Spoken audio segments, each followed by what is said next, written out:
Chapter 44. How it was done. The story was soon about the town, and was the one matter for discussion in all racing quarters. About the town. It was about England, about all Europe. It had travelled to America and the Indies, to Australia and the Chinese cities before 2 hours were over. Before the race was run the accident was discussed and something like the truth surmised in Cairo, Calcutta, Melbourne, and San Francisco. But at Doncaster it was so all-pervading a matter that down to the tradesmen's daughters and the boys at the free school the town was divided into 2 parties. One party believing it to have been a plant, and the other holding that the cause had been natural. It is hardly necessary to say that the ring, as a rule, belonged to the former party. The ring always suspects. It did not behove even those who would win by the transaction to stand up for its honesty. The intention had been to take the horse round a portion of the outside of the course near to which his stable stood. A boy rode him and the groom and Tifto went with him. At a certain spot on their return Tifto had exclaimed that the horse was going lame in his off forefoot. As to this exclamation the boy and the 2 men were agreed. The boy was then made to dismount and run for Mr. Pook, and as he started Tifto commenced to examine the horse's foot. The boy saw him raise the off foreleg. He himself had not found the horse lame under him, but had been so hustled and hurried out of the saddle by Tifto and the groom that he had not thought on that matter till he was questioned. So far the story told by Tifto and the groom was corroborated by the boy, except as to the horse's actual lameness. So far the story was believed by all men, except in regard to the actual lameness. And so far it was true. Then, according to Tifto and the groom, the other foot was looked at, but nothing was seen. This other foot, the near forefoot, was examined by the groom, who declared himself to be so flurried by the lameness of such a horse at such a time, that he hardly knew what he saw or what he did not see. At any rate then in his confusion he found no cause of lameness, but the horse was led into the stable as lame as a tree. Here Tifto found the nail inserted into the very cleft of the frog of the near forefoot, and so inserted that he could not extract it till the farrier came. That the farrier had extracted the nail from the part of the foot indicated was certainly a fact. Then there was the nail. Only those who were most peculiarly privileged were allowed to see the nail. But it was buzzed about the racing quarters that the head of the nail, an old rusty, straight, and well-pointed nail, bore on it the mark of a recent hammer.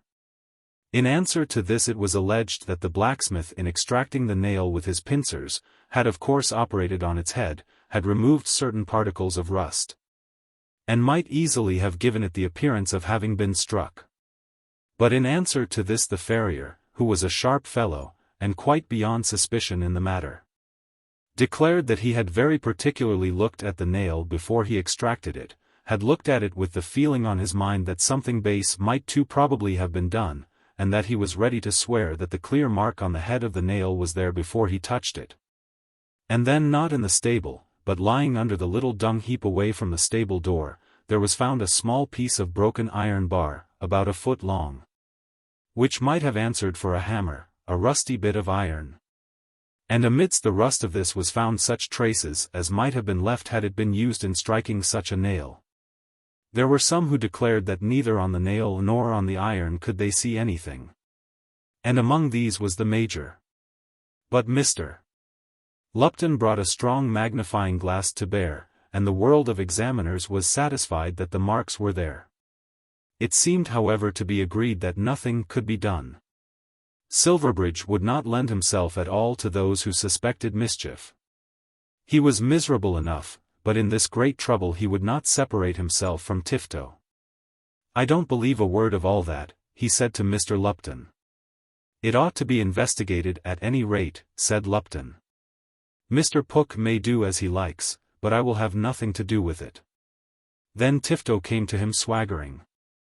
Tifto had to go through a considerable amount of acting, for which he was not very well adapted. The captain would have done it better.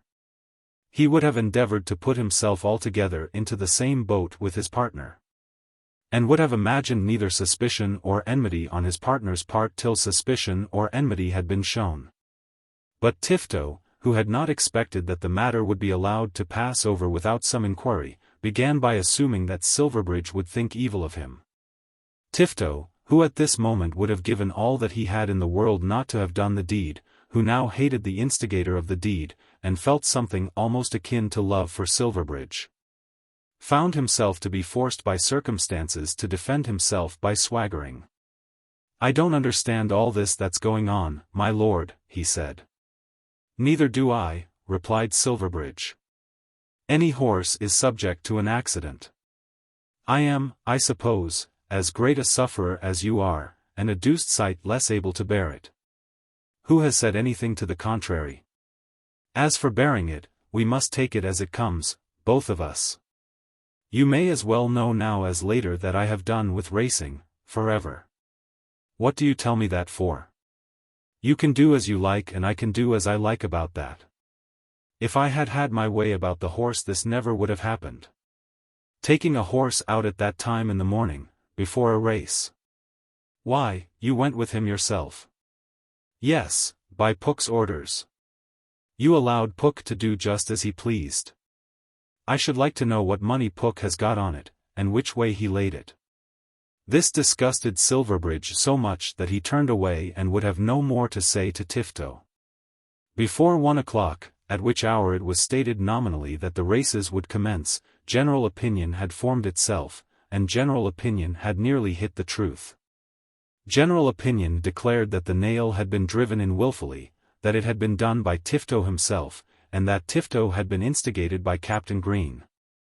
Captain Green perhaps overacted his part a little.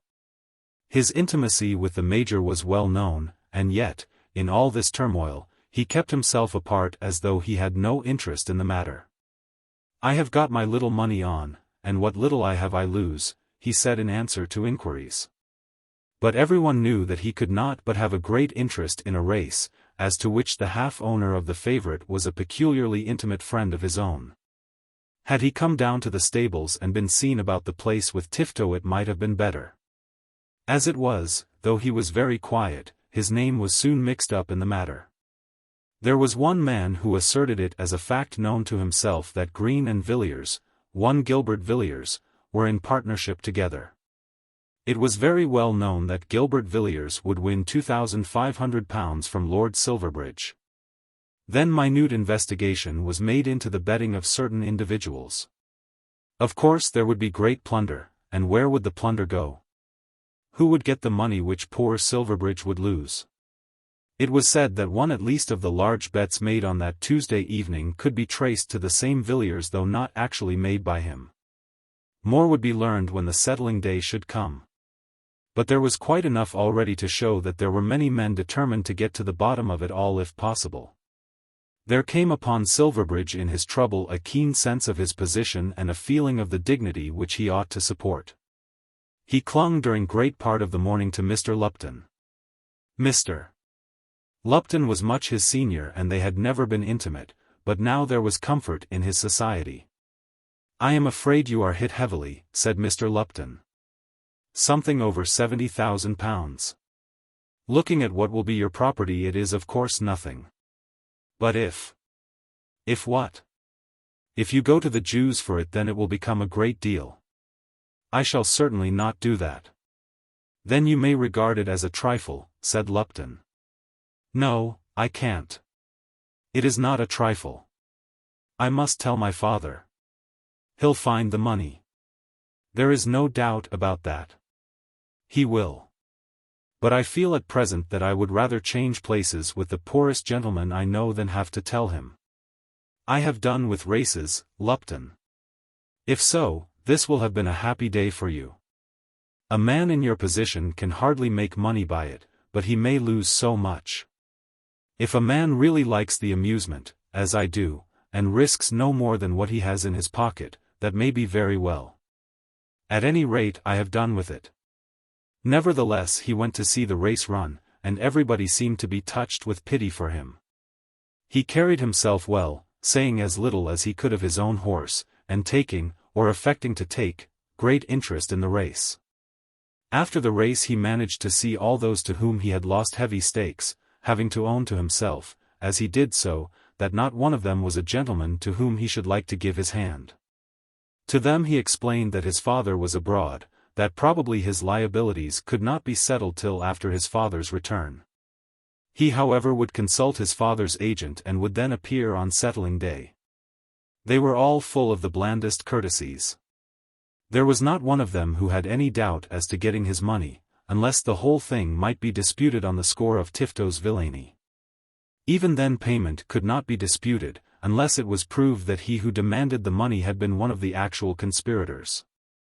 After having seen his creditors he went away up alone to London. When in London he went to Carlton Terrace and spent the night in absolute solitude. It had been his plan to join Gerald for some partridge shooting at Matching, and then to go yachting till such time as he should be enabled to renew his suit to Miss Boncassen. Early in November he would again ask her to be his wife. These had been his plans. But now it seemed that everything was changed. Partridge shooting and yachting must be out of the question till this terrible load was taken off his shoulders. Soon after his arrival at the house 2 telegrams followed him from Doncaster. One was from Gerald. "What is all this about Prime Minister? Is it a sell? I am so unhappy." The other was from Lady Mabel, for among other luxuries Mrs. Montacute Jones had her own telegraph wire at Killancodlem. "Can this be true? We are all so miserable. I do hope it is not much." From which he learned that his misfortune was already known to all his friends. And now what was he to do? He ate his supper. And then without hesitating for a moment, feeling that if he did hesitate the task would not be done on that night, he sat down and wrote the following letter. Carlton Terrace, September 14, 18. My dear Mr. Moreton, I have just come up from Doncaster. You have probably heard what has been Prime Minister's fate. I don't know whether any horse has ever been such a favourite for the Ledger. Early in the morning he was taken out and picked up a nail. The consequence was he could not run. Now I must come to the bad part of my story.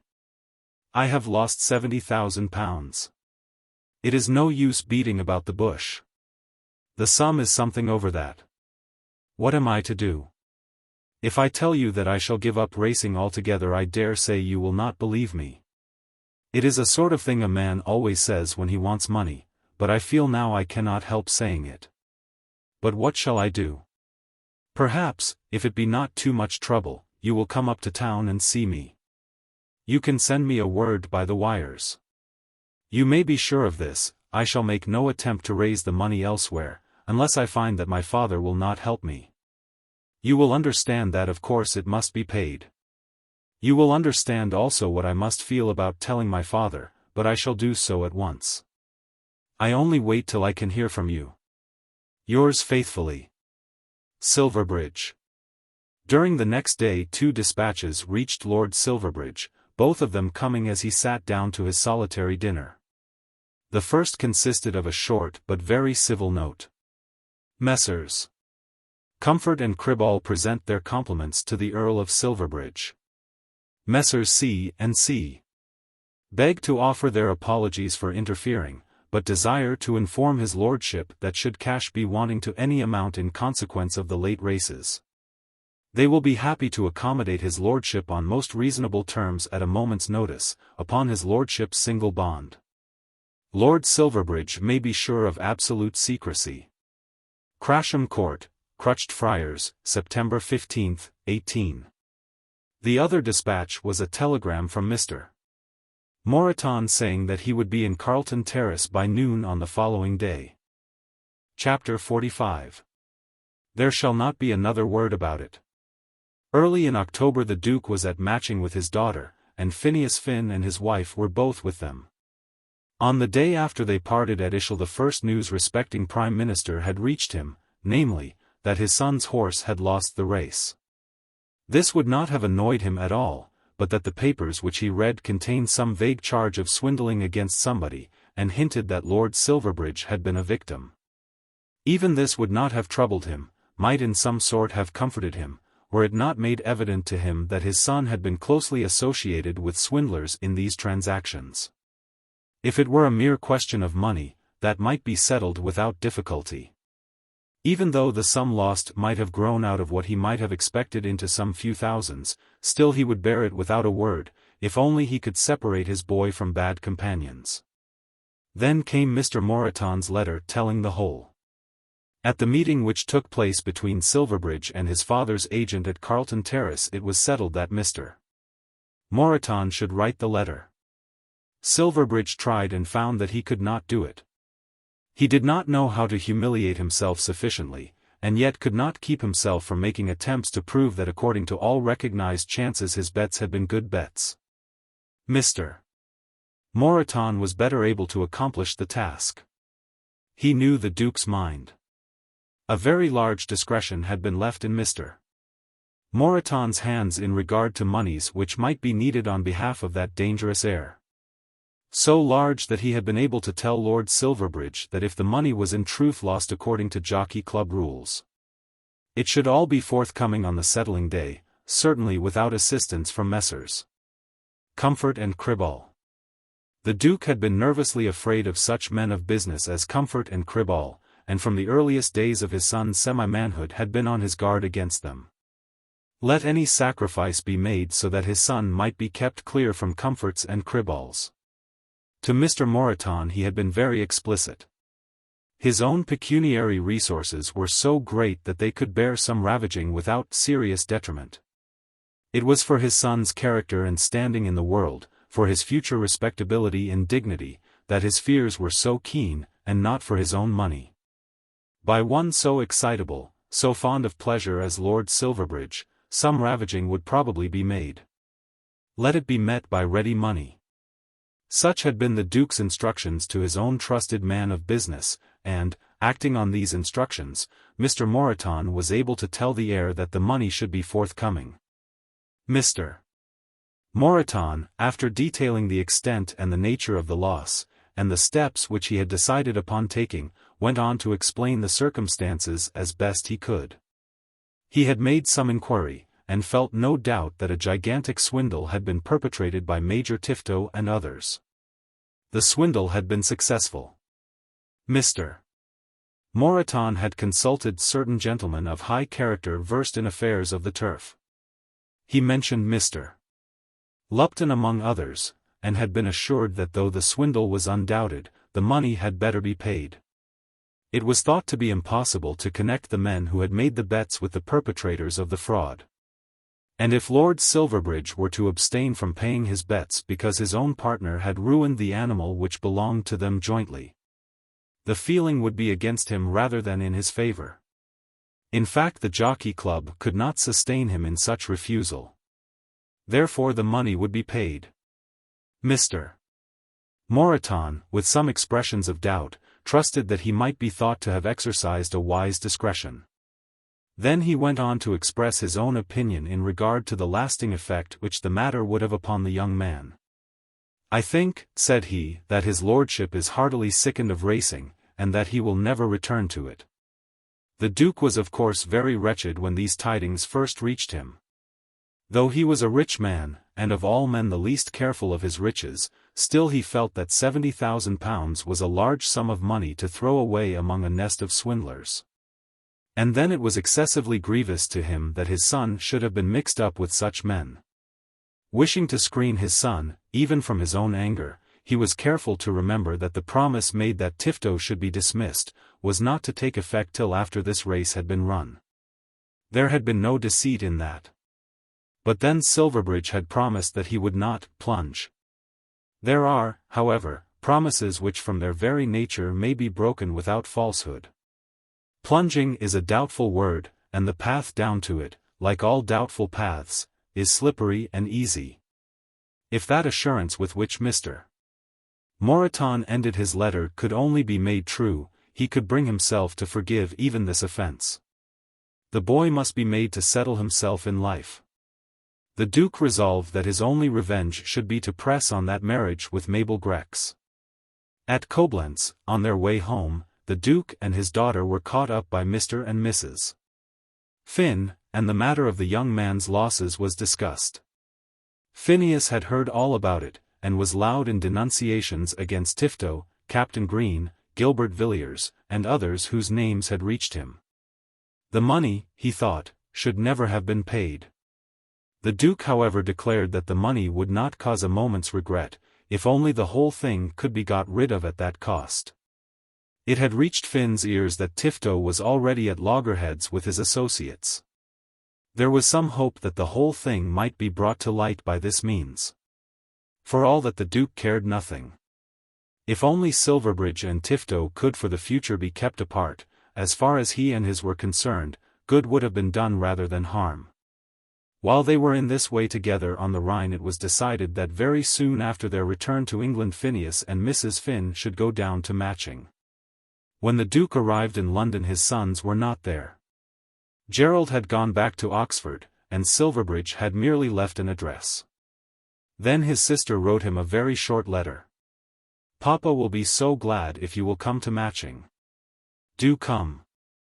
Of course he came, and presented himself some few days after the Duke's arrival. But he dreaded this meeting with his father which, however, let it be postponed for ever so long, must come at last. In reference to this he made a great resolution, that he would go instantly as soon as he might be sent for. When the summons came he started.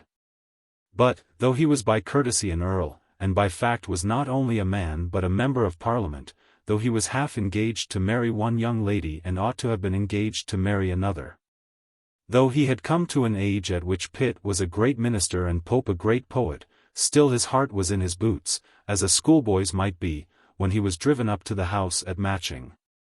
In 2 minutes, before he had washed the dust from his face and hands, he was with his father. "I am glad to see you, Silverbridge," said the Duke, putting out his hand. "I hope I see you well, sir." "Fairly well. Thank you. Travelling I think agrees with me. I miss, not my comforts, but a certain knowledge of how things are going on, which comes to us I think through our skins when we are at home. A feeling of absence pervades me. Otherwise I like it. And you, what have you been doing?" "Shooting a little," said Silverbridge, in a mooncalf tone. "Shooting a great deal, if what I see in the newspapers be true about Mr. Reginald Dobbys and his party. I presume it is a religion to offer up hecatombs to the autumnal gods, who must surely take a keener delight in blood and slaughter than those bloodthirsty gods of old. You should talk to Gerald about that, sir. Has Gerald been so great at his sacrifices? How will that suit with Plato? What does Mr. Simcox say?" Of course they were all to have a holiday just at that time. "But Gerald is reading. I fancy that Gerald is clever. And he is a great Nimrod? As to hunting, Nimrod I fancy got his game in any way that he could compass it. I do not doubt but that he trapped foxes. With a rifle at deer, say for 400 yards, would back Gerald against any man of his age in England or Scotland. As for backing, Silverbridge, do not you think that we had better have done with that?" This was said hardly in a tone of reproach, with something even of banter in it. And as the question was asked the Duke was smiling. But in a moment all that sense of joyousness which the young man had felt in singing his brother's praises was expelled. His face fell, and he stood before his father almost like a culprit. "We might as well have it out about this racing," continued the Duke. "Something has to be said about it. You have lost an enormous sum of money." The Duke's tone in saying this became terribly severe. Such at least was its sound in his son's ears. He did not mean to be severe. But when he did speak of that which displeased him his voice naturally assumed that tone of indignation with which in days of yore he had been wont to denounce the public extravagance of his opponents in the House of Commons. The father paused, but the son could not speak at the moment. "And worse than that," continued the Duke. "You have lost it in as bad company as you could have found had you picked all England through. Mr. Lupton, and Sir Henry Playfair, and Lord Stirling were in the room when the bets were made. Were the gentlemen you name concerned with Major Tifto?" "No, sir. Who can tell with whom he may be in a room? Though rooms of that kind are, I think, best avoided. Then the Duke paused again, but Silverbridge was now sobbing so that he could hardly speak. "I am sorry that you should be so grieved," continued the father, "but such delights cannot, I think, lead to much real joy." "It is for you, sir," said the son, rubbing his eyes with the hand which supported his head. "My grief in the matter might soon be cured." "How shall I cure it?" "I will do anything to cure it. Let Major Tifto and the horses go." "They are gone," said Silverbridge energetically, jumping from his chair as he spoke. "I will never own a horse again, or a part of a horse. I will have nothing more to do with races. You will believe me?" "I will believe anything that you tell me.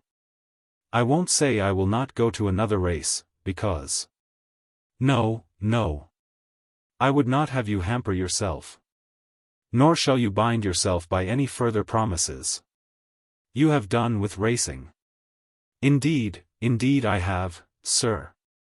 Then the father came up to the son and put his arms round the young man's shoulders and embraced him. "Of course it made me unhappy. I knew it would. But if you are cured of this evil, the money is nothing. What is it all for but for you and your brother and sister? It was a large sum, but that shall not grieve me. The thing itself is so dangerous that, if with that much of loss we can escape, I will think that we have made not a bad market. Who owns the horse now? The horses shall be sold. For anything they may fetch so that we may get clear of this dirt.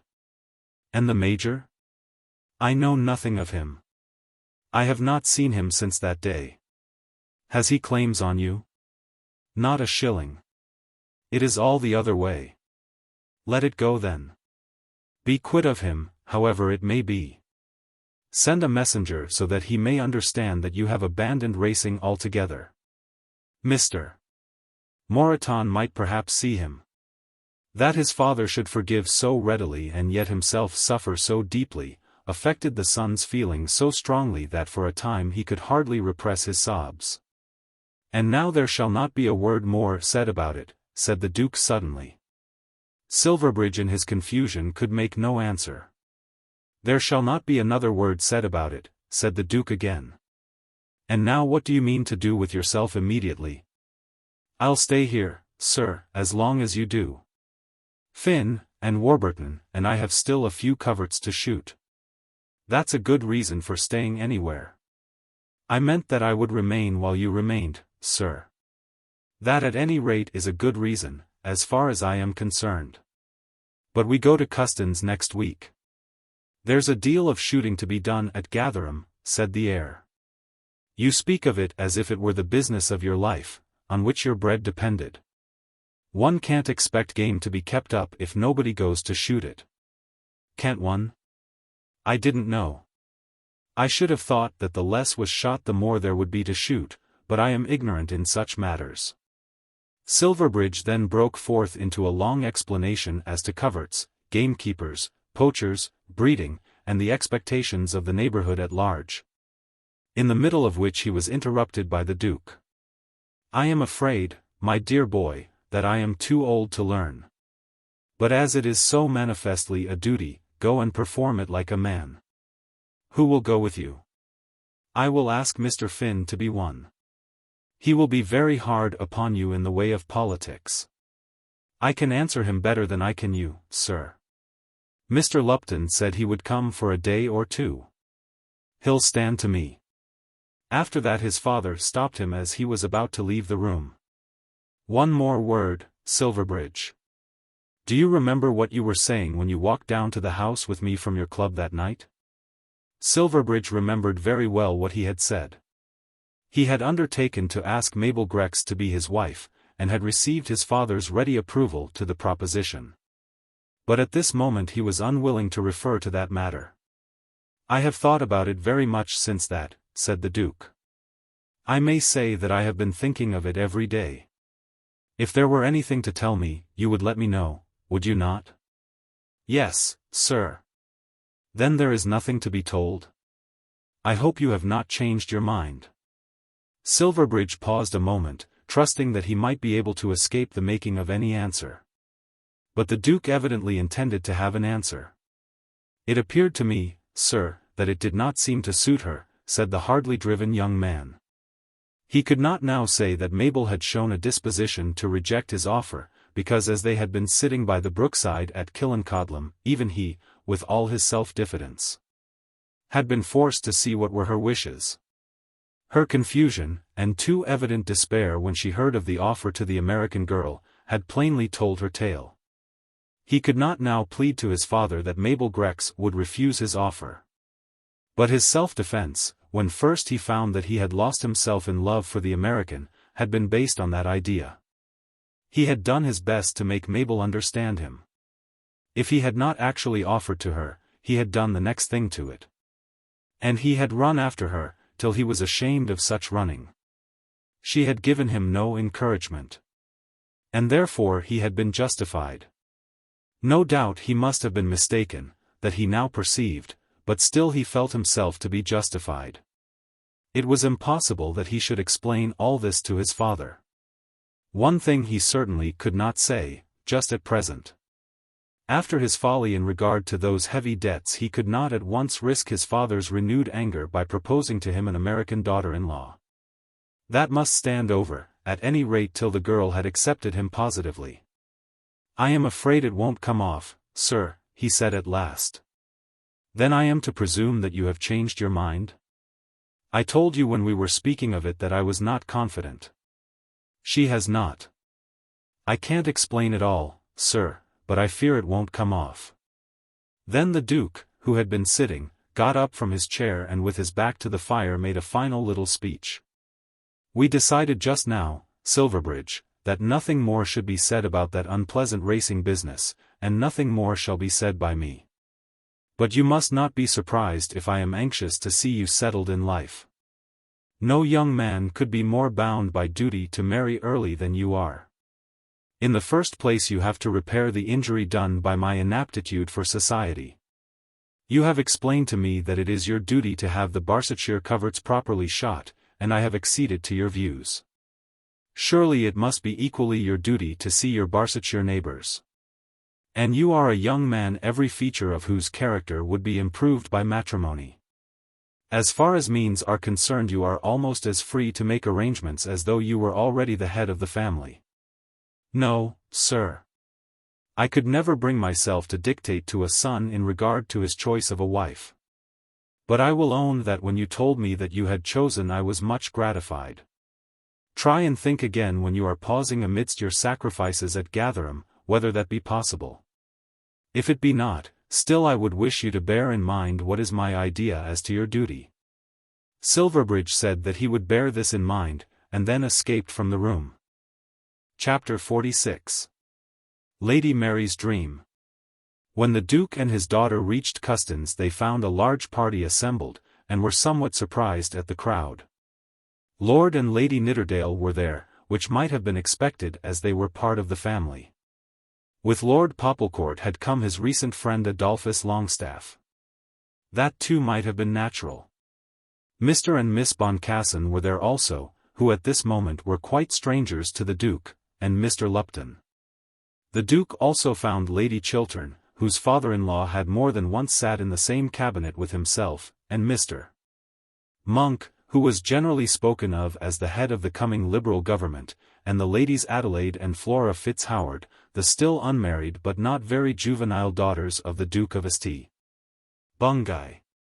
These with a few others made a large party, and rather confused the Duke, who had hardly reflected that discreet and profitable love-making was more likely to go on among numbers than if the two young people were thrown together with no other companions.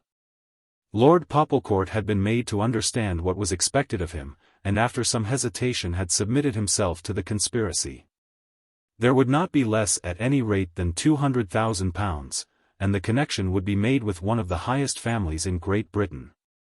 Though Lady Cantrip had said very few words, those words had been expressive, and the young bachelor peer had given in his adhesion. Some vague half-defined tale had been told him, not about Tregear. As Tregear's name had not been mentioned, but respecting some dream of a young man who had flitted across the girl's path during her mother's lifetime. All girls have such dreams, Lady Cantrip had suggested. Whereupon Lord Popplecourt said that he supposed it was so. But a softer, purer, more unsullied flower never waited on its stalk till the proper fingers should come to pluck it, said Lady Cantrip, rising to unaccustomed poetry on behalf of her friend the Duke. Lord Popplecourt accepted the poetry and was ready to do his best to pluck the flower. Soon after the Duke's arrival Lord Popplecourt found himself in one of the drawing-rooms with Lady Cantrip and his proposed father-in-law. A hint had been given him that he might as well be home early from shooting, so as to be in the way. As the hour in which he was to make himself specially agreeable, both to the father and to the daughter, had drawn nigh, he became somewhat nervous, and now, at this moment, was not altogether comfortable. Though he had been concerned in no such matter before, he had an idea that love was a soft kind of thing which ought to steal on one unawares and come and go without trouble. In his case it came upon him with a rough demand for immediate hard work. He had not previously thought that he was to be subjected to such labors, and at this moment almost resented the interference with his ease. He was already a little angry with Lady Cantrip, but at the same time felt himself to be so much in subjection to her that he could not rebel. The Duke himself when he saw the young man was hardly more comfortable. He had brought his daughter to Custins, feeling that it was his duty to be with her. But he would have preferred to leave the whole operation to the care of Lady Cantrip. He hardly liked to look at the fish whom he wished to catch for his daughter. Whenever this aspect of affairs presented itself to him, he would endeavor to console himself by remembering the past success of a similar transaction. He thought of his own first interview with his wife. "You have heard," he had said, "what our friends wish." She had pouted her lips, and when gently pressed had at last muttered, with her shoulder turned to him, that she supposed it was to be so. Very much more coercion had been used to her then than either himself or Lady Cantrip had dared to apply to his daughter. He did not think that his girl in her present condition of mind would signify to Lord Popplecourt that she supposed it was to be so. Now that the time for the transaction was present he felt almost sure it would never be transacted. But still he must go on with it. Were he now to abandon his scheme, would it not be tantamount to abandoning everything? So he wreathed his face in smiles, or made some attempt at it, as he greeted the young man. "I hope you and Lady Mary had a pleasant journey abroad," said Lord Popplecourt. Lord Popplecourt, being aware that he had been chosen as a son-in-law, felt himself called upon to be familiar as well as pleasant. "I often thought of you and Lady Mary, and wondered what you were about. We were visiting lakes and mountains, churches and picture galleries, cities and salt mines," said the Duke. "Does Lady Mary like that sort of thing?" "I think she was pleased with what she saw. She has been abroad a great deal before, I believe. It depends so much on whom you meet when abroad." This was unfortunate, because it recalled Tregear to the Duke's mind. "We saw very few people whom we knew," he said. "I've been shooting in Scotland with Silverbridge, and Gerald, and Reginald Dobbys, and Nidderdale, and that fellow Tregear, who is so thick with Silverbridge." "Indeed. I'm told that Lord Gerald is going to be the great shot of his day," said Lady Cantrip. "It is a distinction," said the Duke bitterly. "He did not beat me by so much," continued Popplecourt. "I think Tregear did the best with his rifle.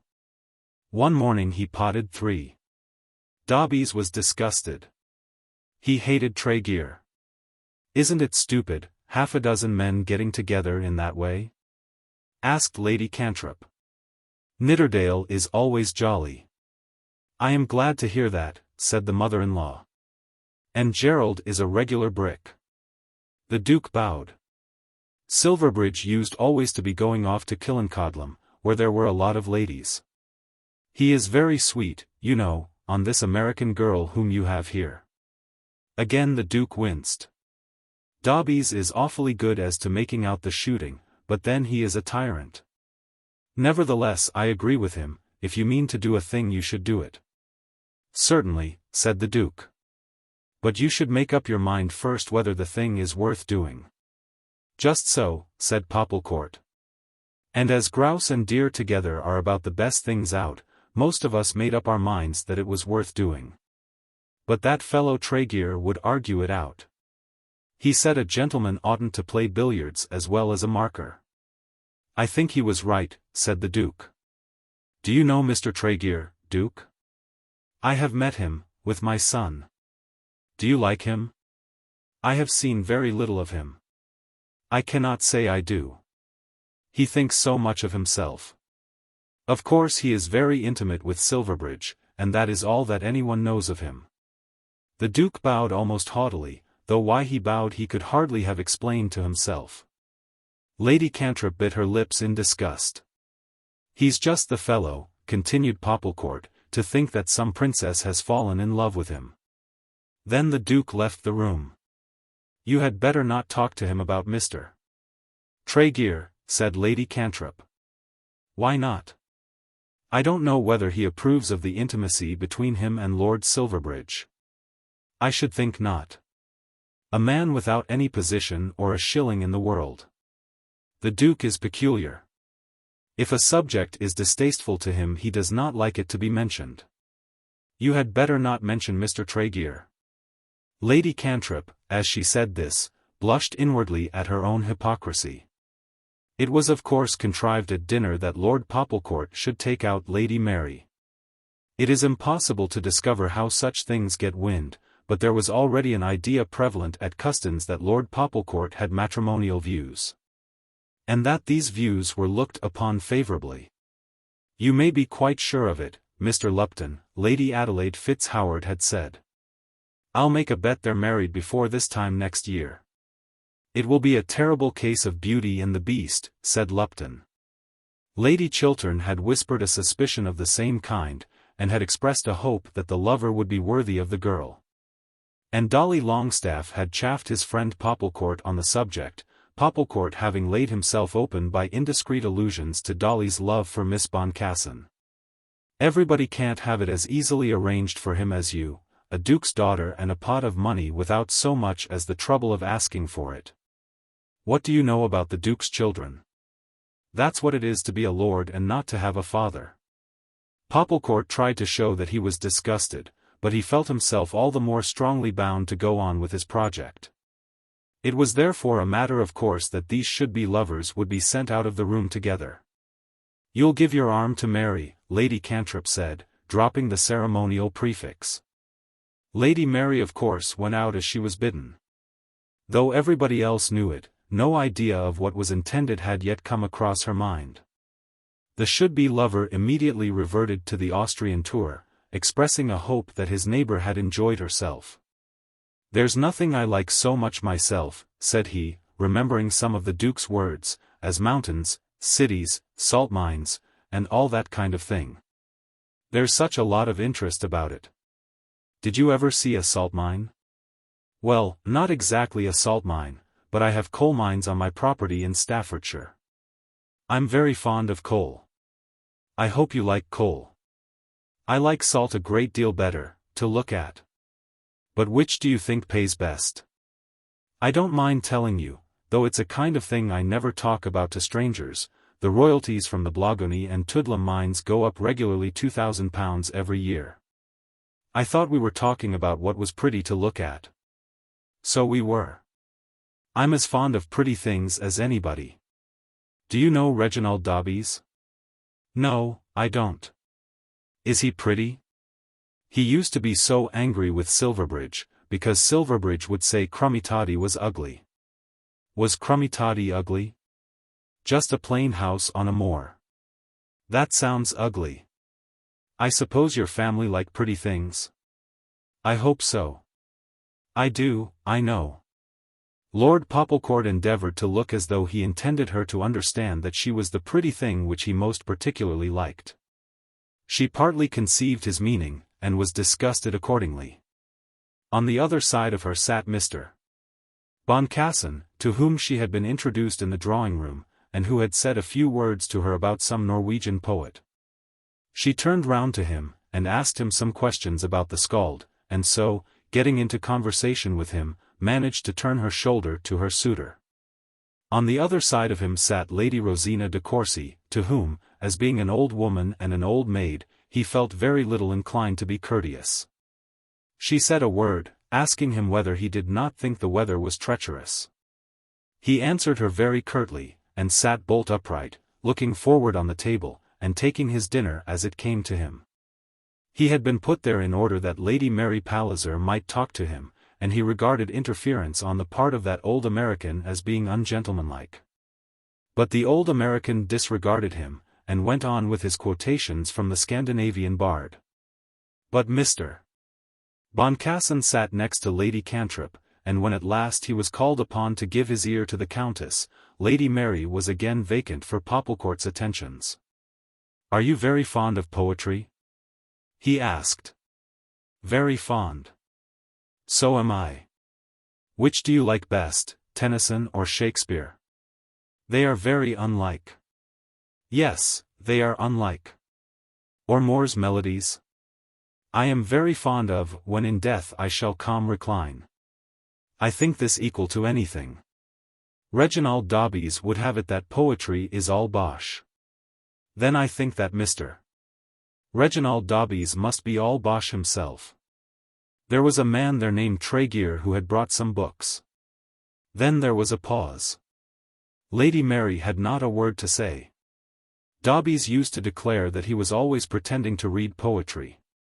"Mr. Tregear never pretends anything." "Do you know him?" asked the rival. "He is my brother's most particular friend." "Ah. Yes.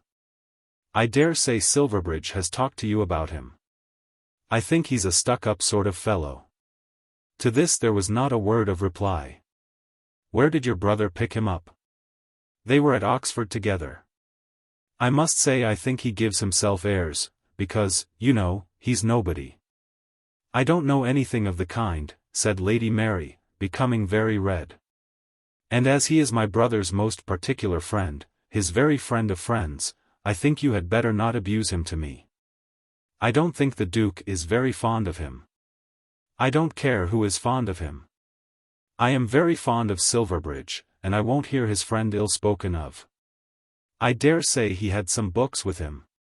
He is not at all the sort of a man to go to a place and satisfy himself with doing nothing but killing animals." "Do you know him, Lady Mary?"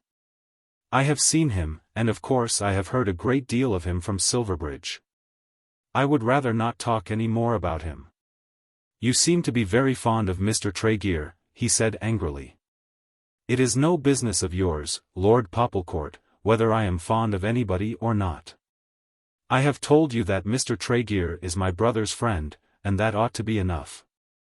Lord Popplecourt was a young man possessed of a certain amount of ingenuity. It was said of him that he knew on which side his bread was buttered, and that if you wished to take him in you must get up early. After dinner and during the night he pondered a good deal on what he had heard. Lady Cantrip had told him there had been a dream. What was he to believe about that dream? Had he not better avoid the error of putting too fine a point upon it, and tell himself at once that a dream in this instance meant a lover? Lady Mary had already been troubled by a lover. He was disposed to believe that young ladies often do have objectionable lovers, and that things get themselves right afterwards. Young ladies can be made to understand the beauty of coal mines almost as readily as young gentlemen. There would be the £200,000. And there was the girl, beautiful, well-born, and thoroughly well-mannered. But what if this Tregear and the dream were one and the same? If so, had he not received plenty of evidence that the dream had not yet passed away? A remnant of affection for the dream would not have been a fatal barrier, had not the girl been so fierce with him in defense of her dream. He remembered, too, what the Duke had said about Tregear, and Lady Cantrip's advice to him to be silent in respect to this man. And then do girls generally defend their brothers' friends as she had defended Tregear? He thought not. Putting all these things together on the following morning he came to an uncomfortable belief that Tregear was the dream. Soon after that he found himself near to Dolly Longstaff as they were shooting. "You know that fellow Tregear, don't you?" Oh Lord, yes. He is Silverbridge's pal. Did you ever hear anything about him? What sort of thing? Was he ever in love with anyone? I fancy he used to be awfully spoony on Mab Grex. I remember hearing that they were to have been married, only that neither of them had sixpence. Oh, Lady Mabel Grex. That's a horse of another colour. And which is the horse of your colour? I haven't got a horse, said Lord Popplecourt, going away to his own corner. Chapter 47. Miss Boncassen's Idea of Heaven. It was generally known that Dolly Longstaff had been heavily smitten by the charms of Miss Boncassen. But the world hardly gave him credit for the earnestness of his affection. Dolly had never been known to be in earnest in anything, but now he was in very truth in love. He had agreed to be Popplecourt's companion at Custins because he had heard that Miss Boncassen would be there. He had thought over the matter with more consideration than he had ever before given to any subject. He had gone so far as to see his own man of business, with a view of ascertaining what settlements he could make and what income he might be able to spend. He had told himself over and over again that he was not the sort of fellow that ought to marry, but it was all of no avail. He confessed to himself that he was completely bowled over, knocked off his pins. Is a fellow to have no chance, he said to Miss Boncassen at Custins. If I understand what a fellow means, I am afraid not. No man alive was ever more in earnest than I am. Well, Mr. Longstaff, I do not suppose that you have been trying to take me in all this time. I hope you do not think ill of me. I may think well of a great many gentlemen without wishing to marry them. But does love go for nothing? Said Dolly, putting his hand upon his heart. Perhaps there are so many that love you. Not above half a dozen or so. You can make a joke of it, But I don't think, Miss Boncassen, you at all realize what I feel. As to settlements and all that, your father could do what he likes with me. My father has nothing to do with it, and I don't know what settlements mean. We never think anything of settlements in our country. If two young people love each other they go and get married. Let us do the same here. But the two young people don't love each other. Look here, Mr. Longstaff, it's my opinion that a young woman ought not to be pestered. Pestered? You force me to speak in that way. I've given you an answer ever so many times. I will not be made to do it over and over again. It's that fellow, Silverbridge, he exclaimed almost angrily. On hearing this Miss Boncassen left the room without speaking another word, and Dolly Longstaff found himself alone. He saw what he had done as soon as she was gone. After that he could hardly venture to persevere again, here at Custins. He weighed it over in his mind for a long time, almost coming to a resolution in favor of hard drink. He had never felt anything like this before. He was so uncomfortable that he couldn't eat his luncheon, though in accordance with his usual habit he had breakfasted off soda and brandy and a morsel of devilled toast. He did not know himself in his changed character. I wonder whether she understands that I have £4,000 a year of my own, and shall have £12,000 more when my governor goes. She was so headstrong that it was impossible to explain anything to her. I'm off to London, he said to Popplecourt that afternoon. Nonsense. You said you'd stay for 10 days. All the same, I'm going at once. I've sent to Bridport for a trap, and I shall sleep tonight at Dorchester. What's the meaning of it all? I've had some words with somebody. Don't mind asking any more. Not with the Duke? The Duke? No, I haven't spoken to him. Or Lord Cantrip? I wish you wouldn't ask questions. If you've quarrelled with anybody you ought to consult a friend. It's nothing of that kind. Then it's a lady. It's the American girl. Don't I tell you I don't want to talk about it? I'm going. I've told Lady Cantrip that my mother wasn't well and wants to see me. You'll stop your time out, I suppose? I don't know. You've got it all square, no doubt. I wish I'd a handle to my name. I never cared for it before. I'm sorry you're so down in the mouth. Why don't you try again? The thing is to stick to them like wax. If 10 times of asking won't do, go in 20 times. Dolly shook his head despondently. What can you do when a girl walks out of the room and slams the door in your face? She'll get it hot and heavy before she has done. I know what she's after. She might as well cry for the moon. And so Dolly got into the trap and went to Bridport, and slept that night at the hotel at Dorchester. Lord Popplecourt, though he could give such excellent advice to his friend, had been able as yet to do very little in his own case. He had been a week at Custins, and had said not a word to denote his passion. Day after day he had prepared himself for the encounter, but the lady had never given him the opportunity. When he sat next to her at dinner she would be very silent. If he stayed at home on a morning she was not visible. During the short evenings he could never get her attention. And he made no progress with the Duke. The Duke had been very courteous to him at Richmond, but here he was monosyllabic and almost sullen. Once or twice Lord Popplecourt had a little conversation with Lady Cantrip. "Dear girl," said her ladyship. "She is so little given to seeking admiration." "I dare say. Girls are so different, Lord Popplecourt. With some of them it seems that a gentleman need have no trouble in explaining what it is that he wishes. I don't think Lady Mary is like that at all. Not in the least. Anyone who addresses her must be prepared to explain himself fully. Nor ought he to hope to get much encouragement at first.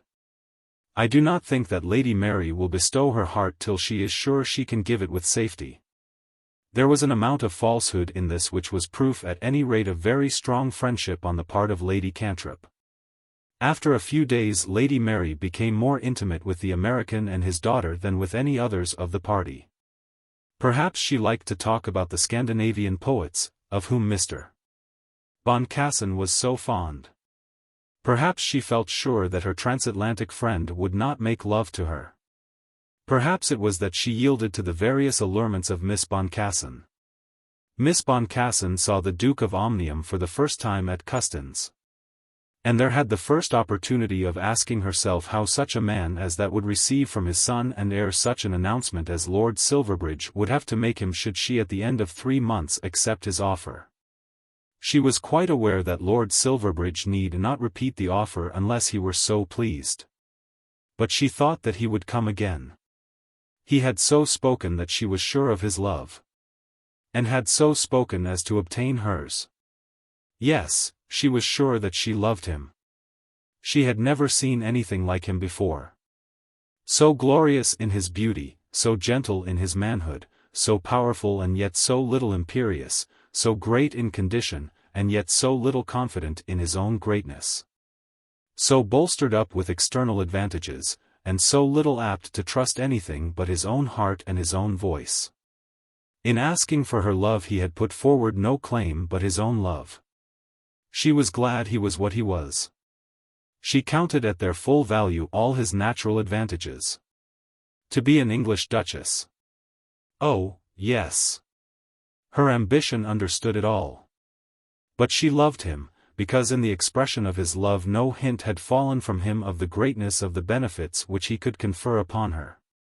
Yes, she would like to be a duchess, but not to be a duchess would she become the wife of a man who should begin his courtship by assuming a superiority. Now the chances of society had brought her into the company of his nearest friends. She was in the house with his father and with his sister. Now and again the Duke spoke a few words to her, and always did so with a peculiar courtesy. But she was sure that the Duke had heard nothing of his son's courtship. And she was equally sure that the matter had not reached Lady Mary's ears. She perceived that the Duke and her father would often converse together. Mr. Boncassen would discuss republicanism generally, and the Duke would explain that theory of monarchy as it prevails in England, which but very few Americans have ever been made to understand. All this Miss Boncassen watched with pleasure. She was still of opinion that it would not become her to force her way into a family which would endeavor to repudiate her. She would not become this young man's wife if all connected with the young man were resolved to reject the contact. But if she could conquer them, then she thought that she could put her little hand into that young man's grasp with a happy heart. It was in this frame of mind that she laid herself out not unsuccessfully to win the esteem of Lady Mary Palliser. "I do not know whether you approve it," Lady Cantrip said to the Duke. "But Mary has become very intimate with our new American friend." At this time Lady Cantrip had become very nervous, so as almost to wish that Lady Mary's difficulties might be unravelled elsewhere than at Custins. "They seem to be sensible people," said the Duke. "I don't know when I have met a man with higher ideas on politics than Mr. Boncassen. His daughter is popular with everybody.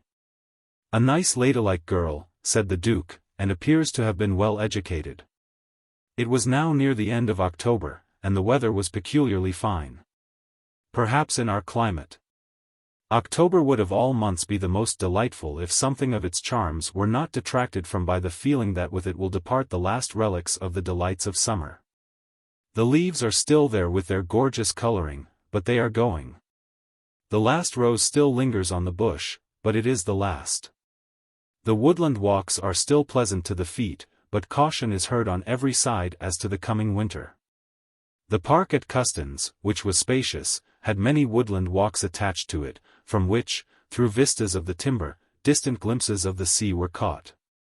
Within half a mile of the house the woods were reached, and within a mile the open sea was in sight, and yet the wanderers might walk for miles without going over the same ground. Here, without other companions, Lady Mary and Miss Boncassen found themselves one afternoon, and here the latter told her story to her lover's sister. "I so long to tell you something," she said. "Is it a secret?" asked Lady Mary. "Well, yes, it is, if you will keep it so." "I would rather you should keep it a secret. But I will tell you." Then she stood still, looking into the other's face. "I wonder how you will take it." "What can it be?" "Your brother has asked me to be his wife." "Silverbridge?"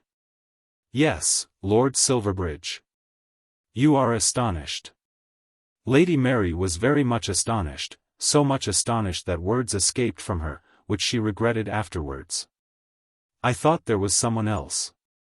"Who else?" "Lady Mabel Grex." "But I know nothing." "I think not," said Miss Boncassen slowly. "I have seen them together and I think not. There might be somebody, though I think not her. But why do I say that? Why do I malign him, and make so little of myself? There is no one else, Lady Mary. Is he not true? I think he is true. I am sure he is true. And he has asked me to be his wife. What did you say? Well, what do you think? What is it probable that such a girl as I would say when such a man as your brother asks her to be his wife? Is he not such a man as a girl would love? Oh yes. Is he not handsome as a god? Mary stared at her with all her eyes. And sweeter than any god those pagan races knew? And is he not good-tempered, and loving, and has he not that perfection of manly dash without which I do not think I could give my heart to any man? Then you have accepted him? And his rank and his wealth. The highest position in all the world in my eyes. I do not think you should take him for that. Does it not all help? Can you put yourself in my place? Why should I refuse him? No, not for that. I would not take him for that. But if I love him, because he is all that my imagination tells me that a man ought to be. If to be his wife seems to me to be the greatest bliss that could happen to a woman. If I feel that I could die to serve him, that I could live to worship him, that his touch would be sweet to me, his voice music. His strength the only support in the world on which I would care to lean, what then? Is it so? Yes, it is so. It is after that fashion that I love him. He is my hero, and not the less so because there is none higher than he among the nobles of the greatest land under the sun. Would you have me for a sister? Lady Mary could not answer all at once. She had to think of her father, and then she thought of her own lover. Why should not Silverbridge be as well entitled to his choice as she considered herself to be? And yet how would it be with her father? Silverbridge would in process of time be the head of the family. Would it be proper that he should marry an American? You would not like me for a sister? I was thinking of my father. For myself I like you. Shall I tell you what I said to him? If you will. I told him that he must ask his friends, that I would not be his wife to be rejected by them all. Nor will I. Though it be heaven I will not creep there through a hole. If I cannot go in with my head upright, I will not go even there. Then she turned round as though she were prepared in her emotion to walk back to the house alone. But Lady Mary ran after her, and having caught her, put her arm round her waist and kissed her. I at any rate will love you, said Lady Mary. I will do as I have said, continued Miss Boncassen. I will do as I have said. Though I love your brother down to the ground, he shall not marry me without his father's consent. Then they returned arm in arm close together, but very little more was said between them. When Lady Mary entered the house she was told that Lady Cantrip wished to see her in her own room. Chapter 48. The party at Custins is broken up.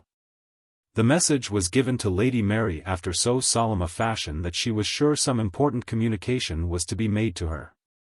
Her mind at that moment had been filled with her new friend's story. She felt that she required some time to meditate before she could determine what she herself would wish.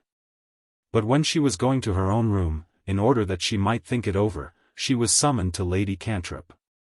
"My dear," said the Countess, "I wish you to do something to oblige me."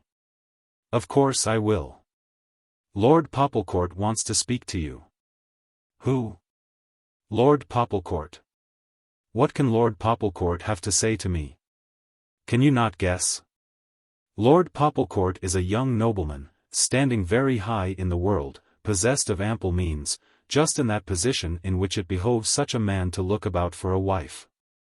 Lady Mary pressed her lips together, and clenched her two hands. "Can you not imagine what such a gentleman may have to say?" Then there was a pause, but she made no immediate answer. "I am to tell you, my dear, that your father would approve of it." "Approve of what?" "He approves of Lord Popplecourt as a suitor for your hand." "How can he?" "Why not, Mary? Of course he has made it his business to ascertain all particulars as to Lord Popplecourt's character and property. Papa knows that I love somebody else." "My dear Mary, that is all vanity. I don't think that Papa can want to see me married to a man when he knows that with all my heart and soul." "Oh Mary!" "When he knows," continued Mary, who would not be put down, "that I love another man with all my heart. What will Lord Popplecourt say if I tell him that?" "If he says anything to me, I shall tell him." "Lord Popplecourt. He cares for nothing but his coal mines." "Of course, if you bid me see him I will, but it can do no good. I despise him, and if he troubles me I shall hate him. As for marrying him, I would sooner die this minute."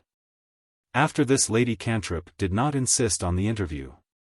She expressed her regret that things should be as they were, explained in sweetly innocent phrases that in a certain rank of life young ladies could not always marry the gentleman to whom their fancies might attach them, but must, not unfrequently, postpone their youthful inclinations to the will of their elders, or in less delicate language, that though they might love in one direction they must marry in another.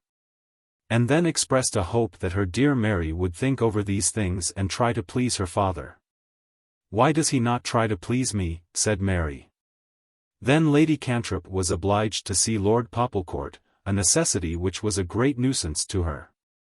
"Yes, she understands what you mean. But she is not prepared for it yet. You must wait a while." "I don't see why I am to wait. She is very young, and so are you, indeed. There is plenty of time. There is somebody else I suppose." "I told you," said Lady Cantrip, in her softest voice, "that there has been a dream across her path. It's that Tregear." "I am not prepared to mention names," said Lady Cantrip, astonished that he should know so much. But indeed you must wait. I don't see it, Lady Cantrip. What can I say more? If you think that such a girl as Lady Mary Palliser, the daughter of the Duke of Omnium, possessed of fortune, beauty, and every good gift, is to come like a bird to your call, you will find yourself mistaken. All that her friends can do for you will be done. The rest must remain with yourself.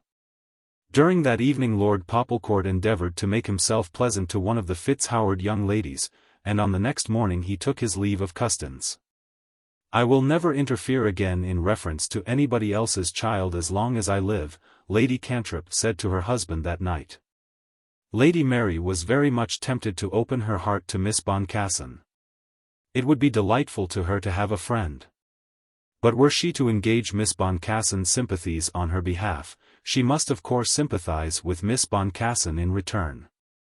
And what if, after all, Silverbridge were not devoted to the American beauty? What if it should turn out that he was going to marry Lady Mabel Grex? I wish you would call me Isabel, her friend said to her. It is so odd, since I have left New York I have never heard my name from any lips except father's and mother's. Has not Silverbridge ever called you by your Christian name? I think not. I am sure he never has. But he had, though it had passed by her at the moment without attention. It all came from him so suddenly. And yet I expected it. But it was too sudden for Christian names and pretty talk. I do not even know what his name is. Plantagenet. But we always call him Silverbridge. Plantagenet is very much prettier. I shall always call him Plantagenet. But I recall that. You will not remember that against me? I will remember nothing that you do not wish. I mean that if all the grandeurs of all the Pallisers could consent to put up with poor me, if heaven were open to me with a straight gate, so that I could walk out of our republic into your aristocracy with my head erect, with the stars and stripes waving proudly round me till I had been accepted into the shelter of the Omnium Griffins, then I would call him. There's one Palliser would welcome you. Would you, dear? Then I will love you so dearly. May I call you Mary? Of course you may. Mary is the prettiest name under the sun. But Plantagenet is so grand. Which of the kings did you branch off from? I know nothing about it. From none of them, I should think. There is some story about a Sir Guy who was a king's friend. I never trouble myself about it. I hate aristocracy. Do you, dear? Yes, said Mary, full of her own grievances. It is an abominable bondage, and I do not see that it does any good at all. I think it is so glorious, said the American. There is no such mischievous nonsense in all the world as equality. That is what father says. What men ought to want is liberty. It is terrible to be tied up in a small circle, said the Duke's daughter. What do you mean, Lady Mary? I thought you were to call me Mary. What I mean is this. Suppose that Silverbridge loves you better than all the world. I hope he does. I think he does. And suppose he cannot marry you, because of his aristocracy? But he can. I thought you were saying yourself. Saying what? That he could not marry me. No, indeed. But that under certain circumstances I would not marry him. You don't suppose that I think he would be disgraced? If so I would go away at once, and he should never again see my face or hear my voice. I think myself good enough for the best man God ever made. But if others think differently, and those others are so closely concerned with him, and would be so closely concerned with me, as to trouble our joint lives, then will I neither subject him to such sorrow nor will I encounter it myself. It all comes from what you call aristocracy. No, dear, but from the prejudices of an aristocracy. To tell the truth, Mary, the more difficult a place is to get into, the more the right of going in is valued. If everybody could be a duchess and a Palliser, I should not perhaps think so much about it. I thought it was because you loved him. So I do. I love him entirely. I have said not a word of that to him, but I do, if I know at all what love is. But if you love a star, the pride you have in your star will enhance your love. Though you know that you must die of your love, still you must love your star. And yet Mary could not tell her tale in return. She could not show the reverse picture. That she being a star was anxious to dispose of herself after the fashion of poor human rushlights. It was not that she was ashamed of her love, but that she could not bring herself to yield altogether in reference to the great descent which Silverbridge would have to make. On the day after this, the last day of the Duke's sojourn at Custins, the last also of the Boncassens' visit, it came to pass that the Duke and Mr. Boncassen, with Lady Mary and Isabel, were all walking in the woods together. And it so happened when they were at a little distance from the house, each of the girls was walking with the other girl's father.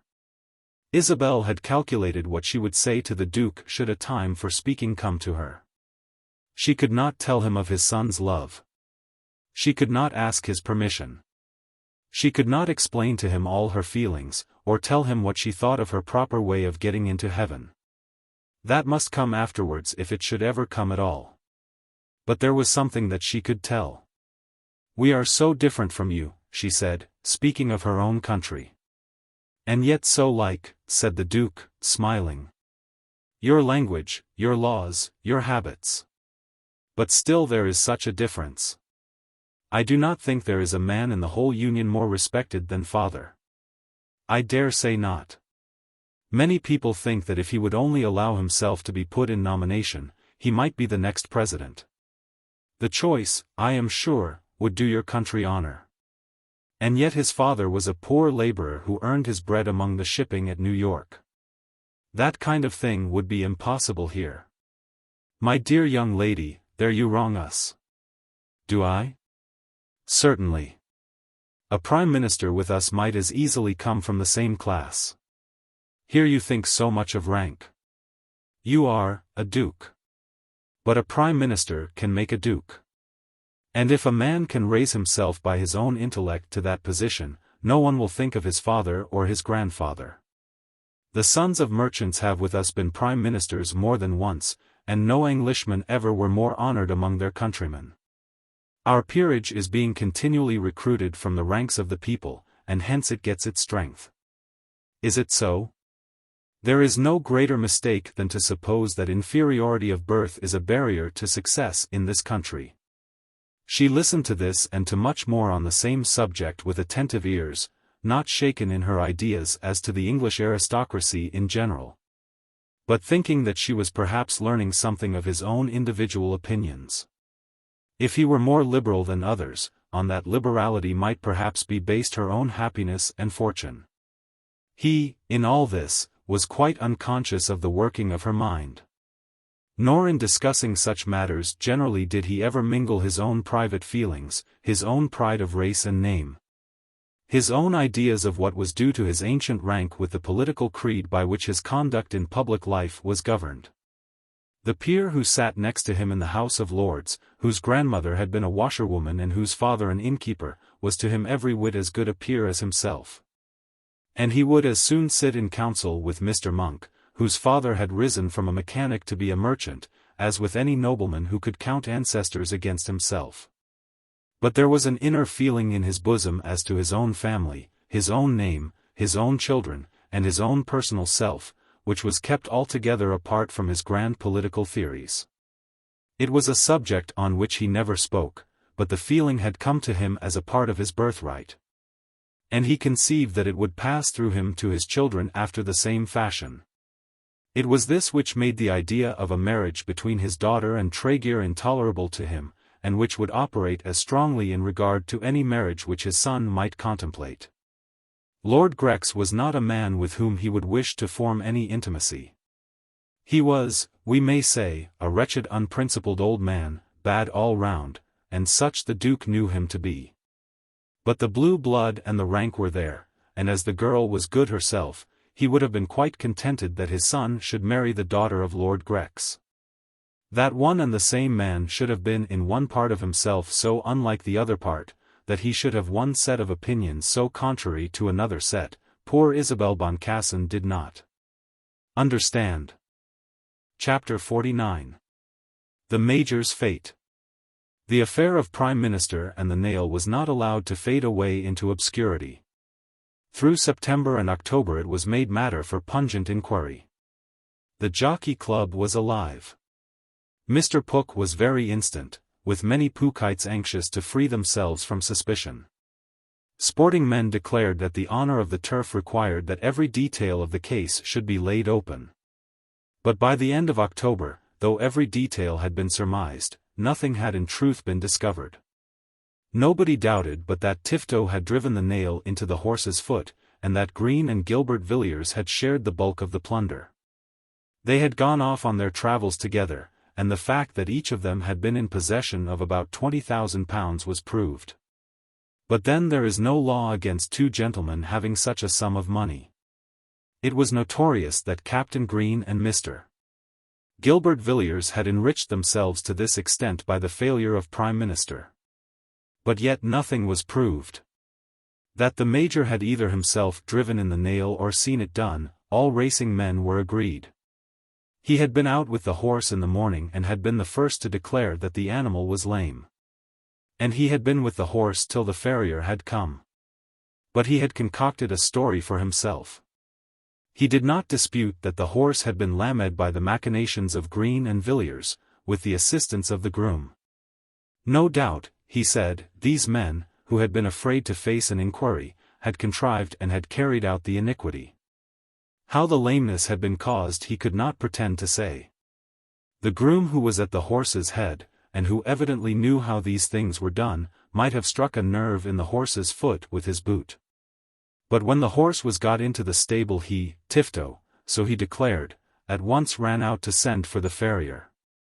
During the minutes so occupied the operation must have been made with the nail. That was Tifto's story, and as he kept his ground, there were some few who believed it. But though the story was so far good, he had at moments been imprudent, and had talked when he should have been silent. The whole matter had been a torment to him. In the first place his conscience made him miserable. As long as it had been possible to prevent the evil he had hoped to make a clean breast of it to Lord Silverbridge. Up to this period of his life everything had been square with him. He had bet square, and had ridden square, and had run horses square. He had taken a pride in this, as though it had been a great virtue. It was not without great inward grief that he had deprived himself of the consolations of these reflections. But when he had approached his noble partner snubbed him at every turn, and he did the deed. His reward was to be £3,000, and he got his money. The money was very much to him, would perhaps have been almost enough to comfort him in his misery, had not those other rascals got so much more. When he heard that the groom's fee was higher than his own, it almost broke his heart. Green and Villiers, men of infinitely lower standing, men at whom the Beargarden would not have looked, had absolutely netted fortunes on which they could live in comfort. No doubt they had run away while Tifto still stood his ground. But he soon began to doubt whether to have run away with £20,000 was not better than to remain with such small plunder as had fallen to his lot. Among such faces as those which now looked upon him. Then when he had drunk a few glasses of whisky and water, he said something very foolish as to his power of punishing that swindler Green. An attempt had been made to induce Silverbridge to delay the payment of his bets, but he had been very eager that they should be paid. Under the joint auspices of Mr. Lupton and Mr. Moreton the horses were sold, and the establishment was annihilated, with considerable loss, but with great dispatch. The Duke had been urgent. The Jockey Club, and the racing world, and the horsey fraternity generally, might do what seemed to them good, so that Silverbridge was extricated from the matter. Silverbridge was extricated, and the Duke cared nothing for the rest. But Silverbridge could not get out of the mess quite so easily as his father wished. Two questions arose about Major Tifto, outside the racing world, but within the domain of the world of sport and pleasure generally. As to one of which it was impossible that Silverbridge should not express an opinion. The first question had reference to the mastership of the Runnymede hounds. In this our young friend was not bound to concern himself. The other affected the Bear Garden Club. And, as Lord Silverbridge had introduced the Major, he could hardly forbear from the expression of an opinion. There was a meeting of the subscribers to the hunt in the last week of October. At that meeting Major Tifto told his story. There he was, to answer any charge which might be brought against him. If he had made money by losing the race, where was it and whence had it come? Was it not clear that a conspiracy might have been made without his knowledge, and clear also that the real conspirators had Levant? He had not Levant. The hounds were his own. He had undertaken to hunt the country for this season, and they had undertaken to pay him a certain sum of money. He should expect and demand that sum of money. If they chose to make any other arrangement for the year following they could do so. Then he sat down and the meeting was adjourned, the secretary having declared that he would not act in that capacity any longer, nor collect the funds. A farmer had also asserted that he and his friends had resolved that Major Tifto should not ride over their fields. On the next day the Major had his hounds out, and some of the London men, with a few of the neighbours, joined him. Gates were locked. But the hounds ran, and those who chose to ride managed to follow them. There are men who will stick to their sport though Apollyon himself should carry the horn. Who cares whether the lady who fills a theatre be or be not a moral young woman, or whether the bandmaster who keeps such excellent time in a ball has or has not paid his debts? There were men of this sort who supported Major Tifto, but then there was a general opinion that the Runnymede hunt would come to an end unless a new master could be found.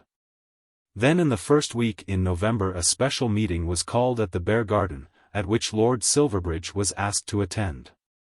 It is impossible that he should be allowed to remain in the club. This was said to Lord Silverbridge by Mr. Lupton. Either he must go or the club must be broken up.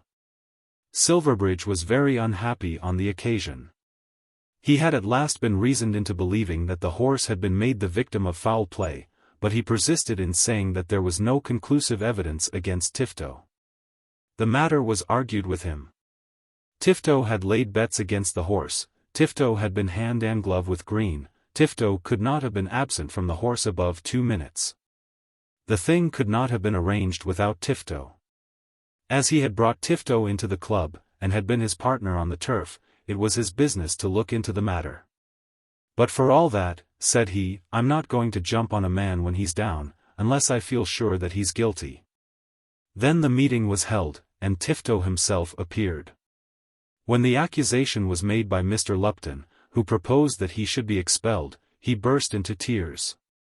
The whole story was repeated, the nail, and the hammer, and the lameness. And the moments were counted up, and poor Tifto's bets and friendship with Green were made apparent, and the case was submitted to the club.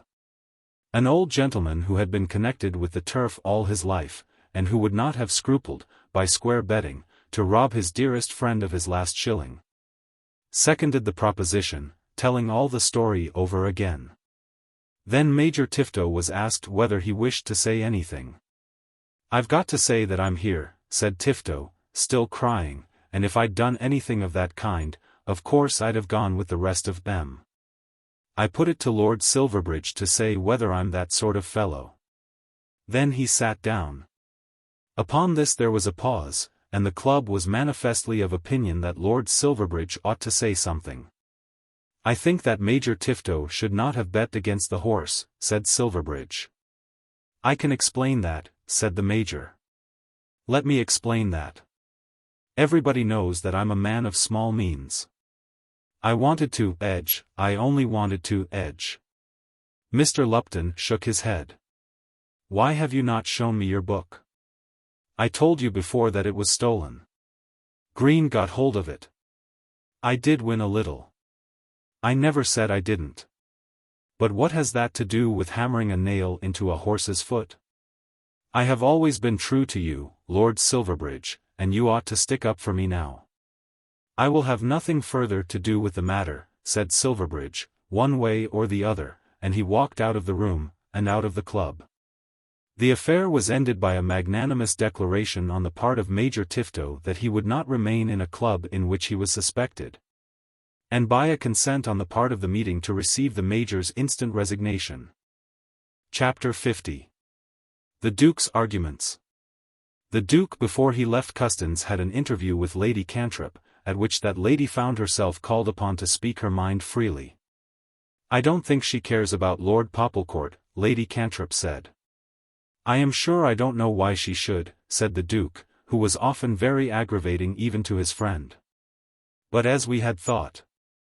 She ought to do as she is told," said the Duke, remembering how obedient his Glencora had been.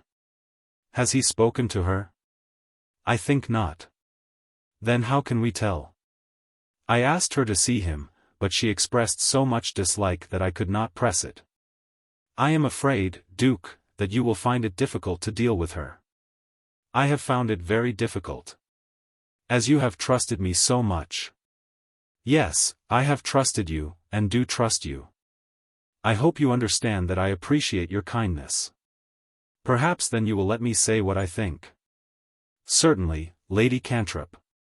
Mary is a very peculiar girl, with great gifts, but—" "But what?" "She is obstinate. Perhaps it would be fairer to say that she has great firmness of character. It is within your power to separate her from Mr. Tregear. It would be foreign to her character to leave you, except with your approbation."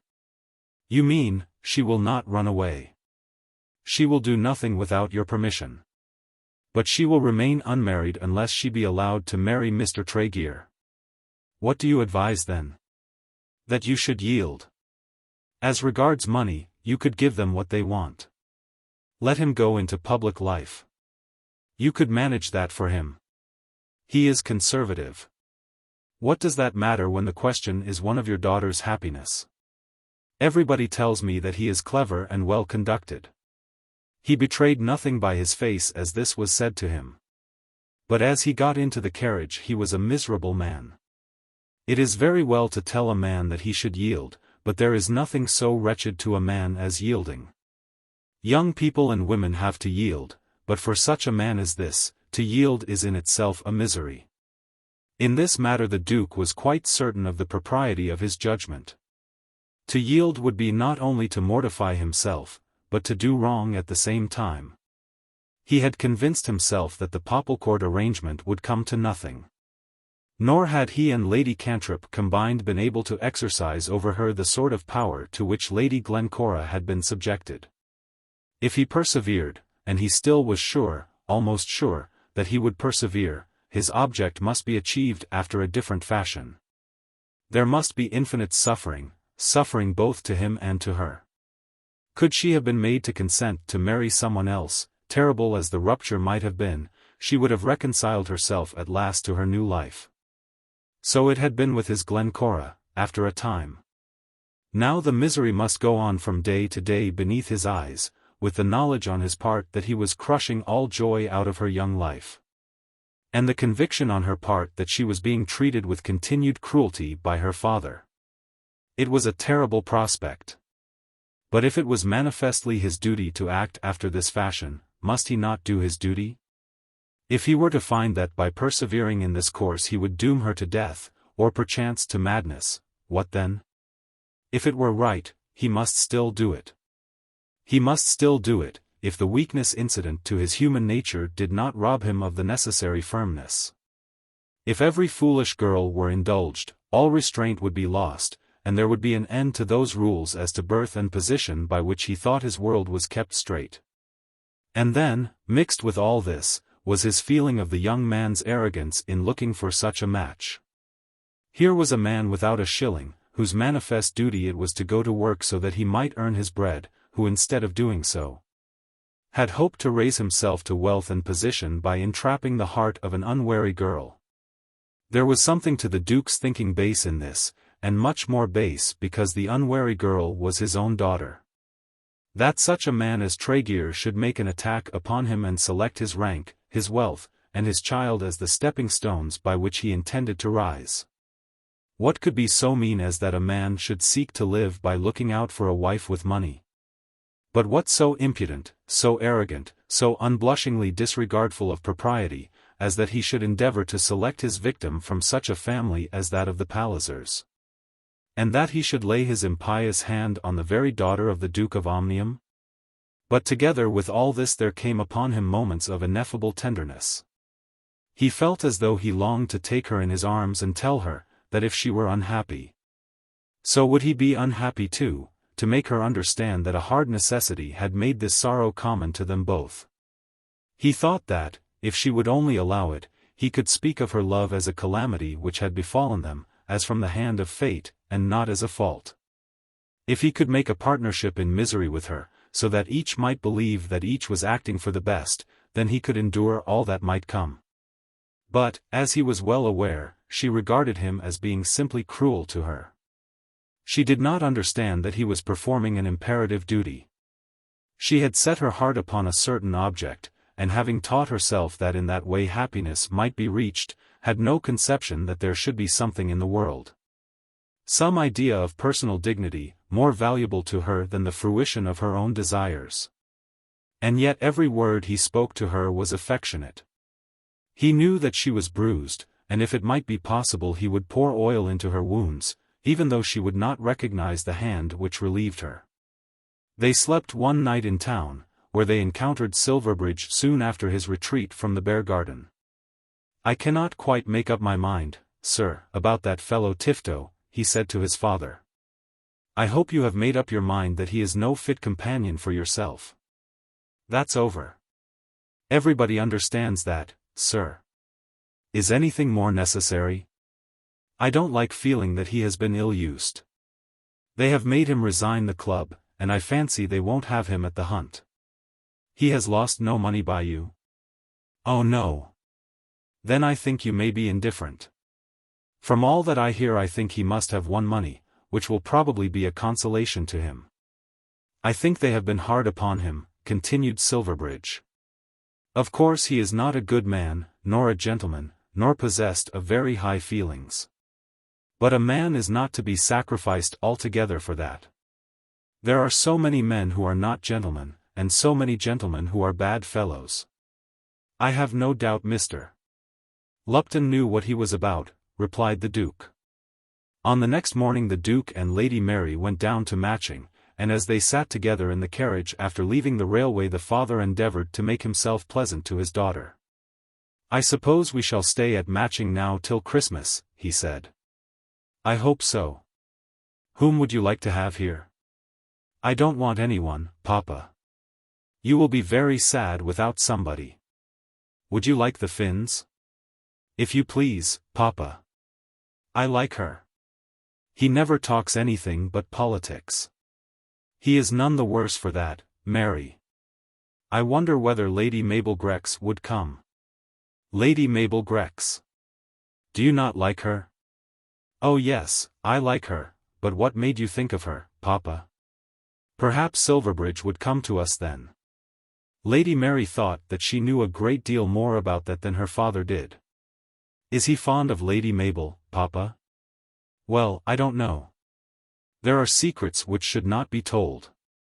I think they are very good friends. I would not have her asked unless it would please you. I like her very much, Papa. And perhaps we might get the Boncassens to come to us. I did say a word to him about it." Now, as Mary felt, difficulty was heaping itself upon difficulty.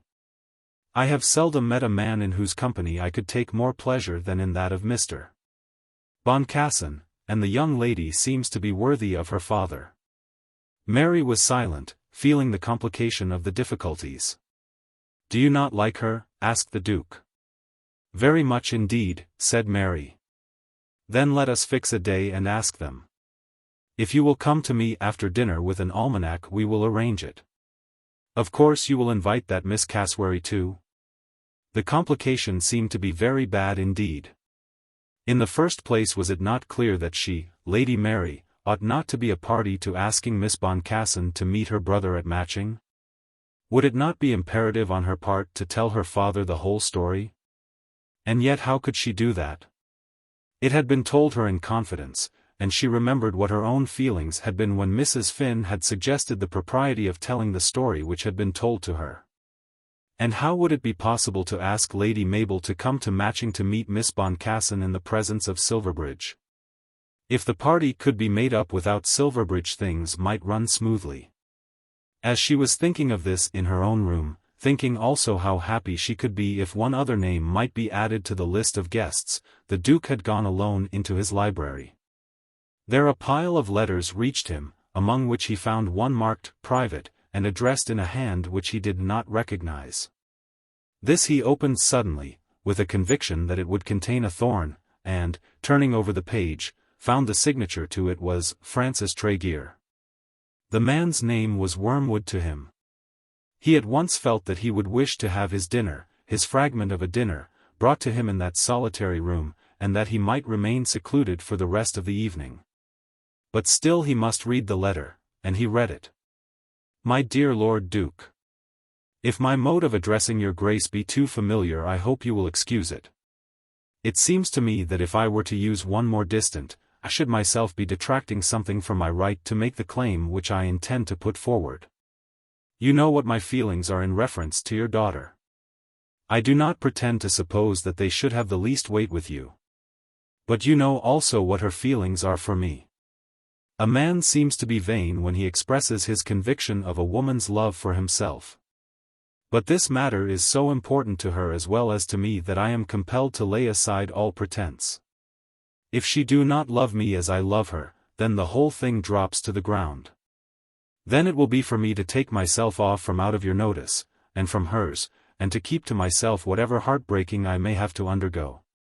But if she be as steadfast in this matter as I am, if her happiness be fixed on marrying me as mine is on marrying her, then, I think, I am entitled to ask you whether you are justified in keeping us apart. I know well what are the discrepancies. Speaking from my own feeling, I regard very little those of rank. I believe myself to be as good a gentleman as though my father's forefathers had sat for centuries past in the House of Lords. I believe that you would have thought so also, had you and I been brought in contact on any other subject. The discrepancy in regard to money is, I own, a great trouble to me.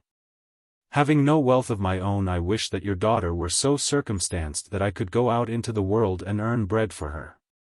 I know myself so well that I dare say positively that her money, if it be that she will have money, had no attractions for me when I first became acquainted with her. And adds nothing now to the persistency with which I claim her hand. But I venture to ask whether you can dare to keep us apart if her happiness depends on her love for me? It is now more than 6 months since I called upon you in London and explained my wishes. You will understand me when I say that I cannot be contented to sit idle, trusting simply to the assurance which I have of her affection. Did I doubt it, my way would be more clear. I should feel in that case that she would yield to your wishes, and I should then, as I have said before, just take myself out of the way. But if it be not so, then I am bound to do something, on her behalf as well as my own. What am I to do? Any endeavor to meet her clandestinely is against my instincts, and would certainly be rejected by her. A secret correspondence would be equally distasteful to both of us. Whatever I do in this matter, I wish you to know that I do it. Yours always, most faithfully, and with the greatest respect, Francis Tregear. He read the letter very carefully, and at first was simply astonished by what he considered to be the unparalleled arrogance of the young man. In regard to rank, this young gentleman thought himself to be as good as anybody else. In regard to money he did acknowledge some inferiority. But that was a misfortune, and could not be helped. Not only was the letter arrogant, but the fact that he should dare to write any letter on such a subject was proof of most unpardonable arrogance. The Duke walked about the room thinking of it till he was almost in a passion. Then he read the letter again and was gradually pervaded by a feeling of its manliness. Its arrogance remained, but with its arrogance there was a certain boldness which induced respect. Whether I am such a son-in-law as you would like or not, it is your duty to accept me, if by refusing to do so you will render your daughter miserable. That was Mr. Tregear's argument. He himself might be prepared to argue in answer that it was his duty to reject such a son-in-law, even though by rejecting him he might make his daughter miserable. He was not shaken.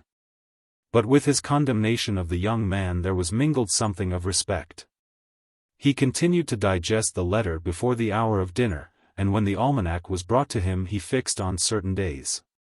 The Boncassens he knew would be free from engagements in 10 days' time.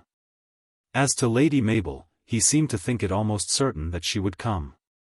"I believe she is always going about from one house to another at this time of the year," said Mary. "I think she will come to us if it be possible," said the Duke. "And you must write to Silverbridge." "And what about Mr. and Mrs. Finn?" "She promised she would come again, you know.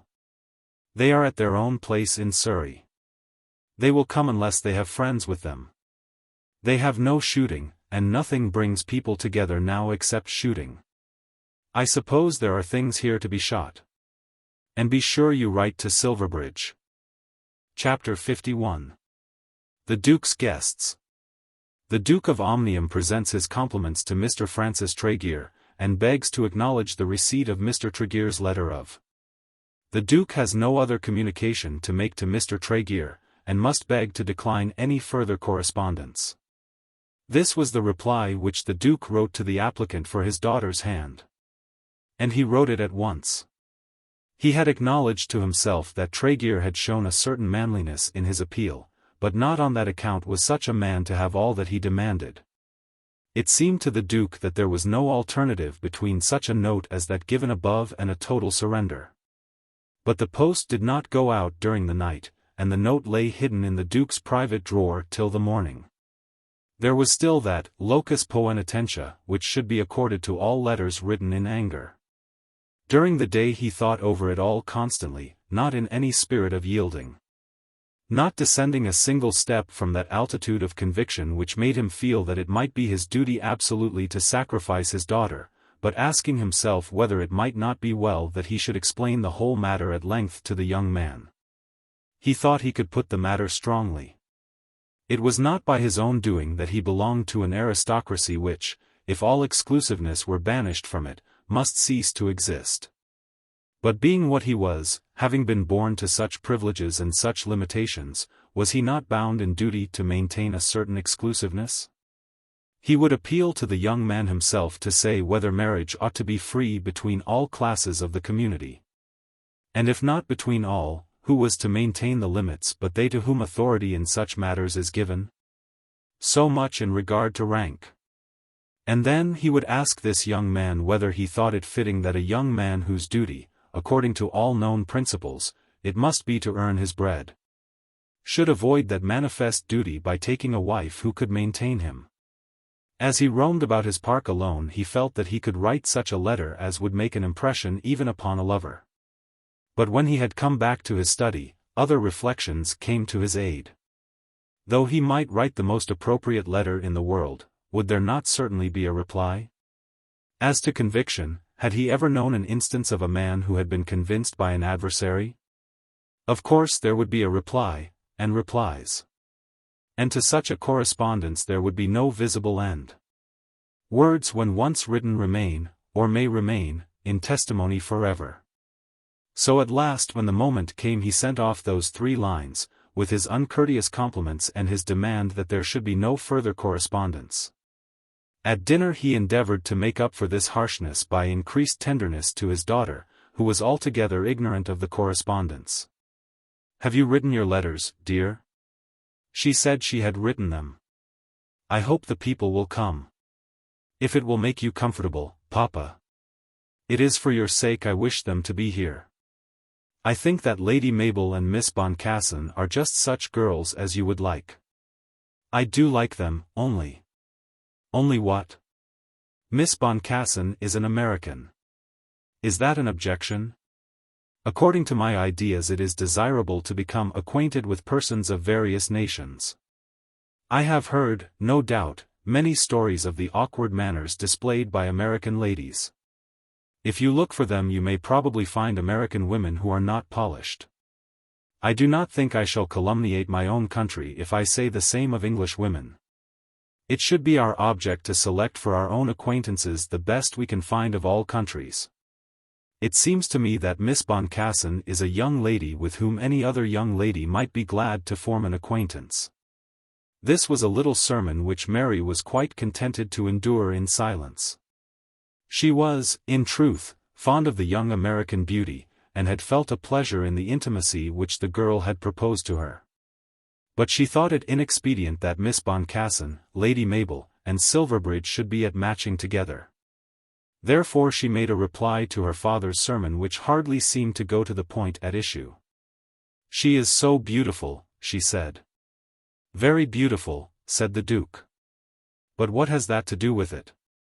My girl need not be jealous of any girl's beauty." Mary laughed and shook her head. "What is it, then? Perhaps Silverbridge might admire her. I have no doubt he would, or does, for I am aware that they have met. But why should he not admire her?" "I don't know," said Lady Mary sheepishly. "I fancy that there is no danger in that direction. I think Silverbridge understands what is expected from him." Had not Silverbridge plainly shown that he understood what was expected from him when he selected Lady Mabel? Nothing could have been more proper, and the Duke had been altogether satisfied. That in such a matter there should have been a change in so short a time did not occur to him. Poor Mary was now completely silenced. She had been told that Silverbridge understood what was expected from him, and of course could not fail to carry home to herself an accusation that she failed to understand what was expected from her. She had written her letters, but had not as yet sent them. Those to Mrs. Finn and to the two young ladies had been easy enough. Could Mr. and Mrs. Finn come to Matching on the 20th of November? "Papa says that you promised to return, and thinks this time will perhaps suit you." And then to Lady Mabel, "Do come if you can. And Papa particularly says that he hopes Miss Cassewary will come also." To Miss Boncassen she had written a long letter, but that too had been written very easily. "I write to you instead of your mamma, because I know you. You must tell her that, and then she will not be angry. I am only Papa's messenger, and I am to say how much he hopes that you will come on the 20th. Mr. Boncassen is to bring the whole British Museum if he wishes." Then there was a little postscript which showed that there was already considerable intimacy between the two young ladies. "We won't have either Mr. L. or Lord P." Not a word was said about Lord Silverbridge. There was not even an initial to indicate his name. But the letter to her brother was more difficult. In her epistles to those others she had so framed her words as if possible to bring them to Matching. But in writing to her brother, she was anxious so to write as to deter him from coming. She was bound to obey her father's commands. He had desired that Silverbridge should be asked to come, and he was asked to come. But she craftily endeavoured so to word the invitation that he should be induced to remain away. "It is all Papa's doing," she said, "and I am glad that he should like to have people here. I have asked the Finns, with whom Papa seems to have made up everything. Mr. Warburton will be here of course, and I think Mr. Moreton is coming. He seems to think that a certain amount of shooting ought to be done. Then I have invited Lady Mabel Grex and Miss Cassewary, all of Papa's choosing, and the Boncassens. Now you will know whether the set will suit you. Papa has particularly begged that you will come, apparently because of Lady Mabel. I don't at all know what that means. Perhaps you do. As I like Lady Mabel, I hope she will come. Surely Silverbridge would not run himself into the jaws of the lion. When he heard that he was specially expected by his father to come to Matching in order that he might make himself agreeable to one young lady, he would hardly venture to come, seeing that he would be bound to make love to another young lady. To Mary's great horror, all the invitations were accepted. Mr. and Mrs. Finn were quite at the Duke's disposal. That she had expected. The Boncassens would all come. This was signified in a note from Isabel, which covered 4 sides of the paper and was full of fun. But under her signature had been written a few words, not in fun, words which Lady Mary perfectly understood. I wonder. Did the Duke when inviting her know anything of his son's inclinations? Would he be made to know them now, during this visit? And what would he say when he did know them? That the Boncassens would come was a matter of course, but Mary had thought that Lady Mabel would refuse. She had told Lady Mabel that the Boncassens had been asked, and to her thinking it had not been improbable that the young lady would be unwilling to meet her rival at Matching. But the invitation was accepted. But it was her brother's ready acquiescence which troubled Mary chiefly. He wrote as though there were no doubt about the matter. "Of course there is a deal of shooting to be done," he said, "and I consider myself bound to look after it. There ought not to be less than 4 guns, particularly if Warburton is to be one of them. I like Warburton very much, and I think he shoots badly to ingratiate himself with the governor. I wonder whether the governor would get leave for Gerald for a week. He has been sticking to his work like a brick. If not, would he mind my bringing someone? You ask the governor and let me know. I'll be there on the 20th. I wonder whether they'll let me hear what goes on among them about politics. I'm sure there is not one of them hates Sir Timothy worse than I do. Lady Mab is a brick, and I'm glad you have asked her. I don't think she'll come, as she likes shutting herself up at Grex. Miss Boncassen is another brick. And if you can manage about Gerald, I will say that you are a third." This would have been all very well had she not known that secret. Could it be that Miss Boncassen had been mistaken? She was forced to write again to say that her father did not think it right that Gerald should be brought away from his studies for the sake of shooting. And that the necessary 4th gun would be there in the person of one Barrington Erle. Then she added, "Lady Mabel Grex is coming, and so is Miss Boncassen." But to this she received no reply. Though Silverbridge had written to his sister in his usual careless style, he had considered the matter much. The 3 months were over. He had no idea of any hesitation on his part. He had asked her to be his wife, and he was determined to go on with his suit. Had he ever been enabled to make the same request to Mabel Grex, or had she answered him when he did half make it in a serious manner, he would have been true to her. He had not told his father, or his sister, or his friends, as Isabel had suggested. He would not do so till he should have received some more certain answer from her. But in respect to his love he was prepared to be quite as obstinate as his sister. It was a matter for his own consideration, and he would choose for himself. The 3 months were over, and it was now his business to present himself to the lady again. That Lady Mabel should also be at Matching, would certainly be a misfortune. He thought it probable that she, knowing that Isabel Boncassen and he would be there together, would refuse the invitation. Surely she ought to do so. That was his opinion when he wrote to his sister.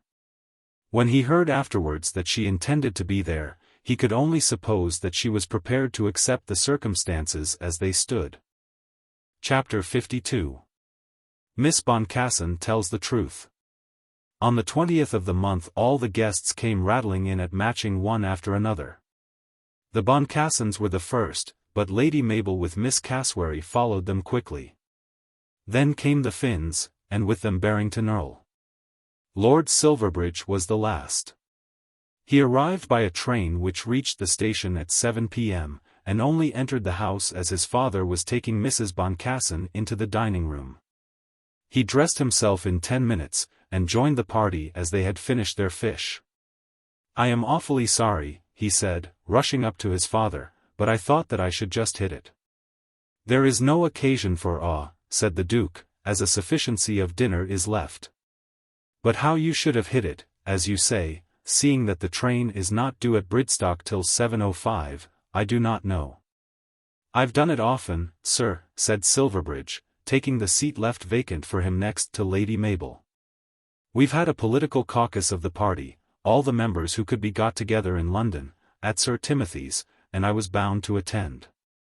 "We've all heard of that," said Phineas Finn. "And we pretty well know all the points of Sir Timothy's eloquence," said Barrington Erle. "I am not going to tell any of the secrets. I have no doubt that there were reporters present, and you will see the whole of it in the papers tomorrow." Then Silverbridge turned to his neighbour. "Well, Lady Mab, and how are you this long time? But how are you? Think what you have gone through since we were at Killancodlem. Don't talk of it. I suppose it is not to be talked of. Though upon the whole it has happened very luckily. I have got rid of the accursed horses, and my governor has shown what a brick he can be. I don't think there is another man in England who would have done as he did. There are not many who could. There are fewer who would. When they came into my bedroom that morning and told me that the horse could not run, I thought I should have broken my heart. £70,000 gone. £70,000. And the honor and glory of winning the race. And then the feeling that one had been so awfully swindled. Of course I had to look as though I did not care a straw about it, and to go and see the race, with a jaunty air and a cigar in my mouth. That is what I call hard work. But you did it. I tried. I wish I could explain to you my state of mind that day. In the first place the money had to be got. Though it was to go into the hands of swindlers, still it had to be paid. I don't know how your father and Percival get on together, but I felt very like the prodigal son. It is very different with Papa. I suppose so. I felt very like hanging myself when I was alone that evening. And now everything is right again. I am glad that everything is right, she said, with a strong emphasis on the everything. I have done with racing, at any rate. The feeling of being in the power of a lot of low blackguards is so terrible. I did love the poor brute so dearly. And now what have you been doing? Just nothing, and have seen nobody. I went back to Grex after leaving Killancodlem, and shut myself up in my misery. Why misery? Why misery? What a question for you to ask. Though I love Grex, I am not altogether fond of living alone, and though Grex has its charms, they are of a melancholy kind. And when I think of the state of our family affairs, that is not reassuring. Your father has just paid £70,000 for you. My father has been good enough to take something less than a quarter of that sum from me, but still it was all that I was ever to have. Girls don't want money. Don't they? When I look forward it seems to me that a time will come when I shall want it very much. You will marry, he said. She turned round for a moment and looked at him, full in the face, after such a fashion that he did not dare to promise her further comfort in that direction. Things always do come right, somehow. Let us hope so. Only nothing has ever come right with me yet. What is Frank doing? I haven't seen him since he left Crummy-Toddy. And your sister, she whispered. I know nothing about it at all. And you? I have told you everything about myself. As for me, I think of nothing but politics now. I have told you about my racing experiences. Just at present shooting is up. Before Christmas I shall go into Chiltern's country for a little hunting. You can hunt here? I shan't stay long enough to make it worth while to have my horses down. If Tregear will go with me to the break, I can mount him for a day or two. But I dare say you know more of his plans than I do. He went to see you at Grex. And you did not. I was not asked. Nor was he. Then all I can say is, replied Silverbridge, speaking in a low voice, but with considerable energy, that he can use a freedom with Lady Mabel Grex upon which I cannot venture. I believe you begrudge me his friendship. If you had no one else belonging to you with whom you could have any sympathy, would not you find comfort in a relation who could be almost as near to you as a brother? I do not grudge him to you. Yes, you do. And what business have you to interfere? None at all, certainly. I will never do it again. Don't say that, Lord Silverbridge. You ought to have more mercy on me. You ought to put up with anything from me, knowing how much I suffer. I will put up with anything, said he. Do. And now I will try to talk to Mr. Earl. Miss Boncassen was sitting on the other side of the table, between Mr. Monk and Phineas Finn, and throughout the dinner talked mock politics with the greatest liveliness. Silverbridge when he entered the room had gone round the table and had shaken hands with everyone. But there had been no other greeting between him and Isabel, nor had any sign passed from one to the other. No such greeting or sign had been possible. Nothing had been left undone which she had expected, or hoped. But, though she was lively, nevertheless she kept her eye upon her lover and Lady Mabel. Lady Mary had said that she thought her brother was in love with Lady Mabel. Could it be possible? In her own land she had heard absurd stories, stories which seemed to her to be absurd, of the treachery of lords and countesses, of the baseness of aristocrats, of the iniquities of high life in London. But her father had told her that, go where she might, she would find people in the main to be very like each other. It had seemed to her that nothing could be more ingenuous than this young man had been in the declaration of his love. No simplest republican could have spoken more plainly. But now, at this moment, she could not doubt but that her lover was very intimate with this other girl. Of course he was free. When she had refused to say a word to him of her own love or want of love, she had necessarily left him his liberty. When she had put him off for 3 months, of course he was to be his own master. But what must she think of him if it were so? And how could he have the courage to face her in his father's house if he intended to treat her in such a fashion? But of all this she showed nothing, nor was there a tone in her voice which betrayed her. She said her last word to Mr. Monk with so sweet a smile that that old bachelor wished he were younger for her sake. In the evening after dinner there was music. It was discovered that Miss Boncassen sang divinely, and both Lady Mabel and Lady Mary accompanied her. Mr. Earl, and Mr. Warburton, and Mr. Monk, all of whom were unmarried, stood by enraptured. But Lord Silverbridge kept himself apart, and interested himself in a description which Mrs. Boncassen gave him of their young men and their young ladies in the States. He had hardly spoken to Miss Boncassen, till he offered her sherry or soda water before she retired for the night. She refused his courtesy with her usual smile, but showed no more emotion than though they two had now met for the first time in their lives. He had quite made up his mind as to what he would do. When the opportunity should come in his way he would simply remind her that the 3 months were past. But he was shy of talking to her in the presence of Lady Mabel and his father. He was quite determined that the thing should be done at once, but he certainly wished that Lady Mabel had not been there. In what she had said to him at the dinner table she had made him understand that she would be a trouble to him. He remembered her look when he told her she would marry. It was as though she had declared to him that it was he who ought to be her husband. It referred back to that proffer of love which he had once made to her. Of course all this was disagreeable. Of course it made things difficult for him. But not the less was it a thing quite assured that he would press his suit to Miss Boncassen. When he was talking to Mrs. Boncassen he was thinking of nothing else. When he was offering Isabel the glass of sherry he was telling himself that he would find his opportunity on the morrow, though now, at that moment, it was impossible that he should make a sign. She, as she went to bed, asked herself whether it were possible that there should be such treachery, whether it were possible that he should pass it all by as though he had never said a word to her. During the whole of the next day, which was Sunday, he was equally silent. Immediately after breakfast, on the Monday, shooting commenced, and he could not find a moment in which to speak. It seemed to him that she purposely kept out of his way.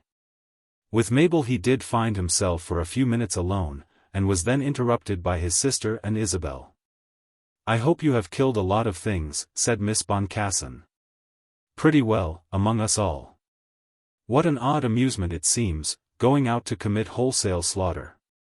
However, it is the proper thing, no doubt." "Quite the proper thing," said Lord Silverbridge, and that was all. On the next morning he dressed himself for shooting, and then sent out the party without him. He had heard, he said, of a young horse for sale in the neighborhood, and had sent to desire that it might be brought to him. And now he found his occasion. "Come and play a game of billiards," he said to Isabel, as the 3 girls with the other ladies were together in the drawing-room. She got up very slowly from her seat, and very slowly crept away to the door. Then she looked round as though expecting the others to follow her. None of them did follow her. Mary felt that she ought to do so, but, knowing all that she knew, did not dare. And what good could she have done by one such interruption? Lady Mabel would fain have gone too. But neither did she quite dare. Had there been no special reason why she should or should not have gone with them, the thing would have been easy enough. When two people go to play billiards, a third may surely accompany them. But now, Lady Mabel found that she could not stir. Mrs. Finn, Mrs. Boncassen, and Miss Cassewary were all in the room, but none of them moved. Silverbridge led the way quickly across the hall, and Isabel Boncassen followed him very slowly. When she entered the room she found him standing with a cue in his hand. He at once shut the door, and walking up to her dropped the butt of the cue on the floor and spoke one word. "Well," he said. "What does 'well' mean? The 3 months are over." "Certainly they are over. And I have been a model of patience." "Perhaps your patience is more remarkable than your constancy. Is not Lady Mabel Grex in the ascendant just now?" "What do you mean by that? Why do you ask that? You told me to wait for 3 months. I have waited, and here I am." "How very, very, downright you are. Is not that the proper thing?" "I thought I was downright, but you beat me hollow." "Yes, the 3 months are over. And now what have you got to say?" He put down his cue, and stretched out his arms as though he were going to take her and hold her to his heart. "No, no, not that," she said laughing. "But if you will speak, I will hear you. You know what I said before. Will you love me, Isabel? And you know what I said before. Do they know that you love me? Does your father know it, and your sister? Why did they ask me to come here? Nobody knows it. But say that you love me, and everyone shall know it at once." "Yes, one person knows it." "Why did you mention Lady Mabel's name?" "She knows it." "Did you tell her?" "Yes. I went again to Killancodlem after you were gone, and then I told her." "But why her?" "Come, Lord Silverbridge. You are straightforward with me, and I will be the same with you. You have told Lady Mabel, I have told Lady Mary." "My sister." "Yes, your sister. And I am sure she disapproves it." "She did not say so, but I am sure it is so. And then she told me something." "What did she tell you?" "Has there never been reason to think that you intended to offer your hand to Lady Mabel Grex? Did she tell you so? You should answer my question, Lord Silverbridge.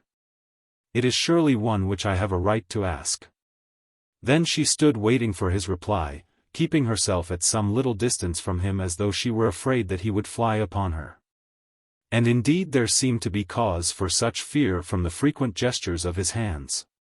"Why do you not answer me? Has there been reason for such expectations?" "Yes, there has. There has. I thought of it, not knowing myself, before I had seen you. You shall know it all if you will only say that you love me." "I should like to know it all first." "You do know it all, almost. I have told you that she knows what I said to you at Killancodlem. Is not that enough? And she approves. What has that to do with it? Lady Mabel is my friend, but not my guardian. Has she a right to expect that she should be your wife? No, certainly not. Why should you ask all this? Do you love me? Come, Isabel, say that you love me. Will you call me vain if I say that I almost think you do? You cannot doubt about my love, not now. No, not now. You needn't. Why won't you be as honest to me? If you hate me, say so. But if you love me. I do not hate you, Lord Silverbridge. And is that all? You asked me the question. But you do love me? By George, I thought you would be more honest and straightforward. Then she dropped her badinage and answered him seriously. I thought I had been honest and straightforward. When I found that you were in earnest at Killancodlem.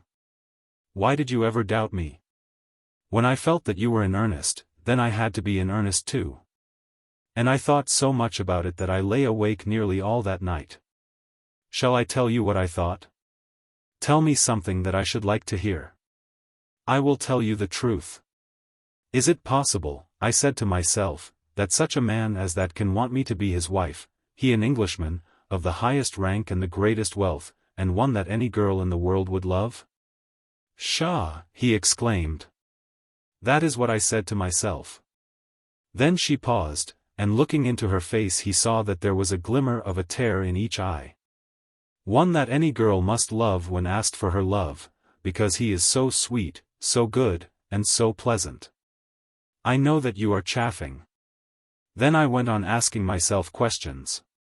And is it possible that I, who by all his friends will be regarded as a nobody, who am an American, with merely human workaday blood in my veins, that such a one as I should become his wife? Then I told myself that it was not possible. It was not in accordance with the fitness of things. All the dukes in England would rise up against it, and especially that duke whose goodwill would be imperative. Why should he rise up against it? You know he will. But I will go on with my story of myself. When I had settled that in my mind, I just cried myself to sleep. It had been a dream. I had come across one who in his own self seemed to combine all that I had ever thought of as being lovable in a man. Isabel. And in his outward circumstances soared as much above my thoughts as the heaven is above the earth. And he had whispered to me soft, loving, heavenly words. No, no, you shall not touch me. But you shall listen to me. In my sleep I could be happy again and not see the barriers. But when I woke I made up my mind. If he comes to me again, I said, if it should be that he should come to me again, I will tell him that he shall be my heaven on earth, if the ill will of his friends would not make that heaven a hell to both of us. I did not tell you quite all that. You told me nothing but that I was to come again in 3 months. I said more than that. I bade you ask your father. Now you have come again. You cannot understand a girl's fears and doubts. How should you? I thought perhaps you would not come. When I saw you whispering to that highly born well-bred beauty, and remembered what I was myself, I thought that you would not come. Then you must love me. Love you. Oh, my darling. No, no, no, she said, as she retreated from him round the corner of the billiard table, and stood guarding herself from him with her little hands. You ask if I love you. You are entitled to know the truth. From the sole of your foot to the crown of your head I love you as I think a man would wish to be loved by the girl he loves. You have come across my life, and have swallowed me up, and made me all your own. But I will not marry you to be rejected by your people. No. Nor shall there be a kiss between us till I know that it will not be so. May I speak to your father? For what good? I have not spoken to father or mother because I have known that it must depend upon your father.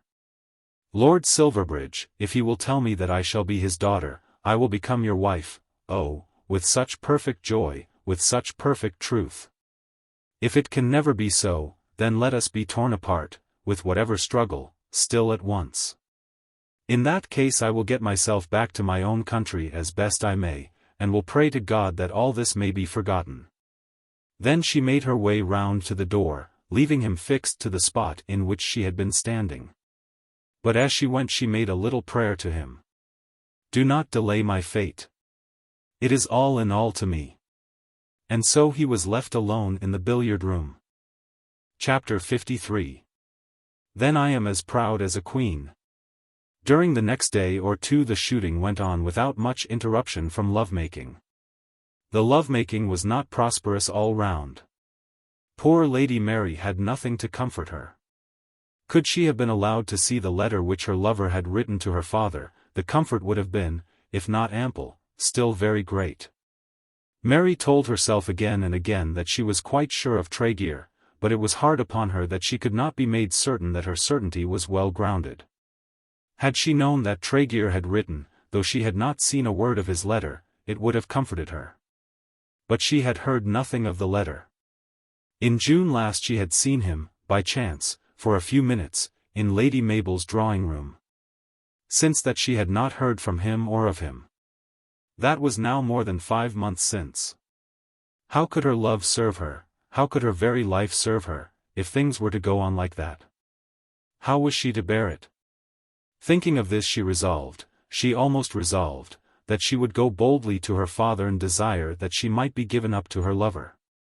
Her brother, though more triumphant, for how could he fail to triumph after such words as Isabel had spoken to him, still felt his difficulties very seriously. She had imbued him with a strong sense of her own firmness, and she had declared that she would go away and leave him altogether if the Duke should be unwilling to receive her. He knew that the Duke would be unwilling. The Duke, who certainly was not handy in those duties of matchmaking which seemed to have fallen upon him at the death of his wife, showed by 100 little signs his anxiety that his son and heir should arrange his affairs with Lady Mabel. These signs were manifest to Mary, were disagreeably manifest to Silverbridge, were unfortunately manifest to Lady Mabel herself. They were manifest to Mrs. Finn, who was clever enough to perceive that the inclinations of the young heir were turned in another direction. And gradually they became manifest to Isabel Boncassen. The host himself, as host, was courteous to all his guests. They had been of his own selection, and he did his best to make himself pleasant to them all. But he selected 2 for his peculiar notice, and those 2 were Miss Boncassen and Lady Mabel. While he would himself walk, and talk, and argue after his own peculiar fashion with the American beauty, explaining to her matters political and social, till he persuaded her to promise to read his pamphlet upon decimal coinage, he was always making awkward efforts to throw Silverbridge and Lady Mabel together. The 2 girls saw it all and knew well how the matter was, knew that they were rivals, and knew each the ground on which she herself and on which the other stood. But neither was satisfied with her advantage, or nearly satisfied. Isabel would not take the prize without the Duke's consent, and Mabel could not have it without that other consent. "If you want to marry an English Duke," she once said to Isabel in that anger which she was unable to restrain, "there is the Duke himself. I never saw a man more absolutely in love."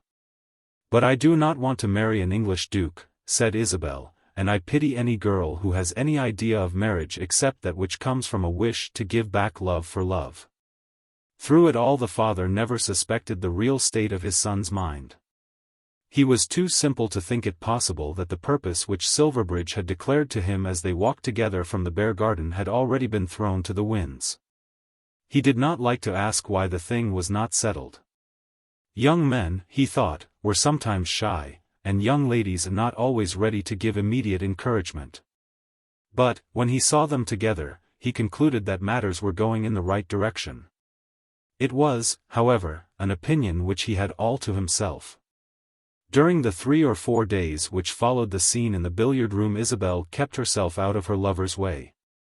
She had explained to him that which she wished him to do, and she left him to do it. Day by day she watched the circumstances of the life around her, and knew that it had not been done. She was sure that it could not have been done while the Duke was explaining to her the beauty of quints, and expatiating on the horrors of 12 pennies, and 12 inches, and 12 ounces, variegated in some matters by 16 and 14. He could not know that she was ambitious of becoming his daughter-in-law, while he was opening out to her the mysteries of the House of Lords, and explaining how it came to pass that while he was a member of one House of Parliament, his son should be sitting as a member of another. How it was that a nobleman could be a commoner, and how a peer of one part of the empire could sit as the representative of a borough in another part. She was an apt scholar. Had there been a question of any other young man marrying her, he would probably have thought that no other young man could have done better. Silverbridge was discontented with himself. The greatest misfortune was that Lady Mabel should be there. While she was present to his father's eyes he did not know how to declare his altered wishes. Every now and then she would say to him some little word indicating her feelings of the absurdity of his passion. "I declare I don't know whether it is you or your father that Miss Boncassen most affects," she said. But to this and to other similar speeches he would make no answer. She had extracted his secret from him at Killancodlem, and might use it against him if she pleased. In his present frame of mind he was not disposed to joke with her upon the subject. On that second Sunday, the Boncassens were to return to London on the following Tuesday. He found himself alone with Isabel's father. The American had been brought out at his own request to see the stables, and had been accompanied round the premises by Silverbridge and by Mr. Warburton, by Isabel and by Lady Mary. As they got out into the park the party were divided, and Silverbridge found himself with Mr. Boncassen. Then it occurred to him that the proper thing for a young man in love was to go, not to his own father, but to the lady's father. Why should not he do as others always did? Isabel no doubt had suggested a different course. But that which Isabel had suggested was at the present moment impossible to him. Now, at this instant, without a moment's forethought, he determined to tell his story to Isabel's father, as any other lover might tell it to any other father. "I am very glad to find ourselves alone, Mr. Boncassen," he said. Mr. Boncassen bowed and showed himself prepared to listen. Though so many at Matching had seen the whole play, Mr. Boncassen had seen nothing of it. "I don't know whether you are aware of what I have got to say." "I cannot quite say that I am, my lord. But whatever it is, I am sure I shall be delighted to hear it." "I want to marry your daughter," said Silverbridge. Isabel had told him that he was downright, and in such a matter he had hardly as yet learned how to express himself with those paraphrases in which the world delights. Mr. Boncassen stood stock still, and in the excitement of the moment pulled off his hat. "The proper thing is to ask your permission to go on with it." "You want to marry my daughter?" "Yes. That is what I have got to say." "Is she aware of your intention?" "Quite aware. I believe I may say that if other things go straight, she will consent." "And your father, the Duke?" "He knows nothing about it, as yet." "Really this takes me quite by surprise. I am afraid you have not given enough thought to the matter." "I have been thinking about it for the last 3 months, said Lord Silverbridge. "Marriage is a very serious thing." "Of course it is. And men generally like to marry their equals." "I don't know about that. I don't think that counts for much. People don't always know who are their equals." "That is quite true. If I were speaking to you or to your father theoretically I should perhaps be unwilling to admit superiority on your side because of your rank and wealth. I could make an argument in favor of any equality with the best Briton that ever lived, as would become a true-born Republican. That is just what I mean. But when the question becomes one of practicing, a question for our lives, for our happiness, for our own conduct, then, knowing what must be the feelings of an aristocracy in such a country as this, I am prepared to admit that your father would be as well justified in objecting to a marriage between a child of his and a child of mine, as I should be in objecting to one between my child and the son of some mechanic in our native city." "He wouldn't be a gentleman," said Silverbridge. "That is a word of which I don't quite know the meaning." "I do," said Silverbridge confidently. "But you could not define it. If a man be well educated, and can keep a good house over his head, perhaps you may call him a gentleman. But there are many such with whom your father would not wish to be so closely connected as you propose. But I may have your sanction?" Mr. Boncassen again took off his hat and walked along thoughtfully. "I hope you don't object to me personally. My dear young lord, your father has gone out of his way to be civil to me. Am I to return his courtesy by bringing a great trouble upon him? He seems to be very fond of Miss Boncassen. Will he continue to be fond of her when he has heard this? What does Isabel say?" "She says the same as you, of course." "Why of course, except that it is evident to you as it is to me that she could not with propriety say anything else." I think she would like it, you know. She would like to be your wife. Well, yes. If it were all serene, I think she would consent. I dare say she would consent, if it were all serene. Why should she not? Do not try her too hard, Lord Silverbridge. You say you love her. I do, indeed. Then think of the position in which you are placing her. You are struggling to win her heart. Silverbridge as he heard this assured himself that there was no need for any further struggling in that direction. Perhaps you have won it. Yet she may feel that she cannot become your wife. She may well say to herself that this which is offered to her is so great, that she does not know how to refuse it. And may yet have to say, at the same time, that she cannot accept it without disgrace. You would not put one that you love into such a position? As for disgrace, that is nonsense. I beg your pardon, Mr. Boncassen. Would it be no disgrace that she should be known here, in England, to be your wife, and that none of those of your rank, of what would then be her own rank, should welcome her into her new world? That would be out of the question. If your own father refused to welcome her, would not others follow suit? You don't know my father. You seem to know him well enough to fear that he would object. Yes, that is true. What more do I want to know? If she were once my wife he would not reject her. Of all human beings he is in truth the kindest and most affectionate. And therefore you would try him after this fashion? No, my lord, I cannot see my way through these difficulties. You can say what you please to him as to your own wishes. But you must not tell him that you have any sanction from me. That evening the story was told to Mrs. Boncassen, and the matter was discussed among the family. Isabel in talking to them made no scruple of declaring her own feelings. And though in speaking to Lord Silverbridge she had spoken very much as her father had done afterwards, yet in this family conclave she took her lover's part.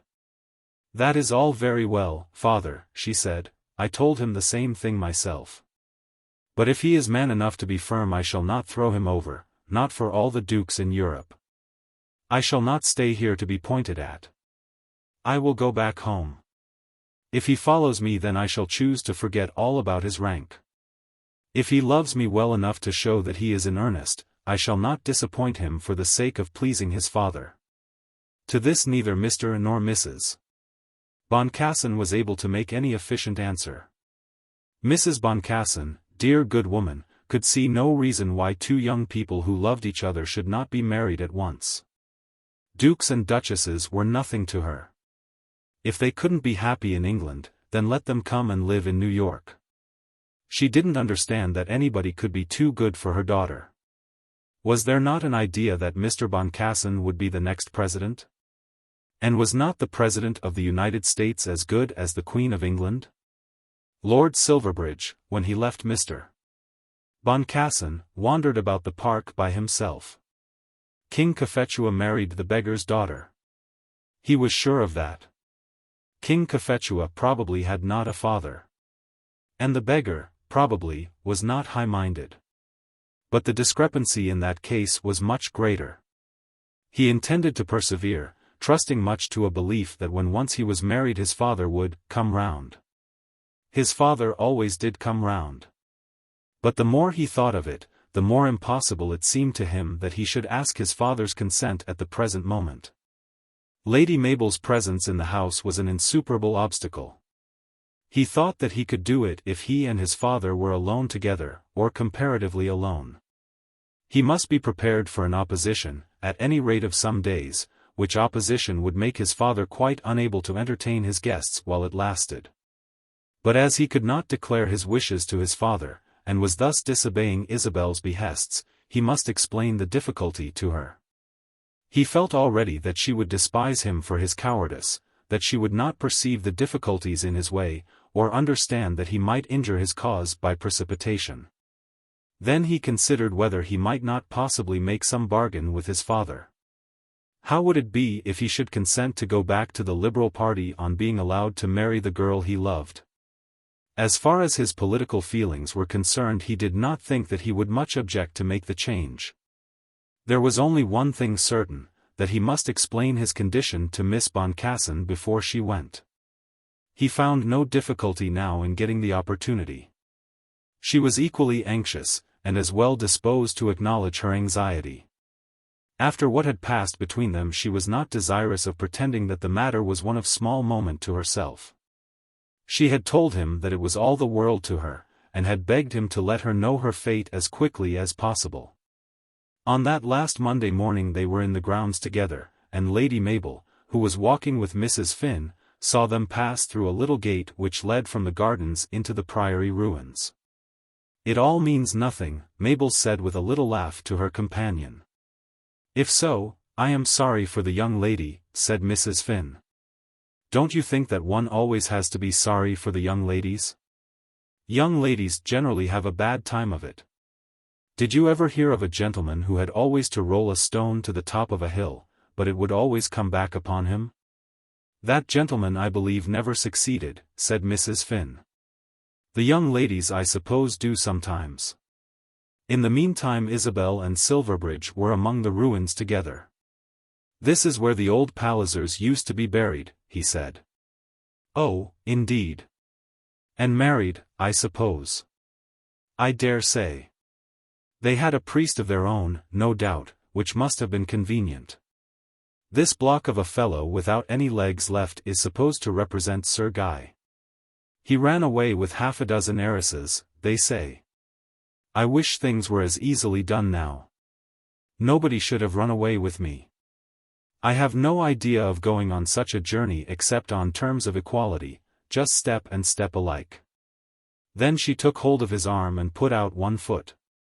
"Are you ready?" "I am very willing." "But are you ready for a straightforward walk off to church before all the world? None of your private chaplains, such as Sir Guy had at his command. Just the registrar, if there is nothing better, so that it be public, before all the world. I wish we could start this instant. But we can't, can we?" "No, dear. So many things have to be settled." "And what have you settled on since you last spoke to me?" "I have told your father everything." "Yes, I know that. What good does that do? Father is not a Duke of Omnium." No one supposed that he would object. "But he did," said Silverbridge. "Yes, as I do, for the same reason. Because he would not have his daughter creep in at a hole. But to your own father you have not ventured to speak." Then he told his story, as best he knew how. It was not that he feared his father, but that he felt that the present moment was not fit. "He wishes you to marry that Lady Mabel Grex," she said. He nodded his head. "And you will marry her?" "Never. I might have done so, had I not seen you. I should have done so, if she had been willing. But now I never can, never, never." Her hand had dropped from his arm, but now she put it up again for a moment, so that he might feel the pressure of her fingers. "Say that you believe me." "I think I do."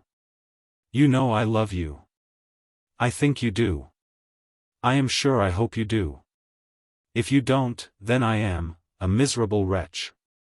"With all my heart I do." "Then I am as proud as a queen." "You will tell him soon?" "As soon as you are gone. As soon as we are alone together. I will, and then I will follow you to London. Now shall we not say, goodbye?" "Goodbye, my own," she whispered. "You will let me have one kiss?" Her hand was in his, and she looked about as though to see that no eyes were watching them. But then, as the thoughts came rushing to her mind, she changed her purpose. "No," she said. "What is it but a trifle? It is nothing in itself. But I have bound myself to myself by certain promises, and you must not ask me to break them. You are as sweet to me as I can be to you, but there shall be no kissing till I know that I shall be your wife. Now take me back." Chapter 54. I don't think she is a snake. On the following day, Tuesday, the Boncassens went, and then there were none of the guests left but Mrs. Finn and Lady Mabel Grex, with of course Miss Cassewary. The Duke had especially asked both Mrs. Finn and Lady Mabel to remain, the former, through his anxiety to show his repentance for the injustice he had formerly done her, and the latter in the hope that something might be settled as soon as the crowd of visitors should have gone. He had never spoken quite distinctly to Mabel. He had felt that the manner in which he had learned his son's purpose, that which once had been his son's purpose, forbade him to do so. But he had so spoken as to make Lady Mabel quite aware of his wish. He would not have told her how sure he was that Silverbridge would keep no more racehorses, how he trusted that Silverbridge had done with betting, how he believed that the young member would take a real interest in the House of Commons, had he not intended that she should take a special interest in the young man. And then he had spoken about the house in London. It was to be made over to Silverbridge as soon as Silverbridge should marry. And there was Gatherum Castle. Gatherum was rather a trouble than otherwise. He had ever felt it to be so, but had nevertheless always kept it open perhaps for a month in the year. His uncle had always resided there for a fortnight at Christmas. When Silverbridge was married it would become the young man's duty to do something of the same kind. Gatherum was the white elephant of the family, and Silverbridge must enter in upon his share of the trouble. He did not know that in saying all this he was offering his son as a husband to Lady Mabel, but she understood it as thoroughly as though he had spoken the words. But she knew the son's mind also. He had indeed himself told her all his mind. "Of course I love her best of all," he had said. When he told her of it she had been so overcome that she had wept in her despair. Had wept in his presence. She had declared to him her secret, that it had been her intention to become his wife, and then he had rejected her. It had all been shame, and sorrow, and disappointment to her. And she could not but remember that there had been a moment when she might have secured him by a word. A look would have done it. A touch of her finger on that morning. She had known then that he had intended to be in earnest, that he only waited for encouragement. She had not given it because she had not wished to grasp too eagerly at the prize, and now the prize was gone. She had said that she had spared him. But then she could afford to joke, thinking that he would surely come back to her. She had begun her world with so fatal a mistake. When she was quite young, when she was little more than a child but still not a child, she had given all her love to a man whom she soon found that it would be impossible she should ever marry. He had offered to face the world with her, promising to do the best to smooth the rough places, and to soften the stones for her feet. But she, young as she was, had felt that both he and she belonged to a class which could hardly endure poverty with contentment. The grinding need for money, the absolute necessity of luxurious living, had been pressed upon her from her childhood. She had seen it and acknowledged it, and had told him, with precocious wisdom, that that which he offered to do for her sake would be a folly for them both. She had not stinted the assurance of her love, but had told him that they must both turn aside and learn to love elsewhere. He had done so, with too complete readiness. She had dreamed of a second love, which should obliterate the first, which might still leave to her the memory of the romance of her early passion. Then this boy had come in her way. With him all her ambition might have been satisfied. She desired high rank and great wealth. With him she might have had it all. And then, too, though there would always be the memory of that early passion, yet she could in another fashion love this youth. He was pleasant to her, and gracious. And she had told herself that if it should be so that this great fortune might be hers, she would atone to him fully for that past romance by the wife-like devotion of her life. The cup had come within the reach of her fingers, but she had not grasped it. Her happiness, her triumphs, her great success had been there, present to her, and she had dallied with her fortune. There had been a day on which he had been all but at her feet, and on the next he had been prostrate at the feet of another. He had even dared to tell her so, saying of that American that, of course he loved her the best. Over and over again since that, she had asked herself whether there was no chance. Though he had loved that other one best she would take him if it were possible. When the invitation came from the Duke she would not lose a chance. She had told him that it was impossible that he, the heir to the Duke of Omnium, should marry an American. All his family, all his friends, all his world would be against him. And then he was so young, and, as she thought, so easily led. He was lovable and prone to love, but surely his love could not be very strong, or he would not have changed so easily.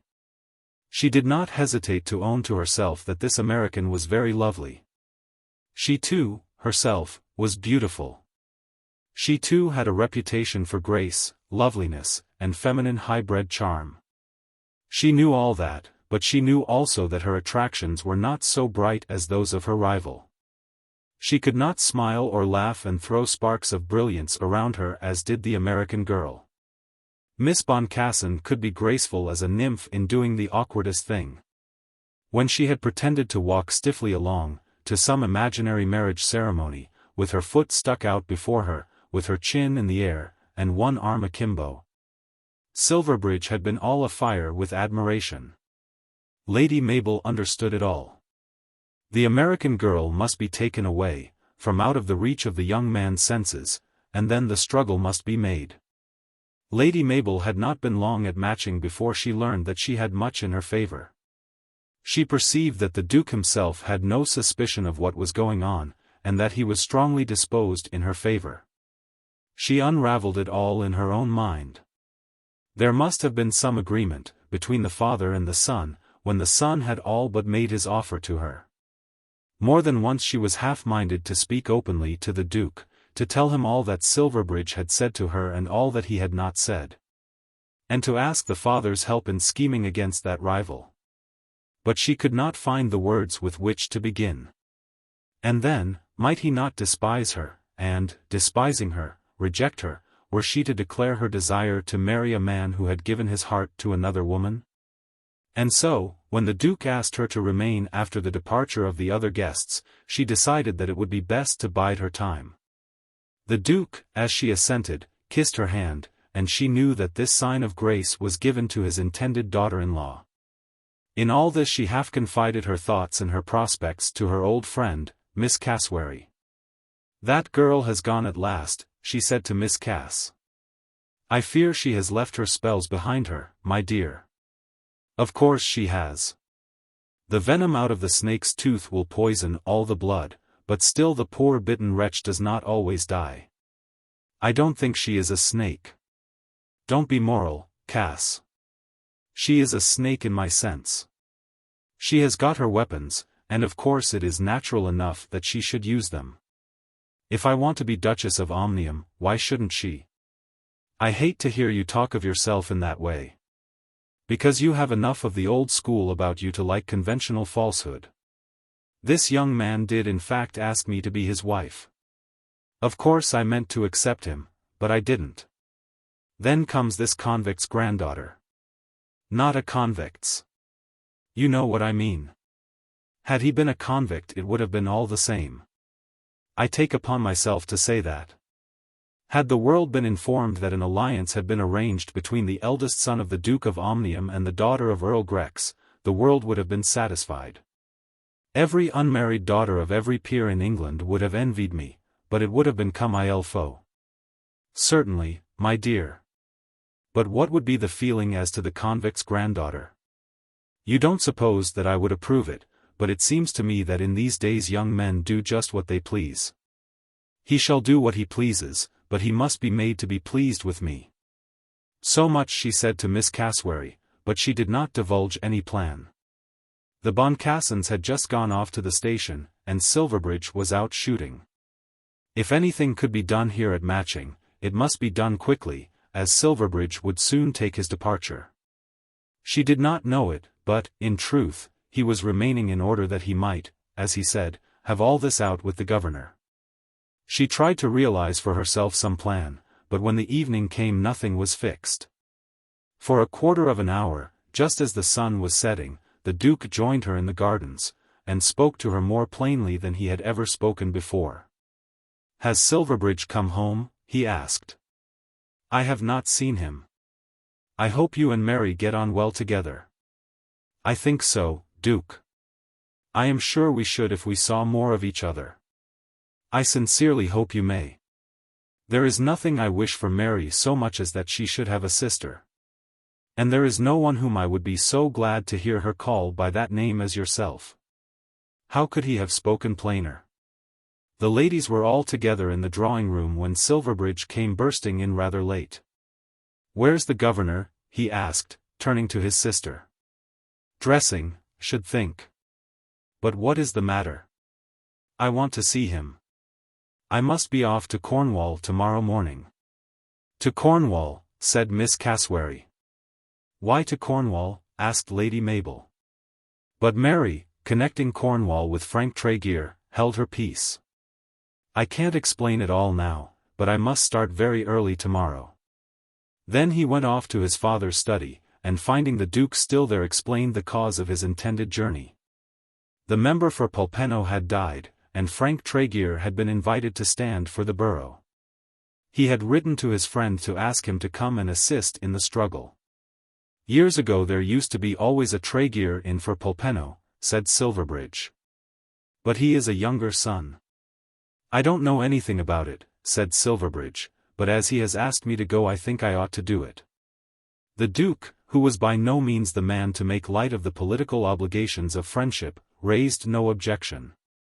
"I wish," said he, "that something could have been arranged between you and Mabel before you went." The young man stood in the gloom of the dark room aghast.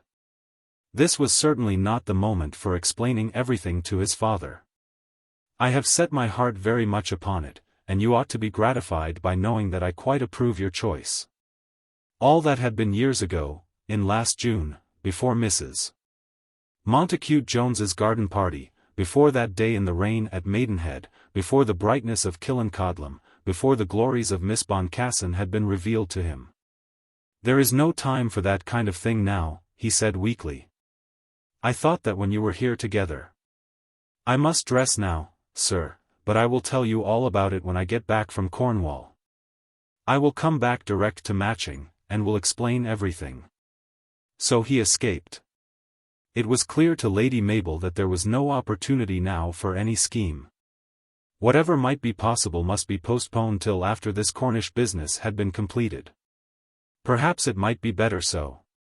She had thought that she would appeal to himself, that she would tell him of his father's wishes, of her love for him, of the authority which he had once given her for loving him, and of the absolute impossibility of his marriage with the American. She thought that she could do it, if not efficiently at any rate effectively. But it could not be done on the very day on which the American had gone.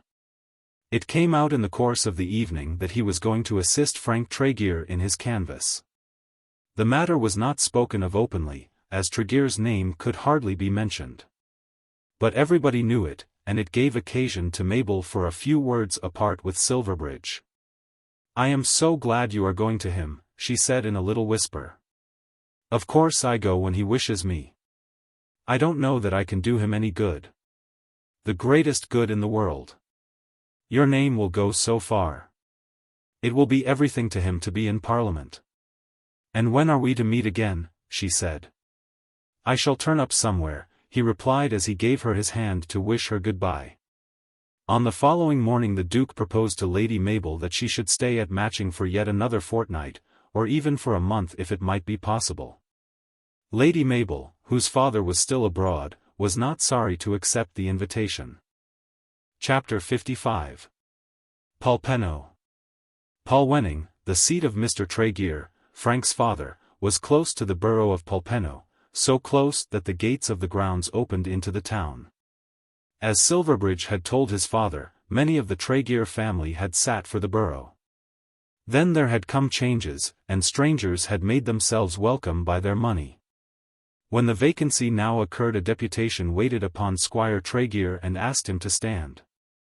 The deputation would guarantee that the expense should not exceed a certain limited sum. Mr. Tregear for himself had no such ambition. His eldest son was abroad and was not at all such a man as one would choose to make into a member of Parliament. After much consideration in the family, Frank was invited to present himself to the constituency. Frank's aspirations in regard to Lady Mary Palliser were known at Polwenning, and it was thought that they would have a better chance of success if he could write the letters MP after his name. Frank acceded, and as he was starting wrote to ask the assistance of his friend Lord Silverbridge. At that time there were only 9 days more before the election, and Mr. Carbottle, the Liberal candidate, was already living in great style at the Camborne Arms. Mr. and Mrs. Tregear and an elder sister of Frank's, who quite acknowledged herself to be an old maid, were very glad to welcome Frank's friend. On the first morning of course they discussed the candidate's prospects. "My best chance of success," said Frank, "arises from the fact that Mr. Carbottle is fatter than the people here seem to approve." "If his purse be fat," said old Mr. Tregear, "that will carry off any personal defect." Lord Silverbridge asked whether the candidate was not too fat to make speeches. Miss Tregear declared that he had made 3 speeches daily for the last week, and that Mr. Williams the rector, who had heard him, declared him to be a godless dissenter. Mrs. Tregear thought that it would be much better that the place should be disfranchised altogether than that such a horrid man should be brought into the neighbourhood. "A godless dissenter," she said, holding up her hands in dismay. Frank thought that they had better abstain from allusion to their opponent's religion. Then Mr. Tregear made a little speech. "We used," he said, "to endeavour to get someone to represent us in Parliament, who would agree with us on vital subjects, such as the Church of England and the necessity of religion. Now it seems to be considered ill-mannered to make any allusion to such subjects." From which it may be seen that this old Tregear was very conservative indeed. When the old people were gone to bed the 2 young men discussed the matter. "I hope you'll get in," said Silverbridge. "And if I can do anything for you of course I will." "It is always good to have a real member along with one," said Tregear. "But I begin to think I am a very shaky conservative myself." "I am sorry for that." "Sir Timothy is such a beast," said Silverbridge. "Is that your notion of a political opinion? Are you to be this or that in accordance with your own liking or disliking for some particular man? One is supposed to have opinions of one's own. Your father would be down on a man because he is a dissenter. Of course my father is old-fashioned." "It does seem so hard to me," said Silverbridge, "to find any difference between the 2 sets. You who are a true conservative are much more like to my father, who is a liberal, than to your own, who is on the same side as yourself. It may be so, and still I may be a good conservative. It seems to me in the house to mean nothing more than choosing one set of companions or choosing another. There are some awful cads who sit along with Mr. Monk. Fellows that make you sick to hear them, and whom I couldn't be civil to. But I don't think there is anybody I hate so much as old Beeswax. He has a contemptuous way with his nose which makes me long to pull it." "And you mean to go over in order that you may be justified in doing so?" "I think I soar a little higher," said Tregear. "Oh, of course. You're a clever fellow," said Silverbridge, not without a touch of sarcasm. "A man may soar higher than that without being very clever. If the party that calls itself Liberal were to have all its own way, who is there that doesn't believe that the Church would go at once, then all distinction between boroughs? The House of Lords immediately afterwards, and after that the Crown? Those are not my governor's ideas. Your governor couldn't help himself. A Liberal party, with plenipotentiary power, must go on right away to the logical conclusion of its arguments. It is only the conservative feeling of the country which saves such men as your father from being carried headlong to ruin by their own machinery. You have read Carlyle's French Revolution?" "Yes, I have read that." "Wasn't it so there? There were a lot of honest men who thought they could do a deal of good by making everybody equal. A good many were made equal by having their heads cut off. That's why I mean to be member for Polpenno and to send Mr. Carbottle back to London." "Carbottle probably doesn't want to cut anybody's head off. I dare say he's as conservative as anybody. But he wants to be a member of Parliament. And, as he hasn't thought much about anything, he is quite willing to lend a hand to communism, radicalism, socialism, chopping people's heads off, or anything else. "That's all very well," said Silverbridge, "but where should we have been if there had been no Liberals? Robespierre and his pals cut off a lot of heads, but Louis XIV and Louis XV locked up more in prison. And so he had the last word in the argument." The whole of the next morning was spent in canvassing, and the whole of the afternoon. In the evening there was a great meeting at the Polpenno Assembly Room, which at the present moment was in the hands of the Conservative party. Here Frank Tregear made an oration, in which he declared his political convictions. The whole speech was said at the time to be very good. But the portion of it which was apparently esteemed the most, had direct reference to Mr. Carbottle. Who was Mr. Carbottle? Why had he come to Polpenno? Who had sent for him? Why Mr. Carbottle rather than anybody else? Did not the people of Polpenno think that it might be as well to send Mr. Carbottle back to the place from whence he had come? These questions, which seemed to Silverbridge to be as easy as they were attractive, almost made him desirous of making a speech himself. Then Mr. Williams, the rector, followed, a gentleman who had many staunch friends and many bitter enemies in the town. He addressed himself chiefly to that bane of the whole country, as he conceived them, the godless dissenters, and was felt by Tregear to be injuring the cause by every word he spoke. It was necessary that Mr. Williams should liberate his own mind, and therefore he persevered with the godless dissenters at great length, not explaining, however, how a man who thought enough about his religion to be a dissenter could be godless, or how a godless man should care enough about religion to be a dissenter. Mr. Williams was heard with impatience, and then there was a clamour for the young lord. He was the son of an ex-prime minister, and therefore of course he could speak. He was himself a member of Parliament, and therefore could speak. He had boldly severed himself from the faulty political tenets of his family, and therefore on such an occasion as this was peculiarly entitled to speak. When a man goes electioneering, he must speak. At a dinner table to refuse is possible, or in any assembly convened for a semi-private purpose, a gentleman may declare that he is not prepared for the occasion. But in such an emergency as this, a man, and a member of Parliament, cannot plead that he is not prepared. A son of a former prime minister who had already taken so strong a part in politics as to have severed himself from his father. Not prepared to address the voters of a borough whom he had come to canvass. The plea was so absurd, that he was thrust on to his feet before he knew what he was about. It was in truth his first public speech. At Silverbridge he had attempted to repeat a few words, and in his failure had been covered by the Spurgeons and the Sprouts. But now he was on his legs in a great room, in an unknown town, with all the aristocracy of the place before him. His eyes at first swam a little, and there was a moment in which he thought he would run away. But, on that morning, as he was dressing, there had come to his mind the idea of the possibility of such a moment as this, and a few words had occurred to him. "My friend Frank Tregear," he began, rushing at once at his subject, "is a very good fellow, and I hope you'll elect him." Then he paused, not remembering what was to come next. But the sentiment which he had uttered appeared to his auditors to be so good in itself and so well delivered, that they filled up a long pause with continued clappings and exclamations. "Yes," continued the young member of Parliament, encouraged by the kindness of the crowd, "I have known Frank Tregear ever so long. And I don't think you could find a better member of Parliament anywhere." There were many ladies present and they thought that the Duke's son was just the person who ought to come electioneering among them. His voice was much pleasanter to their ears than that of old Mr. Williams. The women waved their handkerchiefs and the men stamped their feet.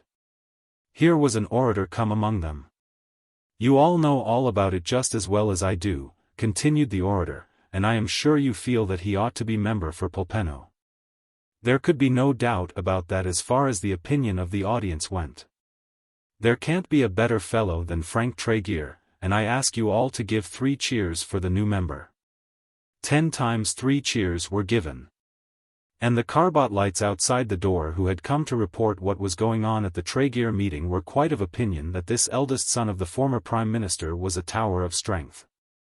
"I don't know anything about Mr. Carbottle," continued Silverbridge, who was almost growing to like the sound of his own voice. "Perhaps he's a good fellow too." "No, no, no. A very bad fellow indeed," was heard from different parts of the room. "I don't know anything about him. I wasn't at school with Carbottle." This was taken as a stroke of the keenest wit, and was received with infinite cheering. Silverbridge was in the pride of his youth, and Carbottle was 60 at the least. Nothing could have been funnier. "He seems to be a stout old party, but I don't think he's the man for Polpenno. I think you'll return Frank Tregear. I was at school with him. And I tell you, that you can't find a better fellow anywhere than Frank Tregear." Then he sat down, and I am afraid he felt that he had made the speech of the evening. "We are so much obliged to you, Lord Silverbridge," Miss Tregear said as they were walking home together. "That's just the sort of thing that the people like. So reassuring, you know. What Mr. William says about the dissenters is of course true, but it isn't reassuring." "I hope I didn't make a fool of myself tonight," Silverbridge said when he was alone with Tregear, probably with some little pride in his heart. "I ought to say that you did, seeing that you praised me so violently. But, whatever it was well taken. I don't know whether they will elect me. But had you come down as a candidate, I am quite sure they would have elected you." Silverbridge was hardly satisfied with this. He wished to have been told that he had spoken well. He did not, however, resent his friend's coldness. "Perhaps, after all, I did make a fool of myself," he said to himself as he went to bed. On the next day, after breakfast, it was found to be raining heavily.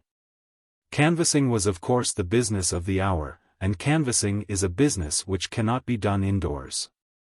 It was soon decided that the rain should go for nothing.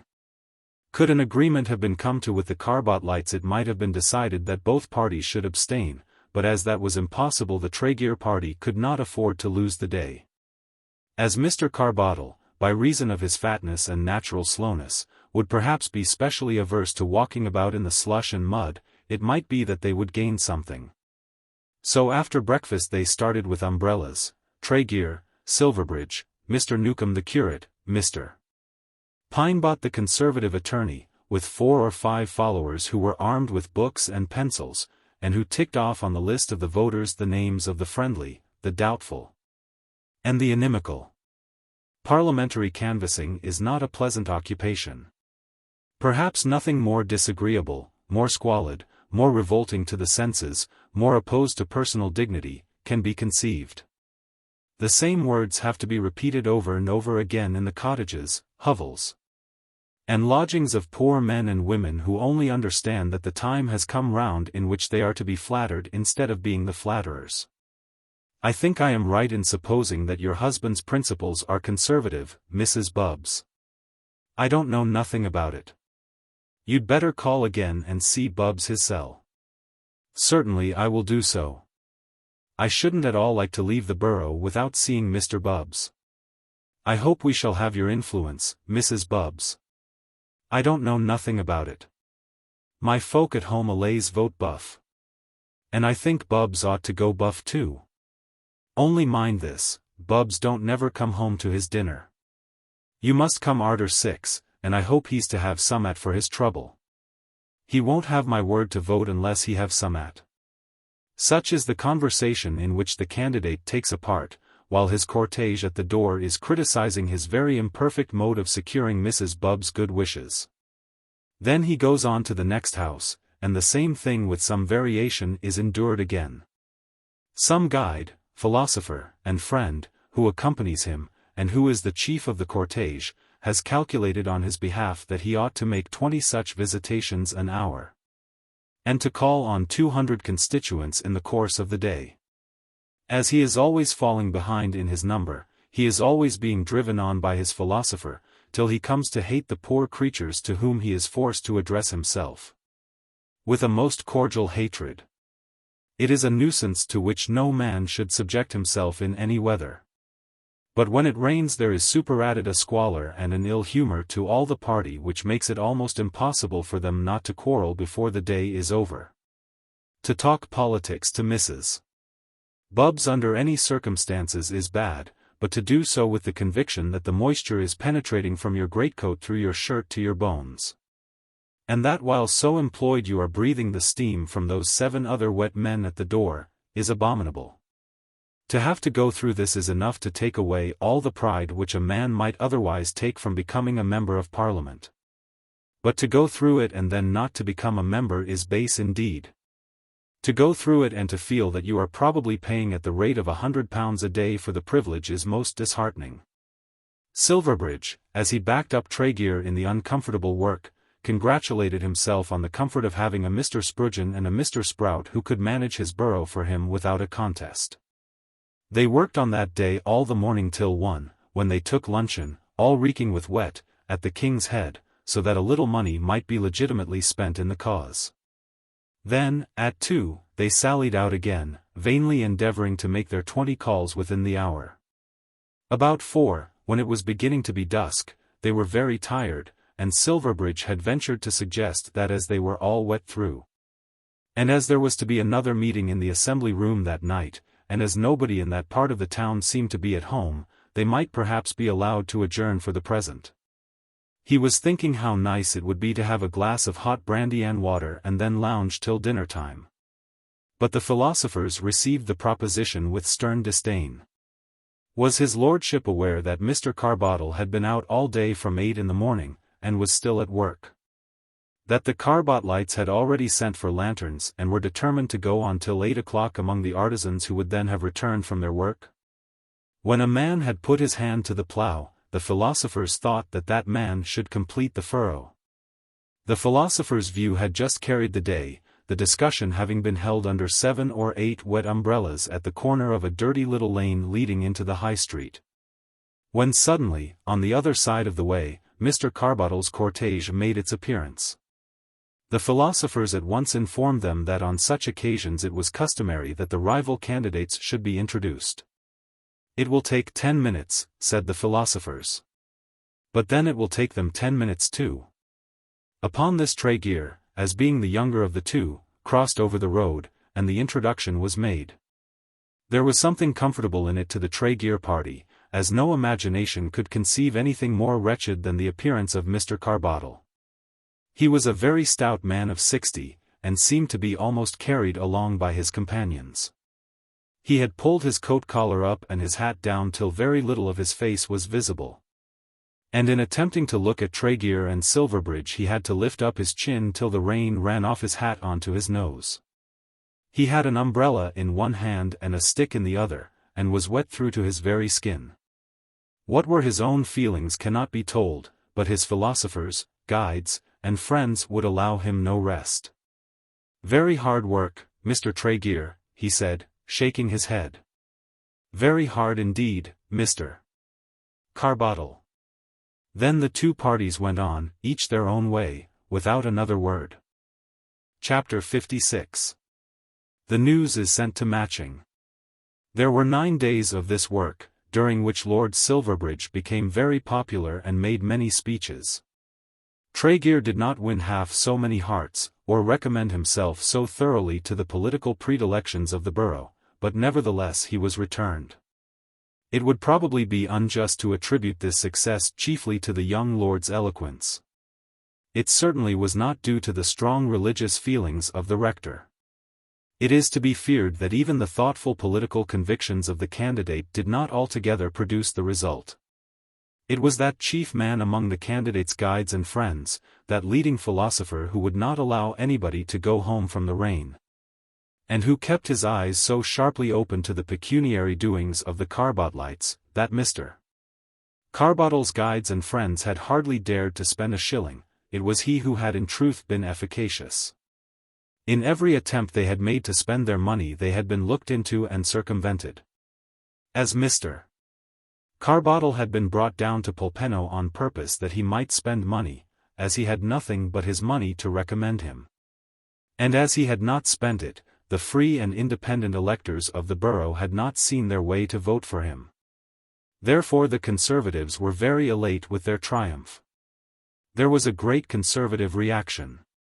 But the electioneering guide, philosopher, and friend, in the humble retirement of his own home, he was a tailor in the town, whose assistance at such periods had long been in requisition, he knew very well how the seat had been secured. 10 shillings a head would have sent 300 true Liberals to the ballot boxes. The mode of distributing the money had been arranged. But the Conservative tailor had been too acute, and not half a sovereign could be passed. The tailor got £25 for his work, and that was smuggled in among the bills for printing. Mr. Williams, however, was sure that he had so opened out the iniquities of the dissenters as to have convinced the borough. Yes, every Salem and Zion and Ebenezer in his large parish would be closed. It is a great thing for the country, said Mr. Williams. He'll make a capital member, said Silverbridge, clapping his friend on the back. I hope he'll never forget, said Mr. Williams, that he owes his seat to the Protestant and Church of England principles which have sunk so deeply into the minds of the thoughtful portion of the inhabitants of this borough. Whom should they elect but a Tregear, said the mother, feeling that her rector took too much of the praise to himself. I think you have done more for us than anyone else, whispered Miss Tregear to the young lord. What you said was so reassuring. The father before he went to bed expressed to his son, with some trepidation, a hope that all this would lead to no great permanent increase of expenditure. That evening before he went to bed Lord Silverbridge wrote to his father an account of what had taken place at Polpenno. Polwenning, December 15th. My dear father. Among us all we have managed to return Tregear. I am afraid you will not be quite pleased because it will be a vote lost to your party. But I really think that he is just the fellow to be in Parliament. If he were on your side I'm sure he's the kind of man you'd like to bring into office. He is always thinking about those sort of things. He says that, if there were no Conservatives, such Liberals as you and Mr. Monk would be destroyed by the Jacobins. There is something in that. Whether a man is a Conservative or not himself, I suppose there ought to be Conservatives. The Duke as he read this made a memorandum in his own mind that he would explain to his son that every carriage should have a drag to its wheels. But that an ambitious soul would choose to be the coachman rather than the drag. It was beastly work. The Duke made another memorandum to instruct his son that no gentleman above the age of a schoolboy should allow himself to use such a word in such a sense. We had to go about in the rain up to our knees in mud for 8 or 9 days, always saying the same thing. And of course all that we said was bosh. Another memorandum, or rather two, one as to the slang, and another as to the expediency of teaching something to the poor voters on such occasions. Our only comfort was that the Carbottle people were quite as badly off as us. Another memorandum as to the grammar. The absence of Christian charity did not at the moment affect the Duke. I made ever so many speeches, till at last it seemed to be quite easy.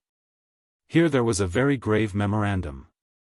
Speeches easy to young speakers are generally very difficult to old listeners.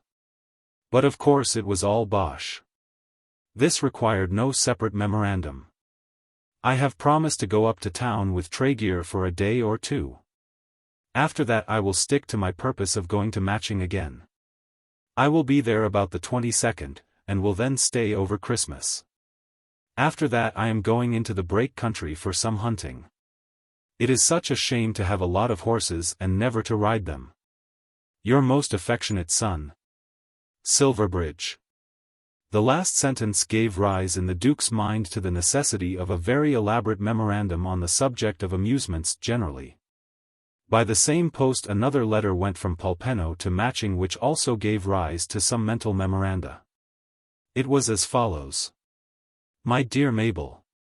I am a member of the British House of Commons. I have sometimes regarded myself as being one of the most peculiarly unfortunate men in the world. And yet now I have achieved that which all commoners in England think to be the greatest honour within their reach. And have done so at an age at which very few achieve it but the sons of the wealthy and the powerful. I now come to my misfortunes. I know that as a poor man I ought not to be a member of Parliament. I ought to be earning my bread as a lawyer or a doctor. I have no business to be what I am, and when I am 40 I shall find that I have eaten up all my good things instead of having them to eat. I have one chance before me. You know very well what that is. Tell her that my pride in being a member of Parliament is much more on her behalf than on my own. The man who dares to love her ought at any rate to be something in the world. If it might be, if ever it may be, I should wish to be something for her sake. I am sure you will be glad of my success yourself, for my own sake. Your affectionate friend and cousin, Francis Tregear. The first mental memorandum in regard to this came from the writer's assertion that he at 40 would have eaten up all his good things. No. He being a man might make his way to good things though he was not born to them. He surely would win his good things for himself. But what good things were in store for her? What chance of success was there for her? But the reflection which was the most bitter to her of all came from her assurance that his love for that other girl was so genuine. Even when he was writing to her there was no spark left of the old romance.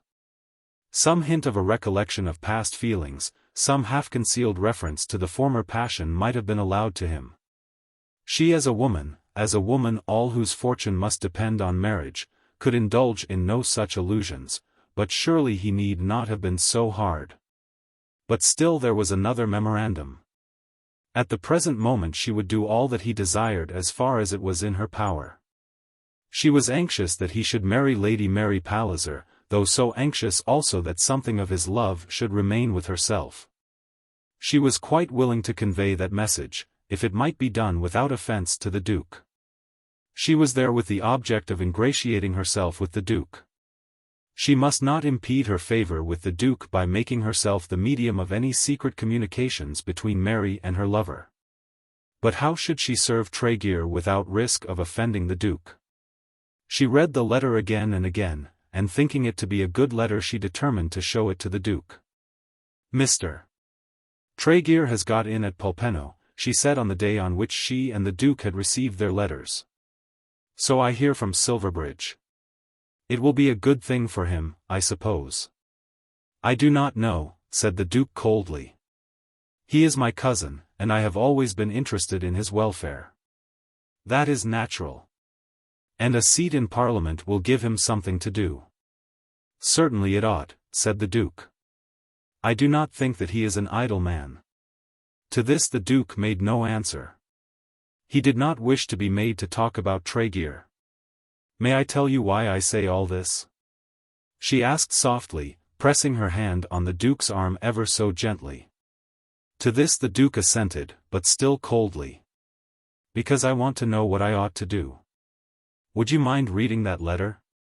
Of course you will remember that Frank and I have been brought up almost as brother and sister. The Duke took the letter in his hand and did read it, very slowly.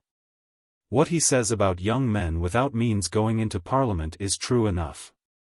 This was not encouraging, but as the Duke went on reading, Mabel did not think it necessary to argue the matter. He had to read the last paragraph twice before he understood it. He did read it twice, and then folding the letter very slowly gave it back to his companion. What ought I to do? Asked Lady Mabel. As you and I, my dear, are friends, I think that any carrying of a message to Mary would be breaking confidence. I think that you should not speak to Mary about Mr. Tregear. Then he changed the subject. Lady Mabel of course understood that after that she could not say a word to Mary about the election at Polpenno.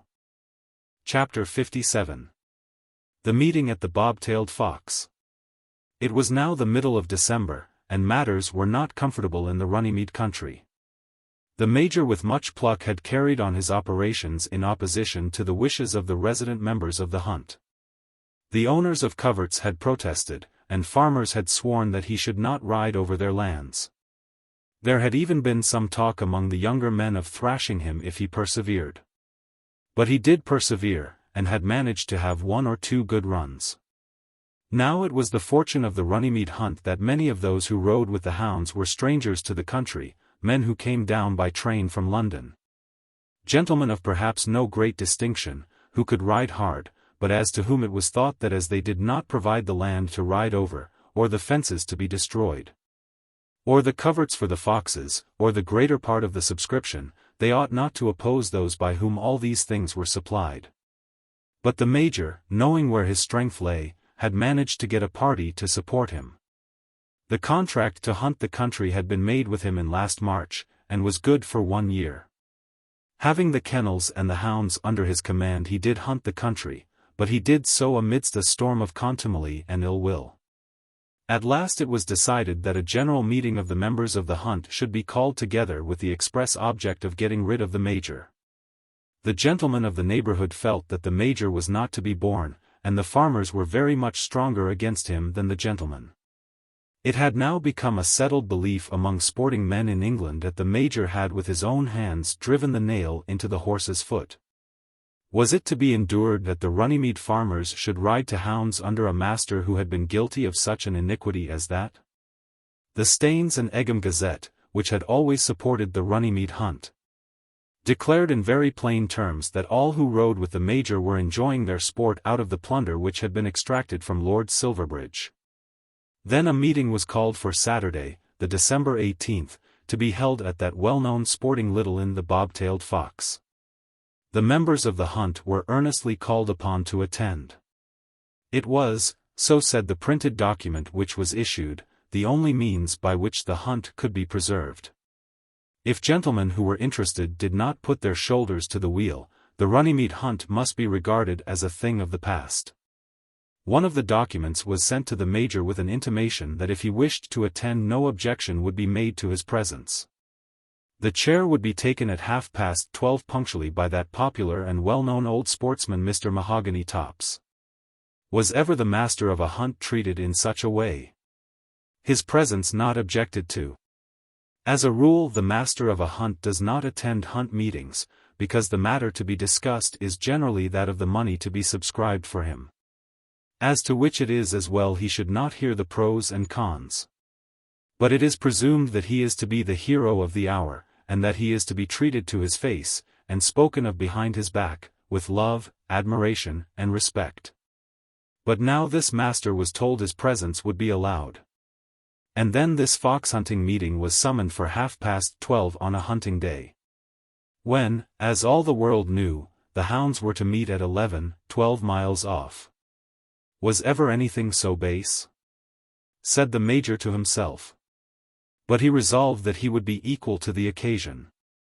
He immediately issued cards to all the members, stating that on that day the meet had been changed from Croppingham Bushes, which was ever so much on the other side of Bagshot, to the Bobtailed Fox, for the benefit of the hunt at large, said the card, and that the hounds would be there at 1:30. Whatever might happen, he must show a spirit. In all this there were 1 or 2 of the London brigade who stood fast to him. "Cock your tail, Tifto," said one hard-riding supporter, "and show 'em you aren't afraid of nothing." So Tifto cocked his tail and went to the meeting in his best new scarlet coat, with his whitest breeches, his pinkest boots, and his neatest little bows at his knees. He entered the room with his horn in his hand, as a symbol of authority, and took off his hunting cap to salute the assembly with a jaunty air. He had taken 2 glasses of cherry brandy, and as long as the stimulant lasted would no doubt be able to support himself with audacity. Old Mr. Tops, in rising from his chair, did not say very much. He had been hunting in the Runnymede country for nearly 50 years, and had never seen anything so sad as this before. It made him, he knew, very unhappy. As for foxes, there were always plenty of foxes in his coverts. His friend Mr. Jawstock, on the right, would explain what all this was about. All he wanted was to see the Runnymede hunt properly kept up. Then he sat down, and Mr. Jawstock rose to his legs. Mr. Jawstock was a gentleman well known in the Runnymede country, who had himself been instrumental in bringing Major Tifto into these parts. There is often someone in a hunting country who never becomes a master of hounds himself, but who has almost as much to say about the business as the master himself. Sometimes at hunt meetings he is rather unpopular, as he is always inclined to talk. But there are occasions on which his services are felt to be valuable, as were Mr. Jawstock's at present. He was about 45 years of age, was not much given to riding, owned no coverts himself, and was not a man of wealth. But he understood the nature of hunting, knew all its laws, and was a judge of horses, of hounds, and of men, and could say a thing when he had to say it. Mr. Jawstock sat on the right hand of Mr. Topps, and a place was left for the master opposite. The task to be performed was neither easy nor pleasant. It was necessary that the orator should accuse the gentleman opposite to him, a man with whom he himself had been very intimate, of iniquity so gross and so mean, that nothing worse can be conceived. You are a swindler, a cheat, a rascal of the very deepest dye, a rogue so mean that it is revolting to be in the same room with you. That was what Mr. Jawstock had to say. And he said it. Looking round the room, occasionally appealing to Mr. Topps, who on these occasions would lift up his hands in horror, but never letting his eye fall for a moment on the Major, Mr. Jawstock told his story. "I did not see it done," said he. "I know nothing about it. I never was at Doncaster in my life. But you have evidence of what the Jockey Club thinks. The master of our hunt has been banished from racecourses." Here there was considerable opposition, and a few short but excited little dialogues were maintained. Throughout all which Tifto restrained himself like a Spartan. "At any rate he has been thoroughly disgraced," continued Mr. Jawstock, "as a sporting man. He has been driven out of the Beargarden Club." "He resigned in disgust at their treatment," said a friend of the Major's. "Then let him resign in disgust at ours," said Mr. Jawstock, "for we won't have him here. Caesar wouldn't keep a wife who was suspected of infidelity, nor will the Runnymede country endure a master of hounds who is supposed to have driven a nail into a horse's foot." 2 or 3 other gentlemen had something to say before the Major was allowed to speak, the upshot of the discourse of all of them being the same. The Major must go. Then the Major got up, and certainly as far as attention went he had full justice done him. However clamorous they might intend to be afterwards, that amount of fair play they were all determined to afford him. The Major was not excellent at speaking, but he did perhaps better than might have been expected. "This is a very disagreeable position," he said, "very disagreeable indeed. As for the nail in the horse's foot, I know no more about it than the babe unborn. But I've got 2 things to say, and I'll say what aren't the most consequence first. These hounds belong to me." Here he paused, and a loud contradiction came from many parts of the room. Mr. Jawstock, however, proposed that the Major should be heard to the end. "I say they belong to me," repeated the Major. "If anybody tries his hand at anything else the law will soon set that to rights. But that aren't of much consequence. What I've got to say is this. Let the matter be referred. If that 'orse had a nail run into his foot, and I don't say he hadn't, who was the man most injured? Why, Lord Silverbridge. Everybody knows that. I suppose he dropped well on to £80,000. I propose to leave it to him. Let him say. He ought to know more about it than anyone. He and I were partners in the horse. His lordship aren't very sweet upon me just at present. Nobody need fear that he'll do me a good turn. I say leave it to him." In this matter the Major had certainly been well advised. A rumor had become prevalent among sporting circles that Silverbridge had refused to condemn the Major. It was known that he had paid his bets without delay, and that he had, to some extent, declined to take advice from the leaders of the Jockey Club. The Major's friends were informed that the young lord had refused to vote against him at the club. Was it not more than probable that if this matter were referred to him he would refuse to give a verdict against his late partner? The Major sat down, put on his cap, and folded his arms akimbo, with his horn sticking out from his left hand. For a time there was general silence, broken, however, by murmurs in different parts of the room. Then Mr. Jawstock whispered something into the ear of the chairman, and Mr. Topps, rising from his seat, suggested to Tifto that he should retire. "I think so," said Mr. Jawstock. "The proposition you have made can be discussed only in your absence." Then the Major held a consultation with one of his friends, and after that did retire. When he was gone the real hubbub of the meeting commenced. There were some there who understood the nature of Lord Silverbridge's feelings in the matter. "He would be the last man in England to declare him guilty," said Mr. Jawstock. "Whatever my lord says, he shan't ride across my land," said a farmer in the background. "I don't think any gentleman ever made a fairer proposition, since anything was anything," said a friend of the Major's, a gentleman who kept livery stables in Long Acre. "We won't have him here," said another farmer, whereupon Mr. Topps shook his head sadly. "I don't think any gentleman ought to be condemned without it earing," said one of Tifto's admirers, "and where you're to get anyone to hunt the country like him, I don't know as anybody is prepared to say." "We'll manage that," said a young gentleman from the neighborhood of Bagshot, who thought that he could hunt the country himself quite as well as Major Tifto. "He must go from here. That's the long and the short of it," said Mr. Jawstock. "Put it to the vote, Mr. Jawstock," said the livery stable keeper. Mr.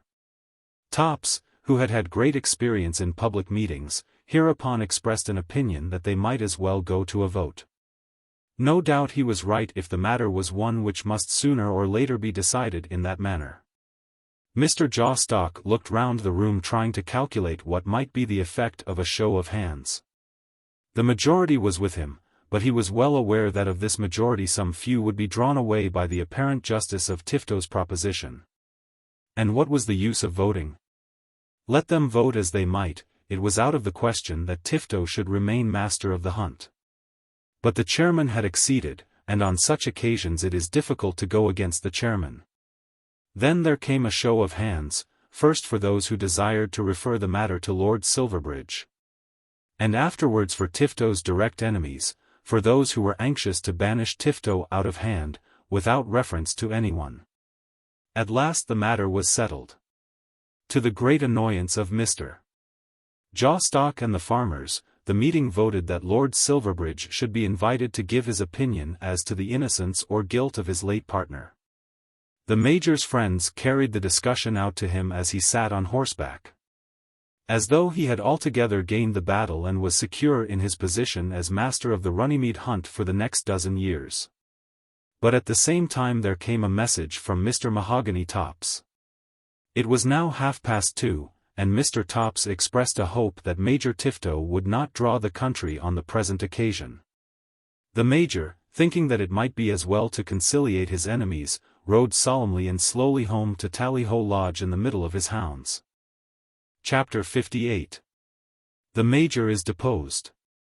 When Silverbridge undertook to return with Tregear to London instead of going off direct to Matching, it is to be feared that he was simply actuated by a desire to postpone his further visit to his father's house. He had thought that Lady Mabel would surely be gone before his task at Polpenno was completed. As soon as he should again find himself in his father's presence he would at once declare his intention of marrying Isabel Boncassen. But he could not see his way to doing it while Lady Mabel should be in the house. "I think you will find Mabel still at Matching," said Tregear on their way up. "She will wait for you, I fancy." "I don't know why she should wait for me," said Silverbridge almost angrily. "I thought that you and she were fast friends." "I suppose we are, after a fashion. She might wait for you perhaps." "I think she would, if I could go there." "You are much thicker with her than I ever was. You went to see her at Grex, when nobody else was there." "Is Miss Cassewary nobody?" "Next door to it," said Silverbridge, half jealous of the favours shown to Tregear. "I thought," said Tregear, "that there would be a closer intimacy between you and her." "I don't know why you should think so. Had you never any such idea yourself?" "I haven't any now, so there may be an end of it. I don't think a fellow ought to be cross-questioned on such a subject." "Then I am very sorry for Mabel," said Tregear. This was uttered solemnly, so that Silverbridge found himself debarred from making any flippant answer. He could not altogether defend himself. He had been quite justified, he thought, in changing his mind, but he did not like to own that he had changed it so quickly.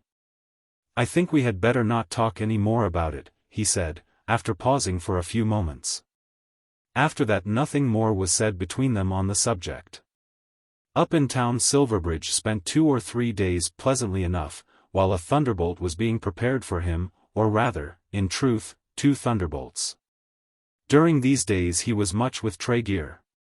And though he could not speak freely of his own matrimonial projects, still he was brought round to give some sort of assent to the engagement between Tregear and his sister. This new position which his friend had won for himself did in some degree operate on his judgment.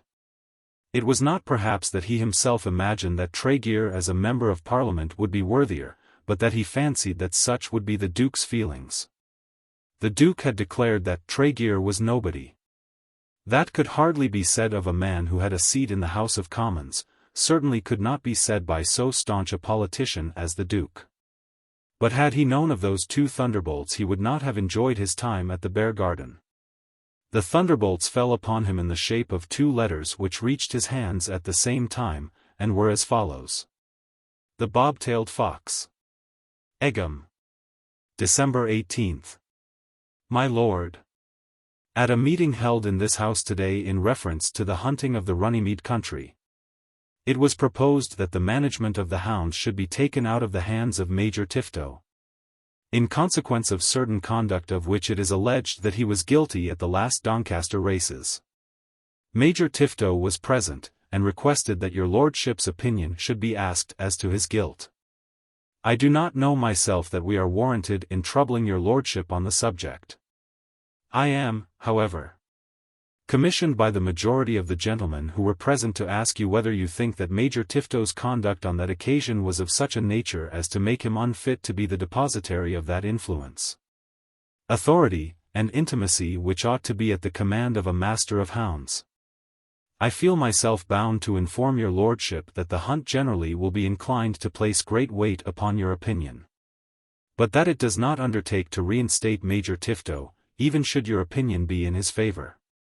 I have the honor to be, my lord, your lordship's most obedient servant, Jeremiah Jawstock. Juniper Lodge, Staines. Mr. Jawstock, when he had written this letter, was proud of his own language, but still felt that the application was a very lame one. Why ask any man for an opinion, and tell him at the same time that his opinion might probably not be taken? And yet no other alternative had been left to him. The meeting had decided that the application should be made, but Mr. Jawstock was well aware that let the young lord's answer be what it might, the Major would not be endured as master in the Runnymede country. Mr. Jawstock felt that the passage in which he explained that a master of hounds should be a depositary of influence and intimacy, was good, but yet the application was lame, very lame. Lord Silverbridge as he read it thought that it was very unfair. It was a most disagreeable thunderbolt. Then he opened the second letter, of which he well knew the handwriting. It was from the Major. Tifto's letters were very legible, but the writing was cramped, showing that the operation had been performed with difficulty. Silverbridge had hoped that he might never receive another epistle from his late partner.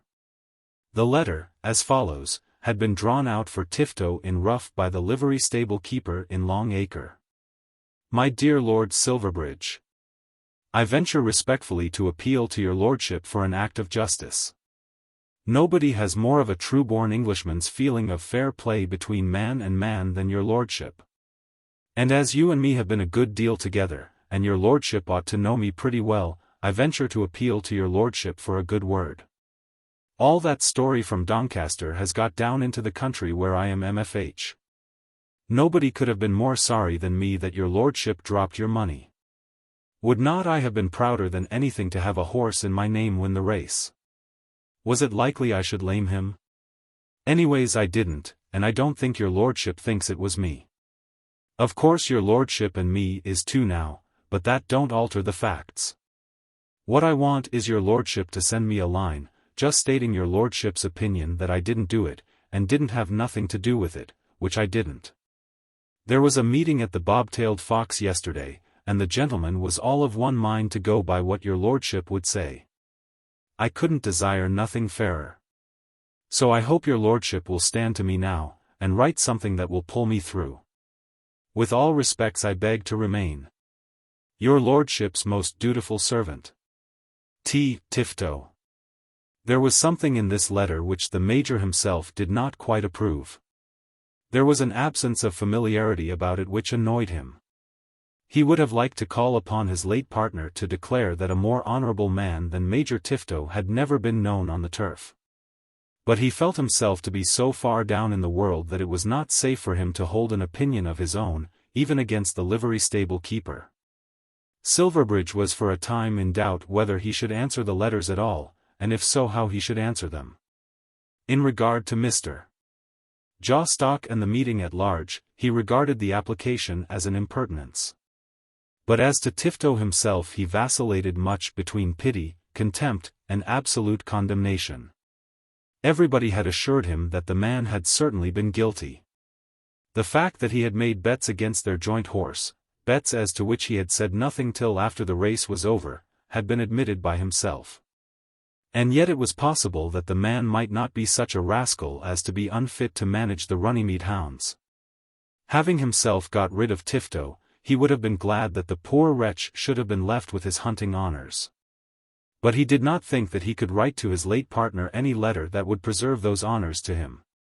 At Tregear's advice he referred the matter to Mr. Lupton. Mr. Lupton was of opinion that both the letters should be answered, but that the answer to each should be very short. There is a prejudice about the world just at present, said Mr. Lupton, in favour of answering letters.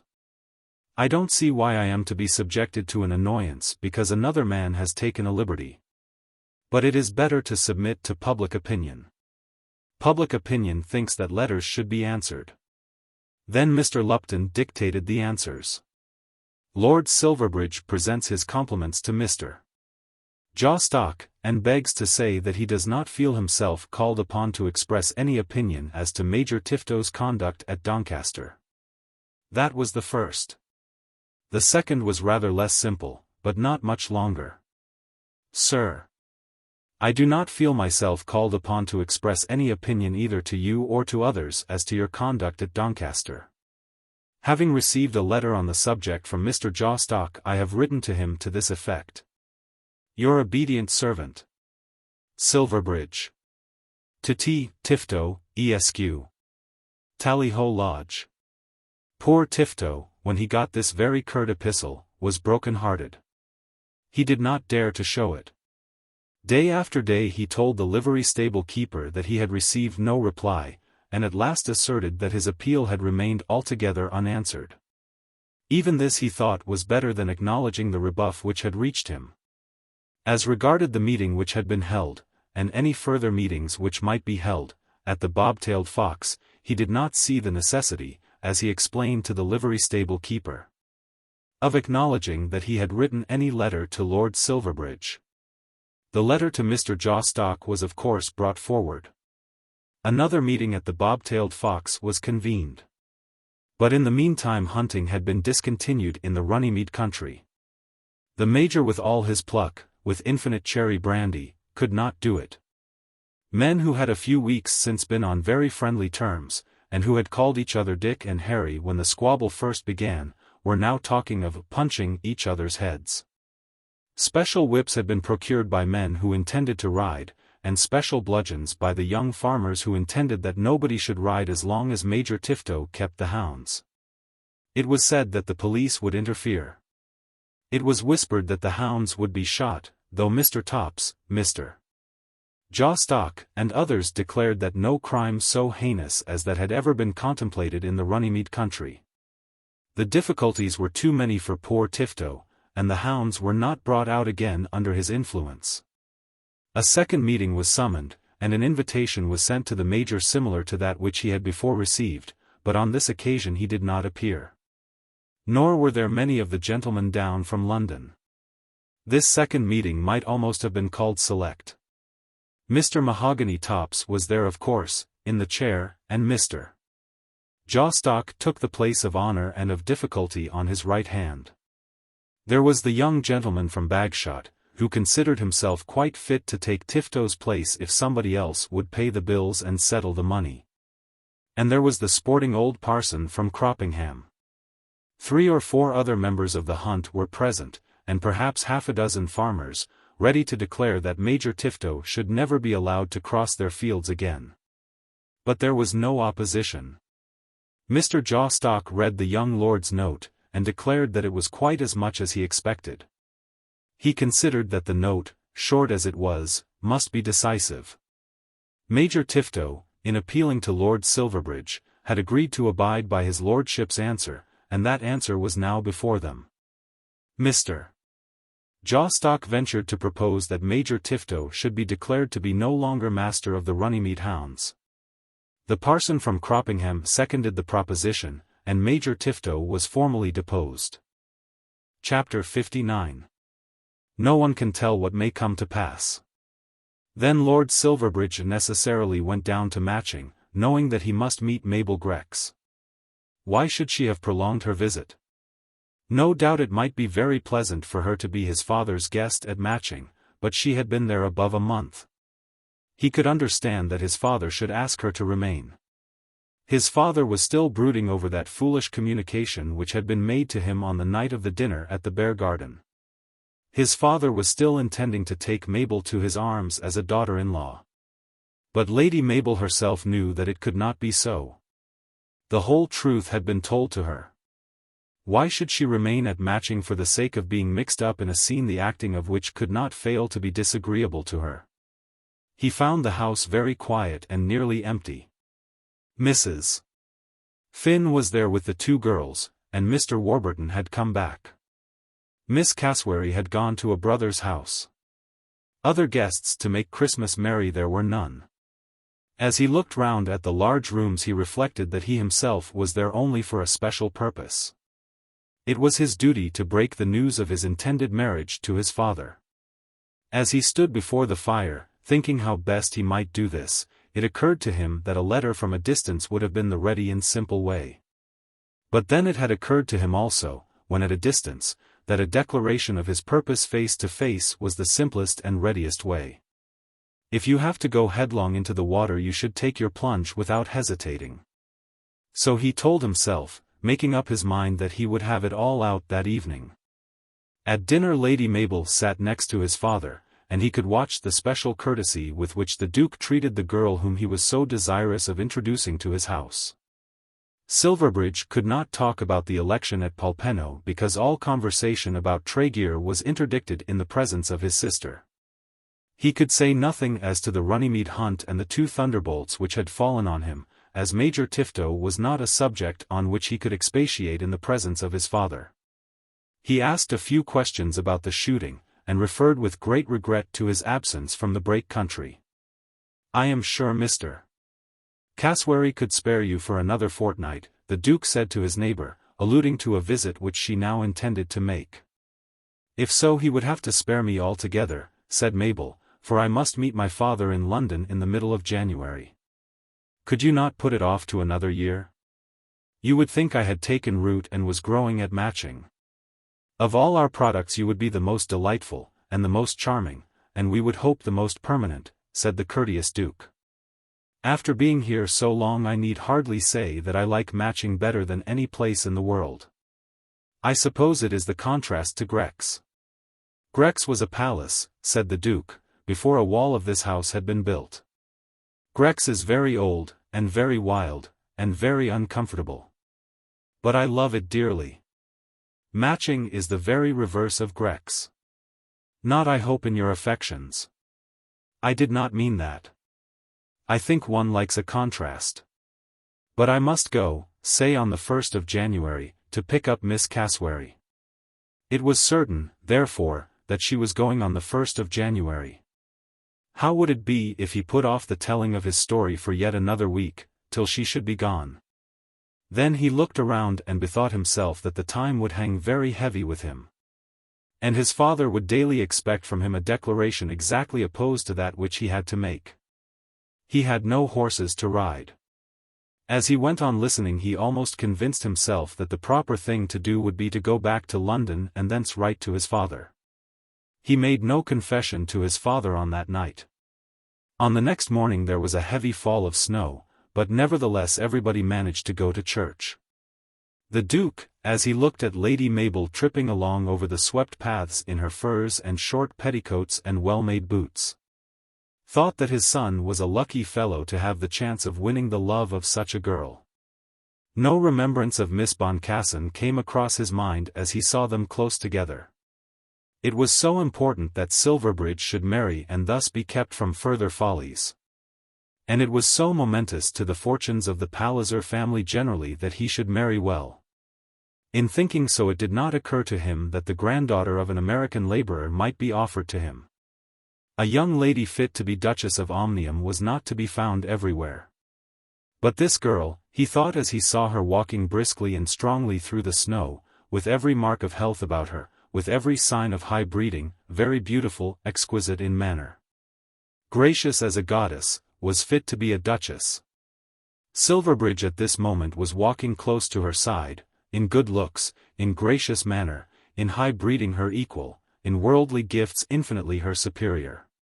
Surely she would not despise him. Silverbridge at the moment was expressing a hope that the sermon would not be very long. After lunch Mabel came suddenly behind the chair on which Silverbridge was sitting and asked him to take a walk with her. Was she not afraid of the snow? Perhaps you are, she said laughing. I do not mind it in the least.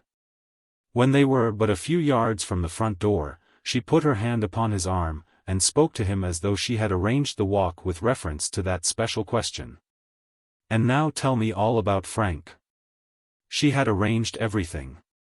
She had a plan before her now, and had determined in accordance with that plan that she would say nothing to disturb him on this occasion. If she could succeed in bringing him into good humor with herself, that should be sufficient for today. Now tell me everything about Frank. Frank is Member of Parliament for Polpenno. That is all. That is so like a man and so unlike a woman.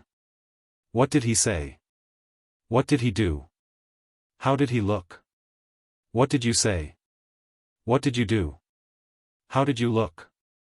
We looked very miserable, when we got wet through, walking about all day in the rain. Was that necessary? Quite necessary. We looked so mean and draggled that nobody would have voted for us, only that poor Mr. Carbottle looked meaner and more draggled. The Duke says you made ever so many speeches. I should think I did. It is very easy to make speeches down at a place like that. Tregear spoke like a book. He spoke well. Awfully well. He told them that all the good things that had ever been done in Parliament had been carried by the Tories. He went back to Pitt's time, and had it all at his fingers' ends. And quite true. That's just what it was not. It was all a crammer. But it did as well. I am glad he is a member. Don't you think the Duke will come round a little now? When Tregear and the election had been sufficiently discussed, they came by degrees to Major Tifto and the two thunderbolts. Silverbridge, when he perceived that nothing was to be said about Isabel Boncassen, or his own freedom in the matter of love-making, was not sorry to have a friend from whom he could find sympathy for himself in his own troubles. With some encouragement from Mabel the whole story was told. Was it not a great impertinence? She asked. It was an awful bore. What could I say? I was not going to pronounce judgment against the poor devil. I dare say he was good enough for Mr. Jawstock. But I suppose he did cheat horribly. I dare say he did. A great many of them do cheat. But what of that? I was not bound to give him a character, bad or good. Certainly not. He had not been my servant. It was such a letter. I'll show it you when we get in, asking whether Tifto was fit to be the depositary of the intimacy of the Runnymede hunt. And then Tiff's letter, I almost wept over that. How could he have had the audacity to write at all? He said that, him and me had been a good deal together. Unfortunately that was true. Even now I am not quite sure that he lamed the horse himself. Everybody thinks he did. Percival says there is no doubt about it. Percival knows nothing about it. 3 of the gang ran away, and he stood his ground. That's about all we do know. What did you say to him? I had to address him as sir, and beg him not to write to me any more. Of course they mean to get rid of him, and I couldn't do him any good. Poor Tifto. Upon the whole I think I hate Jawstock worse than Tifto. Lady Mabel was content with her afternoon's work. When they had been at Matching before the Polpenno election, there had apparently been no friendship between them, at any rate no confidential friendship. Miss Boncassen had been there, and he had had neither ears nor eyes for anyone else. But now something like the feeling of old days had been restored. She had not done much towards her great object. But then she had known that nothing could be done till he should again be in a good humor with her. On the Sunday, the Monday, and the Tuesday they were again together. In some of these interviews Silverbridge described the Polpenno people, and told her how Miss Tregear had been reassured by his eloquence. He also read to her the Jawstock and Tifto correspondence, and was complimented by her as to his prudence and foresight. To tell the truth I consulted Mr. Lupton, he said, not liking to take credit for wisdom which had not been his own. Then they talked about Grex, and Killancodlem, about Gerald and the shooting, about Mary's love for Tregear, and about the work of the coming session. On all these subjects they were comfortable and confidential, Miss Boncassen's name never having been as yet so much as mentioned. But still the real work was before her. She had not hoped to bring him round to kneel once more at her feet by such gentle measures as these. She had not dared to dream that he could in this way be taught to forget the past autumn and all its charms. She knew well that there was something very difficult before her. But, if that difficult thing might be done at all, these were the preparations which must be made for the doing of it. It was arranged that she should leave Matching on Saturday, the first day of the new year. Things had gone on in the manner described till the Thursday had come. The Duke had been impatient but had restrained himself. He had seen that they were much together and that they were apparently friends. He too told himself that there were 2 more days, and that before the end of those days everything might be pleasantly settled. It had become a matter of course that Silverbridge and Mabel should walk together in the afternoon. He himself had felt that there was danger in this, not danger that he should be untrue to Isabel, but that he should make others think that he was true to Mabel. But he excused himself on the plea that he and Mabel had been intimate friends, were still intimate friends, and that she was going away in a day or 2. Mary, who watched it all, was sure that misery was being prepared for someone. She was aware that by this time her father was anxious to welcome Mabel as his daughter-in-law. She strongly suspected that something had been said between her father and her brother on the subject. But then she had Isabel Boncassen's direct assurance that Silverbridge was engaged to her. Now when Isabel's back was turned, Silverbridge and Mabel were always together. On the Thursday after lunch they were again out together. It had become so much a habit that the walk repeated itself without an effort. It had been part of Mabel's scheme that it should be so. During all this morning she had been thinking of her scheme. It was all but hopeless. So much she had declared to herself. But forlorn hopes do sometimes end in splendid triumphs. That which she might gain was so much. And what could she lose? The sweet bloom of her maiden shame? That, she told herself, with bitterest inward tears, was already gone from her. Frank Tregear at any rate knew where her heart had been given. Frank Tregear knew that having lost her heart to one man she was anxious to marry another. He knew that she was willing to accept the coronet of a duchess as her consolation. That bloom of her maiden shame, of which she quite understood the sweetness, the charm, the value, was gone when she had brought herself to such a state that any human being should know that, loving one man, she should be willing to marry another. The sweet treasure was gone from her. Its aroma was fled. It behoved her now to be ambitious, cautious, and if possible successful. When first she had so resolved, success seemed to be easily within her reach. Of all the golden youths that crossed her path no one was so pleasant to her eye, to her ear, to her feelings generally as this Duke's young heir. There was a coming manliness about him which she liked, and she liked even the slight want of present manliness. Putting aside Frank Tregear, she could go nearer to loving him than any other man she had ever seen. With him she would not be turned from her duties by disgust, by dislike, or dismay. She could even think that the time would come when she might really love him. Then she had all but succeeded, and she might have succeeded altogether had she been but a little more prudent. But she had allowed her great prize to escape from her fingers. But the prize was not yet utterly beyond her grasp. To recover it, to recover even the smallest chance of recovering it, there would be need of great exertion. She must be bold, sudden, unwomanlike, and yet with such display of woman's charm that he at least should discover no want.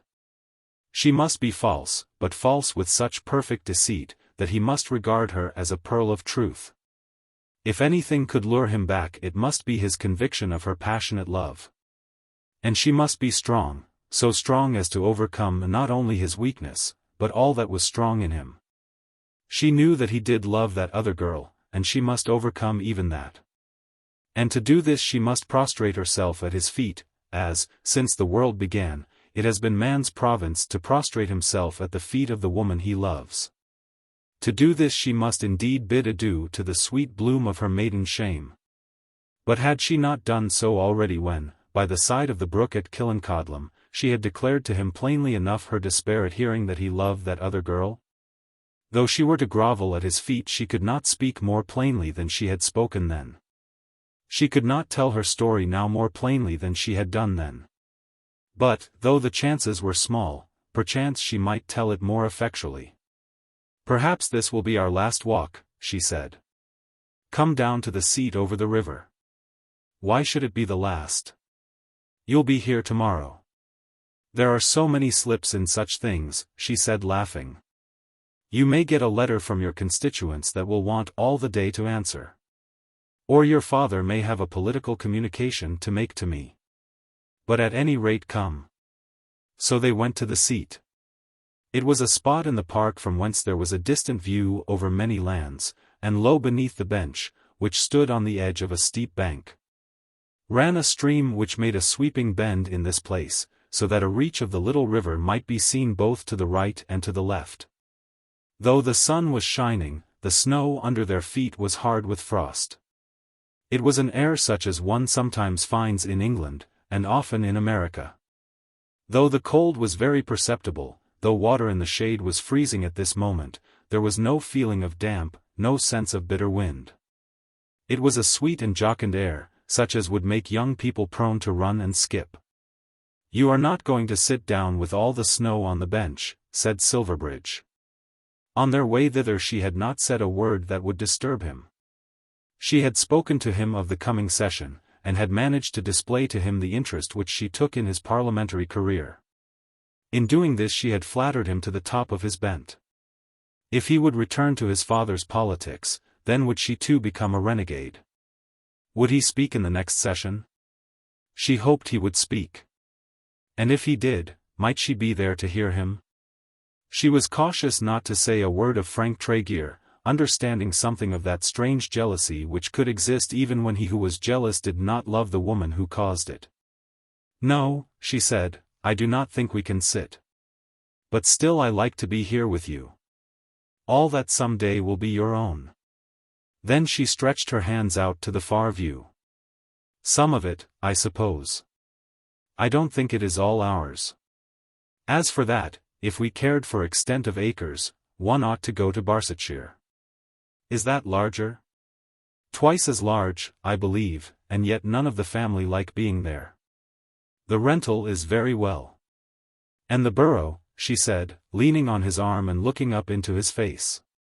"What a happy fellow you ought to be. Bar Tifto, and Mr. Jawstock. You have got rid of Tifto and all those troubles very easily. Thanks to the governor." "Yes, indeed. I do love your father so dearly." "So do I, rather. May I tell you something about him? As she asked the question she was standing very close to him, leaning upon his arm, with her left hand crossed upon her right. Had others been there, of course she would not have stood in such a guise. She knew that, and he knew it too. Of course there was something in it of declared affection, of that kind of love which most of us have been happy enough to give and receive, without intending to show more than true friendship will allow at special moments. Don't tell me anything about him I shan't like to hear. Ah, that is so hard to know. I wish you would like to hear it. What can it be? I cannot tell you now. Why not? And why did you offer? Because, oh, Silverbridge. He certainly as yet did not understand it. It had never occurred to him that she would know what were his father's wishes.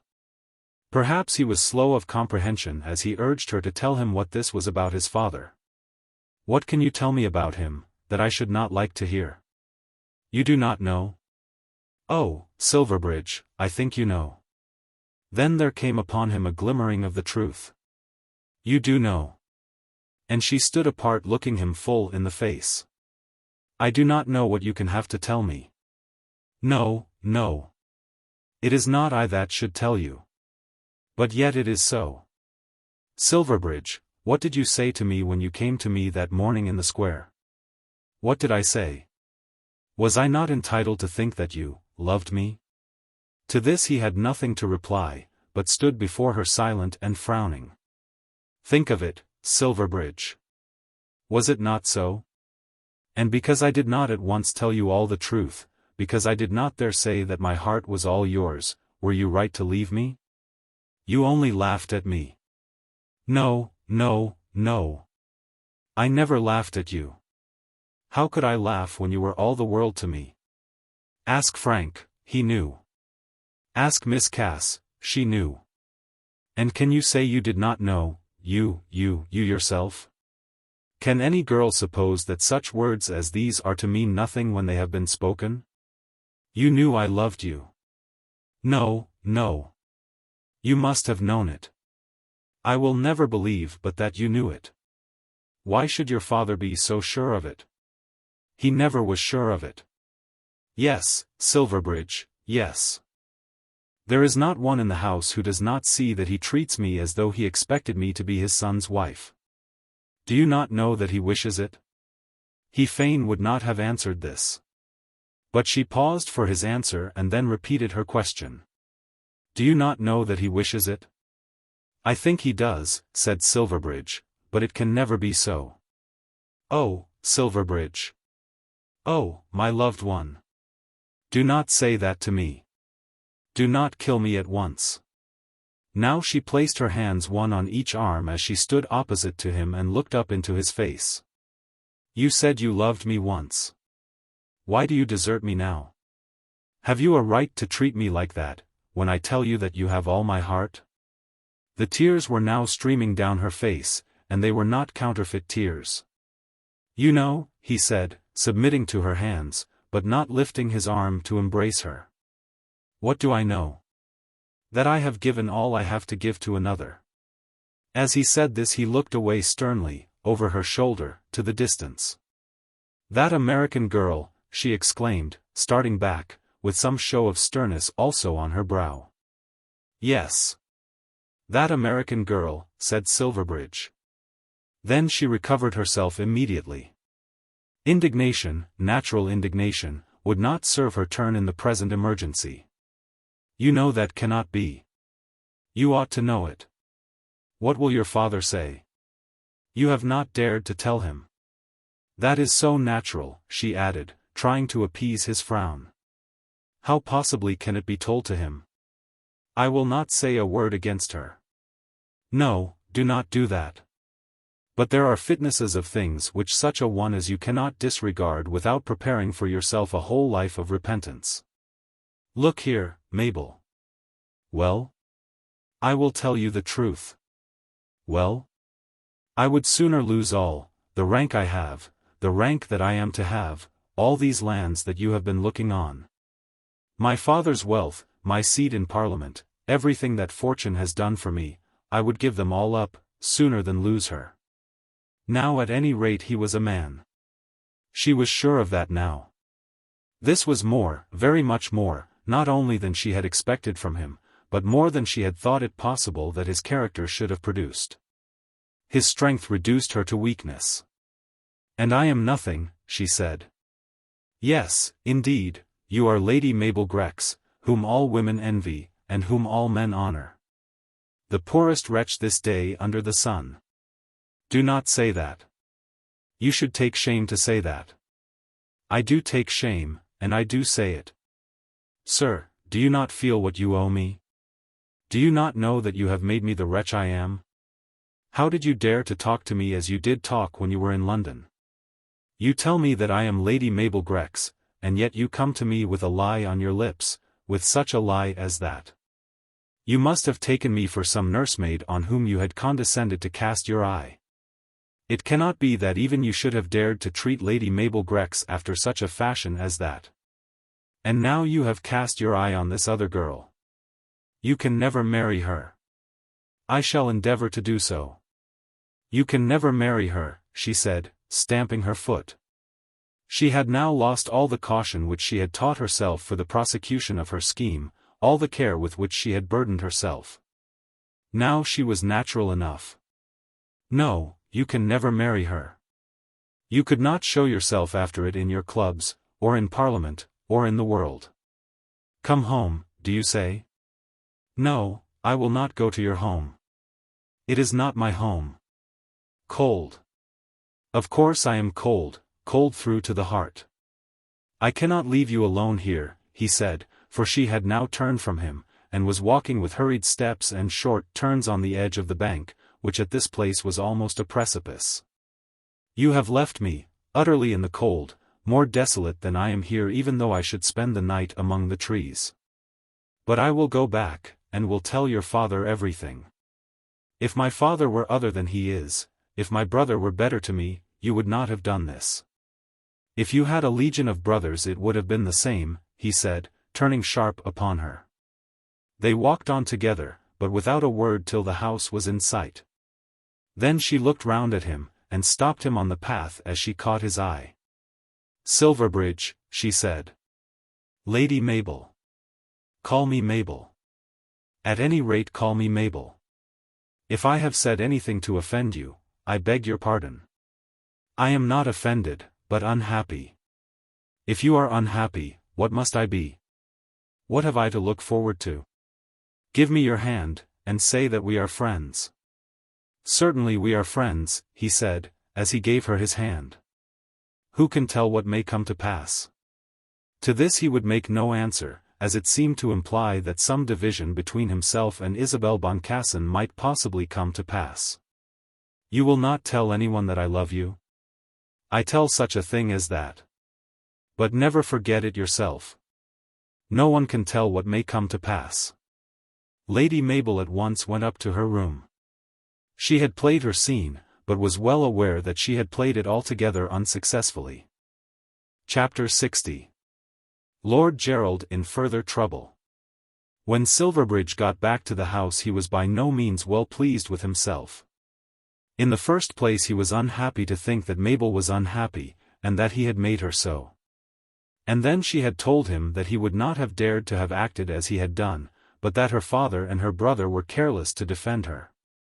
He had replied fiercely that a legion of brothers, ready to act on her behalf, would not have altered his conduct, but not the less did he feel that he had behaved badly to her. It could not now be altered. He could not now be untrue to Isabel. But certainly he had said a word or two to Mabel which he could not remember without regret. He had not thought that a word from him could have been so powerful. Now, when that word was recalled to his memory by the girl to whom it had been spoken, he could not quite acquit himself. And Mabel had declared to him that she would at once appeal to his father. There was an absurdity in this at which he could not but smile, that the girl should complain to his father because he would not marry her. But even in doing this she might cause him great vexation. He could not bring himself to ask her not to tell her story to the Duke. He must take all that as it might come. While he was thinking of all this in his own room, a servant brought him 2 letters. From the first which he opened he soon perceived that it contained an account of more troubles. It was from his brother Gerald, and was written from Auld Reekie, the name of a house in Scotland belonging to Lord Nidderdale's people. Dear Silver, I have got into a most awful scrape.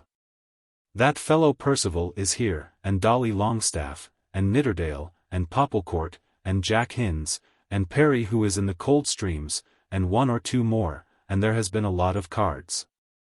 And I have lost ever so much money. I wouldn't mind it so much, but Percival has won it all, a fellow I hate, and now I owe him £3,400. He has just told me he is hard up and that he wants the money before the week is over. He can't be hard up because he has won from everybody, but of course I had to tell him that I would pay him. Can you help me? Of course I know that I have been a fool. Percival knows what he is about and plays regularly for money. When I began I didn't think that I could lose above £20 or £30. But it got on from one thing to another, and when I woke this morning I felt I didn't know what to do with myself. You can't think how the luck went against me. Everybody says that they never saw such cards. And now do tell me how I am to get out of it. Could you manage it with Mr. Moreton? Of course I will make it all right with you some day. Moreton always lets you have whatever you want. But perhaps you couldn't do this without letting the governor know. I would rather anything than that.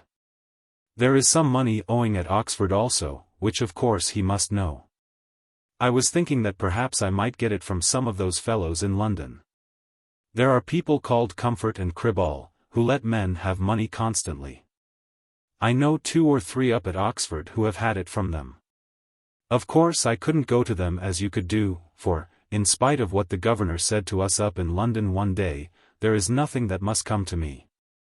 But you could do anything in that way, and of course I would stand to it. I know you won't throw me over, because you always have been such a brick. But above all things don't tell the governor.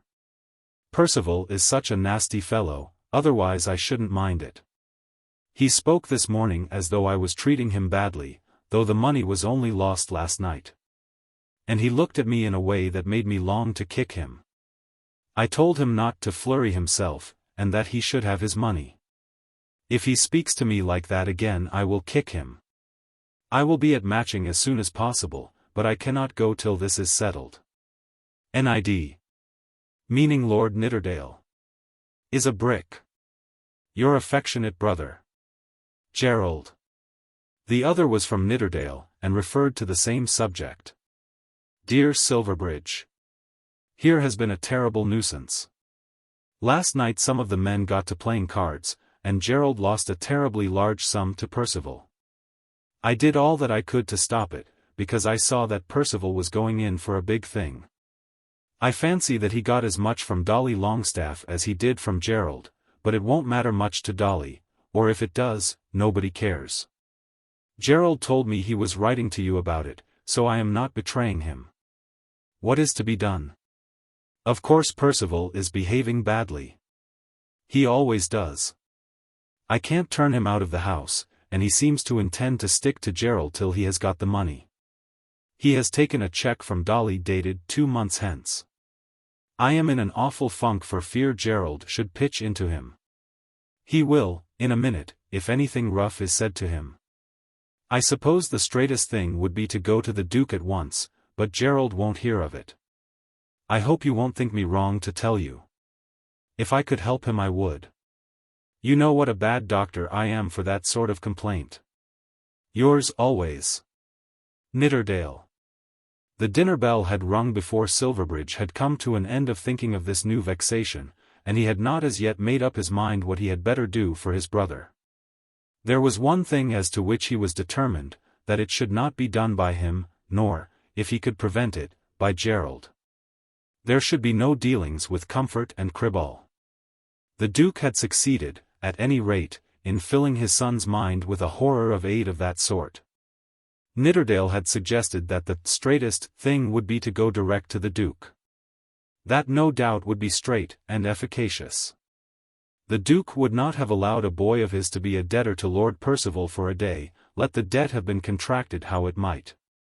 But Gerald had declared against this course, and Silverbridge himself would have been most unwilling to adopt it. How could he have told that story to the Duke, while there was that other infinitely more important story of his own, which must be told at once? In the midst of all these troubles he went down to dinner. "Lady Mabel," said the Duke, "tells me that you two have been to see Sir Guy's lookout." She was standing close to the Duke and whispered a word into his ear. "You said you would call me Mabel." "Yes, sir," said Silverbridge, "and I have made up my mind that Sir Guy never stayed there very long in winter. It was awfully cold." "I had furs on," said Mabel. "What a lovely spot it is, even in this weather." Then dinner was announced. She had not been cold. She could still feel the tingling heat of her blood as she had implored him to love her. Silverbridge felt that he must write to his brother by the first post. The communication was of a nature that would bear no delay. If his hands had been free he would himself have gone off to Aldreichy. At last he made up his mind. The first letter he wrote was neither to Nidderdale nor to Gerald, but to Lord Percival himself. "Dear Percival, Gerald writes me word that he has lost to you at cards £3,400, and he wants me to get him the money. It is a terrible nuisance, and he has been an ass. But of course I shall stand to him for anything he wants. I haven't got £3,400 in my pocket, and I don't know anyone who has, that is among our set. But I send you my IOU for the amount, and will promise to get you the money in 2 months. I suppose that will be sufficient, and that you will not bother Gerald any more about it. Yours truly, Silverbridge." Then he copied this letter and enclosed the copy in another which he wrote to his brother. "Dear Gerald, what an ass you have been. But I don't suppose you are worse than I was at Doncaster. I will have nothing to do with such people as Comfort and Criball. That is the sure way to the D. As for telling Moreton, that is only a polite and roundabout way of telling the governor. He would immediately ask the governor what was to be done. You will see what I have done. Of course I must tell the governor before the end of February, as I cannot get the money in any other way. But that I will do. It does seem hard upon him. Not that the money will hurt him much, but that he would so like to have a steady-going son.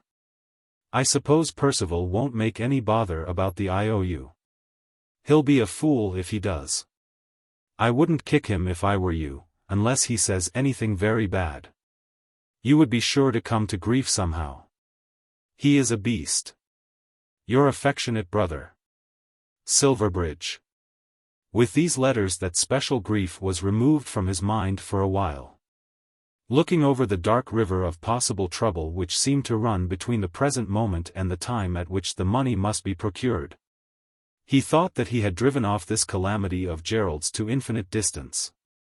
But into that dark river he must now plunge almost at once. On the next day, he managed so that there should be no walk with Mabel. In the evening he could see that the Duke was uneasy.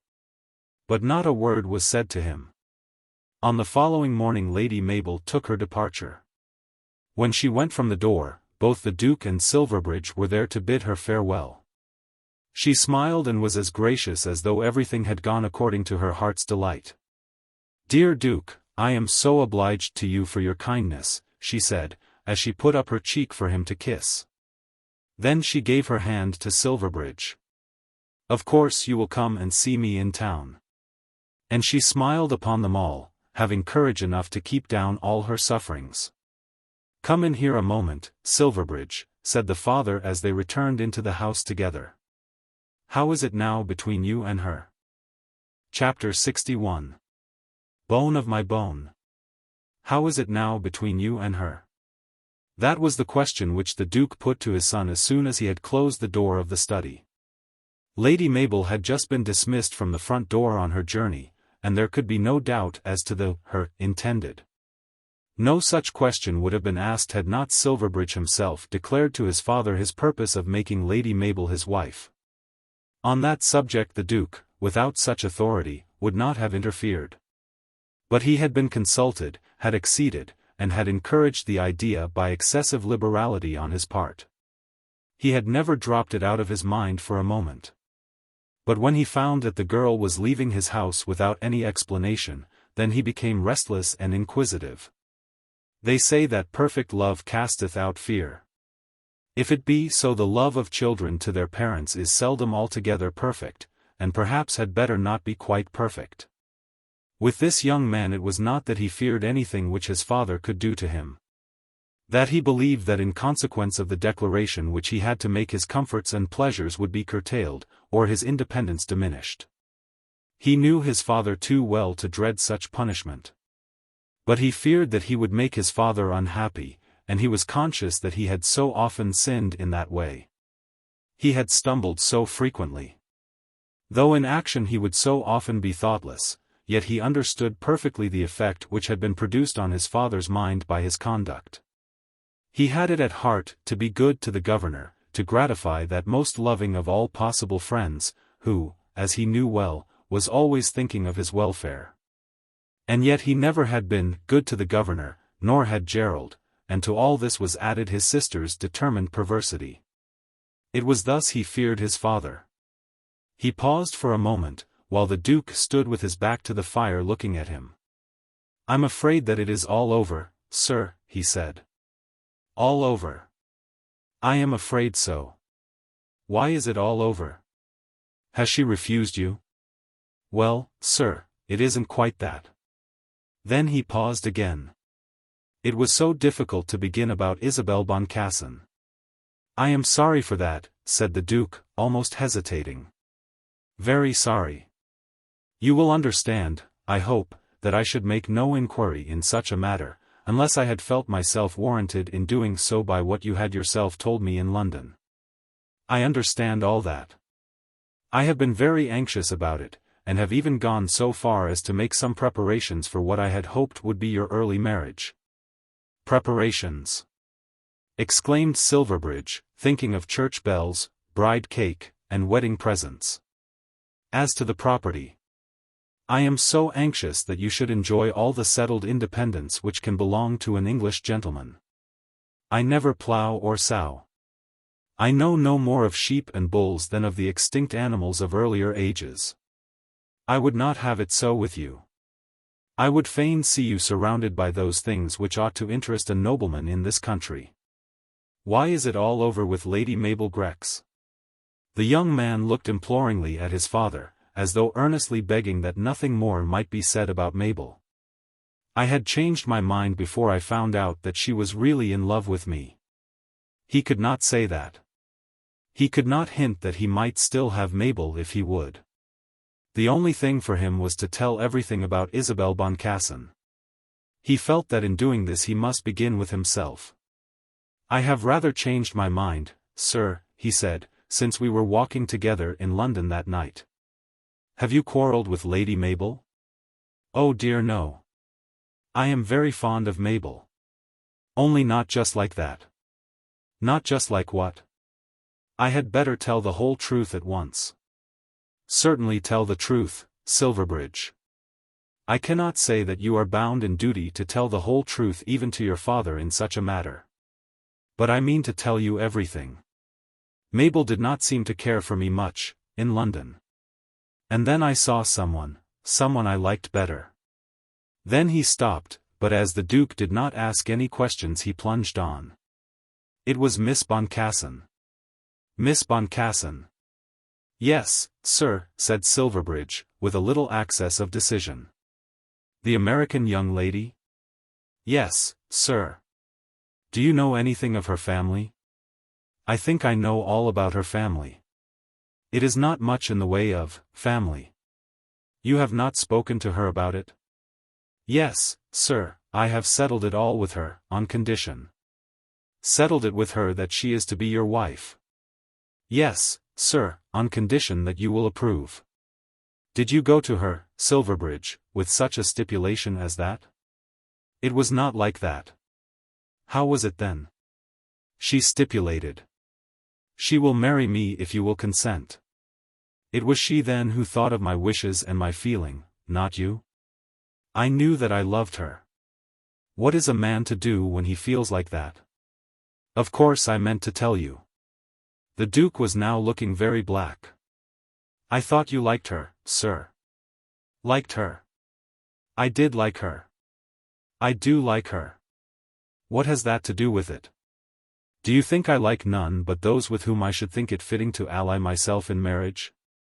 Is there to be no duty in such matters, no restraint, no feeling of what is due to your own name, and to others who bear it?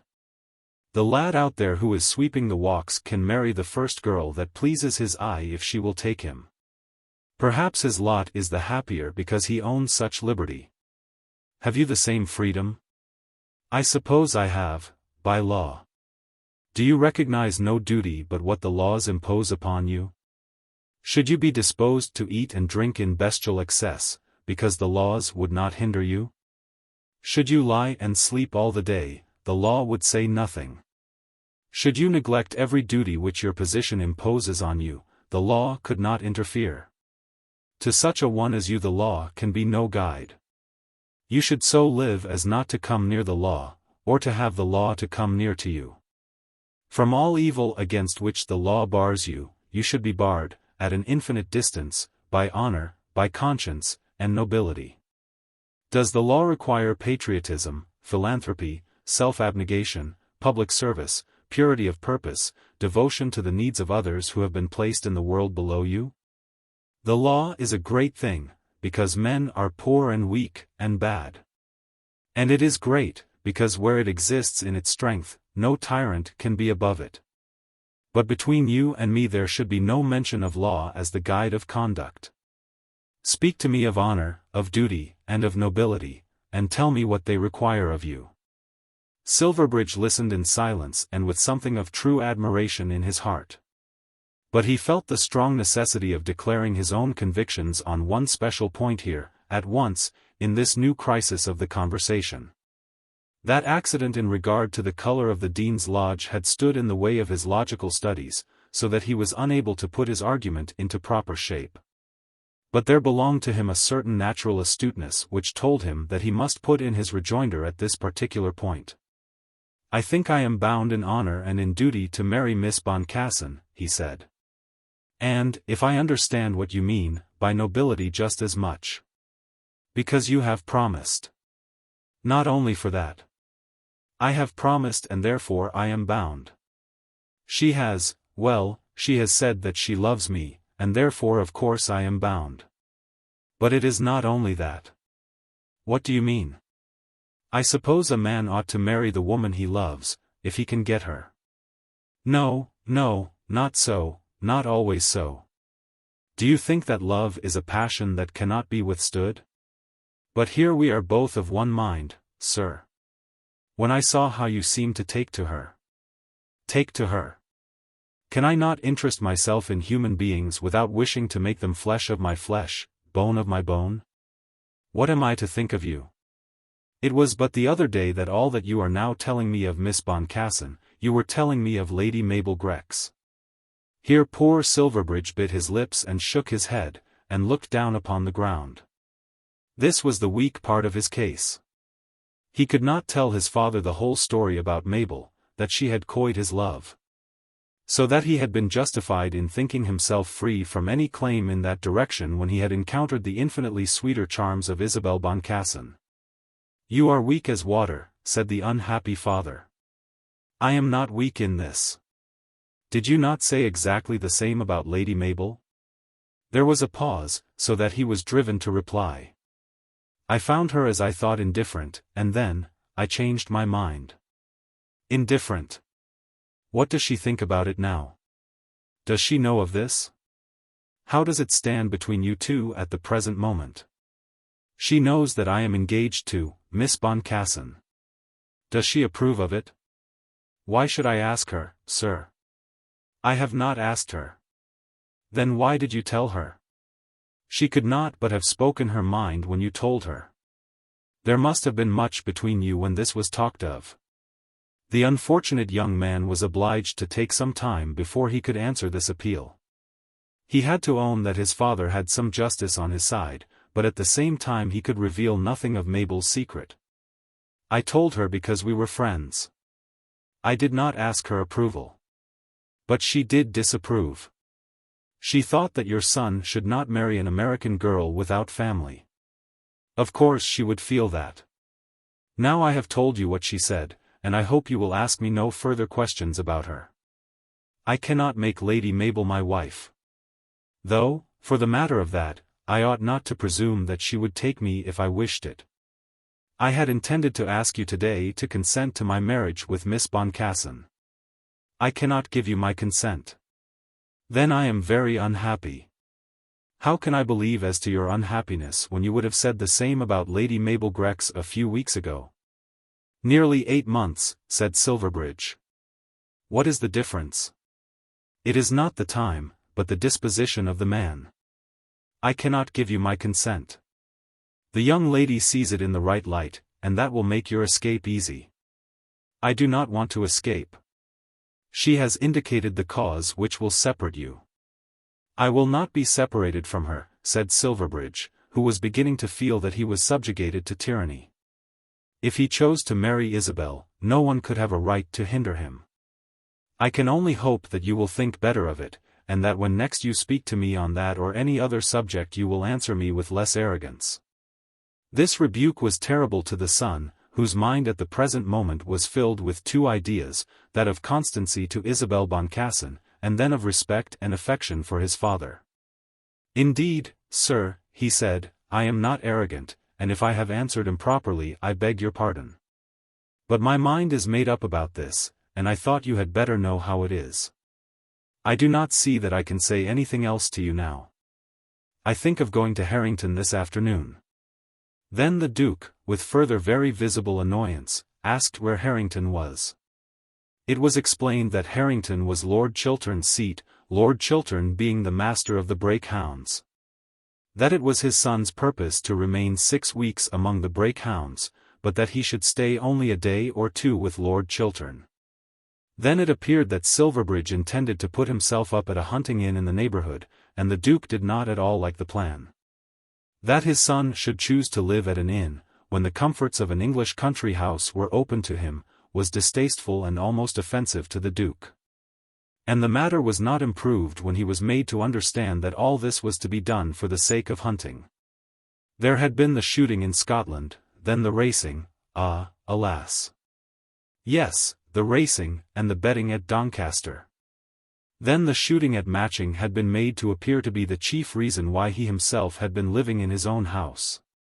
And now his son was going away to live at an inn in order that more time might be devoted to hunting. Why can't you hunt here at home, if you must hunt?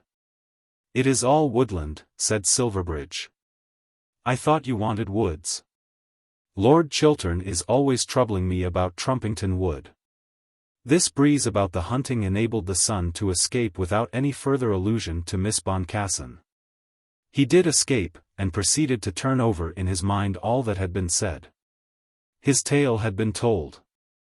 A great burden was thus taken off his shoulders. He could tell Isabel so much, and thus free himself from the suspicion of having been afraid to declare his purpose. She should know what he had done, and should be made to understand that he had been firm. He had, he thought, been very firm and gave himself some credit on that head. His father, no doubt, had been firm too, but that he had expected. His father had said much. All that about honor and duty had been very good. But this was certain, that when a young man had promised a young woman he ought to keep his word.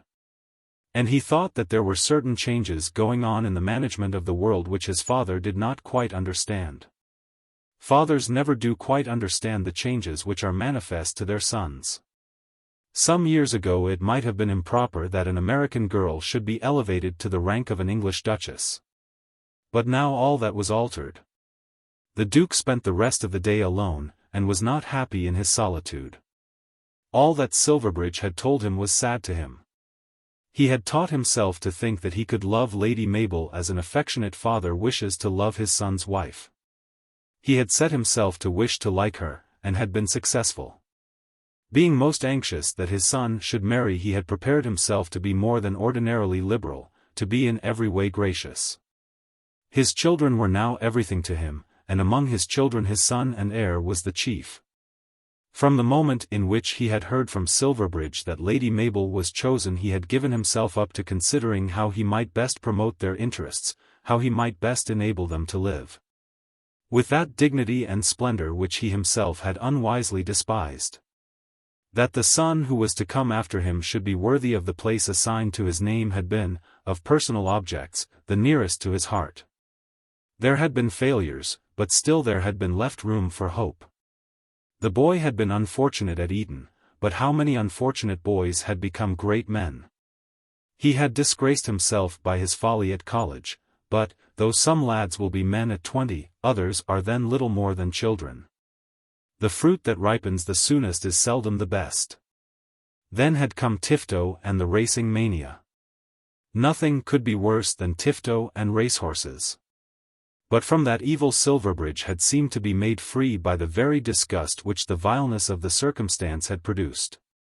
Perhaps Tifto driving a nail into his horse's foot had on the whole been serviceable. That apostasy from the political creed of the Pallisers had been a blow, much more felt than the loss of the £70,000. But even under that blow he had consoled himself by thinking that a conservative patriotic nobleman may serve his country, even as a conservative. In the midst of this he had felt that the surest resource for his son against evil would be in an early marriage. If he would marry becomingly, then might everything still be made pleasant. If his son would marry becomingly, nothing which a father could do should be wanting to add splendor and dignity to his son's life. In thinking of all this he had by no means regarded his own mode of life with favor. He knew how jejune his life had been, how devoid of other interests than that of the public service to which he had devoted himself. He was thinking of this when he told his son that he had neither ploughed and sowed or been the owner of sheep or oxen. He often thought of this, when he heard those around him talking of the sports, which, though he condemned them as the employments of a life, he now regarded wistfully, hopelessly as far as he himself was concerned, as proper recreations for a man of wealth. Silverbridge should have it all, if he could arrange it. The one thing necessary was a fitting wife, and the fitting wife had been absolutely chosen by Silverbridge himself. It may be conceived, therefore, that he was again unhappy. He had already been driven to acknowledge that these children of his, thoughtless, restless, though they seemed to be, still had a will of their own. In all which how like they were to their mother. With her, however, his word, though it might be resisted, had never lost its authority. When he had declared that a thing should not be done, she had never persisted in saying that she would do it. But with his children it was otherwise. What power had he over Silverbridge, or for the matter of that, even over his daughter? They had only to be firm, and he knew that he must be conquered. "I thought that you liked her," Silverbridge had said to him. How utterly unconscious, thought the Duke, must the young man have been of all that his position required of him when he used such an argument. Liked her. He did like her. She was clever, accomplished, beautiful, well-mannered, as far as he knew endowed with all good qualities. Would not many an old Roman have said as much for some favorite Greek slave, for some freedman whom he would admit to his very heart? But what old Roman ever dreamed of giving his daughter to the son of a Greek bondsman? Had he done so, what would have become of the name of a Roman citizen? And was it not his duty to fortify and maintain that higher, smaller, more precious pinnacle of rank on which fortune had placed him and his children? Like her? Yes. He liked her certainly. He had by no means always found that he best liked the companionship of his own order. He had liked to feel around him the free battle of the House of Commons. He liked the power of attack and defense in carrying on which an English politician cares nothing for rank. He liked to remember that the son of any tradesman might, by his own merits, become a peer of Parliament. He would have liked to think that his son should share all these tastes with him. Yes, he liked Isabel Boncassen. But how different was that liking from a desire that she should be bone of his bone, and flesh of his flesh. Chapter 62. The Brake country. What does your father mean to do about Trumpington Wood? That was the first word from Lord Chiltern after he had shaken hands with his guest. Isn't it all right yet? All right? No. How can a wood like that be all right without a man about the place who knows anything of the nature of a fox? In your grandfather's time. My great-uncle, you mean? Well, your great-uncle, they used to trap the foxes there. There was a fellow named Fothergill who used to come there for shooting. Now it is worse than ever. Nobody shoots there because there is nothing to shoot. There isn't a keeper. Every scamp is allowed to go where he pleases, and of course there isn't a fox in the whole place. My huntsman laughs at me when I ask him to draw it. As the indignant master of the Brake hounds said this, the very fire flashed from his eyes. My dear, said Lady Chiltern expostulating, Lord Silverbridge hasn't been in the house above half an hour. What does that matter? When a thing has to be said, it had better be said at once. Phineas Finn was staying at Harrington with his intimate friends the Chilterns, as were also a certain Mr. and Mrs. Maule, both of whom were addicted to hunting, the lady, whose maiden name had been Palliser, being a cousin to Lord Silverbridge. On that day also a certain Mr. and Mrs. Spooner dined at Harrington. Mr. and Mrs. Spooner were both very much given to hunting, as seemed to be necessarily the case with everybody admitted to that house. Mr. Spooner was a gentleman who might be on the wrong side of 50, with a red nose, very vigorous, and submissive in regard to all things but port wine. His wife was perhaps something more than half his age, a stout, hard-riding, handsome woman. She had been the penniless daughter of a retired officer, but yet had managed to ride on whatever animal anyone would lend her. Then Mr. Spooner, who had for many years been part and parcel of the Brake hunt, and who was much in want of a wife, had, luckily for her, cast his eyes upon Miss Leatherside. It was thought that upon the whole she made him a good wife.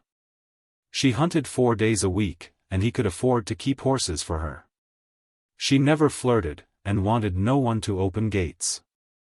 Tom Spooner himself was not always so forward as he used to be, but his wife was always there and would tell him all that he did not see himself. And she was a good housewife, taking care that nothing should be spent lavishly, except upon the stable.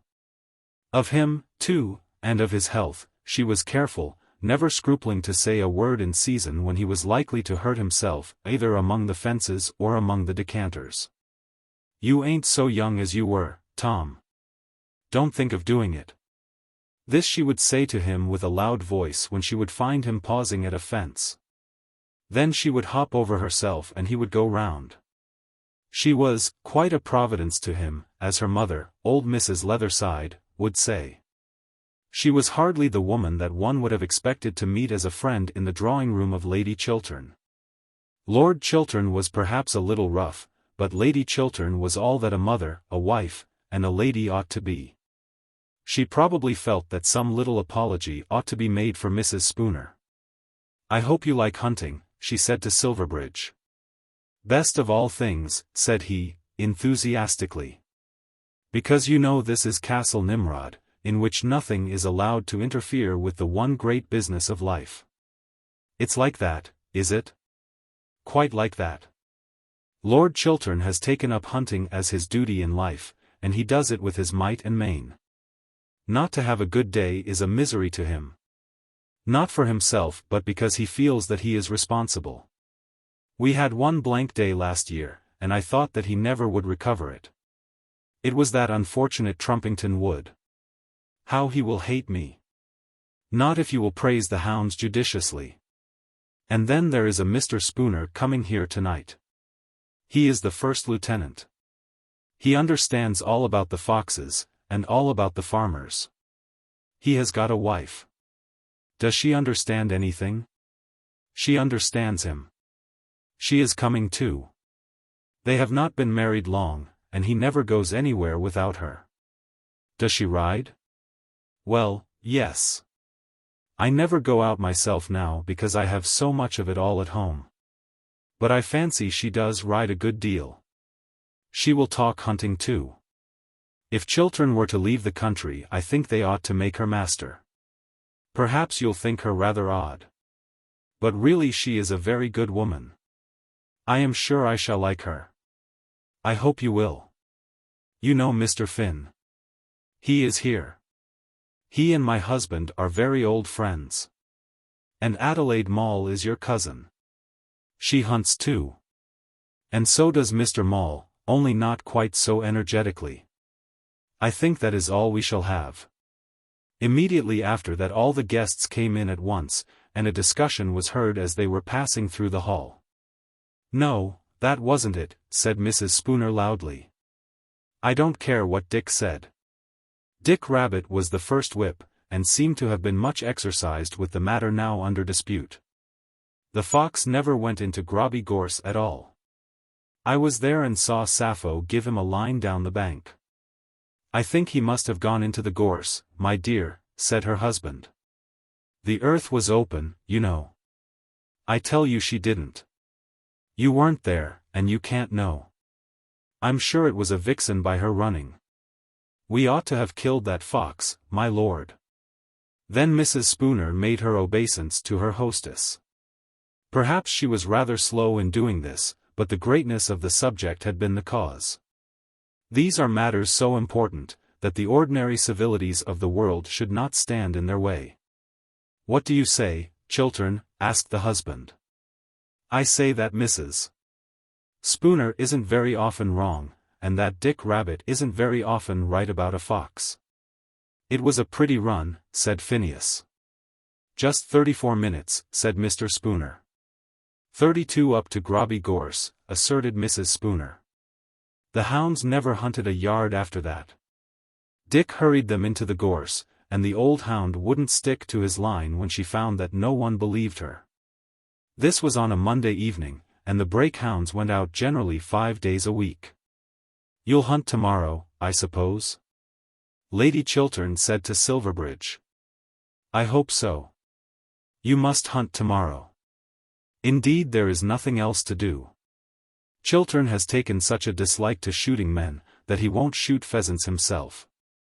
We don't hunt on Wednesdays or Sundays, and then everybody lies in bed. Here is Mr. Maule, he lies in bed on other mornings as well, and spends the rest of his day riding about the country looking for the hounds. Does he ever find them? What did become of you all today? Said Mr. Maule, as he took his place at the dinner table. You can't have drawn any of the coverts regularly. Then we found our foxes without drawing them, said the master. We chopped one at Bromley's, said Mr. Spooner. I went there. Then you ought to have known better, said Mrs. Spooner. When a man loses the hounds in that country, he ought to go direct to Brackett's Wood. If you had come on to Brackett's, you'd have seen as good a 32 minutes as ever you wished to ride. When the ladies went out of the room Mrs. Spooner gave a parting word of advice to her husband, and to the host. Now, Tom, don't you drink port wine. Lord Chiltern, look after him, and don't let him have port wine. Then there began an altogether different phase of hunting conversation. As long as the ladies were there it was all very well to talk of hunting as an amusement. Good sport, a 30 minutes or so, the delight of having a friend in a ditch, or the glory of a stiff-built rail were fitting subjects for a lighter hour. But now the business of the night was to begin. The difficulties, the enmities, the precautions, the resolutions, the resources of the brake hunt were to be discussed. And from thence the conversation of these devotees strayed away to the perils at large to which hunting in these modern days is subjected. Not the perils of broken necks and crushed ribs, which can be reduced to an average, and so an end made of that small matter. But the perils from outsiders, the perils from newfangled prejudices, the perils from more modern sports, the perils from overcultivation, the perils from extended population. The perils from increasing railroads, the perils from literary ignorances, the perils from intruding cads, the perils from indifferent magnates, the Duke of Omnium, for instance. And that peril of perils, the peril of decrease of funds and increase of expenditure.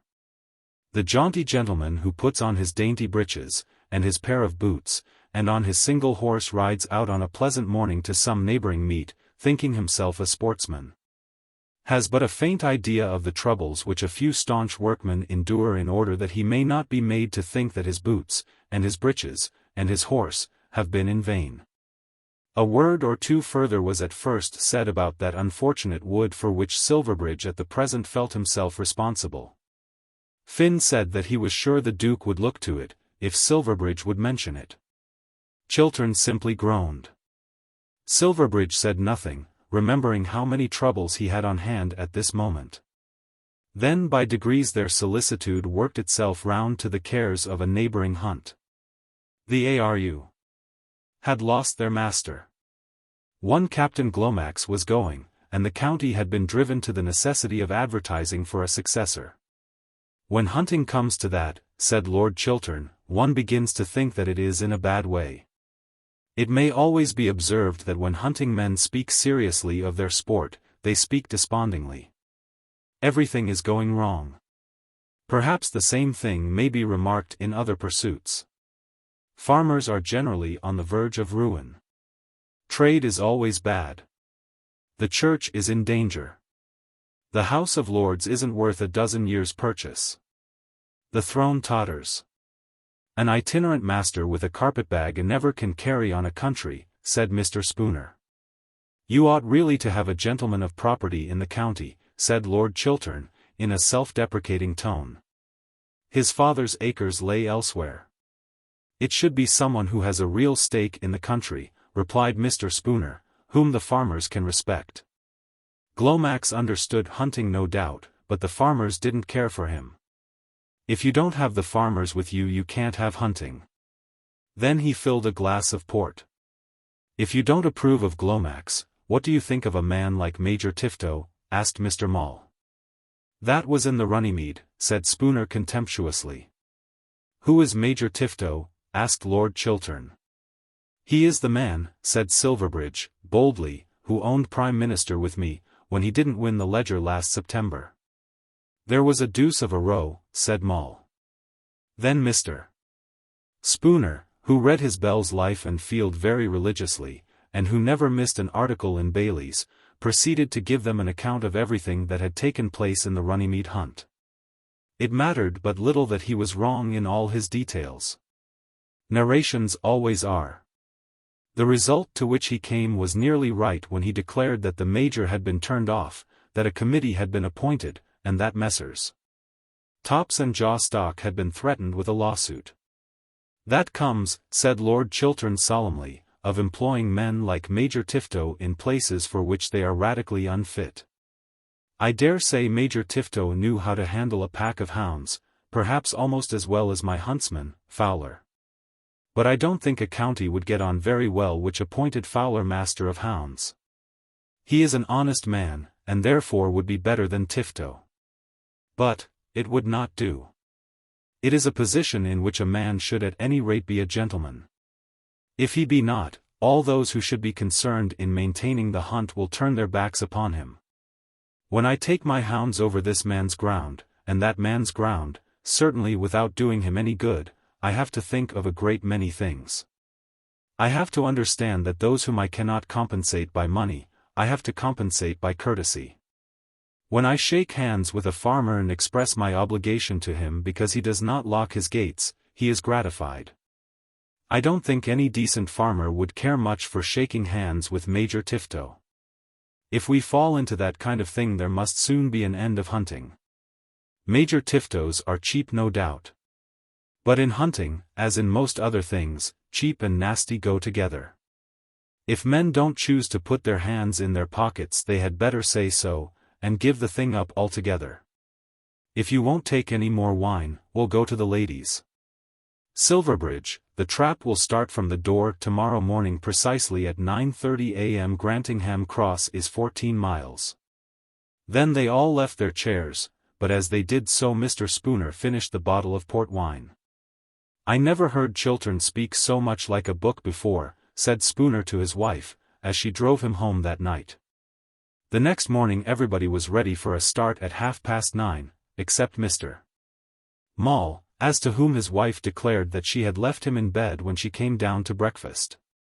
He can never get there if we don't take him, said Lord Chiltern, who was in truth the most good-natured man in the world.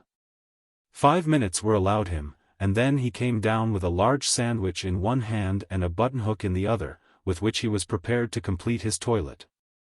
"What the deuce makes you always in such a hurry?" were the first words he spoke as Lord Chiltern got on the box.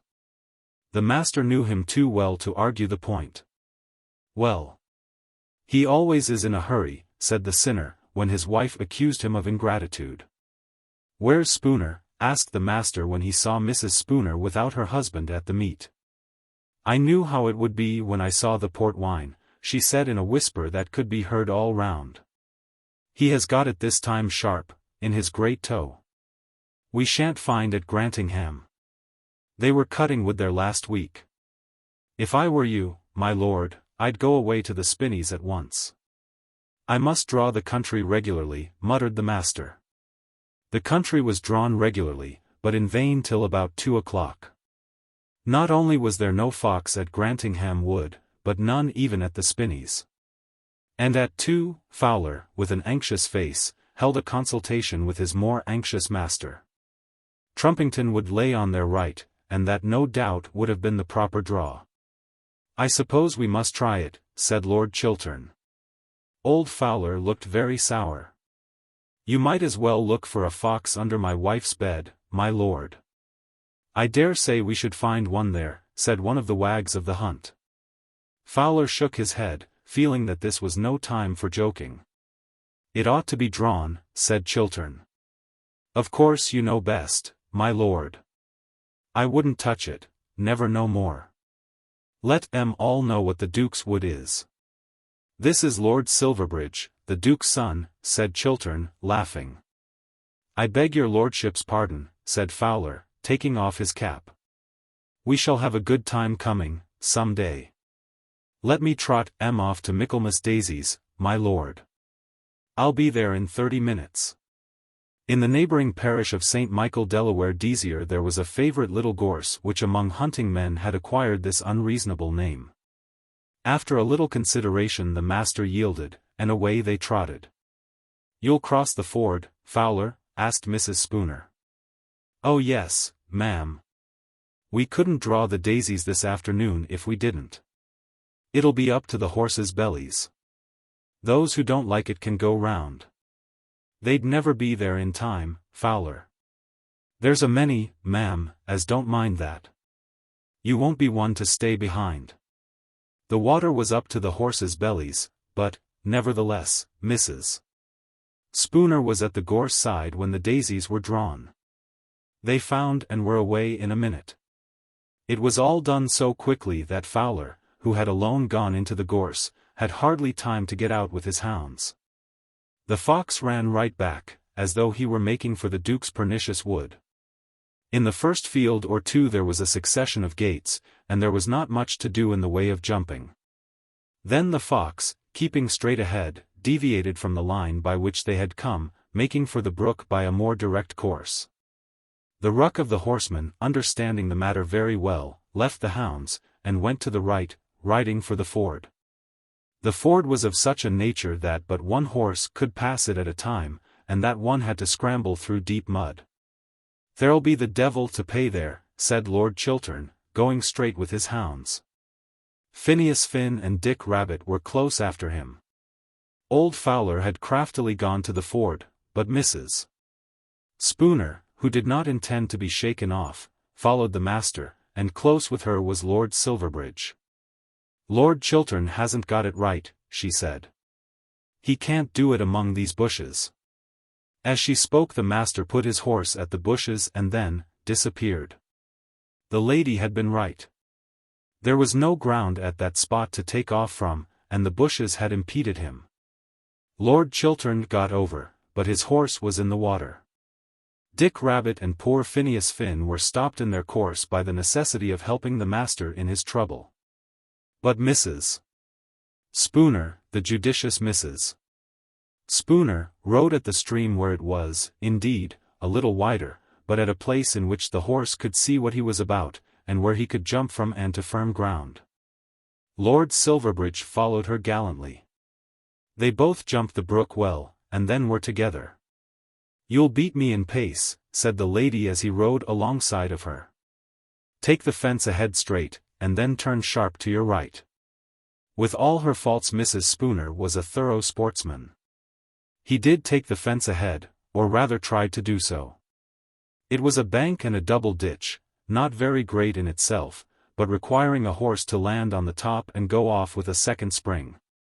Our young friend's nag, not quite understanding the nature of the impediment, endeavored to swallow it whole, as hard-riding men say, and came down in the further ditch. Silverbridge came down on his head, but the horse pursued his course, across a heavily ploughed field. This was very disagreeable. He was not in the least hurt, but it became his duty to run after his horse. A very few furrows of that work suffice to make a man think that hunting altogether is a beastly sort of thing. Mrs. Spooner's horse, who had shown himself to be a little less quick of foot than his own, had known all about the bank and the double ditch, and had, apparently of his own accord, turned down to the right, either seeing or hearing the hounds, and knowing that the ploughed ground was to be avoided. But his rider soon changed his course. She went straight after the riderless horse, and when Silverbridge had reduced himself to utter speechlessness by his exertions, brought him back his steed. I am so sorry," he struggled to say, and then as she held his horse for him he struggled up into the saddle. "Keep down this furrow," said Mrs. Spooner, "and we shall be with them in the second field. There's nobody near them yet." Chapter 63. I've seen M like that before. On this occasion Silverbridge stayed only a few days at Harrington, having promised Tregear to entertain him at the Bald-Faced Stag. It was here that his horses were standing, and he now intended, by limiting himself to one horse a day, to mount his friend for a couple of weeks. It was settled at last that Tregear should ride his friend's horse one day, hire the next, and so on. "I wonder what you'll think of Mrs. Spooner," he said. "Why should I think anything of her?" "Because I doubt whether you ever saw such a woman before. She does nothing but hunt." "Then I certainly shan't want to see her again. And she talks as I never heard a lady talk before." "Then I don't care if I never see her at all. But she is the most plucky and most good-natured human being I ever saw in my life. After all, hunting is very good fun. Very. If you don't do it so often as to be sick of it. Long as I have known you I don't think I ever saw you ride yet. We used to have hunting down in Cornwall, and thought we did it pretty well. And I have ridden in South Wales, which I can assure you isn't an easy thing to do. But you mustn't expect much from me." They were both out the Monday and Tuesday in that week, and then again on the Thursday without anything special in the way of sport. Lord Chiltern, who had found Silverbridge to be a young man after his own heart, was anxious that he should come back to Harrington and bring Tregear with him. But to this Tregear would not assent, alleging that he should feel himself to be a burden both to Lord and Lady Chiltern. On the Friday Tregear did not go out, saying that he would avoid the expense, and on that day there was a good run. "It is always the way," said Silverbridge. "If you miss a day, it is sure to be the best thing of the season. An hour and a quarter with hardly anything you could call a check. It is the only very good thing I have seen since I have been here." Mrs. Spooner was with them all through. "And I suppose you were with Mrs. Spooner?" "I wasn't far off." "I wish you had been there." On the next day the meet was at the kennels, close to Harrington, and Silverbridge drove his friend over in a gig. The master and Lady Chiltern, Spooner and Mrs. Spooner, Mall and Mrs. Mall, Phineas Finn, and a host of others condoled with the unfortunate young man because he had not seen the good thing yesterday. "We've had it a little faster once or twice," said Mrs. Spooner with deliberation, "but never for so long. Then it was straight as a line, and a real open kill. No changing, you know. We did go through the daisies, but I'll swear to its being the same fox." All of which set Tregear wondering. How could she swear to her fox? And if they had changed, what did it matter? And if it had been a little crooked, why would it have been less enjoyable? And was she really so exact a judge of pace as she pretended to be? I'm afraid we shan't have anything like that today, she continued. The wind's in the west, and I never do like a westerly wind. A little to the north, said her husband, looking round the compass. My dear, said the lady, you never know where the wind comes from. Now don't you think of taking off your comforter. I won't have it. Tregear was riding his friend's favourite hunter, a thoroughbred bay horse, very much more than up to his rider's weight, and supposed to be peculiarly good at timber, water, or any well-defined kind of fence, however high or however broad. They found at a covert near the kennels, and killed their fox after a burst of a few minutes. They found again, and having lost their fox, all declared that there was not a yard of scent. I always know what a west wind means, said Mrs. Spooner. Then they lunched, and smoked, and trotted about with an apparent acknowledgement that there wasn't much to be done. It was not right that they should expect much after so good a thing as they had had yesterday. At 2:30 Mr. Spooner had been sent home by his providence, and Mrs. Spooner was calculating that she would be able to ride her horse again on the Tuesday, when on a sudden the hounds were on a fox. It turned out afterwards that Dick Rabbit had absolutely ridden him up among the stubble, and that the hounds had nearly killed him before he had gone a yard. But the astute animal, making the best use of his legs till he could get the advantage of the first ditch, ran, and crept, and jumped absolutely through the pack. Then there was shouting, and yelling, and riding. The men who were idly smoking threw away their cigars. Those who were loitering at a distance lost their chance. But the real sportsman, always on the alert, always thinking of the business in hand, always mindful that there may be at any moment a fox just before the hounds, had a glorious opportunity of getting well away. Among these no one was more intent, or, when the moment came, better away, than Mrs. Spooner. Silverbridge had been talking to her and had the full advantage of her care. Tregear was riding behind with Lord Chiltern, who had been pressing him to come with his friend to Harrington. As soon as the shouting was heard, Chiltern was off like a rocket. It was not only that he was anxious to get well away, but that a sense of duty compelled him to see how the thing was being done. Old Fowler certainly was a little slow, and Dick Rabbit, with the true bloody-minded instinct of a whip, was a little apt to bustle a fox back into covert. And then, when a run commences with a fast rush, riders are apt to override the hounds, and then the hounds will overrun the fox. All of which has to be seen to by a master who knows his business. Tregear followed, and being mounted on a fast horse was soon as forward as a judicious rider would desire. Now, Runks, don't you press on and spoil it all, said Mrs. Spooner to the hard-riding, objectionable son of old Runks the vet from Rufford. But young Runks did press on till the master spoke a word. The word shall not be repeated, but it was efficacious. At that moment there had been a check, as there is generally after a short spurt, when fox, hounds, and horsemen get off together, and not always in the order in which they have been placed here. There is too much bustle, and the pack becomes disconcerted. But it enabled Fowler to get up, and by dint of growling at the men and conciliating his hounds, he soon picked up the scent. If they'd all stand still for 2 minutes and be, to them, he muttered aloud to himself, they'd ave summat to ride arter. They might go then, and there's some of M.D. soon be nowhere.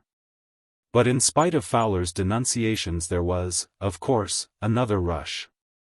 Runks had slunk away, but by making a little distance was now again ahead of the hounds. And unfortunately there was 6 with him. Lord Chiltern was very wrath. When he's like that, said Mrs. Spooner to Tregear, it's always well to give him a wide berth. But as the hounds were now running fast it was necessary that even in taking this precaution due regard should be had to the fox's line. He's back for Harrington bushes, said Mrs. Spooner. And as she said so, she rode at a bank, with a rail at the top of it perhaps 1.5 feet high, with a deep drop into the field beyond. It was not a very nice place, but it was apparently the only available spot in the fence. She seemed to know it well, for as she got close to it she brought her horse almost to a stand and so took it.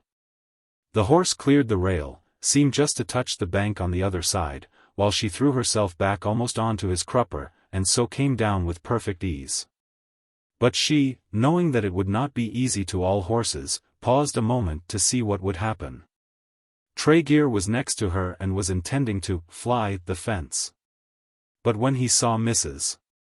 Spooner pull her horse and pause, he also had to pull his horse.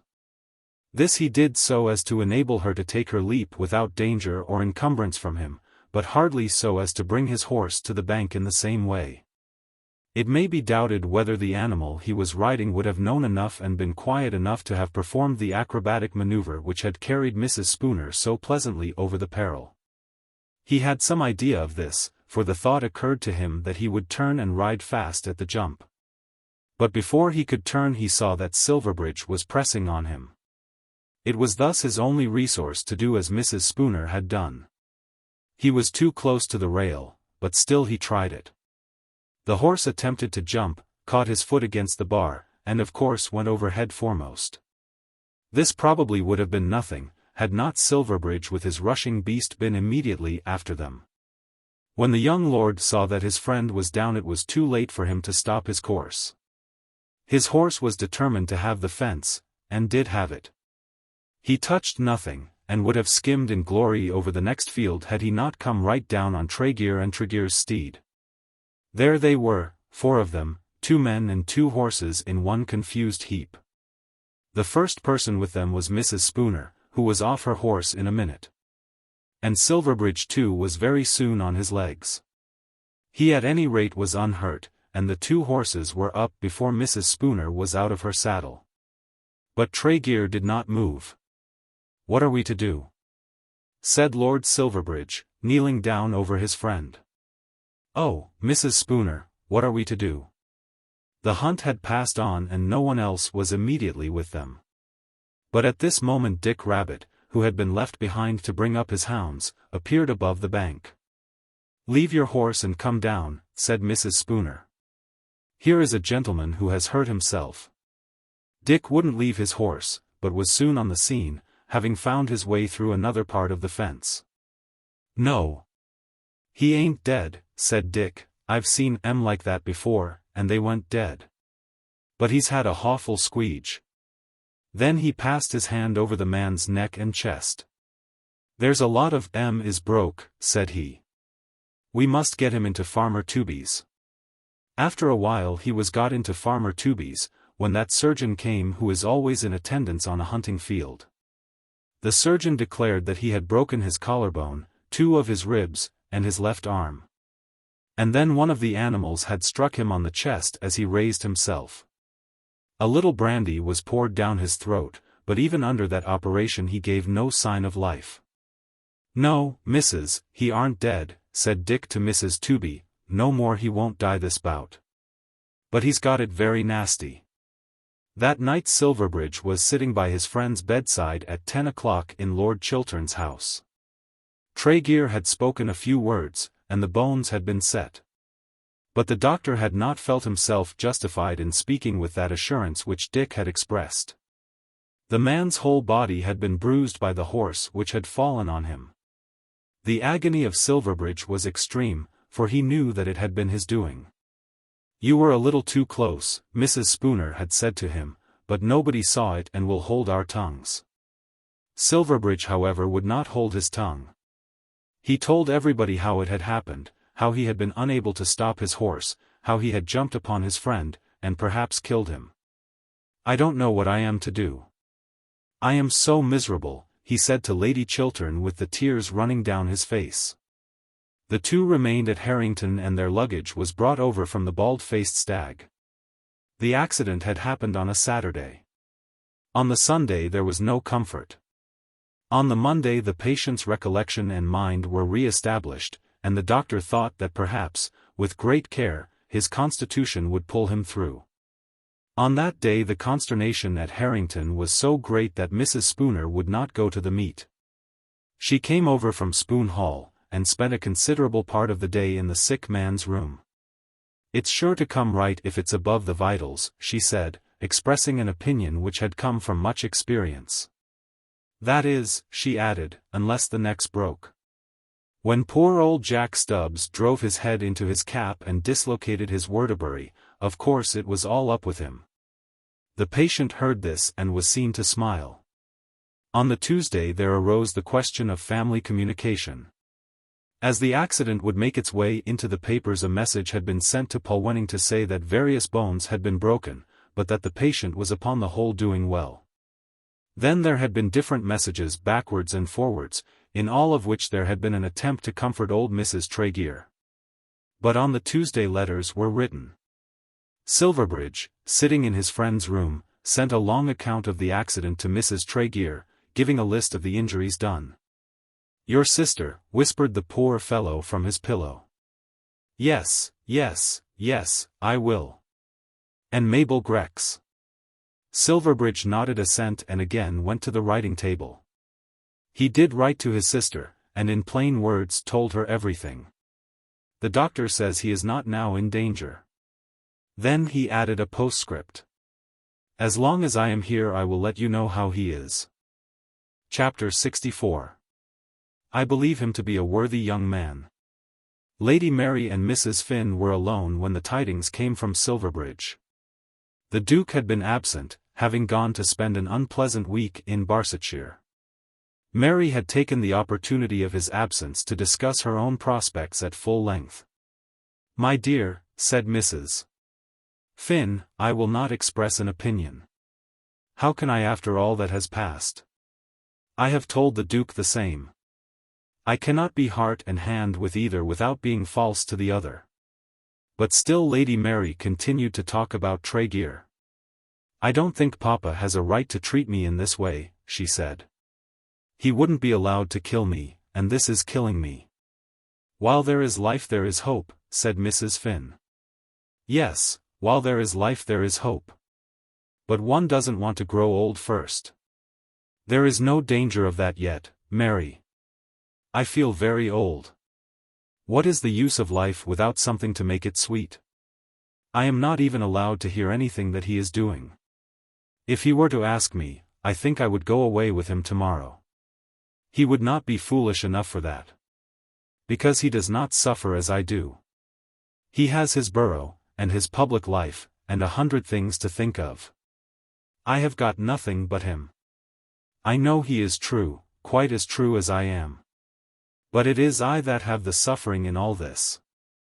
A man can never be like a girl. Papa ought not to make me suffer like this." That took place on the Monday. On the Tuesday Mrs. Finn received a letter from her husband giving his account of the accident. "As far as I can learn," he said, "Silverbridge will write about it tomorrow." Then he went on to give a by no means good account of the state of the patient. The doctor had declared him to be out of immediate danger, and had set the broken bones. As tidings would be sent on the next day she had better say nothing about the accident to Lady Mary. This letter reached Matching on Tuesday and made the position of Mrs. Finn very disagreeable. She was bound to carry herself as though nothing was amiss, knowing, as she did so, the condition of Mary's lover. On the evening of that day Lady Mary was more lively than usual, though her liveliness was hardly of a happy nature.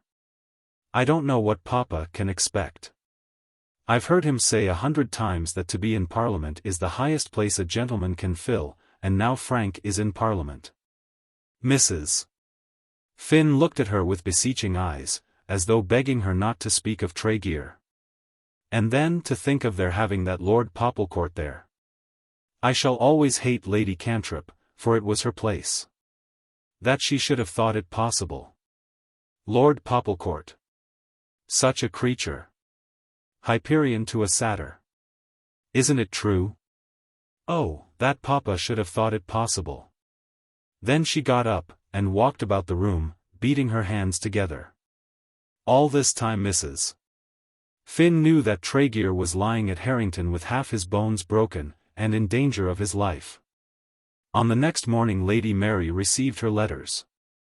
There were 2 lying before her plate when she came in to breakfast, one from her father and the other from Silverbridge. She read that from the Duke first while Mrs. Finn was watching her. "Papa will be home on Saturday," she said.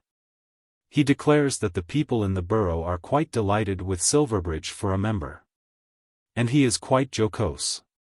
They used to be delighted with me once, he says, but I suppose everybody changes. Then she began to pour out the tea before she opened her brother's letter. Mrs. Finn's eyes were still on her anxiously. I wonder what Silverbridge has got to say about the brake hunt. Then she opened her letter. Oh, she exclaimed, Frank has killed himself. Killed himself. Not that. It is not so bad as that. You had heard it before? How is he, Mary? Oh, heavens! I cannot read it. Do you read it? Tell me all. Tell me the truth. What am I to do? Where shall I go? Then she threw up her hands, and with a loud scream fell on her knees with her head upon the chair. In the next moment Mrs. Finn was down beside her on the floor. Read it. Why do you not read it? If you will not read it, give it to me. Mrs. Finn did read the letter, which was very short, but still giving by no means an unfavorable account of the patient.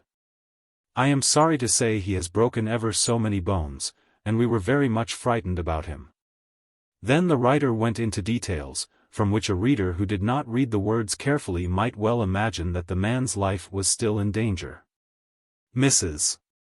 Finn did read it all, and did her best to comfort her friend.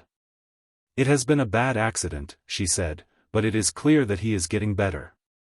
Men do so often break their bones, and then seem to think nothing of it afterwards. Silverbridge says it was his fault. What does he mean? I suppose he was riding too close to Mr. Tregear, and that they came down together.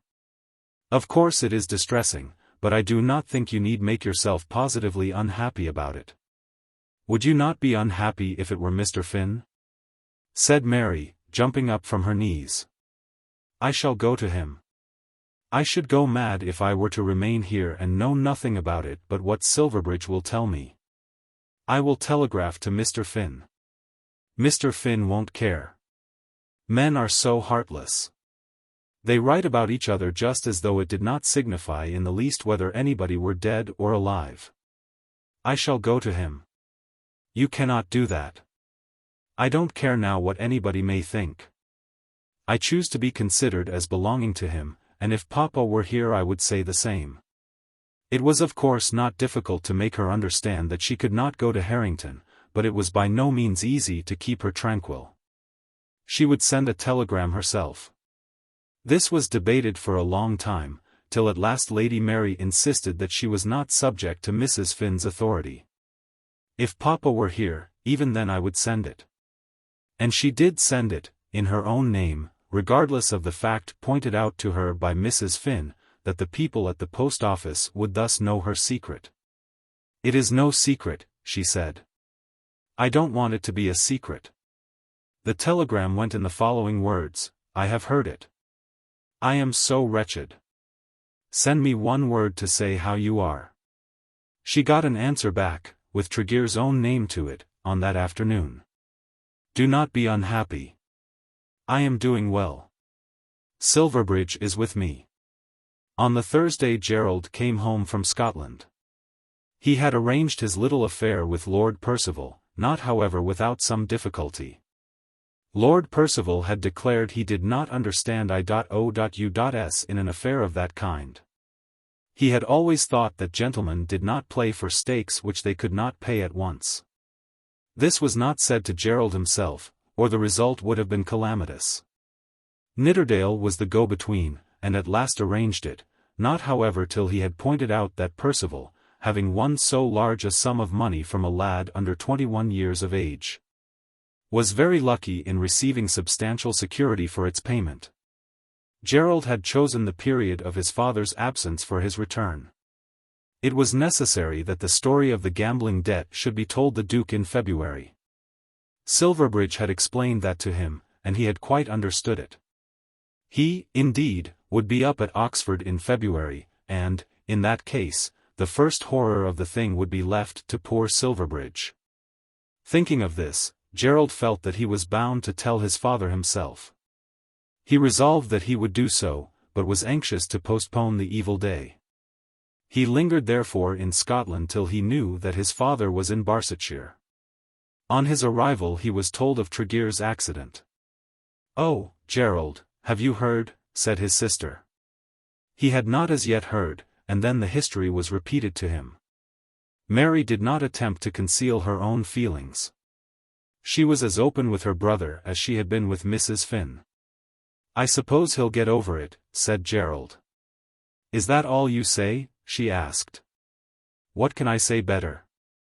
I suppose he will. Fellows always do get over that kind of thing. Herbert de Burgh smashed both his thighs, and now he can move about again, of course with crutches."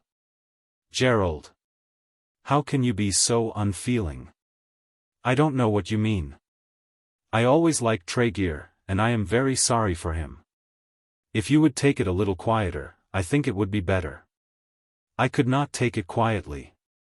How can I take it quietly when he is more than all the world to me? You should keep that to yourself." "Yes, and so let people think that I didn't care, till I broke my heart. I shall say just the same to Papa when he comes home." After that the brother and sister were not on very good terms with each other for the remainder of the day. On the Saturday there was a letter from Silverbridge to Mrs. Finn. Tregear was better, but was unhappy because it had been decided that he could not be moved for the next month. This entailed two misfortunes on him. First, that of being the enforced guest of persons who were not, or, hitherto had not been, his own friends, and then his absence from the first meeting of Parliament. When a gentleman has been in Parliament some years he may be able to reconcile himself to an obligatory vacation with a calm mind. But when the honours and glory are new, and the tedium of the benches has not yet been experienced, then such an accident is felt to be a grievance. But the young member was out of danger, and was, as Silverbridge declared, in the very best quarters which could be provided for a man in such a position. Phineas Finn told him all the politics. Mrs. Spooner related to him, on Sundays and Wednesdays, all the hunting details, while Lady Chiltern read to him light literature, because he was not allowed to hold a book in his hand. "I wish it were me," said Gerald. "I wish I were there to read to him," said Mary. Then the Duke came home. "Mary," said he, "I have been distressed to hear of this accident." This seemed to her to be the kindest word she had heard from him for a long time. "I believe him to be a worthy young man.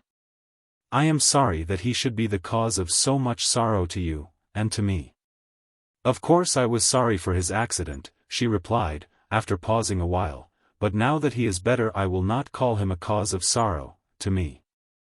Then the Duke said nothing further about Tregear, nor did she.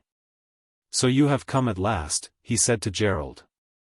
That was the first greeting, to which the son responded by an awkward smile. But in the course of the evening he walked straight up to his father. "I have something to tell you, sir," said he. "Something to tell me?" "Something that will make you very angry." Chapter 65. Do you ever think what money is? Gerald told his story, standing bolt upright, and looking his father full in the face as he told it.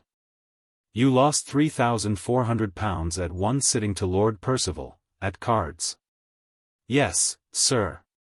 "In Lord Nidderdale's house?" "Yes, sir." "Nidderdale wasn't playing." "It wasn't his fault."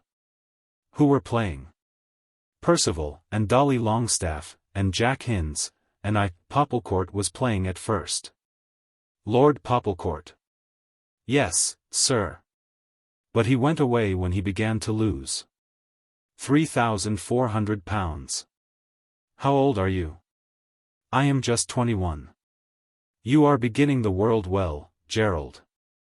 What is the engagement which Silverbridge has made with Lord Percival?" "To pay him the money at the end of next month." "What had Silverbridge to do with it?" "Nothing, sir. I wrote to Silverbridge because I didn't know what to do. I knew he would stand to me. Who is to stand to either of you if you go on thus I do not know." To this Gerald of course made no reply, but an idea came across his mind that he knew who would stand both to himself and his brother. How did Silverbridge mean to get the money? He said he would ask you. But I thought that I ought to tell you. Is that all? All what, sir? Are there other debts? To this Gerald made no reply. Other gambling debts? No, sir. Not a shilling of that kind. I have never played before. Does it ever occur to you that going on at that rate you may very soon lose all the fortune that will ever come to you? You were not yet of age and you lost £3,400 at cards to a man whom you probably knew to be a professed gambler. The Duke seemed to wait for a reply, but poor Gerald had not a word to say. Can you explain to me what benefit you proposed to yourself when you played for such stakes as that? I hoped to win back what I had lost. Facilis descensus averni, said the Duke, shaking his head. Nox atque dies patet atri januathethes. No doubt, he thought, that as his son was at Oxford, admonitions in Latin would serve him better than in his native tongue. But Gerald, when he heard the grand hexameter rolled out in his father's grandest tone, entertained a comfortable feeling that the worst of the interview was over. Win back what you had lost. Do you think that that is the common fortune of young gamblers when they fall among those who are more experienced than themselves? One goes on, sir, without reflecting. Go on without reflecting. Yes, and where to? Where to? Oh Gerald, where to? Whither will such progress without reflection take you? He means, to the devil, the lad said inwardly to himself, without moving his lips. There is but one goal for such going on as that. I can pay £3,400 for you certainly. I think it hard that I should have to do so, but I can do it, and I will do it. Thank you, sir, murmured Gerald. But how can I wash your young mind clean from the foul stain which has already defiled it? Why did you sit down to play? Was it to win the money which these men had in their pockets? Not particularly. It cannot be that a rational being should consent to risk the money he has himself, to risk even the money which he has not himself, without a desire to win that which as yet belongs to his opponents. You desired to win. I suppose I did hope to win. And why? Why did you want to extract their property from their pockets, and to put it into your own? That the footpad on the road should have such desire when, with his pistol, he stops the traveler on his journey we all understand. And we know what we think of the footpad, and what we do to him. He is a poor creature, who from his youth upwards has had no good thing done for him, uneducated, an outcast, whom we should pity more than we despise him. We take him as a pest which we cannot endure, and lock him up where he can harm us no more. On my word, Gerald, I think that the so-called gentleman who sits down with the deliberate intention of extracting money from the pockets of his antagonists, who lays out for himself that way of repairing the shortcomings of fortune, who looks to that resource as an aid to his means, is worse, much worse, than the public robber. He is meaner, more cowardly, and has I think in his bosom less of the feelings of an honest man. And he probably has been educated, as you have been. He calls himself a gentleman. He should know black from white. It is considered terrible to cheat at cards. There was nothing of that, sir. The man who plays and cheats has fallen low indeed. I understand that, sir. He who plays that he may make an income, but does not cheat, has fallen nearly as low. Do you ever think what money is? The Duke paused so long, collecting his own thoughts and thinking of his own words, that Gerald found himself obliged to answer. Cheques, and sovereigns, and banknotes, he replied with much hesitation. Money is the reward of labor, said the Duke, or rather, in the shape it reaches you, it is your representation of that reward. You may earn it yourself, or, as is, I am afraid, more likely to be the case with you, you may possess it honestly as prepared for you by the labor of others who have stored it up for you. But it is a commodity of which you are bound to see that the source is not only clean but noble. You would not let Lord Percival give you money. He wouldn't do that, sir, I am sure. Nor would you take it. There is nothing so comfortable as money, but nothing so defiling if it be come by unworthily. Nothing so comfortable, but nothing so noxious if the mind be allowed to dwell upon it constantly. If a man have enough, let him spend it freely. If he wants it, let him earn it honestly. Let him do something for it, so that the man who pays it to him may get its value. But to think that it may be got by gambling, to hope to live after that fashion, to sit down with your fingers almost in your neighbor's pockets, with your eye on his purse, trusting that you may know better than he some studied calculations as to the pips concealed in your hands, praying to the only God you worship that some special card may be vouchsafed to you, that I say is to have left far, far behind you, all nobility, all gentleness, all manhood. Write me down Lord Percival's address and I will send him the money. Then the Duke wrote a check for the money claimed and sent it with a note, as follows: The Duke of Omnium presents his compliments to Lord Percival.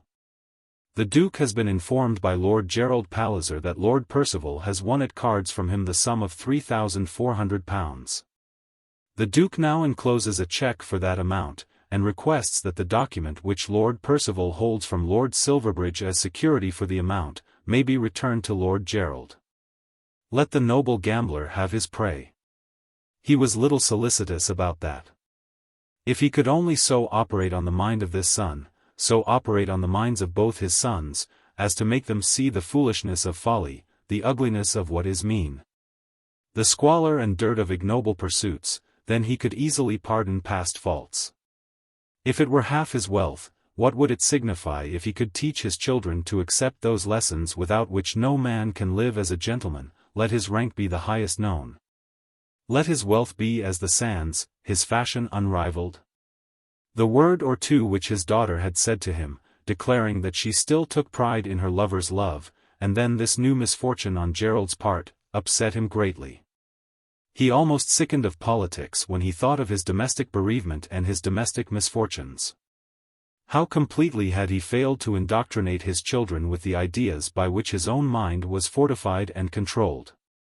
Nothing was so base to him as a gambler, and they had both commenced their career by gambling. From their young boyhood nothing had seemed so desirable to him as that they should be accustomed by early training to devote themselves to the service of their country. He saw other young noblemen around him who at 18 were known as debaters at their colleges, or at 25 were already deep in politics, social science, and educational projects. What good would all his wealth or all his position do for his children if their minds could rise to nothing beyond the shooting of deer and the hunting of foxes? There was young Lord Buttercup, the son of the Earl of Woolantallow, only a few months older than Silverbridge, who was already a junior lord, and as constant at his office, or during the session on the Treasury bench, as though there were not a pack of hounds or a card table in Great Britain. Lord Buttercup, too, had already written an article in the Fortnightly on the subject of Turkish finance. How long would it be before Silverbridge would write an article, or Gerald sign his name in the service of the public? And then those proposed marriages, as to which he was beginning to know that his children would be too strong for him. Anxious as he was that both his sons should be permeated by liberal politics. Studious as he had ever been to teach them that the highest duty of those high in rank was to use their authority to elevate those beneath them. Still he was hardly less anxious to make them understand that their second duty required them to maintain their own position. It was by feeling this second duty, by feeling it and performing it, that they would be enabled to perform the rest. And now both Silverbridge and his girl were bent upon marriages by which they would depart out of their own order. Let Silverbridge marry whom he might, he could not be other than heir to the honours of his family. But by his marriage he might either support or derogate from these honours. And now, having at first made a choice that was good, he had altered his mind from simple freak, captivated by a pair of bright eyes and an arch smile, and without a feeling in regard to his family, was anxious to take to his bosom the granddaughter of an American day labourer. And then his girl, of whose beauty he was so proud, from whose manners, and tastes, and modes of life he had expected to reap those good things, in a feminine degree, which his sons as young men seemed so little fitted to give him. By slow degrees he had been brought round to acknowledge that the young man was worthy. Tregear's conduct had been felt by the Duke to be manly. The letter he had written was a good letter. And then he had won for himself a seat in the House of Commons. When forced to speak of him to this girl he had been driven by justice to call him worthy. But how could he serve to support and strengthen that nobility, the endurance and perpetuation of which should be the peculiar care of every Palliser? And yet as the Duke walked about his room he felt that his opposition either to the one marriage or to the other was vain. Of course they would marry according to their wills. That same night Gerald wrote to his brother before he went to bed, as follows. Dear Silver, I was awfully obliged to you for sending me the IOU for that brute Percival. He only sneered when he took it, and would have said something disagreeable, but that he saw that I was in earnest. I know he did say something to NID, only I can't find out what. NID is an easygoing fellow, and, as I saw, didn't want to have a rumpus. But now what do you think I've done? Directly I got home I told the governor all about it. As I was in the train I made up my mind that I would. I went slap at it. If there is anything that never does any good, it's craning. I did it all at one rush, just as though I was swallowing a dose of physic. I wish I could tell you all that the governor said, because it was really tip-top. What is a fellow to get by playing high, a fellow like you and me? I didn't want any of that beast's money. I don't suppose he had any. But one's dander gets up, and one doesn't like to be done, and so it goes on. I shall cut that kind of thing altogether. You should have heard the governor spouting Latin. And then the way he sat upon Percival, without mentioning the fellow's name. I do think it mean to set yourself to work to win money at cards, and it is awfully mean to lose more than you have got to pay. Then at the end the governor said he'd send the beast a check for the amount. You know his way of finishing up, just like two fellows fighting. When one has awfully punished the other he goes up and shakes hands with him. He did pitch into me, not abusing me, nor even saying a word about the money, which he had once promised to pay, but laying it on to gambling with a regular cat-o'-nine-tails. And then there was an end of it. He just asked the fellow's address and said that he would send him the money. I will say this, I don't think there's a greater brick than the governor out anywhere. I am awfully sorry about Tregear. I can't quite make out how it happened. I suppose you were too near him, and Melrose always does rush at his fences. One fellow shouldn't be too near another fellow, only it so often happens that it can't be helped. It's just like anything else, if nothing comes of it then it's all right. But if anybody comes to grief then he has got to be pitched into. Do you remember when I nearly cut over old Sir Simon Slowbody? Didn't I hear about it? I am awfully glad you didn't smash up Tregear altogether, because of Mary. I am quite sure it is no good anybody setting up his back against that. It's one of the things that have got to be. You always have said that he is a good fellow. If so, what's the harm? At any rate it has got to be. Your affectionate brother, Gerald. I go up in about a week. Chapter 66. The Three Attacks. During the following week the communications between Harrington and Matching were very frequent. There were no further direct messages between Tregear and Lady Mary, but she heard daily of his progress.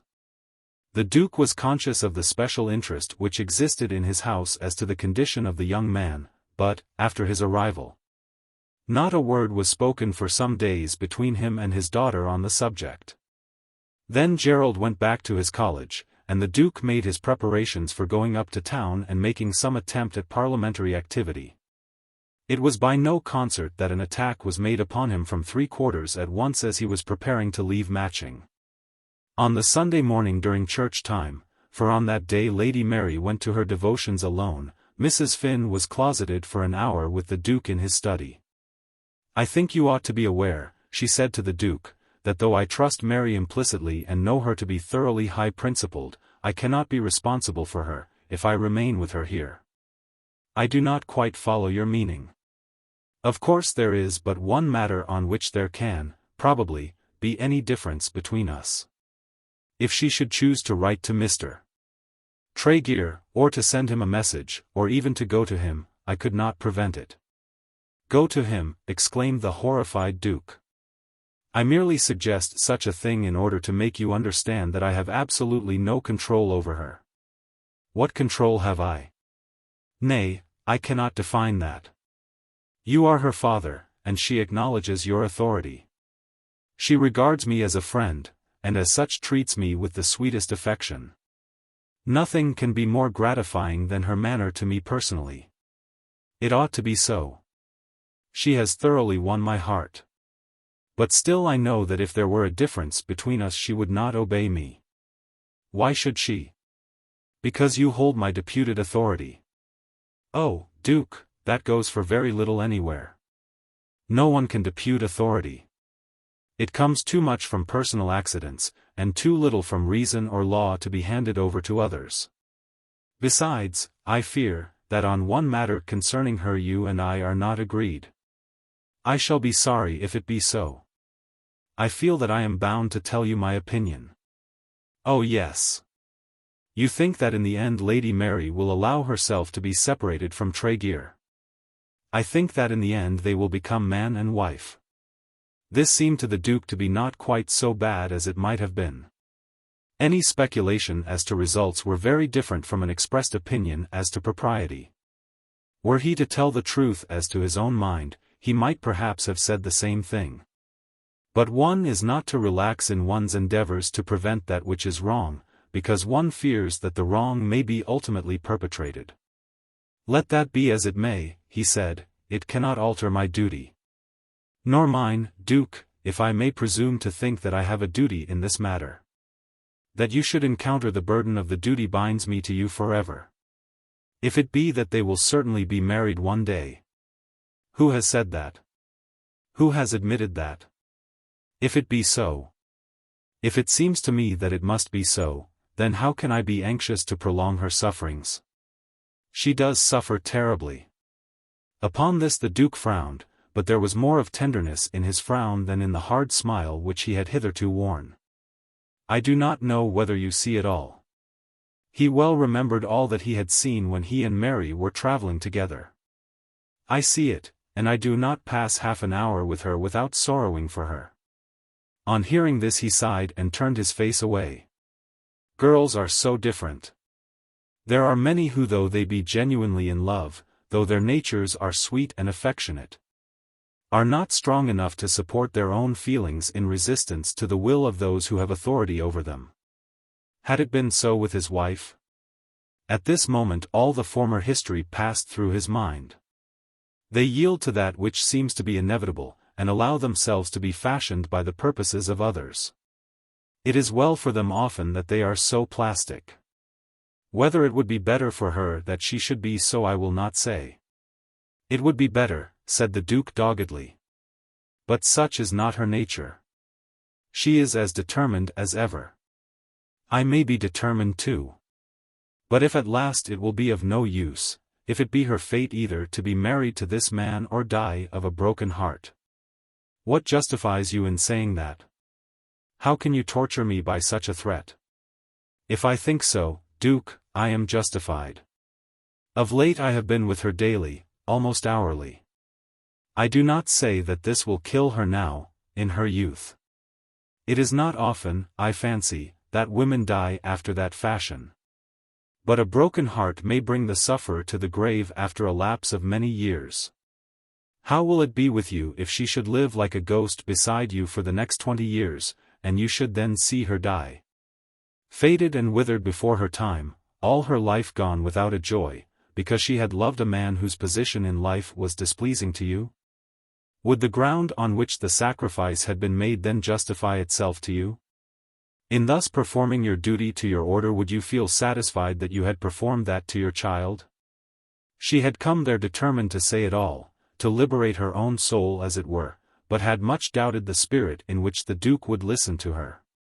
That he would listen to her she was sure, and then if he chose to cast her out, she would endure his wrath.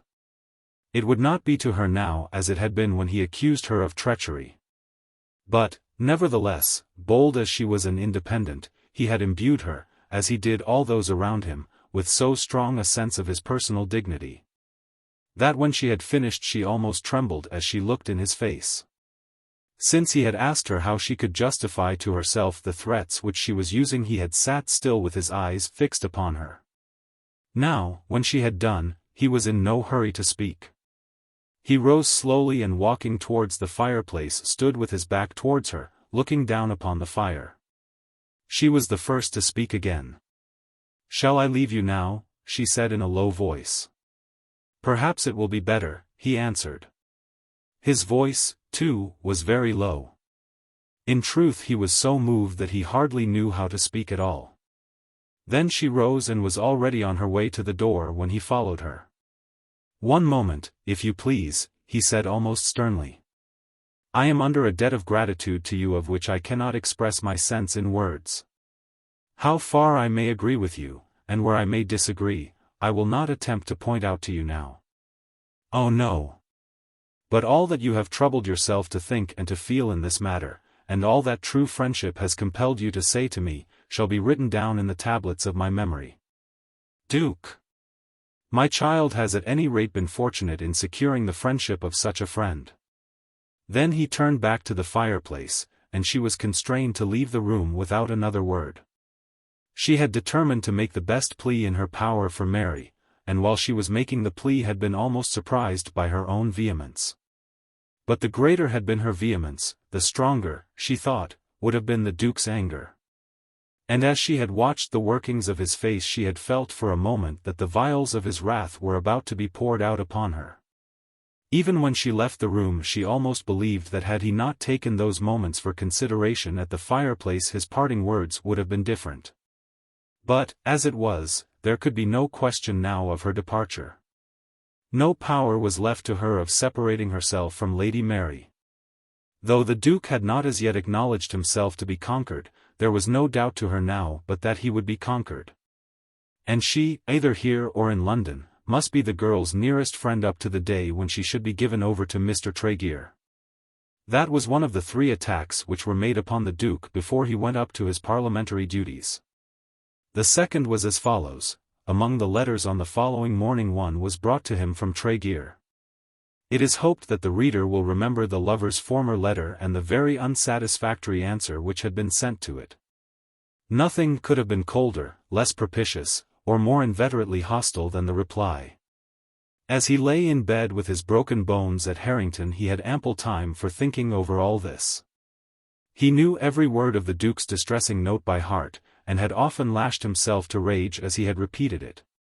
But he could effect nothing by showing his anger. He must go on and still do something. Since the writing of that letter he had done something. He had got his seat in Parliament. And he had secured the interest of his friend Silverbridge. This had been partially done at Polpenno, but the accident in the Brake country had completed the work. The brother had at last declared himself in his friend's favour. "Of course I should be glad to see it," he had said while sitting by Tregear's bedside. "The worst is that everything does seem to go against the poor governor." Then Tregear made up his mind that he would write another letter. Personally he was not in the best condition for doing this as he was lying in bed with his left arm tied up, and with straps and bandages all round his body. But he could sit up in bed, and his right hand and arm were free. So he declared to Lady Chiltern his purpose of writing a letter. She tried to dissuade him gently and offered to be his secretary. But when he assured her that no secretary could write this letter for him she understood pretty well what would be the subject of the letter. With considerable difficulty Tregear wrote his letter. "My Lord Duke." On this occasion he left out the epithet which he had before used. "Your Grace's reply to my last letter was not encouraging, but in spite of your prohibition I venture to write to you again. If I had the slightest reason for thinking that your daughter was estranged from me, I would not persecute either you or her. But if it be true that she is as devoted to me as I am to her, can I be wrong in pleading my cause? Is it not evident to you that she is made of such stuff that she will not be controlled in her choice, even by your will? I have had an accident in the hunting field and am now writing from Lord Chiltern's house, where I am confined to bed. But I think you will understand me when I say that even in this helpless condition I feel myself constrained to do something. Of course I ask for nothing from you on my own behalf, but on her behalf may I not add my prayers to hers? I have the honor to be your Grace's very faithful servant, Francis Tregear. This coming alone would perhaps have had no effect. The Duke had desired the young man not to address him again, and the young man had disobeyed him. No mere courtesy would now have constrained him to send any reply to this further letter. But coming as it did while his heart was still throbbing with the effects of Mrs. Finn's words, it was allowed to have a certain force. The argument used was a true argument. His girl was devoted to the man who sought her hand. Mrs. Finn had told him that sooner or later he must yield, unless he was prepared to see his child wither and fade at his side. He had once thought that he would be prepared even for that. He had endeavored to strengthen his own will by arguing with himself that when he saw a duty plainly before him, he should cleave to that let the results be what they might. But that picture of her face withered and wan after 20 years of sorrowing had had its effect upon his heart. He even made excuses within his own breast in the young man's favor. He was in Parliament now, and what may not be done for a young man in Parliament? Altogether the young man appeared to him in a light different from that through which he had viewed the presumptuous, arrogant, utterly unjustifiable suitor who had come to him. Now nearly a year since, in Carlton Terrace. He went to breakfast with Tregear's letter in his pocket, and was then gracious to Mrs. Finn, and tender to his daughter. "When do you go, Papa?" Mary asked. "I shall take the 11:45 train. I have ordered the carriage at 11:15. May I go to the train with you, Papa?" "Certainly, I shall be delighted, Papa," Mary said as soon as she found herself seated beside her father in the carriage. "My dear." "Oh, Papa," and she threw herself onto his breast. He put his arm round her and kissed her, as he would have had so much delight in doing, as he would have done so often before, had there not been this ground of discord. She was very sweet to him. It had never seemed to him that she had disgraced herself by loving Tregear, but that a great misfortune had fallen upon her. Silverbridge when he had gone into a racing partnership with Tifto, and Gerald when he had played for money which he did not possess, had degraded themselves in his estimation. He would not have used such a word, but it was his feeling. They were less noble, less pure than they might have been, had they kept themselves free from such stain. But this girl, whether she should live and fade by his side, or whether she should give her hand to some fitting noble suitor, or even though she might at last become the wife of this man who loved her, would always have been pure. It was sweet to him to have something to caress. Now in the solitude of his life, as years were coming on him, he felt how necessary it was that he should have someone who would love him. Since his wife had left him he had been debarred from these caresses by the necessity of showing his antagonism to her dearest wishes. It had been his duty to be stern. In all his words to his daughter he had been governed by a conviction that he never ought to allow the duty of separating her from her lover to be absent from his mind. He was not prepared to acknowledge that that duty had ceased, but yet there had crept over him a feeling that as he was half conquered, why should he not seek some recompense in his daughter's love? "Papa," she said, "you do not hate me?" "Hate you, my darling? Because I am disobedient." "Oh, Papa, I cannot help it. He should not have come. He should not have been let to come." He had not a word to say to her. He could not as yet bring himself to tell her that it should be as she desired. Much less could he now argue with her as to the impossibility of such a marriage as he had done on former occasions when the matter had been discussed. He could only press his arm tightly round her waist, and be silent. "It cannot be altered now, Papa. Look at me. Tell me that you love me. Have you doubted my love?" "No, Papa, but I would do anything to make you happy, anything that I could do." "Papa, you do not want me to marry Lord Popplecourt?" I would not have you marry any man without loving him.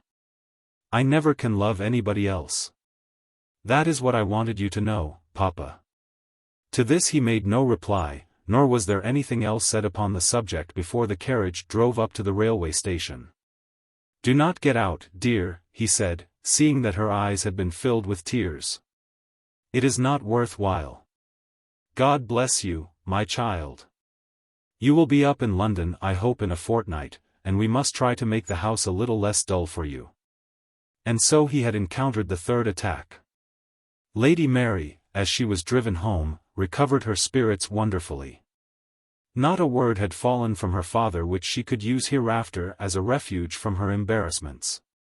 He had made her no promise. He had assented to nothing.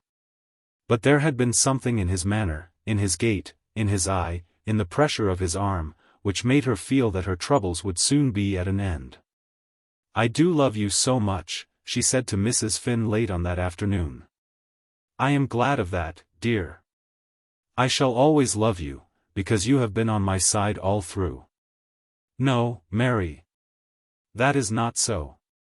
"I know it is so. Of course you have to be wise because you are older. And Papa would not have you here with me if you were not wise. But I know you are on my side, and Papa knows it too. And someone else shall know it some day." Chapter 67. He is such a beast.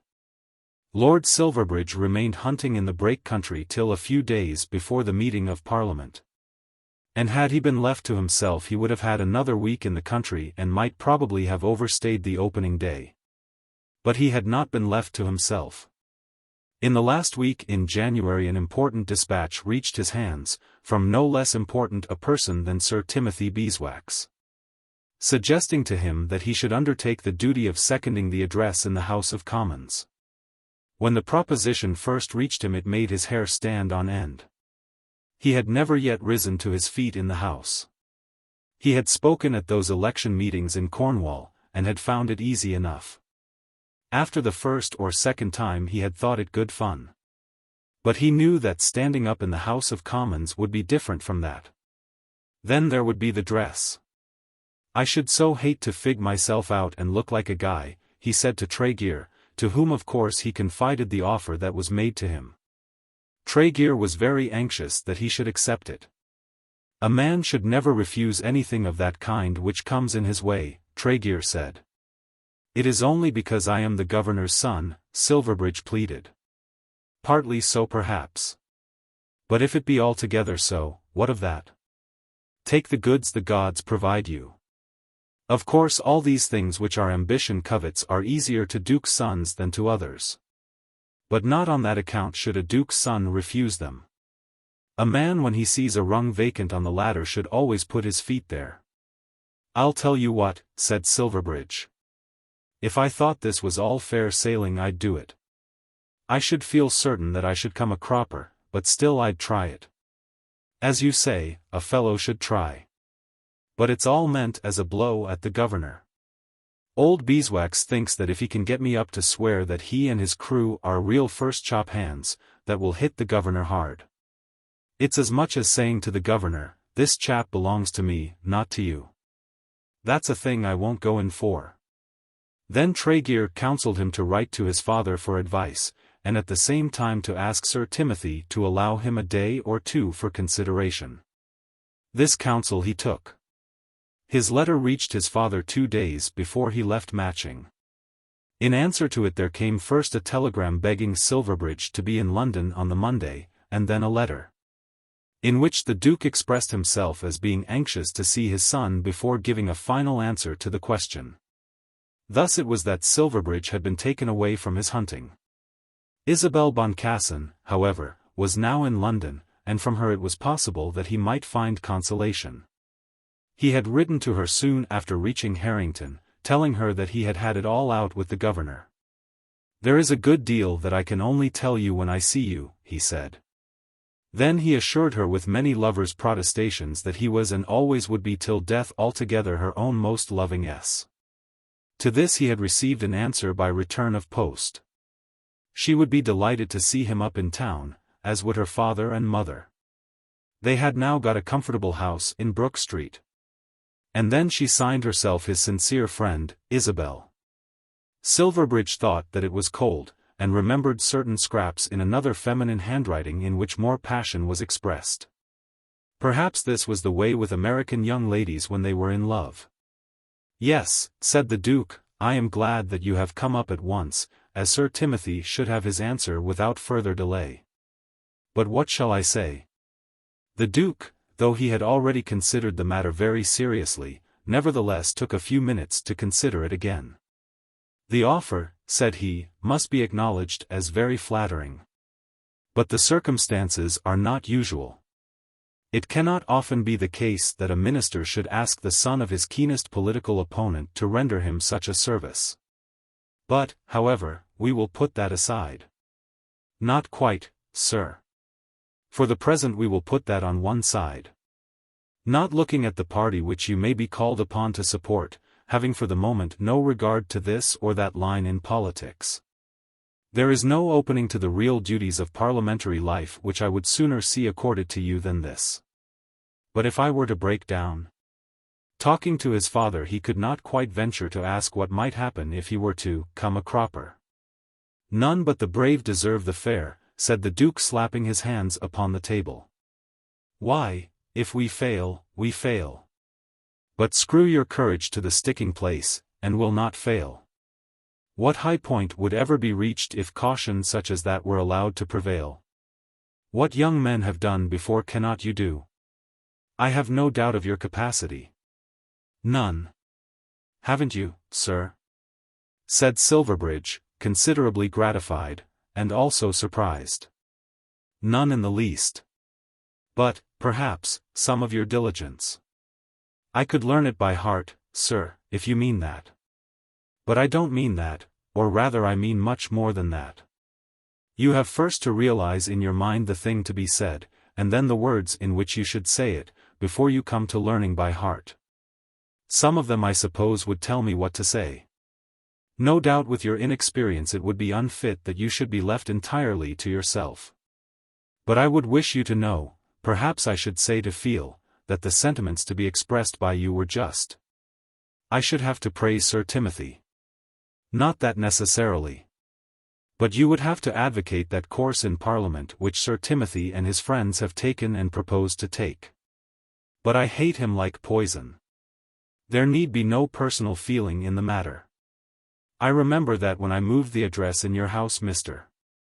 Mildmay was Prime Minister, a man for whom my regard and esteem were unbounded, who had been in political matters the preceptor of my youth, whom as a patriotic statesman I almost worshipped. Whom I now remember as a man whose departure from the arena of politics left the country very destitute. No one has sprung up since like to him, or hardly second to him. But in speaking on so large a subject as the policy of a party, I thought it beneath me to eulogize a man. The same policy reversed may keep you silent respecting Sir Timothy. I needn't of course say what I think about him. I suppose you do agree with Sir Timothy as to his general policy? On no other condition can you undertake such a duty. Of course I have voted with him. So I have observed, not so regularly perhaps as Mr. Roby would have desired. Mr. Roby was the Conservative whip. And I suppose the people at Silverbridge expect me to support him. I hardly know how that may be. They used to be contented with my poor services. No doubt they feel they have changed for the better. You shouldn't say that, sir. I am bound to suppose that they think so, because when the matter was left in their own hands they at once elected a Conservative. You need not fear that you will offend them by seconding the address. They will probably feel proud to see their young member brought forward on such an occasion, as I shall be proud to see my son. You would if it were on the other side, sir. Yes, Silverbridge, yes, I should be very proud if it were on the other side. But there is a useful old adage which bids us not cry for spilt milk. You have a right to your opinions, though perhaps I may think that in adopting what I must call new opinions you were a little precipitate. We cannot act together in politics. But not the less on that account do I wish to see you take an active and useful part on that side to which you have attached yourself."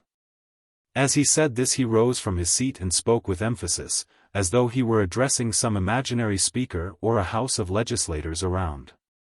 "I shall be proud to hear you second the address.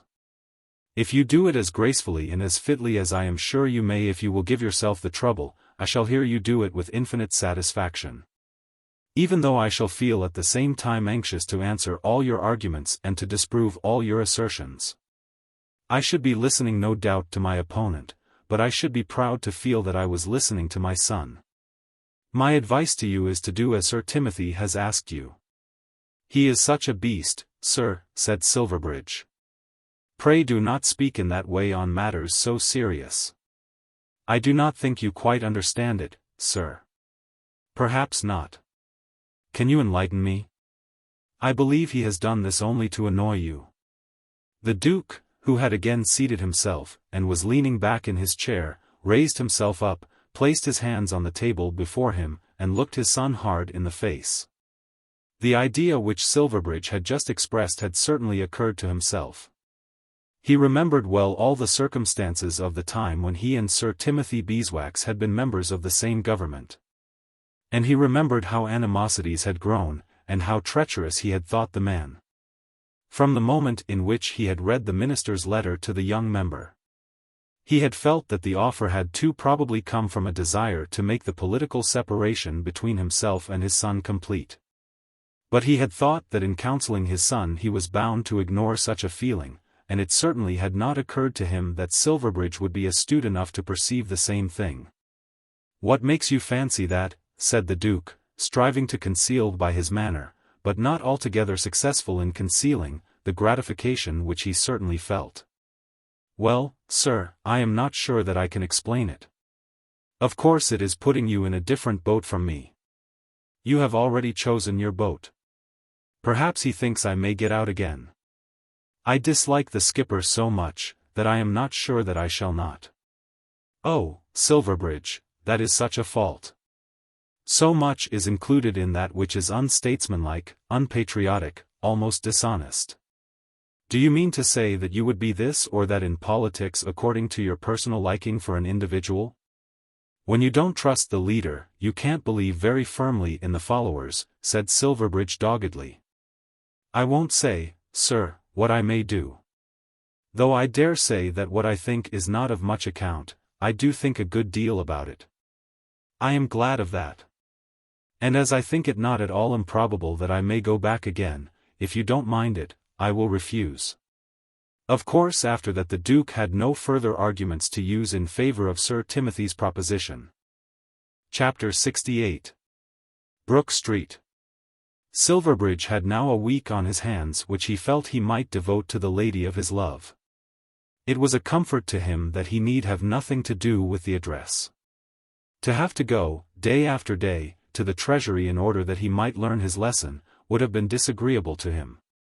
He did not quite know how the lesson would have been communicated, but fancied it would have come from old Roby, whom he did not love much better than Sir Timothy.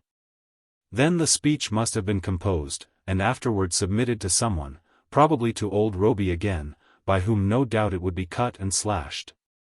And made quite a different speech than he had intended. If he had not praised Sir Timothy himself, Roby, or whatever other tutor might have been assigned to him, would have put the praise in. And then how many hours it would have taken to learn the horrid thing by heart.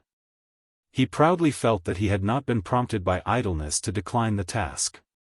But not the less was he glad to have shuffled the burden from off his shoulders.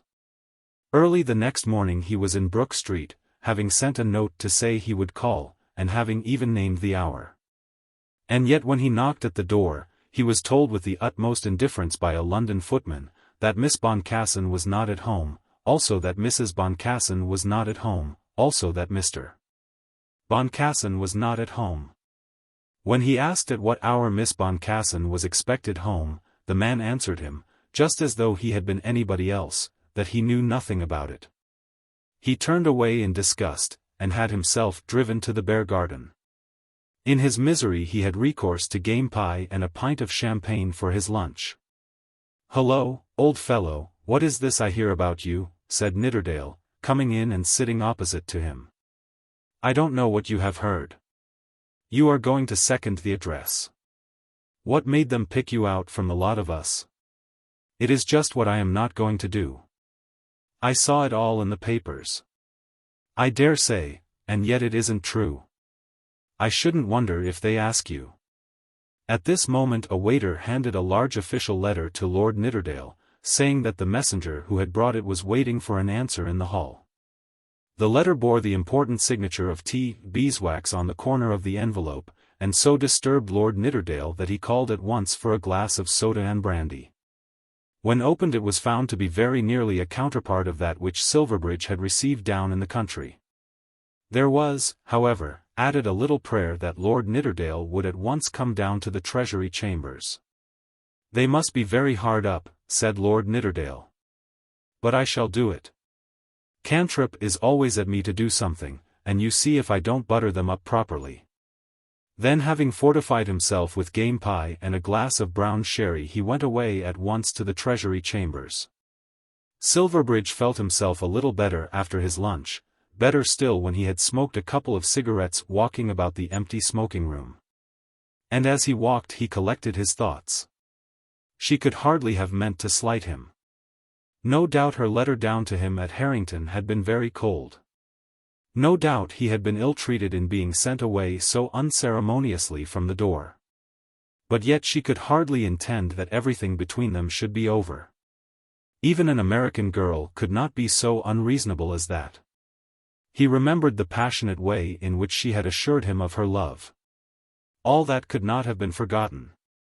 He had done nothing by which he could have forfeited her esteem. She had desired him to tell the whole affair to her father, and he had done so. Mr. Boncassen might perhaps have objected. It might be that this American was so prejudiced against English aristocrats as to desire no commerce with them. There were not many Englishmen who would not have welcomed him as son-in-law, but Americans might be different. Still Isabel would hardly have shown her obedience to her father in this way. She was too independent to obey her father in a matter concerning her own heart. And if he had not been the possessor of her heart at that last interview, then she must have been false indeed. So he got once more into his hansom and had himself taken back to Brook Street. Mrs. Boncassen was in the drawing-room alone. "I am so sorry," said the lady, "but Mr. Boncassen has, I think, just gone out." "Indeed. And where is Isabel?" "Isabel is downstairs, that is if she hasn't gone out too. She did talk of going with her father to the museum. She is getting quite bookish. She has got a ticket, and goes there, and has all the things brought to her just like the other learned folks. I am anxious to see her, Mrs. Boncassen. My! If she has gone out it will be a pity. She was only saying yesterday she wouldn't wonder if you shouldn't turn up." "Of course I've turned up, Mrs. Boncassen. I was here an hour ago." "Was it you who called and asked all them questions?"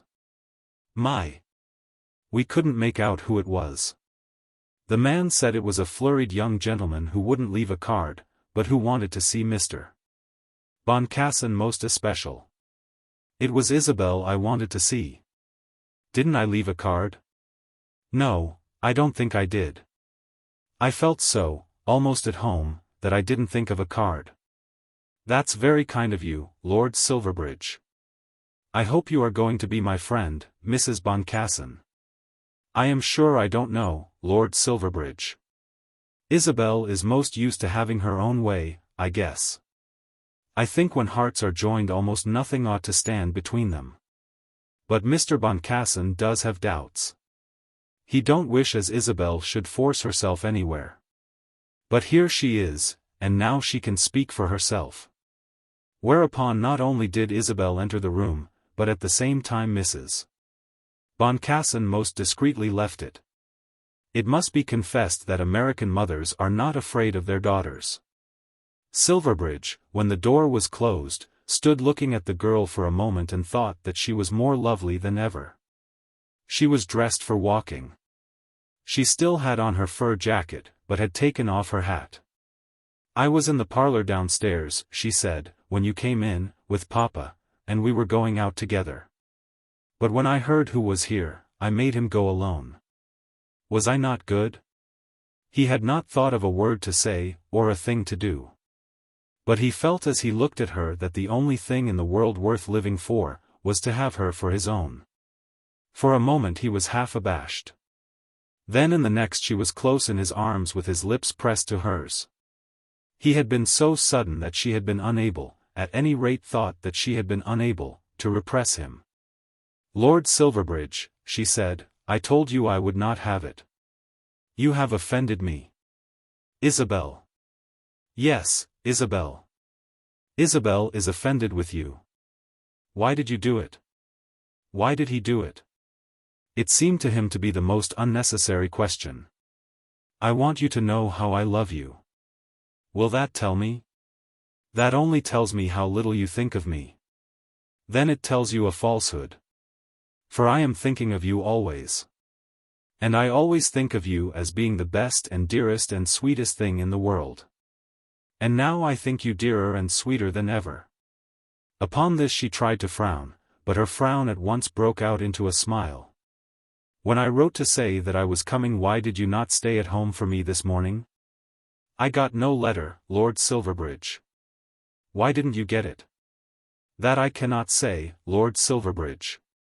"Isabel, if you are so formal, you will kill me." "Lord Silverbridge, if you are so forward, you will offend me." Then it turned out that no letter from him had reached the house. And as the letter had been addressed to Bruton Street instead of Brook Street, the failure on the part of the post office was not surprising. Whether or no she were offended or he killed, he remained with her the whole of that afternoon. "Of course I love you," she said. "Do you suppose I should be here with you if I did not, or that you could have remained in the house after what you did just now? I am not given to run into rhapsodies quite so much as you are, and being a woman perhaps it is as well that I don't. But I think I can be quite as true to you as you are to me." "I am so much obliged to you for that," he said, grasping at her hand. "But I am sure that rhapsodies won't do any good. Now I'll tell you my mind." "You know mine," said Silverbridge. "I will take it for granted that I do. Your mind is to marry me, will ye nil ye, as the people say." He answered this by merely nodding his head and getting a little nearer to her. "That is all very well in its way, and I am not going to say but what I am gratified." Then he did grasp her hand. "If it pleases you to hear me say so, Lord Silverbridge." "Not Lord." "Then I shall call you Plantagenet, only it sounds so horribly historical. Why are you not Thomas or Abraham? But if it will please you to hear me say so, I am ready to acknowledge that nothing in all my life ever came near to the delight I have in your love." Hereupon he almost succeeded in getting his arm round her waist. But she was strong, and seized his hand and held it. "And I speak no rhapsodies. I tell you a truth which I want you to know and to keep in your heart, so that you may be always, always sure of it. I never will doubt it. But that marrying, will ye nil ye, will not suit me. There is so much wanted for happiness in life. I will do all that I can. Yes. Even though it be hazardous, I am willing to trust you. If you were as other men are, if you could do as you please as lower men may do, I would leave father and mother and my own country, that I might be your wife. I would do that because I love you. But what will my life be here, if they who are your friends turn their backs upon me? What will your life be, if, through all that, you continue to love me? That will all come right. And what will your life be, or mine," she said, going on with her own thoughts without seeming to have heard his last words, "if in such a condition as that you did not continue to love me? I should always love you. It might be very hard, and if once felt to be hard, then impossible. You have not looked at it as I have done. Why should you? Even with a wife that was a trouble to you. Oh, Isabel." His arm was now round her waist, but she continued speaking as though she were not aware of the embrace. "Yes, a trouble. I shall not be always just what I am now. Now I can be bright and pretty and hold my own with others because I am so. But are you sure, I am not, that I am such stuff as an English lady should be made of? If in 10 years' time you found that others did not think so, that, worse again, you did not think so yourself, would you be true to me then? I will always be true to you. She gently extricated herself, as though she had done so that she might better turn round and look into his face. Oh, my own one, who can say of himself that it would be so? How could it be so, when you would have all the world against you? You would still be what you are, with a clog round your leg while at home. In Parliament, among your friends, at your clubs, you would be just what you are. You would be that Lord Silverbridge who had all good things at his disposal, except that he had been unfortunate in his marriage. But what should I be? Though she paused, he could not answer her, not yet. There was a solemnity in her speech which made it necessary that he should hear her to the end. I, too, have my friends in my own country. It is no disgrace to me there that my grandfather worked on the quays. No one holds her head higher than I do, or is more sure of being able to hold it. I have there that assurance of esteem and honor which you have here. I would lose it all to do you a good. But I will not lose it to do you an injury. I don't know about injuries, he said, getting up and walking about the room. But I am sure of this. You will have to be my wife. If your father will take me by the hand and say that I shall be his daughter, I will risk all the rest. Even then it might not be wise, but we love each other too well not to run some peril. Do you think that I want anything better than to preside in your home, to soften your cares, to welcome your joys, to be the mother perhaps of your children? And to know that you are proud that I should be so? No, my darling. I can see a paradise, only, I may not be fit to enter it. I must use some judgment better than my own, sounder, dear, than yours. Tell the Duke what I say. Tell him with what language a son may use to his father. And remember that all you ask for yourself you will ask doubly for me. I will ask him so that he cannot refuse me. If you do I shall be contented. And now go. I have said ever so much, and I am tired. Isabel. Oh, my love. Yes, Isabel, your love.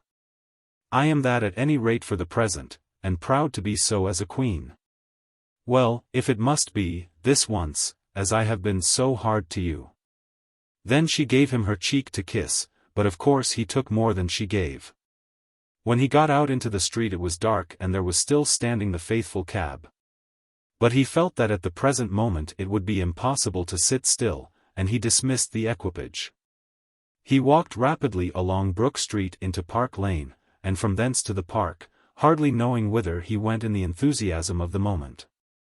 He walked back to the Marble Arch, and thence round by the drive to the guard-house and the bridge over the Serpentine, by the Knightsbridge Barracks to Hyde Park Corner.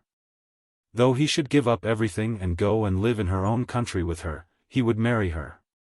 His politics, his hunting, his address to the Queen, his horses, his guns, his father's wealth, and his own rank, what were they all to Isabel Boncassen? In meeting her he had met the one human being in all the world who could really be anything to him either in friendship or in love. When she had told him what she would do for him to make his home happy, it had seemed to him that all other delights must fade away from him forever. How odious were Tifto and his racehorses, how unmeaning the noise of his club, how terrible the tedium of those parliamentary benches. He could not tell his love as she had told hers. He acknowledged to himself that his words could not be as her words, nor his intellect as hers. But his heart could be as true. She had spoken to him of his name, his rank, and all his outside world around him. He would make her understand at last that they were nothing to him in comparison with her. When he had got round to Hyde Park Corner, he felt that he was almost compelled to go back again to Brook Street. In no other place could there be anything to interest him. Nowhere else could there be light, or warmth, or joy. But what would she think of him? To go back hot, and soiled with mud, in order that he might say one more adieu, that possibly he might ravish one more kiss, would hardly be manly. He must postpone all that for the morrow. On the morrow of course he would be there. But his work was all before him. That prayer had to be made to his father. Or rather some wonderful effort of eloquence must be made by which his father might be convinced that this girl was so infinitely superior to anything of feminine creation that had ever hitherto been seen or heard of. That all ideas as to birth, country, rank, or name ought in this instance to count for nothing. He did believe himself that he had found such a pearl, that no question of setting need be taken into consideration. If the Duke would not see it, the fault would be in the Duke's eyes, or perhaps in his own words, but certainly not in the pearl. Then he compared her to poor Lady Mabel, and in doing so did arrive at something near the truth in his inward delineation of the two characters. Lady Mabel, with all her grace, with all her beauty, with all her talent, was a creature of efforts, or, as it might be called, a manufactured article. She strove to be graceful, to be lovely, to be agreeable and clever. Isabel was all this and infinitely more without any struggle. When he was most fond of Mabel, most anxious to make her his wife, there had always been present to him a feeling that she was old. Though he knew her age to a day, and knew her to be younger than himself, yet she was old. Something had gone of her native bloom, something had been scratched and chipped from the first fair surface, and this had been repaired by varnish and veneering. Though he had loved her, he had never been altogether satisfied with her. But Isabel was as young as he be. He knew nothing of her actual years, but he did know that to have seemed younger, or to have seemed older, to have seemed in any way different from what she was, would have been to be less perfect. Chapter 69. Pert Poppet. On a Sunday morning, while Lord Silverbridge was alone in a certain apartment in the house in Carlton Terrace which was called his own sitting room. The name was brought him of a gentleman who was anxious to see him. He had seen his father and had used all the eloquence of which he was master, but not quite with the effect which he had desired. His father had been very kind, but he, too, had been eloquent. And had, as is often the case with orators, been apparently more moved by his own words than by those of his adversary. If he had not absolutely declared himself as irrevocably hostile to Miss Boncassen, he had not said a word that might be supposed to give token of assent. Silverbridge, therefore, was moody, contemplative, and desirous of solitude. Nothing that the Duke had said had shaken him. He was still sure of his pearl, and quite determined that he would wear it. Various thoughts were running through his brain. What if he were to abdicate the title and become a Republican? He was inclined to think that he could not abdicate, but he was quite sure that no one could prevent him from going to America and calling himself Mr. Palliser. That his father would forgive him and accept the daughter-in-law brought to him, were he in the first place to marry without sanction, he felt quite sure. What was there that his father would not forgive? But then Isabel would not assent to this. He was turning it all in his head and ever and anon trying to relieve his mind by Clarissa, which he was reading in conformity with his father's advice. When the gentleman's card was put into his hand. "Whatever does he want here?" he said to himself, and then he ordered that the gentleman might be shown up. The gentleman in question was our old friend Dolly Longstaff. Dolly Longstaff and Silverbridge had been intimate as young men are.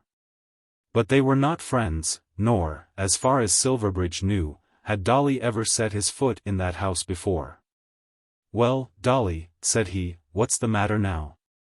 I suppose you are surprised to see me? I didn't think that you were ever up so early. It was at this time almost noon." "Oh, come now, that's nonsense. I can get up as early as anybody else. I have changed all that for the last 4 months. I was at breakfast this morning very soon after 10. What a miracle! Is there anything I can do for you?" "Well, yes, there is. Of course you are surprised to see me. You never were here before, and therefore it is odd." "It is odd, I felt that myself. And when I tell you what I have come about you will think it more odd. I know I can trust you with a secret." "That depends, Dolly. What I mean is, I know you are good-natured. There are ever so many fellows that are one's most intimate friends, that would say anything on earth they could that was ill-natured. I hope they are not my friends. Oh yes, they are. Think of Glasgow, or Popplecourt, or Hinds. If they knew anything about you that you didn't want to have known, about a young lady or anything of that kind, don't you think they'd tell everybody? A man can't tell anything he doesn't know. That's true. I had thought of that myself. But then there's a particular reason for my telling you this. It is about a young lady. You won't tell, will you? No, I won't. But I can't see why on earth you should come to me. You are ever so many years older than I am. I had thought of that too. But you are just the person I must tell. I want you to help me. These last words were said in a whisper, and Dolly as he said them had drawn nearer to his friend. Silverbridge remained in suspense, saying nothing by way of encouragement. Dolly, either in love with his own mystery or doubtful of his own purpose, sat still, looking eagerly at his companion. "What the mischief is it?" asked Silverbridge impatiently. "I have quite made up my own mind." "That's a good thing at any rate.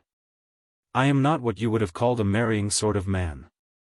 I should have said, no. But I suppose most men do marry sooner or later. That's just what I said to myself. It has to be done, you know. There are 3 different properties coming to me. At least one has come already. You're a lucky fellow. I've made up my mind, and when I say a thing I mean to do it. But what can I do? That's just what I'm coming to. If a man does marry, I think he ought to be attached to her." To this, as a broad proposition, Silverbridge was ready to accede. But, regarding Dolly as a middle-aged sort of fellow, one of those men who marry because it is convenient to have a house kept for them, he simply nodded his head. "I am awfully attached to her," Dolly went on to say. "That's all right. Of course there are fellows who marry girls for their money. I've known men who have married their grandmothers. Not really. That kind of thing.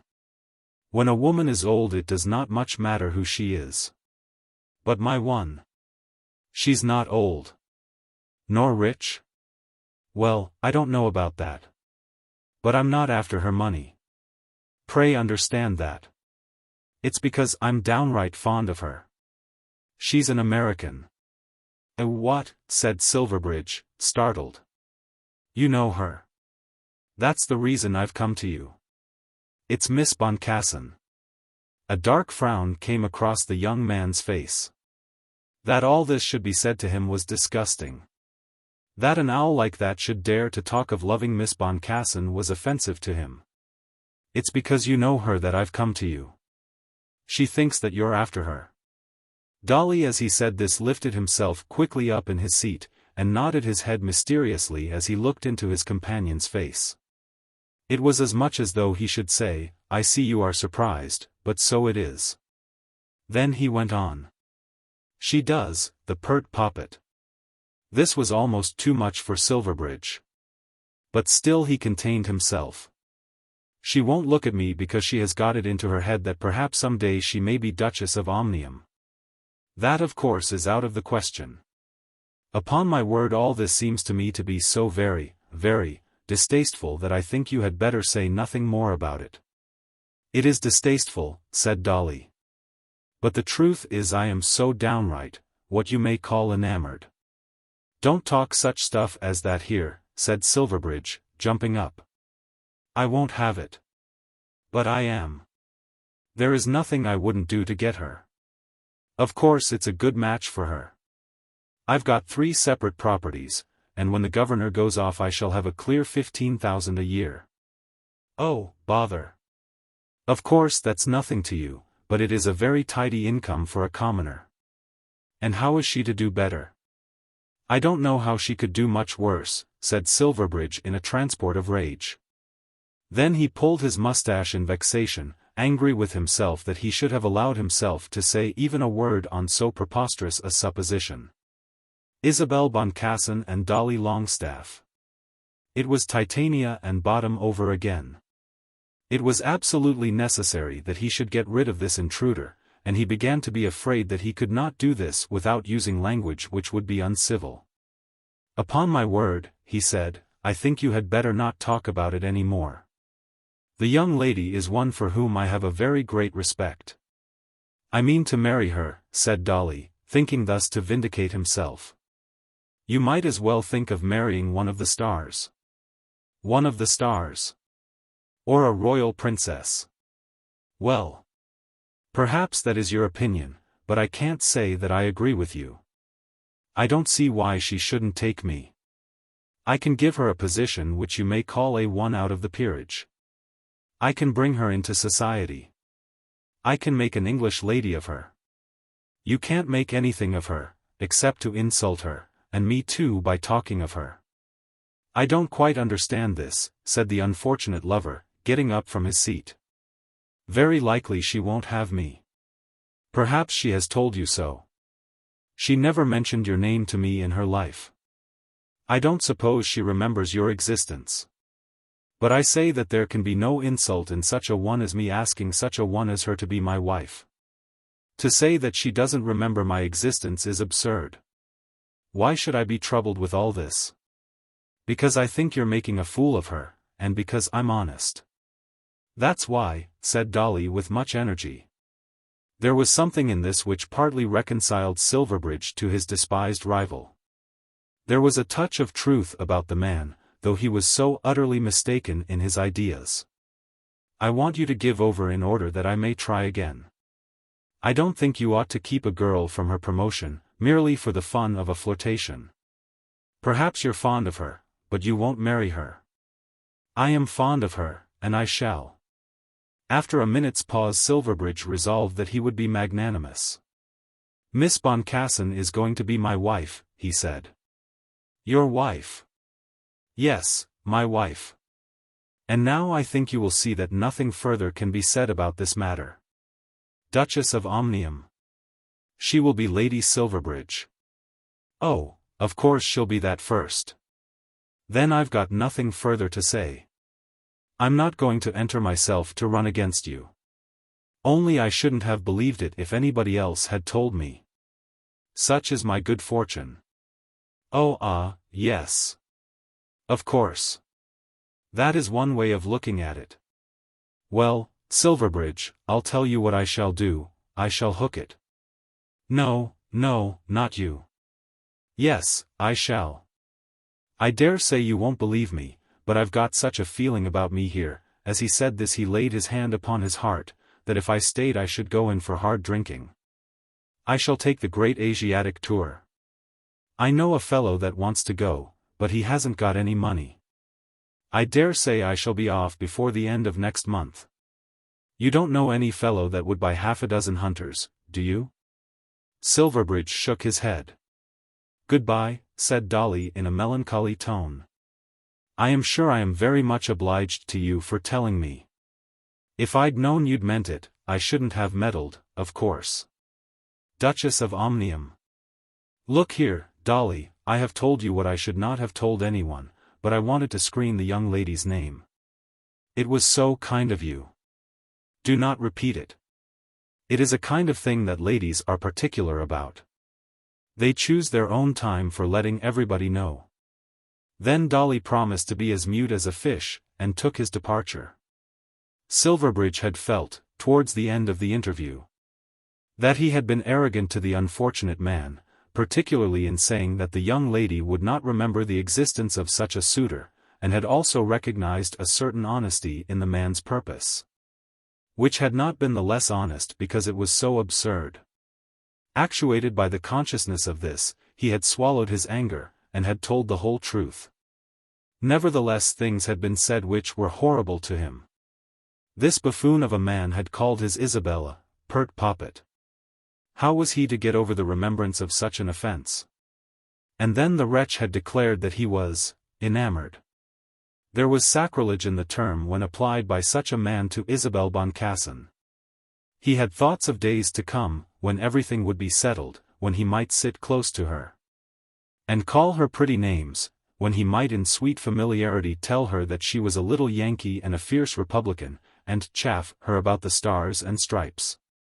And then, as he pictured the scene to himself in his imagination, she would lean upon him and would give him back his chaff, and would call him an aristocrat and would laugh at his titles. As he thought of all this he would be proud with the feeling that such privileges would be his own. And now this wretched man had called her a pert poppet. There was a sanctity about her, a divinity which made it almost a profanity to have talked about her at all to such a one as Dolly Longstaff. She was his holy of holies, at which vulgar eyes should not even be allowed to gaze. It had been a most unfortunate interview. But this was clear.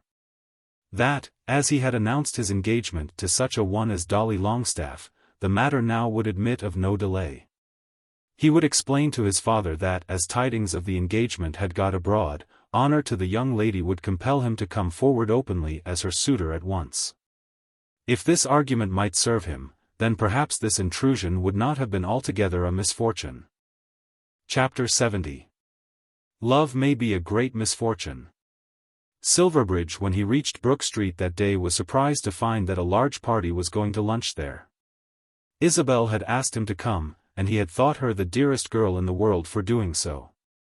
But now his gratitude for that favor was considerably abated. He did not care just now for the honor of eating his lunch in the presence of Mr. Gotobed, the American minister, whom he found there already in the drawing-room with Mrs. Gotobed, nor with Ezekiel 7 Kings, the great American poet from the far west, who sat silent and stared at him in an unpleasant way. When Sir Timothy Beeswax was announced, with Lady Beeswax and her daughter, his gratification certainly was not increased. And the last comer, who did not arrive indeed till they were all seated at the table, almost made him start from his chair and take his departure suddenly. That last comer was no other than Mr. Adolphus Longstaff. As it happened he was seated next to Dolly, with Lady Beeswax on the other side of him. Whereas his holy of holies was on the other side of Dolly. The arrangement made seemed to him to have been monstrous. He had endeavored to get next to Isabel, but she had so maneuvered that there should be a vacant chair between them. He had not much regarded this because a vacant chair may be pushed on one side. But before he had made all his calculations Dolly Longstaff was sitting there. He almost thought that Dolly winked at him in triumph, that very Dolly who an hour ago had promised to take himself off upon his Asiatic travels. Sir Timothy and the minister kept up the conversation very much between them, Sir Timothy flattering everything that was American, and the minister finding fault with very many things that were English. Now and then Mr. Boncassen would put in a word to soften the severe honesty of his countrymen, or to correct the euphemistic falsehoods of Sir Timothy. The poet seemed always to be biding his time. Dolly ventured to whisper a word to his neighbor. It was but to say that the frost had broken up. But Silverbridge heard it and looked daggers at everyone.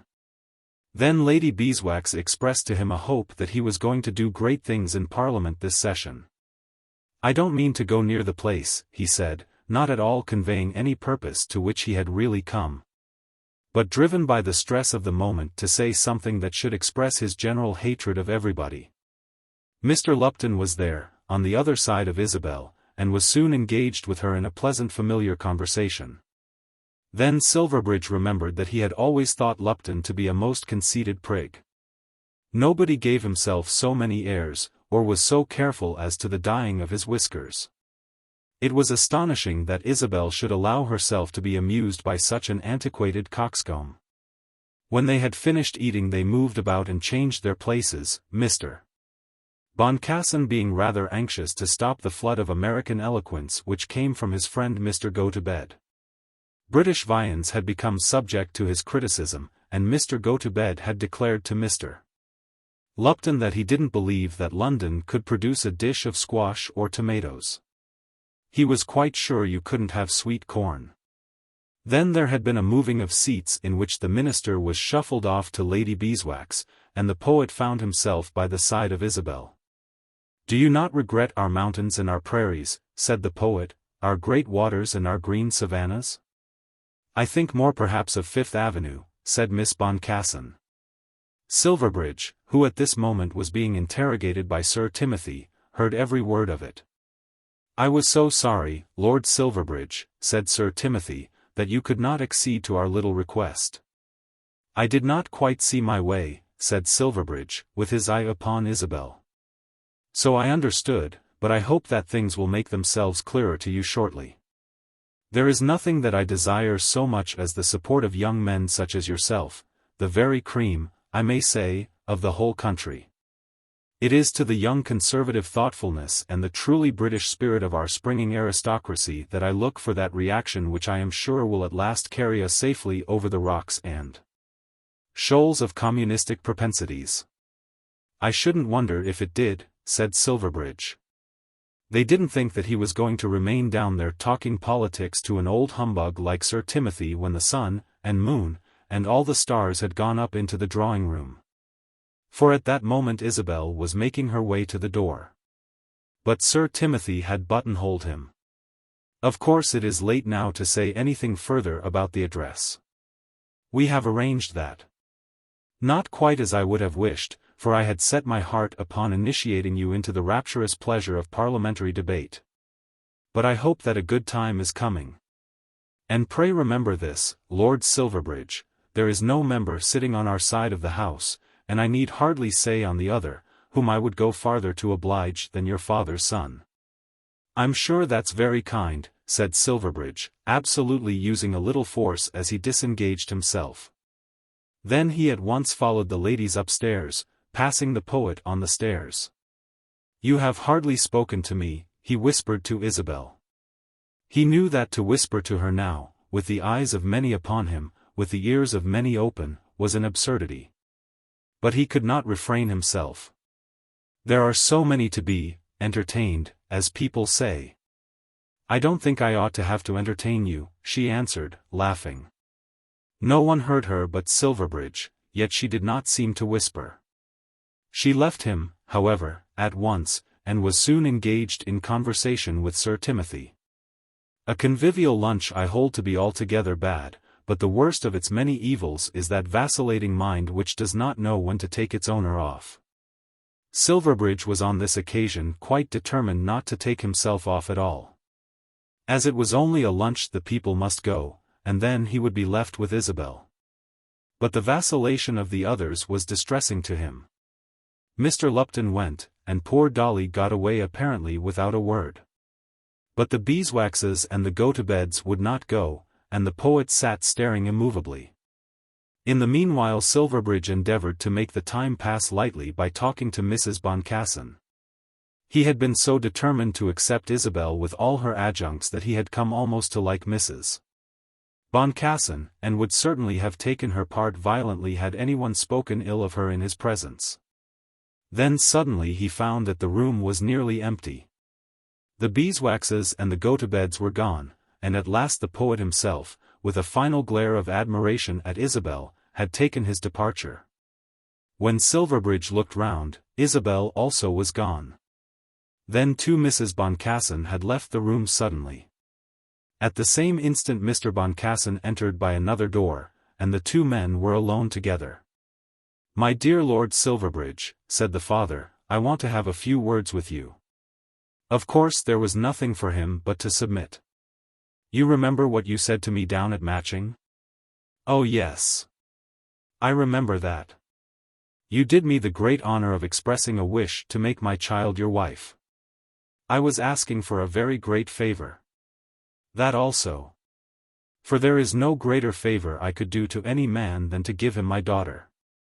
Nevertheless, you were doing me a great honor, and you did it, as you do everything, with an honest grace that went far to win my heart. I am not at all surprised, sir, that you should have won hers." The young man as he heard this could only blush and look foolish. "If I know my girl, neither your money nor your title would go for anything. I think much more of her love, Mr. Boncassen, than I do of anything else in the world. But love, my lord, may be a great misfortune." As he said this the tone of his voice was altered, and there was a melancholy solemnity not only in his words but in his countenance. "I take it that young people when they love rarely think of more than the present moment. If they did so the bloom would be gone from their romance. But others have to do this for them. If Isabel had come to me saying that she loved a poor man, there would not have been much to disquiet me. A poor man may earn bread for himself and his wife, and if he failed I could have found them bread. Nor, had she loved somewhat below her own degree, should I have opposed her. So long as her husband had been an educated man, there might have been no future punishment to fear. I don't think she could have done that, said Silverbridge. At any rate she has not done so. But how am I to look upon this that she has done? I'll do my best for her, Mr. Boncassen. I believe you would. But even your love can't make her an Englishwoman. You can make her a duchess. Not that, sir. But you can't give her a parentage fit for a duchess. Not fit at least in the opinion of those with whom you will pass your life, with whom, or perhaps without whom, she will be destined to pass her life, if she becomes your wife. Unfortunately it does not suffice that you should think it fit. Though you loved each other as well as any man and woman that ever were brought into each other's arms by the beneficence of God. You cannot make her happy, unless you can assure her the respect of those around her. All the world will respect her. Her conduct, yes. I think the world, your world, would learn to do that. I do not think it could help itself. But that would not suffice. I may respect the man who cleans my boots. But he would be a wretched man if he were thrown on me for society. I would not give him my society. Will your duchesses and your countesses give her theirs? Certainly they will. I do not ask for it as thinking it to be of more value than that of others. But were she to become your wife she would be so abnormally placed as to require it for her comfort. She would have become a lady of high rank, not because she loves rank, but because she loves you. Yes, yes, yes, said Silverbridge, hardly himself knowing why he became impetuous. But having removed herself into that position, being as she would be, a countess, or a duchess, or what not. How could she be happy if she were excluded from the community of countesses and duchesses? They are not like that, said Silverbridge. I will not say that they are, but I do not know. Having Anglican tendencies, I have been wont to contradict my countrymen when they have told me of the narrow exclusiveness of your nobles. Having found your nobles and your commoners all alike in their courtesy, which is a cold word. In their hospitable friendships, I would now not only contradict, but would laugh to scorn any such charge. So far he spoke somewhat loudly. And then dropped his voice as he concluded, were it anything less than the happiness of my child that is in question. What am I to say, sir? I only know this, I am not going to lose her. You are a fine fellow. I was going to say that I wished you were an American, so that Isabel need not lose you.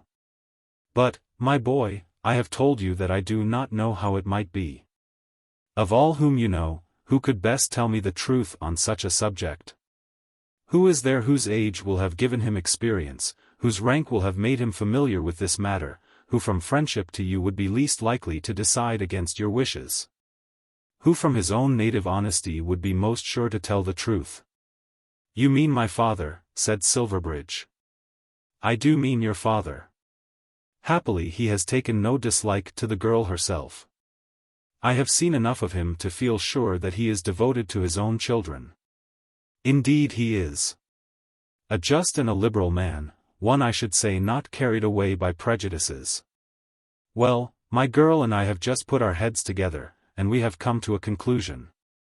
If the Duke of Omnium will tell us that she would be safe as your wife, safe from the contempt of those around her, you shall have her. And I shall rejoice to give her to you, not because you are Lord Silverbridge, not because of your rank and wealth, but because you are, that individual human being whom I now hold by the hand. When the American had come to an end, Silverbridge was too much moved to make any immediate answer. He had an idea in his own mind that the appeal was not altogether fair. His father was a just man, just, affectionate, and liberal. But then it will so often happen that fathers do not want their sons to marry those very girls on whom the sons have set their hearts. He could only say that he would speak to his father again on the subject. Let him tell me that he is contented, said Mr. Boncassen, and I will tell him that I am contented. Now, my friend, goodbye." Silverbridge begged that he might be allowed to see Isabel before he was turned out, but Isabel had left the house in company with her mother. Chapter 71. What am I to say, sir? When Silverbridge left Mr. Boncassen's house, he was resolved to go to his father without an hour's delay, and represent to the Duke exactly how the case stood. He would be urgent, piteous, submissive, and eloquent. In any other matter he would promise to make whatever arrangements his father might desire. He would make his father understand that all his happiness depended on this marriage. When once married he would settle down, even at Gatherum Castle if the Duke should wish it. He would not think of racehorses, he would desert the Bear Garden, he would learn blue books by heart, and only do as much shooting and hunting as would become a young nobleman in his position. All this he would say as eagerly and as pleasantly as it might be said. But he would add to all this an assurance of his unchangeable intention. It was his purpose to marry Isabel Boncassen. If he could do this with his father's good will, so best. But at any rate he would marry her. The world at this time was altogether busy with political rumors. And it was supposed that Sir Timothy Beeswax would do something very clever. It was supposed also that he would sever himself from some of his present companions. On that point everybody was agreed, and on that point only everybody was right. Lord Drummond, who was the titular Prime Minister, and Sir Timothy, had, during a considerable part of the last session, and through the whole vacation, so bellered each other with praise in all their public expressions that it was quite manifest that they had quarrelled. When anybody of statesmen make public asseverations by one or various voices, that there is no discord among them, not a dissentient voice on any subject, people are apt to suppose that they cannot hang together much longer. It is the man who has no peace at home that declares abroad that his wife is an angel. He who lives on comfortable terms with the partner of his troubles can afford to acknowledge the ordinary rubs of life. Old Mr. Mildmay, who was Prime Minister for so many years, and whom his party worshipped, used to say that he had never found a gentleman who had quite agreed with him all round. But Sir Timothy has always been in exact accord with all his colleagues, till he has left them, or they him. Never had there been such concord as of late, and men, clubs, and newspapers now protested that as a natural consequence there would soon be a break-up.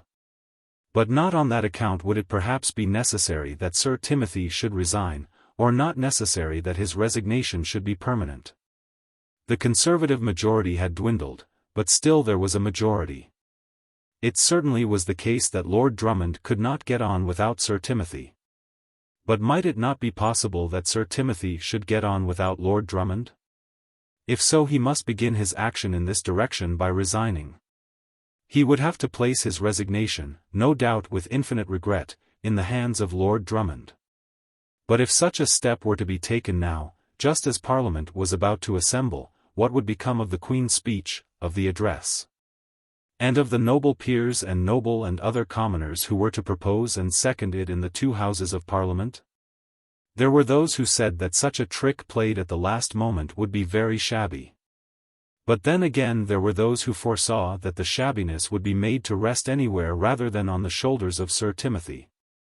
If it should turn out that he had striven manfully to make things run smoothly, that the Premier's incompetence, or the Chancellor's obstinacy, or this or that Secretary's peculiarity of temper had done it all, might not Sir Timothy then be able to emerge from the confused flood, and swim along pleasantly with his head higher than ever above the waters? In these great matters parliamentary management goes for so much.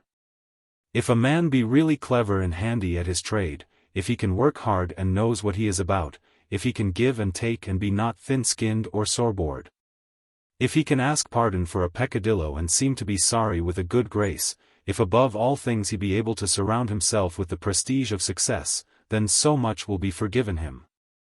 Great gifts of eloquence are hardly wanted, or a deep-seated patriotism which is capable of strong indignation. A party has to be managed, and he who can manage it best, will probably be its best leader.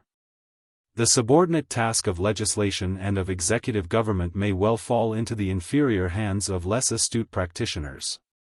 It was admitted on both sides that there was no man like Sir Timothy for managing the House or coercing a party.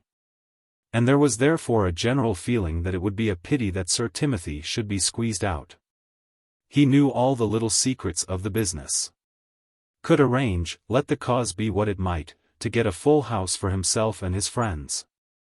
And empty benches for his opponents, could foresee 1,000 little things to which even a Walpole would have been blind, which a Pitt would not have condescended to regard, but with which his familiarity made him a very comfortable leader of the House of Commons. There were various ideas prevalent as to the politics of the coming session, but the prevailing idea was in favour of Sir Timothy. The Duke was at Longroyston, the seat of his old political ally the Duke of St. Bungay, and had been absent from Sunday the 6th till the morning of Friday the 11th, on which day Parliament was to meet. On that morning at about noon a letter came to the son saying that his father had returned and would be glad to see him. Silverbridge was going to the House on that day and was not without his own political anxieties. If Lord Drummond remained in, he thought that he must, for the present, stand by the party which he had adopted. If, however, Sir Timothy should become Prime Minister, there would be a loophole for escape. There were some 3 or 4 besides himself who detested Sir Timothy, and in such case he might perhaps have company in his desertion. All this was on his mind. But through all this he was aware that there was a matter of much deeper moment which required his energies. When his father's message was brought to him he told himself at once that now was the time for his eloquence. "Well, Silverbridge," said the Duke, "how are matters going on with you?" There seemed to be something in his father's manner more than ordinarily jocund and good-humoured. "With me, sir? I don't mean to ask any party secrets. If you and Sir Timothy understand each other, of course you will be discreet." "I can't be discreet, sir, because I don't know anything about him." "When I heard," said the Duke smiling, "of your being in close conference with Sir Timothy." "I, sir?" "Yes, you. Mr. Boncassen told me that you and he were so deeply taken up with each other at his house, that nobody could get a word with either of you." "Have you seen Mr. Boncassen?" asked the son, whose attention was immediately diverted from his father's political badinage. "Yes, I have seen him. I happened to meet him where I was dining last Sunday, and he walked home with me. He was so intent upon what he was saying that I fear he allowed me to take him out of his way." "What was he talking about?" said Silverbridge. All his preparations, all his eloquence, all his method, now seemed to have departed from him. "He was talking about you," said the Duke. "He had told me that he wanted to see you." "What did he say, sir?" "I suppose you can guess what he said." "He wished to know what I thought of the offer you have made to his daughter." The great subject had come up so easily, so readily, that he was almost aghast when he found himself in the middle of it. And yet he must speak of the matter, and that at once. "I hope you raised no objection, sir," he said. The objection came mainly from him, and I am bound to say that every word that fell from him was spoken with wisdom. "But still he asked you to consent." "By no means. He told me his opinion, and then he asked me a question. I am sure he did not say that we ought not to be married." "He did say that he thought you ought not to be married, if—" "If what, sir?" "If there were probability that his daughter would not be well received as your wife. Then he asked me what would be my reception of her." Silverbridge looked up into his father's face with beseeching imploring eyes as though everything now depended on the next few words that he might utter. "I shall think it an unwise marriage," continued the Duke. Silverbridge when he heard this at once knew that he had gained his cause. His father had spoken of the marriage as a thing that was to happen. A joyous light dawned in his eyes, and the look of pain went from his brow, all which the Duke was not slow to perceive. "I shall think it an unwise marriage," he continued, repeating his words, "but I was bound to tell him that were Miss Boncassen to become your wife she would also become my daughter." "Oh, sir! I told him why the marriage would be distasteful to me. Whether I may be wrong or right, I think it to be for the good of our country, for the good of our order, for the good of our individual families, that we should support each other by marriage. It is not as though we were a narrow class, already too closely bound together by family alliances. The room for choice might be wide enough for you without going across the Atlantic to look for her who is to be the mother of your children. To this Mr. Boncassen replied that he was to look solely to his daughter's happiness. He meant me to understand that he cared nothing for my feelings. Why should he? That which to me is deep wisdom is to him an empty prejudice. He asked me then how others would receive her. I am sure that everybody would like her, said Silverbridge. I like her. I like her very much. I am so glad. But still all this is a sorrow to me. When however he put that question to me about the world around her, as to those among whom her lot would be cast, I could not say that I thought she would be rejected. Oh no! The idea of rejecting Isabel! She has a brightness and a grace all her own, continued the Duke, which will ensure her acceptance in all societies. Yes, yes, it is just that, sir.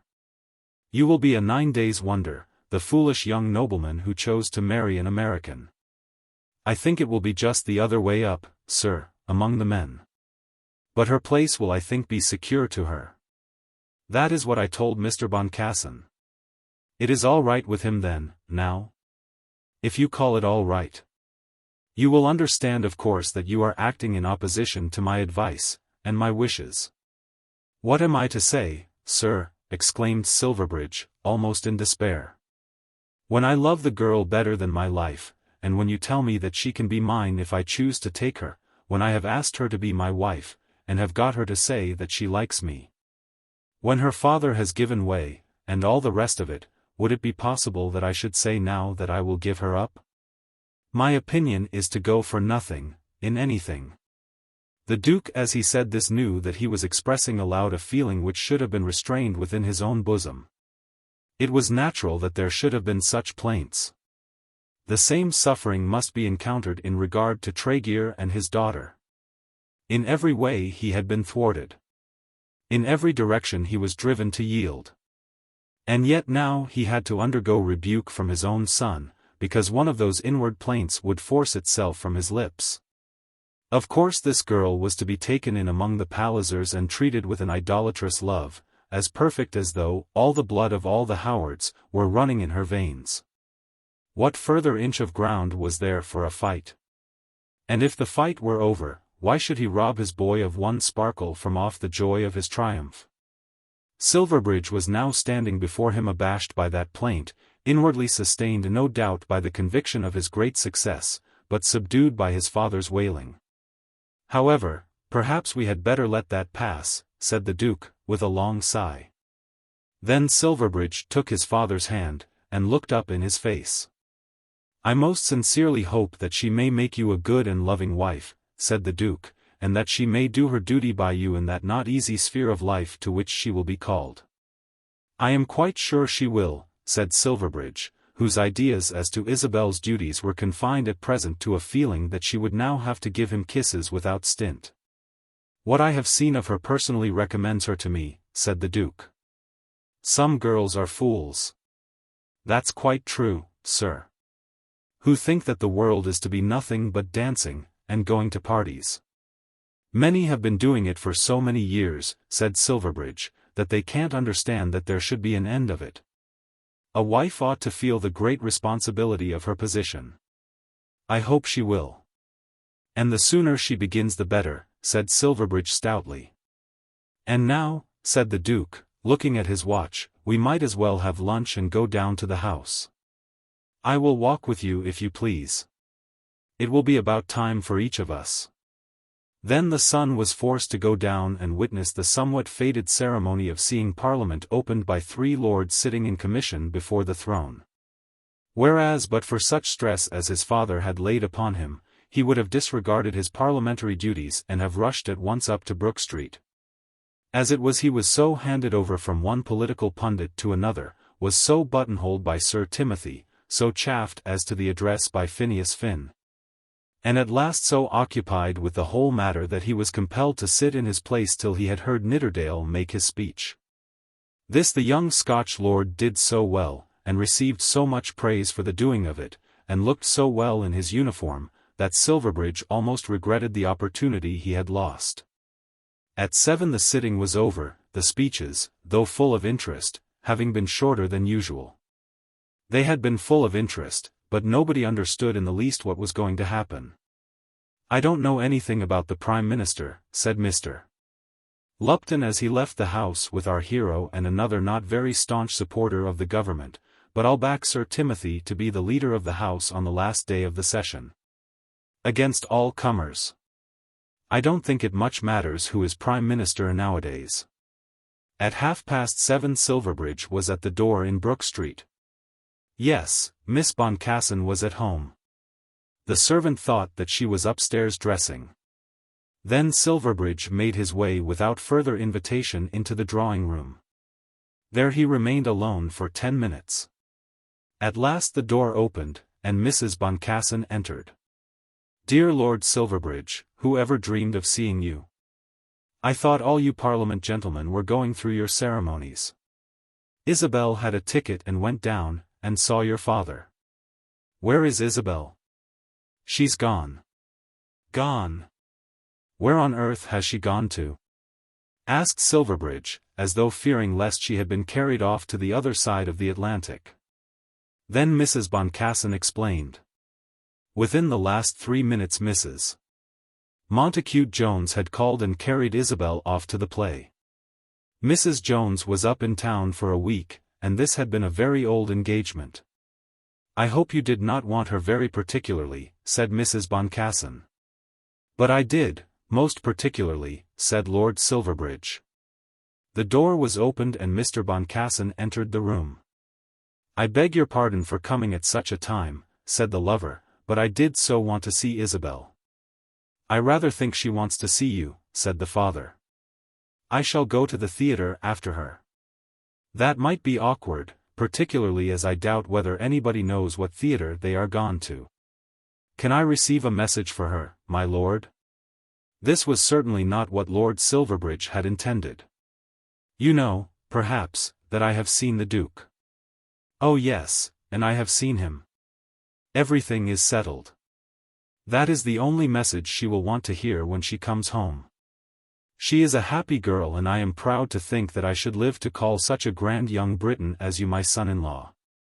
Then the American took the young man's 2 hands and shook them cordially, while Mrs. Boncassen bursting into tears insisted on kissing him.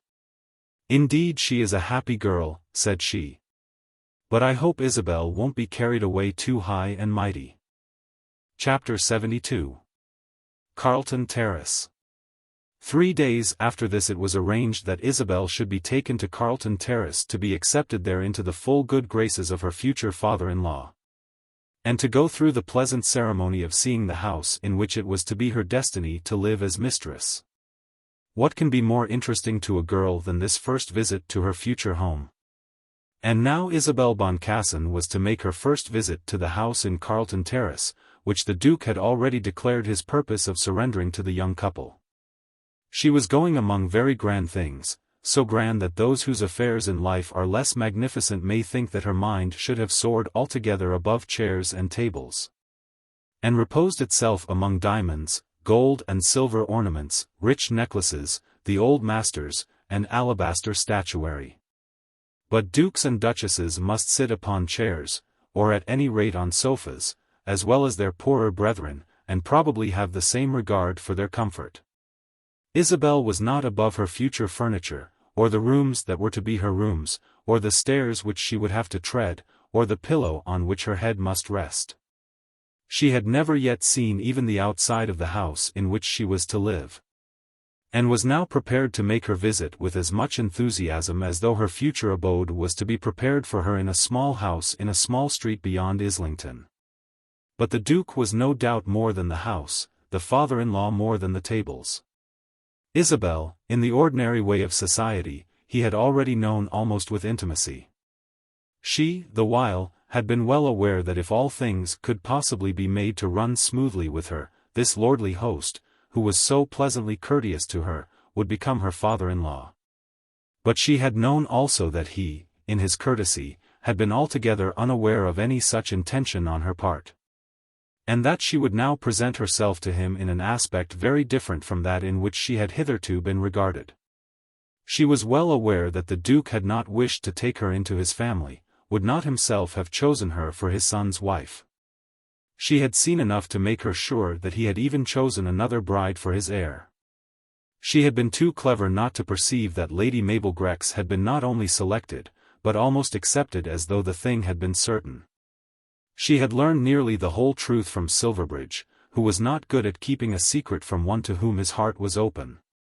That story had been all but read by her with exactness. "I cannot lose you now," she had said to him, leaning on his arm, "I cannot afford to lose you now. But I fear that someone else is losing you." To this he answered nothing, but simply pressed her closer to his side. "Someone else," she continued, "who perhaps may have reason to think that you have injured her." "No," he said boldly, "no. There is no such person." For he had never ceased to assure himself that in all that matter with Mabel Grex he had been guilty of no treachery. There had been a moment, indeed, in which she might have taken him, but she had chosen to let it pass from her. All of which, or nearly all of which, Isabel now saw, and had seen also that the Duke had been a consenting party to that other arrangement. She had reason therefore to doubt the manner of her acceptance.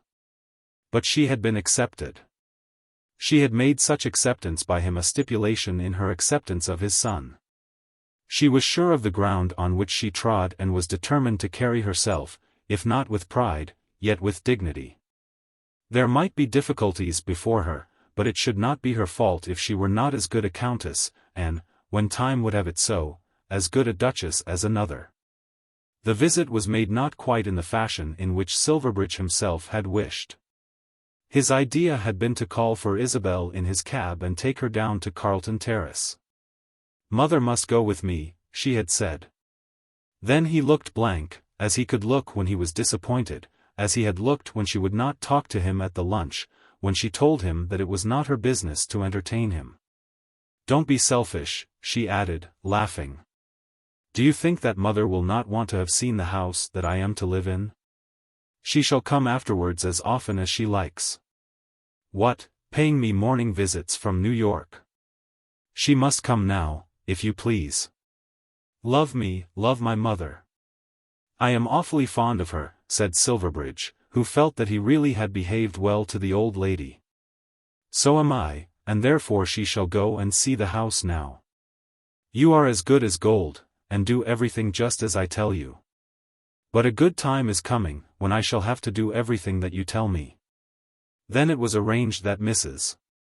and Miss Boncassen were to be taken down to the house in their own carriage, and were to be received at the door by Lord Silverbridge. Another arrangement had also been made.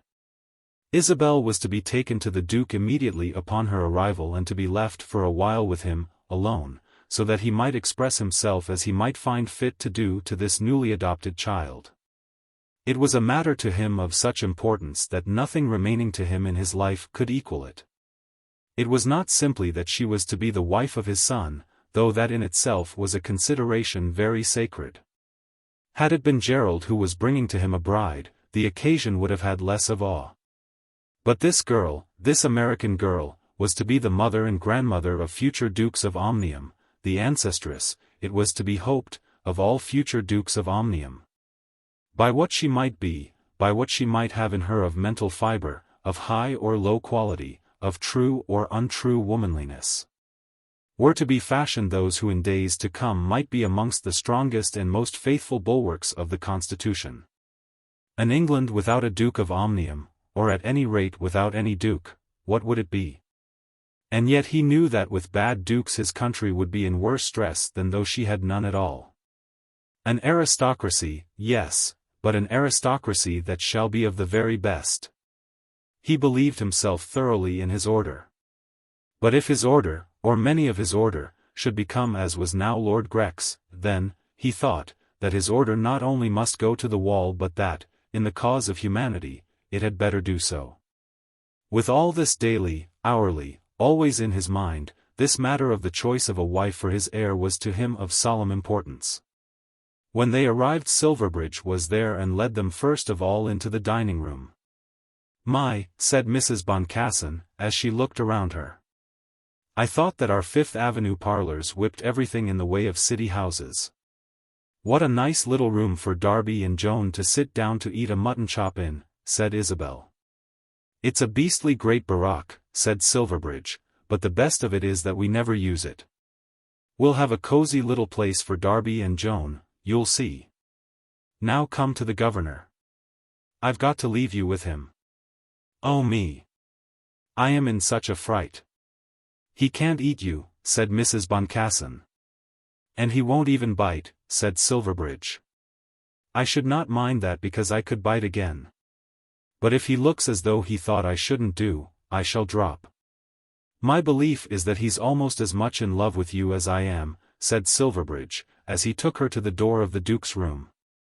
"Here we are, sir." "My dear," said the Duke, rising up and coming to her, "I am very glad to see you. It is good of you to come to me." Then he took her in both his hands and kissed her forehead and her lips. She, as she put her face up to him, stood quite still in his embrace, but her eyes were bright with pleasure. "Shall I leave her?" said Silverbridge. "For a few minutes. Don't keep her too long, for I want to take her all over the house. A few minutes, and then I will bring her up to the drawing-room." Upon this the door was closed, and Isabel was alone with her new father. "And so, my dear, you are to be my child. If you will have me. Come here and sit down by me. Your father has already told you that, has he not? He has told me that you had consented. And Silverbridge has said as much? I would sooner hear it from you than from either of them." "Then hear it from me. You shall be my child. And if you will love me you shall be very dear to me. You shall be my own child, as dear as my own. I must either love his wife very dearly, or else I must be an unhappy man.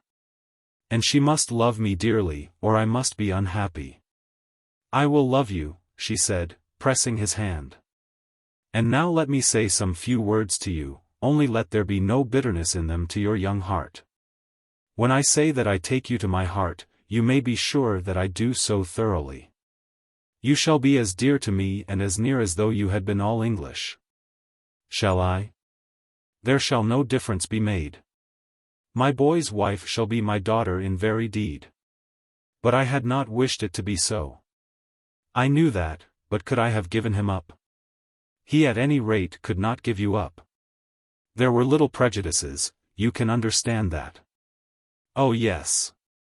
We who wear black coats could not bring ourselves readily to put on scarlet garments, nor should we sit comfortably with our legs crossed like Turks.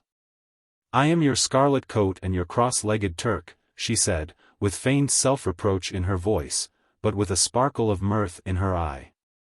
But when I have once got into my scarlet coat I can be very proud of it, and when I am once seated in my divan I shall find it of all postures the easiest. Do you understand me? I think so. Not a shade of any prejudice shall be left to darken my mind. There shall be no feeling but that you are in truth his chosen wife. After all, neither can country, nor race, nor rank, nor wealth, make a good woman. Education can do much. But nature must have done much also. Do not expect too much of me. I will so expect that all shall be taken for the best. You know, I think, that I have liked you since I first saw you. I know that you have always been good to me. I have liked you from the first. That you are lovely perhaps is no merit, though, to speak the truth, I am well pleased that Silverbridge should have found so much beauty. That is all a matter of taste, I suppose, she said, laughing. But there is much that a young woman may do for herself which I think you have done. A silly girl, though she had been a second Helen, would hardly have satisfied me. Or perhaps him, said Isabel. Or him. And it is in that feeling that I find my chief satisfaction, that he should have had the sense to have liked such a one as you better than others. Now I have said it. As not being one of us, I did at first object to his choice. As being what you are yourself, I am altogether reconciled to it. Do not keep him long waiting. I do not think he likes to be kept waiting for anything. I dare say not. I dare say not. And now there is one thing else. Then the Duke unlocked a little drawer that was close to his hand, and taking out a ring put it on her finger. It was a bar of diamonds, perhaps a dozen of them, fixed in a little circlet of gold. This must never leave you, he said. It never shall, having come from you. It was the first present that I gave to my wife, and it is the first that I give to you. You may imagine how sacred it is to me. On no other hand could it be worn without something which to me would be akin to sacrilege. Now I must not keep you longer, or Silverbridge will be storming about the house. He of course will tell me when it is to be, but do not you keep him long waiting. Then he kissed her and led her up into the drawing-room. When he had spoken a word of greeting to Mrs. Boncassen, he left them to their own devices. After that they spent the best part of an hour in going over the house, but even that was done in a manner unsatisfactory to Silverbridge. Wherever Isabel went, there Mrs. Boncassen went also. There might have been some fun in showing even the back kitchens to his bride-elect, by herself. But there was none in wandering about those vast underground regions with a stout lady who was really interested with the cooking apparatus and the washhouses. The bedrooms one after another became tedious to him when Mrs. Boncassen would make communications respecting each of them to her daughter.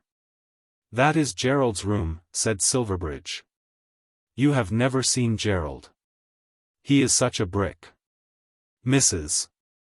Boncassen was charmed with the whips and sticks and boxing gloves in Gerald's room, and expressed an opinion that young men in the States mostly carried their knickknacks about with them to the universities.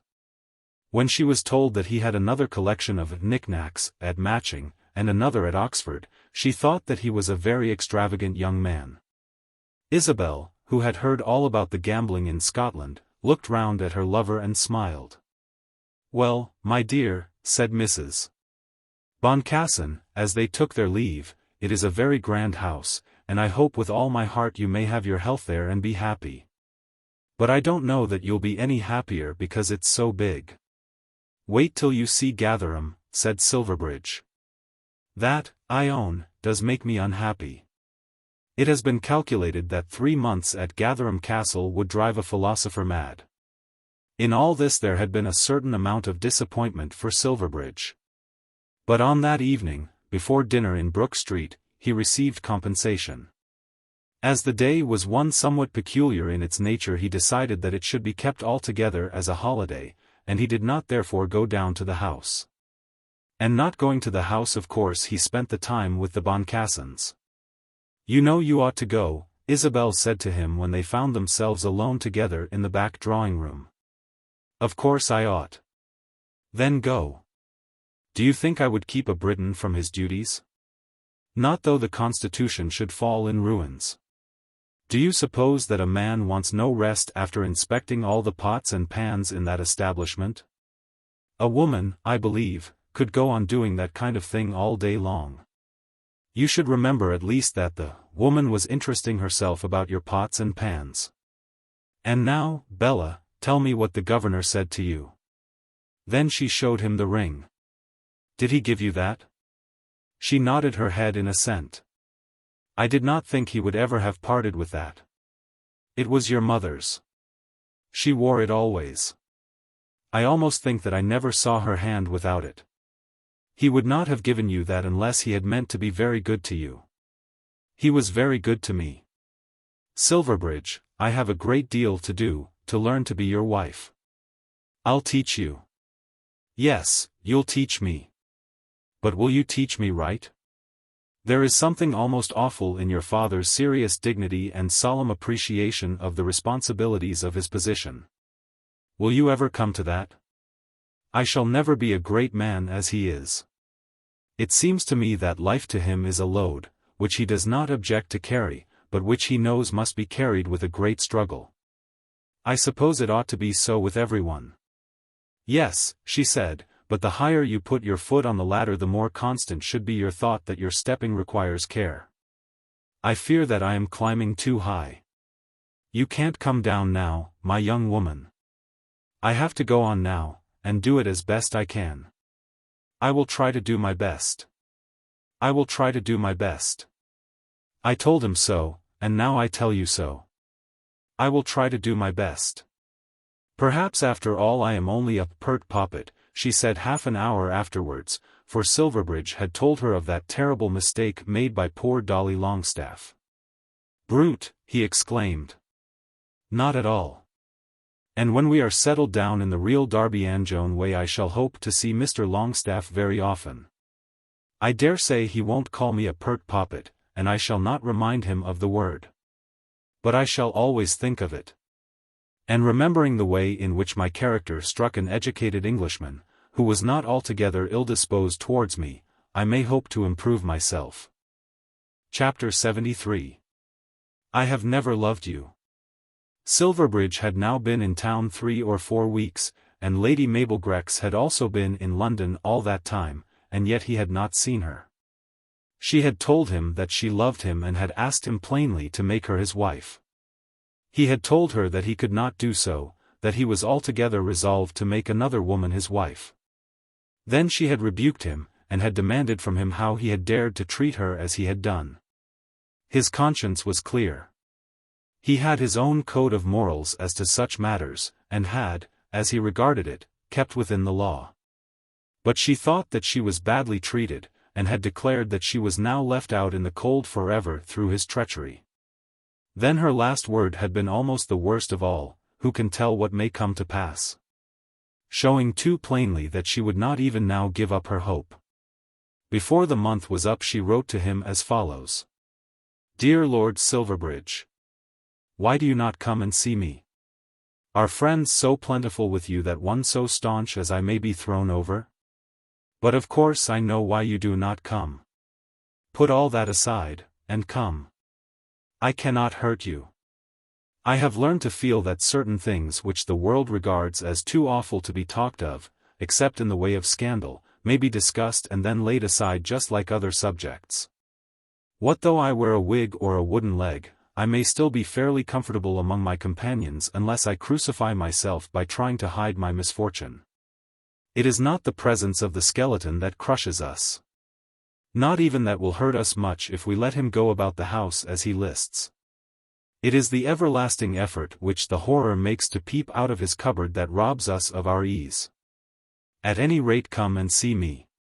Of course I know that you are to be married to Miss Boncassen. Who does not know it?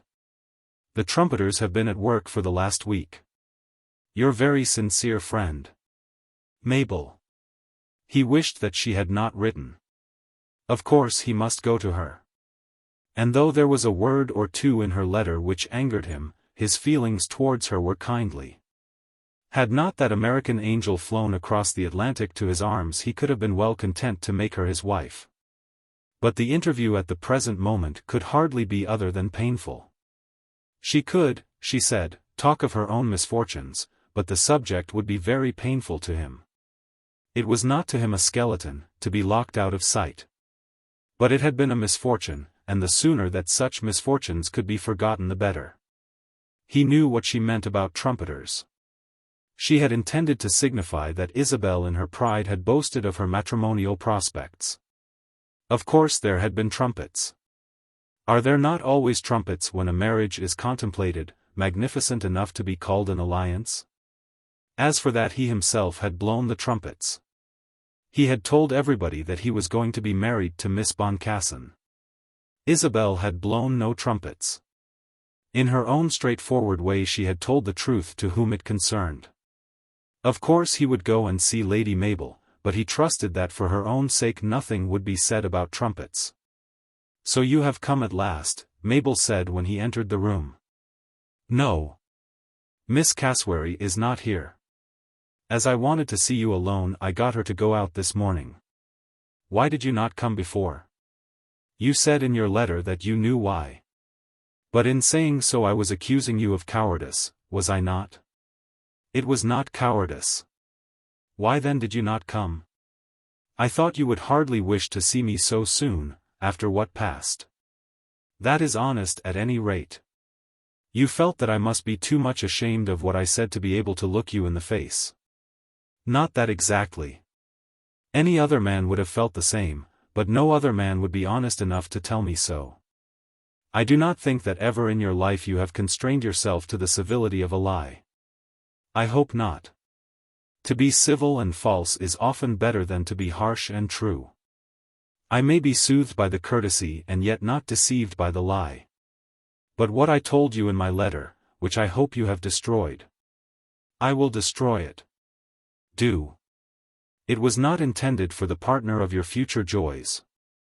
As I told you then, I can talk freely. Why not? We know it, both of us. How your conscience may be I cannot tell, but mine is clear from that soil with which you think it should be smirched. I think nothing of the sort. Yes, Silverbridge, you do.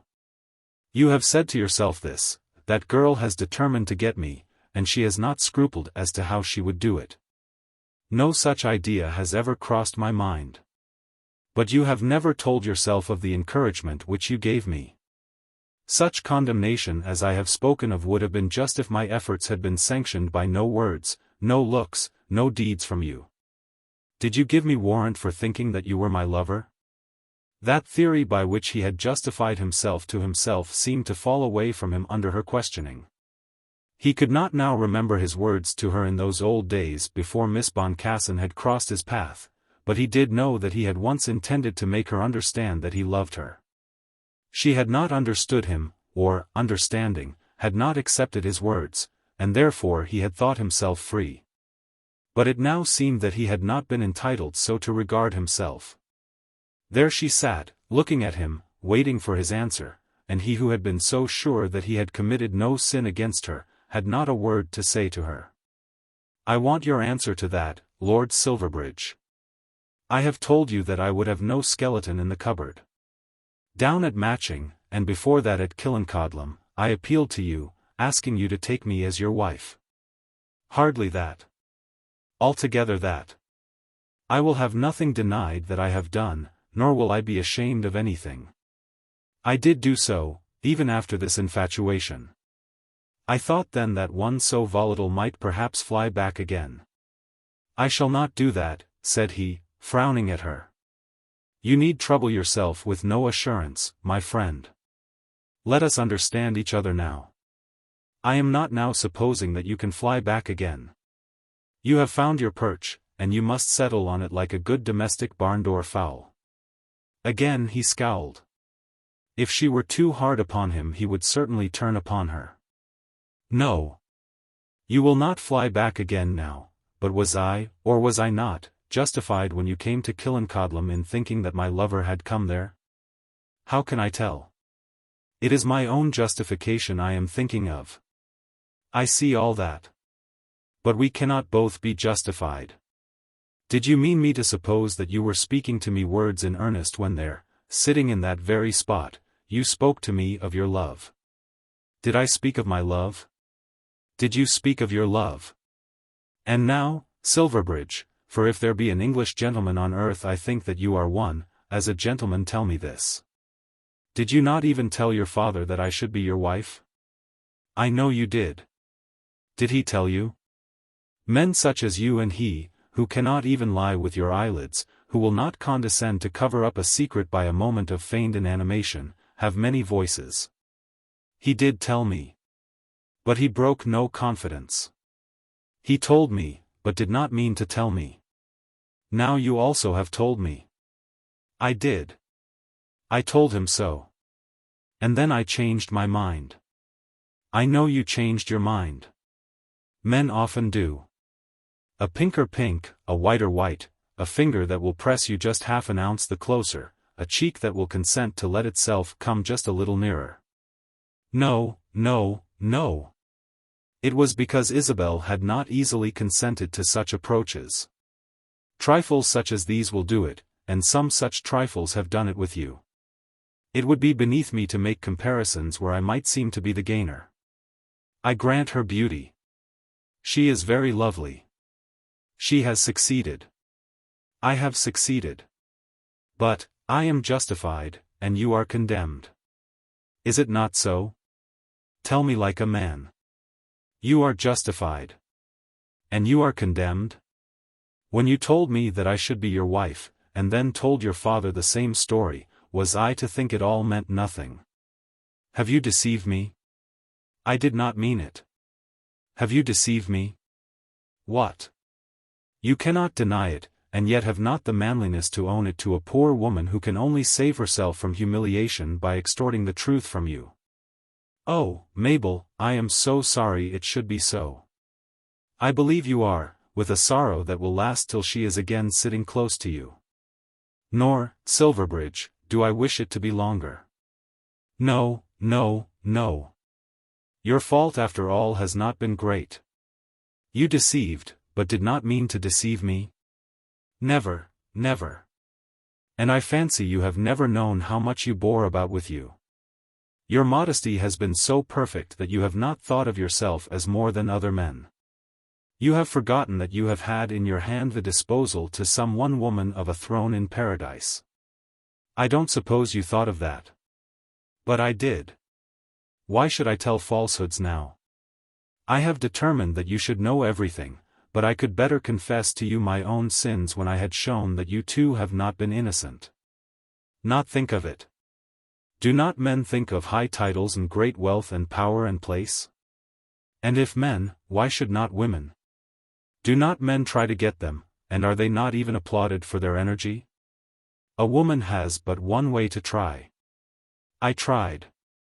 I do not think it was all for that. How shall I answer that without a confession which even I am not hardened enough to make? In truth, Silverbridge, I have never loved you. He drew himself up slowly before he answered her, and gradually assumed a look very different from that easy boyish smile which was customary to him. I am glad of that, he said. Why are you glad? Now I can have no regrets. You need have none. It was necessary to me that I should have my little triumph. That I should show you that I knew how far you had wronged me. But now I wish that you should know everything. I have never loved you. There is an end of it then. But I have liked you so well, so much better than all others. A dozen men have asked me to marry them. And though they might be nothing till they made that request, then they became things of horror to me. But you were not a thing of horror. I could have become your wife, and I think that I could have learned to love you. It is best as it is. I ought to say so too. But I have a doubt I should have liked to be Duchess of Omnium, and perhaps I might have fitted the place better than one who can as yet know but little of its duties or its privileges. I may, perhaps, think that that other arrangement would have been better even for you. I can take care of myself in that. I should have married you without loving you, but I should have done so determined to serve you with a devotion which a woman who does love hardly thinks necessary. I would have so done my duty that you should never have guessed that my heart had been in the keeping of another man. Another man? Yes, of course. If there had been no other man, why not you? Am I so hard, do you think that I can love no one? Are you not such a one that a girl would naturally love, were she not preoccupied? That a woman should love seems as necessary as that a man should not. A man can love too. No, hardly. He can admire, and he can like, and he can fondle and be fond. He can admire, and approve, and perhaps worship. He can know of a woman that she is part of himself, the most sacred part, and therefore will protect her from the very winds. But all that will not make love. It does not come to a man that to be separated from a woman is to be dislocated from his very self. A man has but one center, and that is himself. A woman has two. Though the second may never be seen by her, may live in the arms of another, may do all for that other that man can do for woman, still, though he be half the globe asunder from her. Still he is to her the half of her existence. If she really love, there is, I fancy, no end of it. To the end of time I shall love Frank Tregear. Tregear. Who else? He is engaged to Mary. Of course he is. Why not? To her or whomsoever else he might like best. He is as true, I doubt not, to your sister as you are to your American beauty, or as you would have been to me had fancy held. He used to love me. You were always friends. Always, dear friends. And he would have loved me if a man were capable of loving. But he could sever himself from me easily, just when he was told to do so. I thought that I could do the same. But I cannot. A jackal is born a jackal, and not a lion, and cannot help himself. So is a woman born a woman. They are clinging, parasite things, which cannot but adhere, though they destroy themselves by adhering. Do not suppose that I take a pride in it. I would give one of my eyes to be able to disregard him. Time will do it. Yes, time, that brings wrinkles and rouge-pots and rheumatism. Though I have so hated those men as to be unable to endure them, still I want some man's house. And his name, some man's bread and wine, some man's jewels and titles and woods and parks and gardens, if I can get them. Time can help a man in his sorrow. If he begins at 40 to make speeches, or to win races, or to breed oxen, he can yet live a prosperous life. Time is but a poor consoler for a young woman who has to be married. Oh, Mabel. And now let there be not a word more about it. I know that I can trust you. Indeed you may. Though you will tell her everything else, you will not tell her this. No, not this. And surely you will not tell your sister. I shall tell no one. It is because you are so true that I have dared to trust you. I had to justify myself, and then to confess. Had I at that one moment taken you at your word, you would never have known anything of all this. There is a tide in the affairs of men. But I let the flood go by. I shall not see you again now before you are married, but come to me afterwards. Chapter 74. Let us drink a glass of wine together. Silverbridge pondered it all much as he went home. What a terrible story was that he had heard. The horror to him was chiefly in this, that she should yet be driven to marry some man without even fancying that she could love him. And this was Lady Mabel Grex, who on his own first entrance into London life, now not much more than 12 months ago, had seemed to him to stand above all other girls in beauty, charm, and popularity. As he opened the door of the house with his latchkey, who should be coming out but Frank Tregear with his arm in a sling, but still with an unmistakable look of general satisfaction. "When on earth did you come up?" asked Silverbridge. Tregear told him that he had arrived on the previous evening from Harrington. "And why?" "The doctor would not have let you come if he could have helped it. When he found he could not help it, he did let me come. I am nearly all right. If I had been nearly all wrong I should have had to come. And what are you doing here?" "Well, if you'll allow me I'll go back with you for a moment." "What do you think I have been doing?" "Have you seen my sister?" "Yes, I have seen your sister. And I have done better than that. I have seen your father. Lord Silverbridge, behold your brother-in-law." "You don't mean to say that it is arranged?" "I do." "What did he say?" "He made me understand by most unanswerable arguments, that I had no business to think of such a thing. I did not fight the point with him, but simply stood there, as conclusive evidence of my business. He told me that we should have nothing to live on unless he gave us an income. I assured him that I would never ask him for a shilling. "But I cannot allow her to marry a man without an income," he said. "I know his way so well. I had just 2 facts to go upon, that I would not give her up, and that she would not give me up. When I pointed that out he tore his hair, in a mild way, and said that he did not understand that kind of thing at all. And yet he gave way. Of course he did. They say that when a king of old would consent to see a petitioner for his life, he was bound by his royalty to mercy. So it was with the Duke. Then, very early in the argument, he forgot himself, and called her, Mary. I knew he had thrown up the sponge then. How did he give way at last? He asked me what were my ideas about life in general. I said that I thought Parliament was a good sort of thing, that I was lucky enough to have a seat, and that I should take lodging somewhere in Westminster till. Till what? He asked. Till something is settled, I replied. Then he turned away from me and remained silent. May I see Lady Mary? I asked. Yes, you may see her, he replied, as he rang the bell. Then when the servant was gone he stopped me. I love her too dearly to see her grieve, he said. I hope you will show that you can be worthy of her. Then I made some sort of protestation and went upstairs. While I was with Mary there came a message to me, telling me to come to dinner. The Boncassens are all dining here. Then we shall be a family party. So far I suppose I may say it is settled. When he will let us marry heaven only knows. Mary declares that she will not press him. I certainly cannot do so. It is all a matter of money. He won't care about that. But he may perhaps think that a little patience will do us good. You will have to soften him. Then Silverbridge told all that he knew about himself.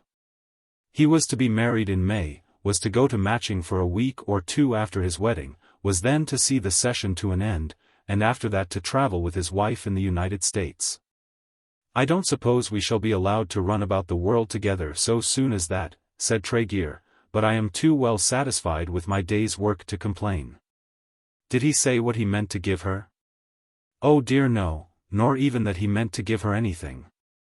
I should not dream of asking a question about it. Nor when he makes any proposition shall I think of having any opinion of my own. He'll make it all right, for her sake, you know. My chief object as regards him, is that he should not think that I have been looking after her money. Well, goodbye. I suppose we shall all meet at dinner. When Tregear left him, Silverbridge went to his father's room. He was anxious that they should understand each other as to Mary's engagement. I thought you were at the house, said the Duke. I was going there, but I met Tregear at the door. He tells me you have accepted him for Mary. I wish that he had never seen her. Do you think that a man can be thwarted in everything and not feel it? I thought, you had reconciled yourself, to Isabel. If it were that alone I could do so the more easily, because personally she wins upon me. And this man, too, it is not that I find fault with himself. He is in all respects a high-minded gentleman. I hope so. But yet, had he a right to set his heart there, where he could make his fortune, having none of his own? He did not think of that. He should have thought of it. A man does not allow himself to love without any consideration or purpose. You say that he is a gentleman. A gentleman should not look to live on means brought to him by a wife. You say that he did not. He did not think of it. A gentleman should do more than not think of it. He should think that it shall not be so. A man should own his means or should earn them. How many men, sir, do neither? Yes, I know, said the Duke. Such a doctrine nowadays is caviar to the general. One must live as others live around one, I suppose. I could not see her suffer. It was too much for me. When I became convinced that this was no temporary passion, no romantic love which time might banish, that she was of such a temperament that she could not change, then I had to give way. Gerald, I suppose, will bring me some kitchen maid for his wife. Oh, sir, you should not say that to me. No, I should not have said it to you. I beg your pardon, Silverbridge. Then he paused a moment, turning over certain thoughts within his own bosom. Perhaps, after all, it is well that a pride of which I am conscious should be rebuked. And it may be that the rebuke has come in such a form that I should be thankful. I know that I can love Isabel. That to me will be everything. And this young man has nothing that should revolt me. I think he has been wrong. But now that I have said it, I will let all that pass from me. He will dine with us today. Silverbridge then went up to see his sister. So you have settled your little business, Mary? Oh, Silverbridge, you will wish me joy. Certainly. Why not? Papa is so stern with me. Of course he has given way, and of course I am grateful. But he looks at me as though I had done something to be forgiven. Take the good the gods provide you, Mary. That will all come right. But I have not done anything wrong. Have I? That is a matter of opinion. How can I answer about you when I don't quite know whether I have done anything wrong or not myself? I am going to marry the girl I have chosen. That's enough for me. But you did change. We need not say anything about that. But I have never changed. Papa just told me that he would consent, and that I might write to him. So I did write, and he came. But Papa looks at me as though I had broken his heart. I tell you what it is, Mary. You expect too much from him. He has not had his own way with either of us, and of course he feels it. As Tregear had said, there was quite a family party in Carlton Terrace, though as yet the family was not bound together by family ties. All the Boncassens were there, the father, the mother, and the promised bride. Mr. Boncassen bore himself with more ease than anyone in the company, having at his command a gift of manliness which enabled him to regard this marriage exactly as he would have done any other. America was not so far distant but what he would be able to see his girl occasionally. He liked the young man and he believed in the comfort of wealth. Therefore he was satisfied. But when the marriage was spoken of, or written of, as an alliance, then he would say a hard word or two about dukes and lords in general.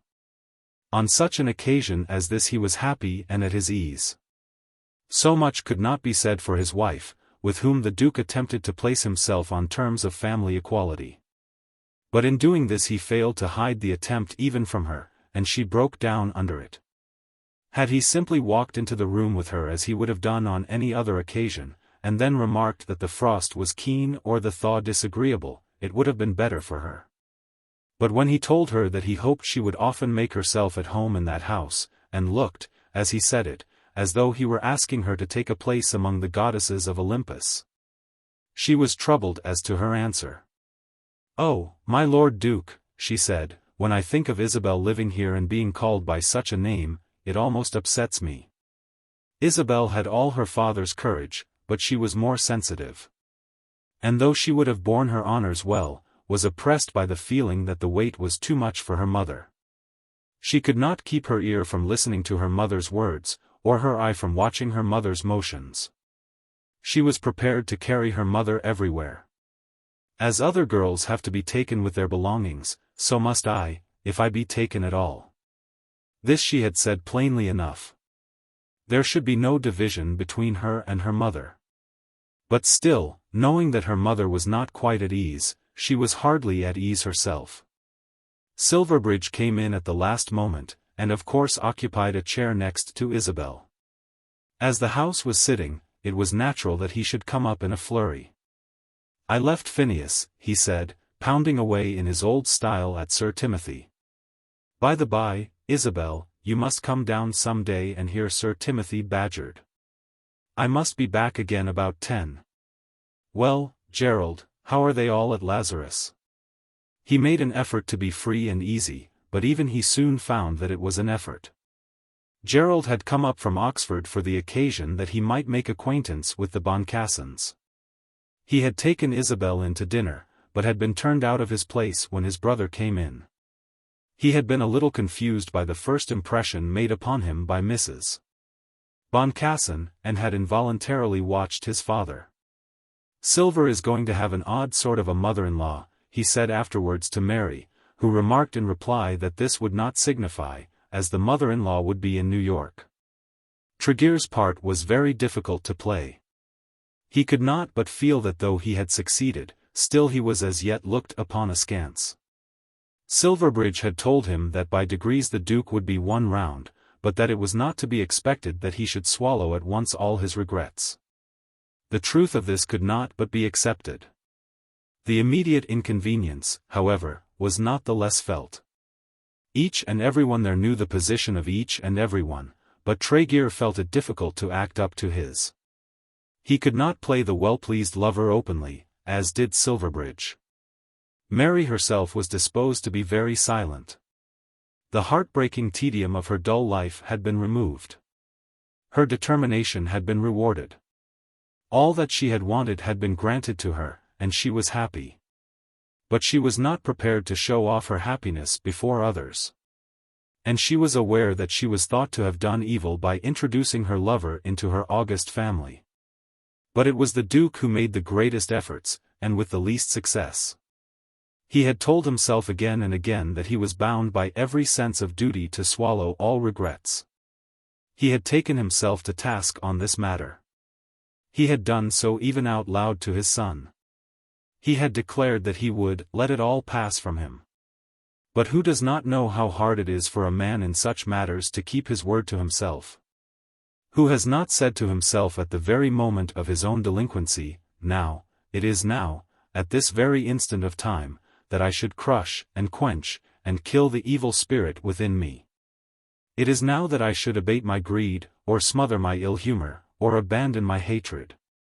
It is now, and here, that I should drive out the fiend, as I have sworn to myself that I would do, and yet has failed? That it would be done at last, by this man was very certain. When Silverbridge assured his sister that it would come all right very soon, he had understood his father's character.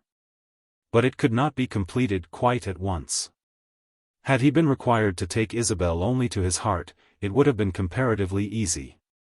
There are men, who do not seem at first sight very susceptible to feminine attractions, who nevertheless are dominated by the grace of flounces, who succumb to petticoats unconsciously. And who are half in love with every woman merely for her womanhood. So it was with the Duke. He had given way in regard to Isabel with less than half the effort that Frank Tregear was likely to cost him. "You were not at the house, sir," said Silverbridge when he felt that there was a pause. "No, not today." Then there was a pause again. "I think that we shall beat Cambridge this year to a moral," said Gerald, who was sitting at the round table opposite to his father. Mr. Boncassen, who was next to him, asked, in irony probably rather than in ignorance, whether the victory was to be achieved by mathematical or classical proficiency. Gerald turned and looked at him. "Do you mean to say that you have never heard of the university boat races?" "Papa, you have disgraced yourself forever," said Isabel. "Have I, my dear?" "Yes, I have heard of them. But I thought Lord Gerald's protestation was too great for a mere aquatic triumph." "Now you are poking your fun at me," said Gerald. "Well, he may," said the Duke sententiously. "We have laid ourselves very open to having fun poked at us in this matter." "I think, sir," said Tregear, "that they are learning to do the same sort of thing at the American universities." "Oh, indeed," said the Duke in a solemn, dry, funereal tone. And then all the little life which Gerald's remark about the boat race had produced, was quenched at once. The Duke was not angry with Tregear for his little word of defense, but he was not able to bring himself into harmony with this one guest, and was almost savage to him without meaning it. He was continually asking himself why destiny had been so hard upon him as to force him to receive there at his table as his son-in-law a man who was distasteful to him. And he was endeavoring to answer the question, taking himself to task and telling himself that his destiny had done him no injury, and that the pride which had been wounded was a false pride.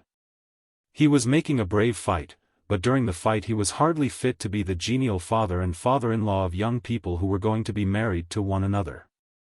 But before the dinner was over he made a great effort.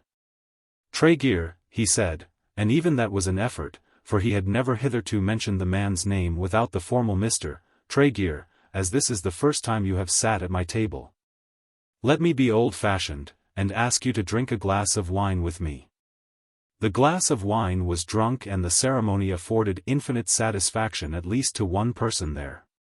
Mary could not keep herself from some expression of joy by pressing her finger for a moment against her lover's arm. He, though not usually given to such manifestations, blushed up to his eyes. But the feeling produced on the company was solemn rather than jovial. Everyone there understood it all. Mr. Boncassen could read the Duke's mind down to the last line. Even Mrs. Boncassen was aware that an act of reconciliation had been intended. When the governor drank that glass of wine, it seemed as though half the marriage ceremony had been performed, Gerald said to his brother that evening.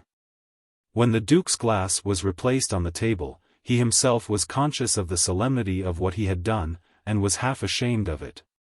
When the ladies had gone upstairs, the conversation became political and lively.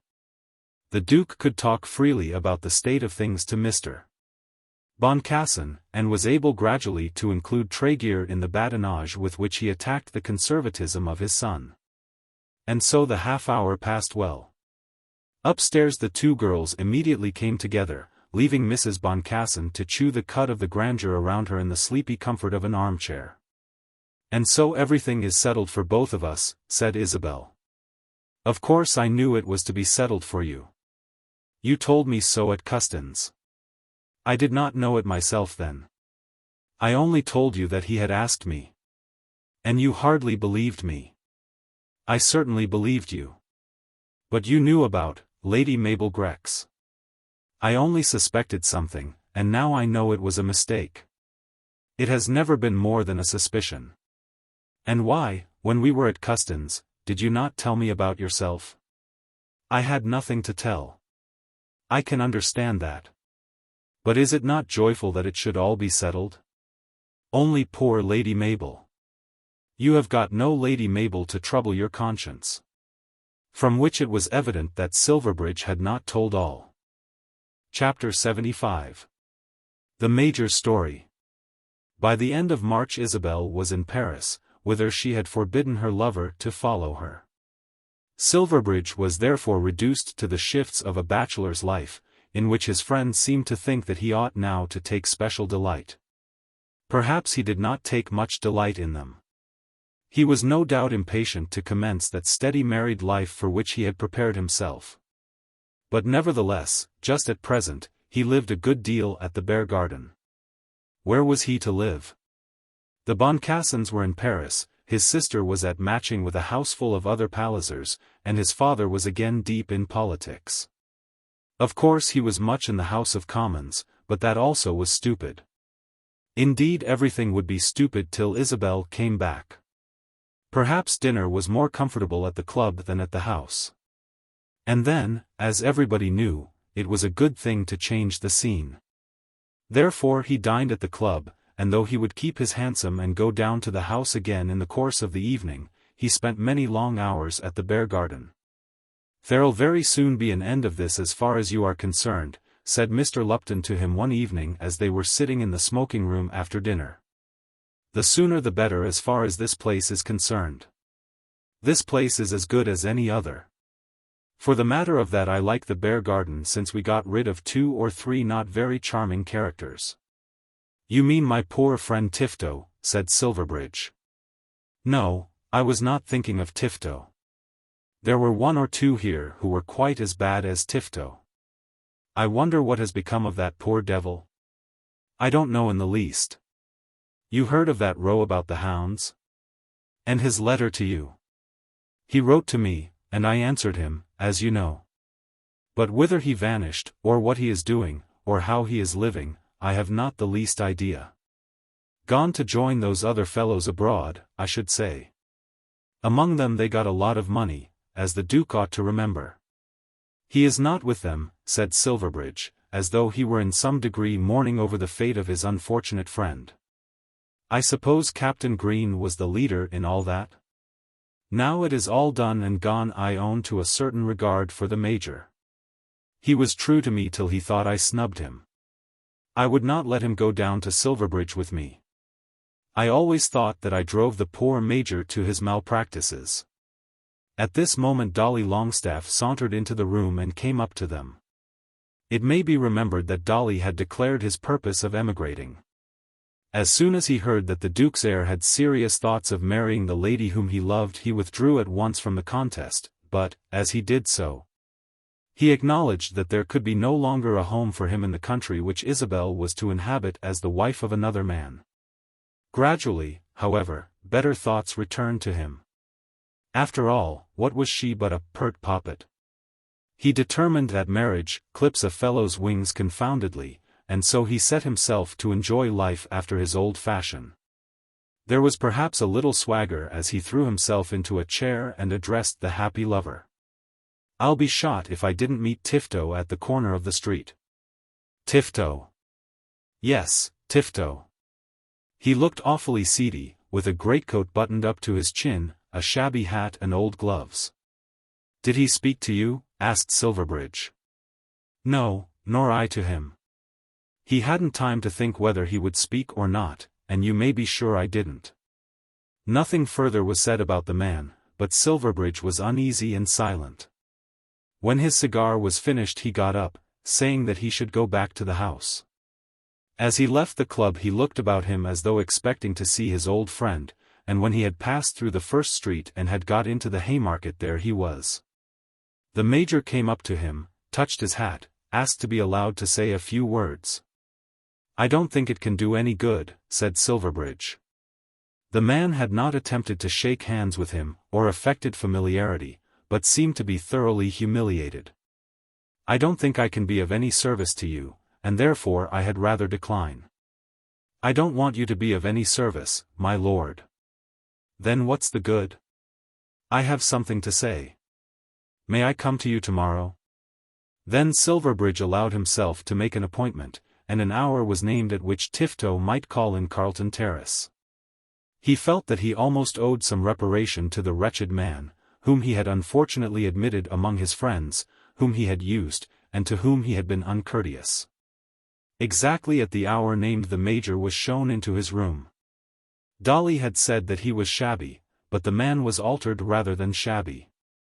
He still had rings on his fingers and studs in his shirt, and a jeweled pin in his cravat. But he had shaven off his mustache and the tuft from his chin, and his hair had been cut short, and in spite of his jewellery there was a hangdog look about him. "I've got something that I particularly want to say to you, my lord."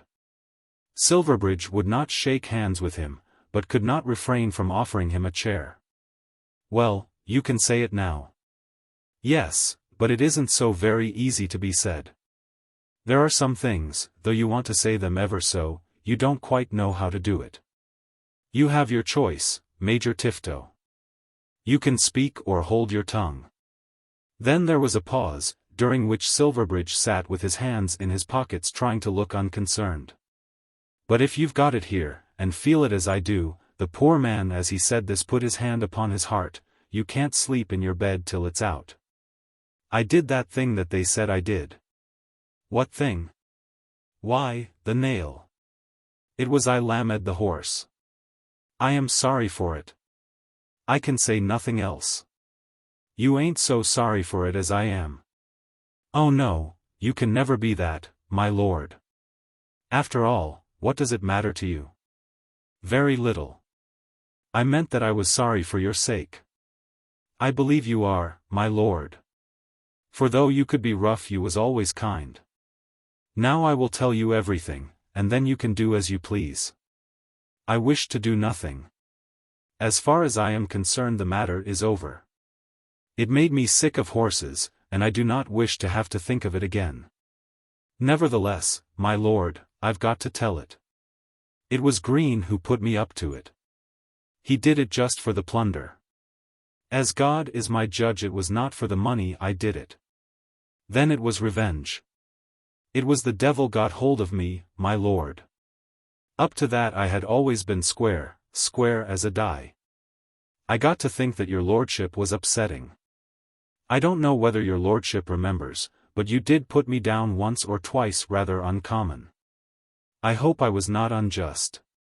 I don't say you was, my lord. But I got a feeling on me that you wanted to get rid of me, and I all the time doing the best I could for the Orzas.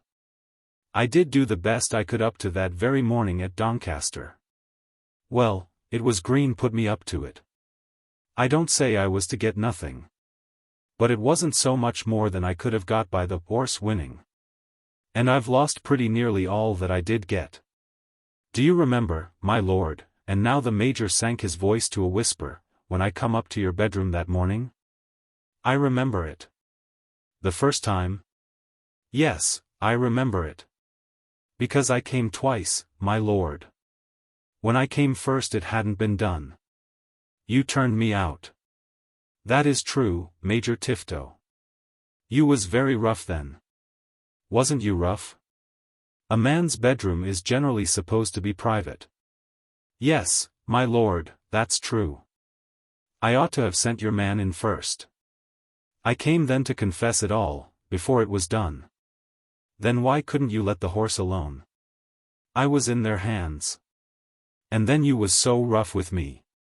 So I said to myself I might as well do it, and I did it. What do you want me to say? As far as my forgiveness goes, you have it. That's saying a great deal, my lord, a great deal, said Tifto, now in tears. But I ain't said it all yet. He's here, in London. Who's here? Green. He's here. He doesn't think that I know, but I could lay my hand on him tomorrow. There is no human being alive, Major Tifto, whose presence or absence could be a matter of more indifference to me. I'll tell you what I'll do, my lord. I'll go before any judge, or magistrate, or police officer in the country, and tell the truth. I won't ask even for a pardon. They shall punish me and him too. I'm in that state of mind that any change would be for the better. But he ought to have it heavy. It won't be done by me, Major Tifto. Look here, Major Tifto. You have come here to confess that you have done me a great injury? Yes, I have. And you say you are sorry for it. Indeed I am. And I have forgiven you. There is only one way in which you can show your gratitude. Hold your tongue about it. Let it be as a thing done and gone. The money has been paid. The horse has been sold. The whole thing has gone out of my mind, and I don't want to have it brought back again. And nothing is to be done to Green. I should say nothing, on that score. And he has got, they say, £25,000 clear money. It is a pity, but it cannot be helped. I will have nothing further to do with it. Of course I cannot bind you, but I have told you my wishes. The poor wretch was silent, but still it seemed as though he did not wish to go quite yet. If you have said what you have got to say, Major Tifto, I may as well tell you that my time is engaged. And must that be all? What else? I am in such a state of mind, Lord Silverbridge, that it would be a satisfaction to tell it all, even against myself. I can't prevent you. Then Tifto got up from his chair, as though he were going. I wish I knew what I was going to do with myself. I don't know that I can help you, Major Tifto. I suppose not, my lord. I haven't £20 left in all the world. It's the only thing that wasn't square that ever I did in all my life. Your lordship couldn't do anything for me. We was very much together at one time, my lord. Yes, Major Tifto, we were. Of course I was a villain. But it was only once, and your lordship was so rough to me. I am not saying but what I was a villain. Think of what I did for myself by that one piece of wickedness. Master of hounds. Member of the club. And the horse would have run in my name and won the ledger. And everybody knew as your lordship and me was together in him. Then he burst out into a paroxysm of tears and sobbing. The young lord certainly could not take the man into partnership again, nor could he restore to him either the hounds or his club, or his clean hands. Nor did he know in what way he could serve the man, except by putting his hand into his pocket, which he did. Tifto accepted the gratuity, and ultimately became an annual pensioner on his former noble partner, living on the allowance made him in some obscure corner of South Wales. Chapter 76. On deportment. Frank Tregear had come up to town at the end of February. He remained in London, with an understanding that he was not to see Lady Mary again till the Easter holidays. He was then to pay a visit to Matching, and to enter in, it may be presumed, on the full fruition of his advantages as accepted suitor. All this had been arranged with a good deal of precision, as though there had still been a hope left that Lady Mary might change her mind. Of course there was no such hope. When the Duke asked the young man to dine with him, when he invited him to drink that memorable glass of wine, when the young man was allowed, in the presence of the Boncassens, to sit next Lady Mary, it was of course settled. But the father probably found some relief in yielding by slow degrees. I would rather that there should be no correspondence till then, he had said both to Tregear and to his daughter. And they had promised there should be no correspondence. At Easter they would meet. After Easter Mary was to come up to London to be present at her brother's wedding, to which also Tregear had been formally invited. And it was hoped that then something might be settled as to their own marriage. Tregear, with the surgeon's permission, took his seat in Parliament. He was introduced by two leading members on the Conservative side, but immediately afterwards found himself seated next to his friend Silverbridge on the top bench behind the ministers. The House was very full, as there was a feverish report abroad that Sir Timothy Beeswax intended to make a statement. No one quite knew what the statement was to be. But every politician in the House and out of it thought that he knew that the statement would be a bid for higher power on the part of Sir Timothy himself. If there had been dissensions in the cabinet, the secret of them had been well kept. To Tregear, who was not as yet familiar with the House, there was no special appearance of activity. But Silverbridge could see that there was more than wonted animation. That the Treasury bench should be full at this time was a thing of custom. A whole broadside of questions would be fired off, one after another, like a rattle of musketry down the ranks. When as nearly as possible the report of each gun is made to follow close upon that of the gun before, with this exception, that in such case each little sound is intended to be as like as possible to the preceding. Whereas with the rattle of the questions and answers, each question and each answer becomes a little more authoritative and less courteous than the last. The Treasury bench was ready for its usual responsive firing, as the questioners were of course in their places.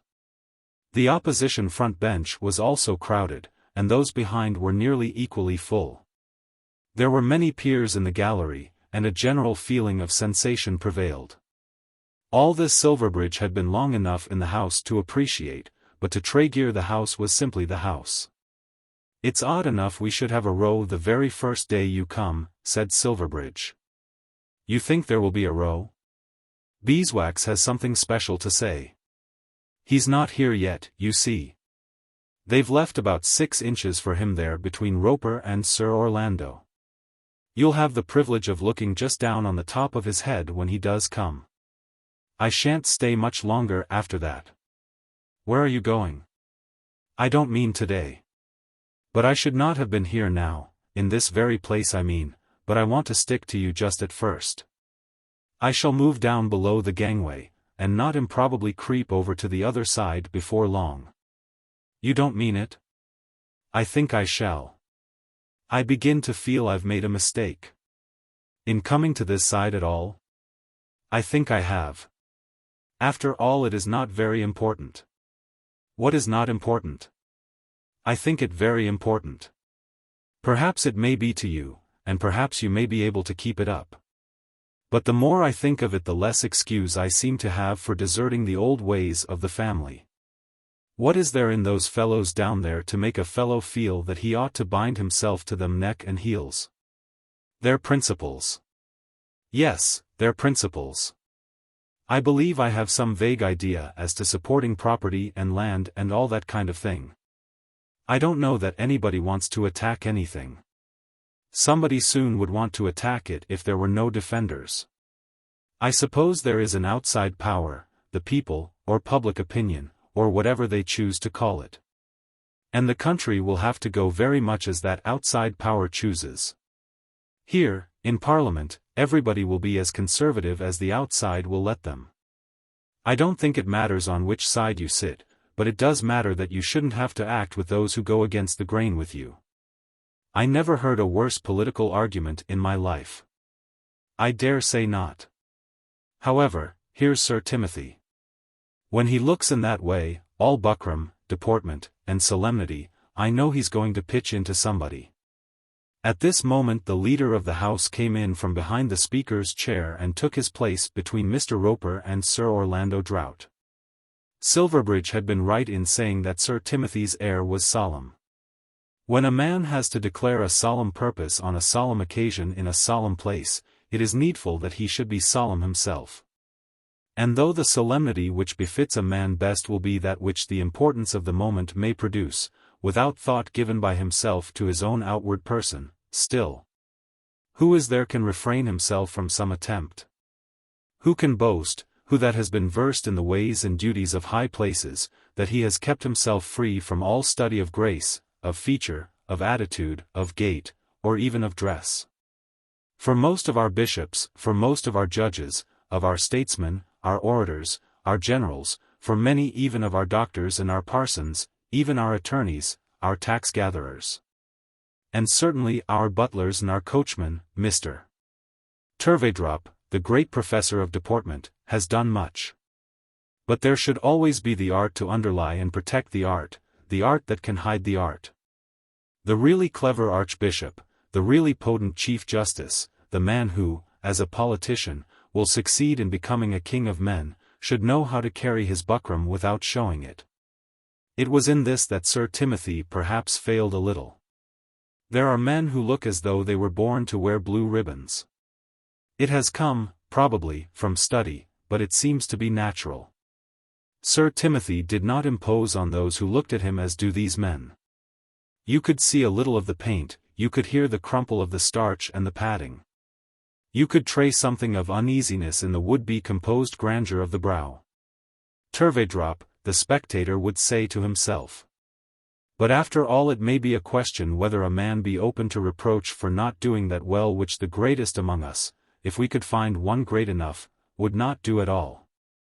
For I think we must hold that true personal dignity should be achieved, must, if it be quite true, have been achieved, without any personal effort. Though it be evinced, in part, by the carriage of the body, that carriage should be the fruit of the operation of the mind. Even when it be assisted by external garniture such as special clothes, and wigs, and ornaments, such garniture should have been prescribed by the sovereign or by custom, and should not have been selected by the wearer. In regard to speech a man may study all that which may make him suasive.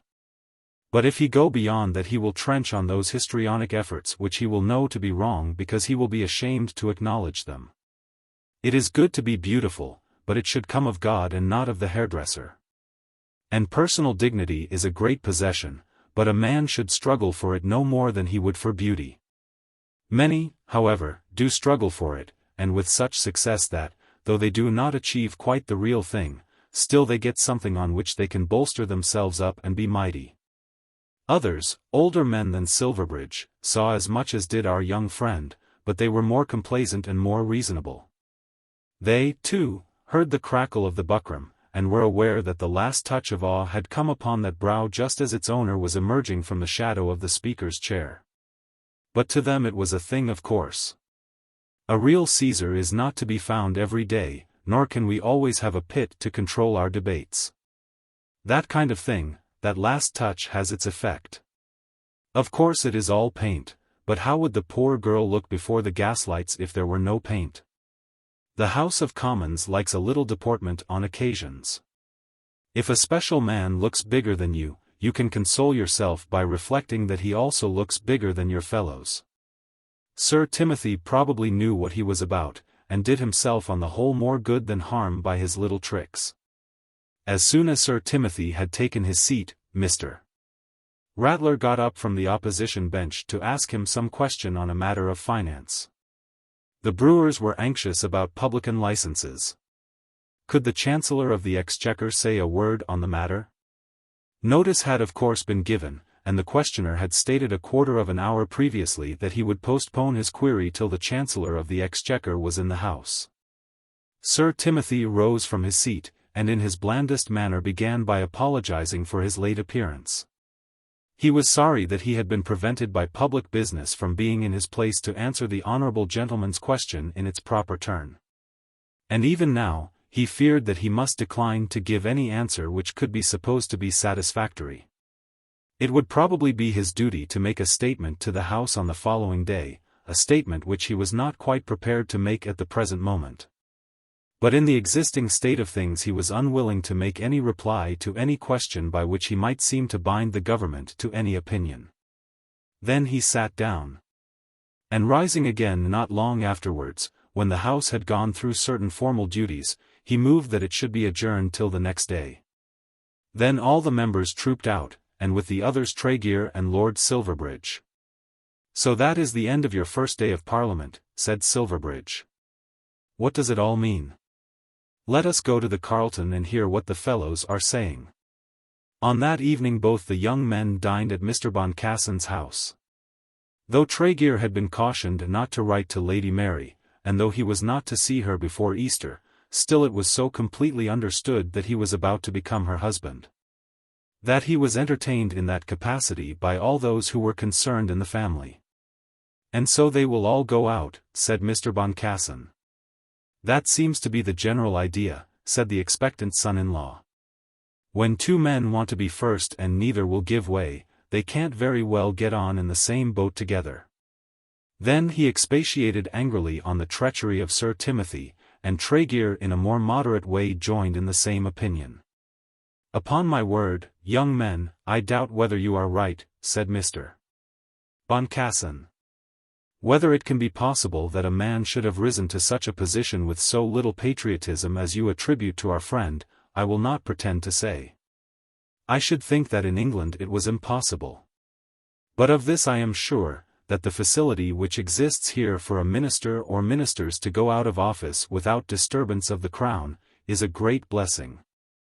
You say the other party will come in." "That is most probable," said Silverbridge. "With us the other party never comes in, never has a chance of coming in, except once in 4 years, when the president is elected. That one event binds us all for 4 years. But you do change your ministers," said Tregear. "A secretary may quarrel with the president, or he may have the gout, or be convicted of peculation. And yet you think yourselves more nearly free than we are. I am not so sure of that. We have had a pretty difficult task, that of carrying on a government in a new country, which is nevertheless more populous than almost any old country. The influxions are so rapid, that every 10 years the nature of the people is changed. It isn't easy. And though I think on the whole we've done pretty well, I am not going to boast that Washington is as yet the seat of a political paradise." Chapter 77. Mabel, Goodbye. When Tregear first came to town with his arm in a sling, and bandages all round him, in order that he might be formally accepted by the Duke, he had himself taken to one other house besides the house in Carlton Terrace. He went to Belgrave Square, to announce his fate to Lady Mabel Grex, but Lady Mabel Grex was not there. The Earl was ill at Brighton, and Lady Mabel had gone down to nurse him. The old woman who came to him in the hall told him that the Earl was very ill. He had been attacked by the gout, but in spite of the gout, and in spite of the doctors, he had insisted on being taken to his club.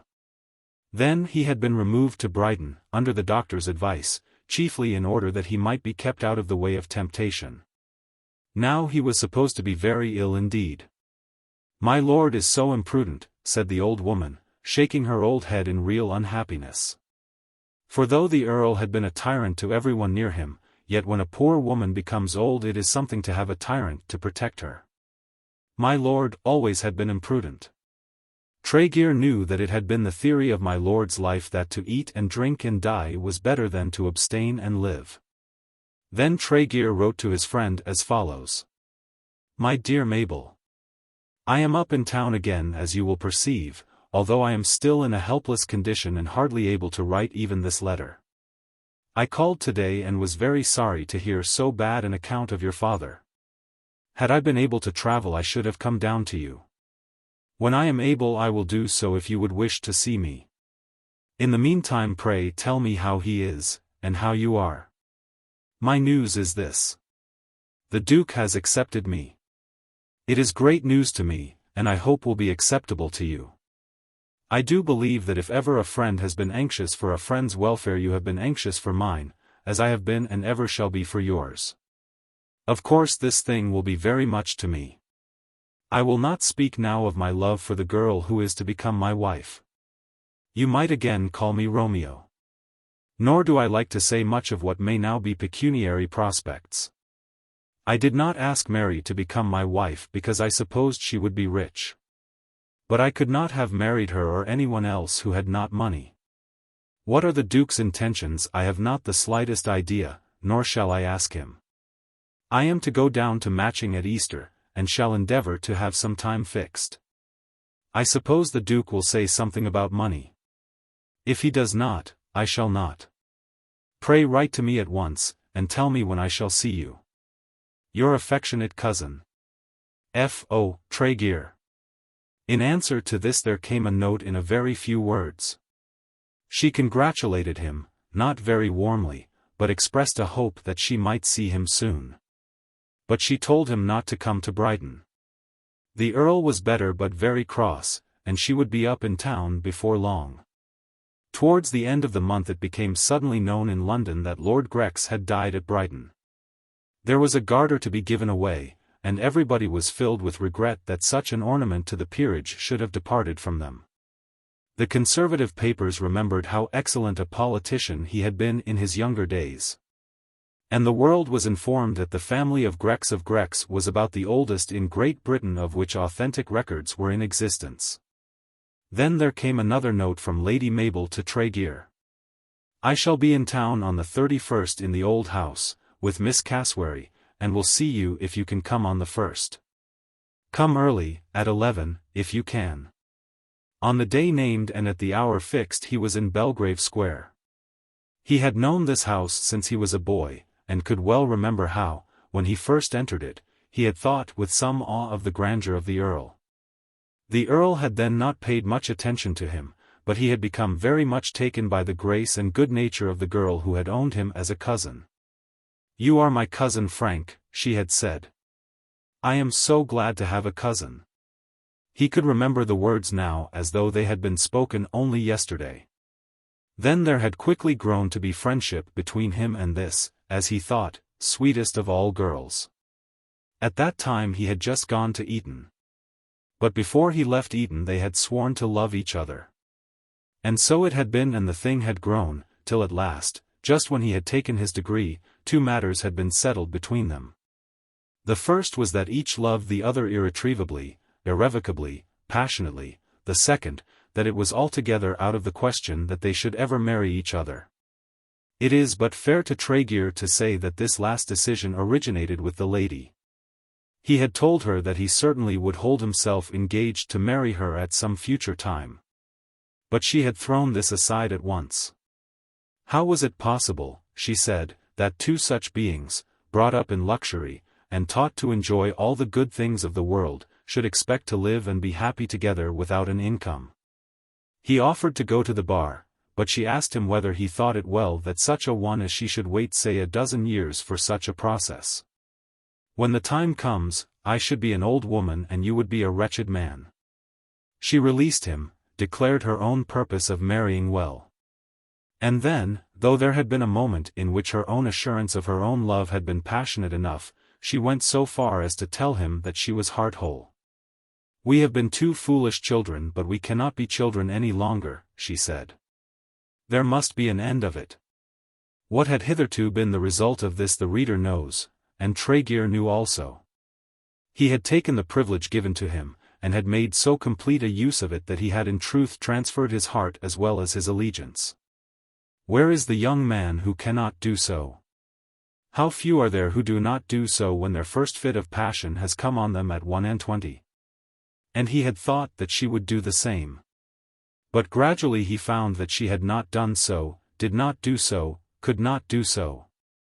When she first heard of Lady Mary she had not reprimanded him, but she could not keep herself from showing the bitterness of her disappointment. Though she would still boast of her own strength and of her own purpose, yet it was too clear to him that she was wounded and very sore. She would have liked him to remain single at any rate till she herself were married. But the permission had been hardly given before he availed himself of it. And then he talked to her not only of the brilliancy of his prospects, which she could have forgiven, but of his love, his love. Then she had refused one offer after another, and he had known it all. There was nothing in which she was concerned that she did not tell him. Then young Silverbridge had come across her, and she had determined that he should be her husband. She had been nearly successful, so nearly that at moments she had felt sure of success. But the prize had slipped from her through her own fault. She knew well enough that it was her own fault. When a girl submits to play such a game as that, she should not stand on too nice scruples. She had told herself this many a time since, but the prize was gone. All this Tregear knew, and knowing it almost dreaded the coming interview. He could not without actual cruelty have avoided her. Had he done so before he could not have continued to do so now, when she was left alone in the world. Her father had not been much to her, but still his presence had enabled her to put herself before the world as being somebody. Now she would be almost nobody. And she had lost her rich prize, while he, out of the same treasury as it were, had won his. The door was opened to him by the same old woman, and he was shown, at a funereal pace, up into the drawing-room which he had known so well. He was told that Lady Mabel would be down to him directly. As he looked about him he could see that already had been commenced that work of division of spoil which is sure to follow the death of most of us.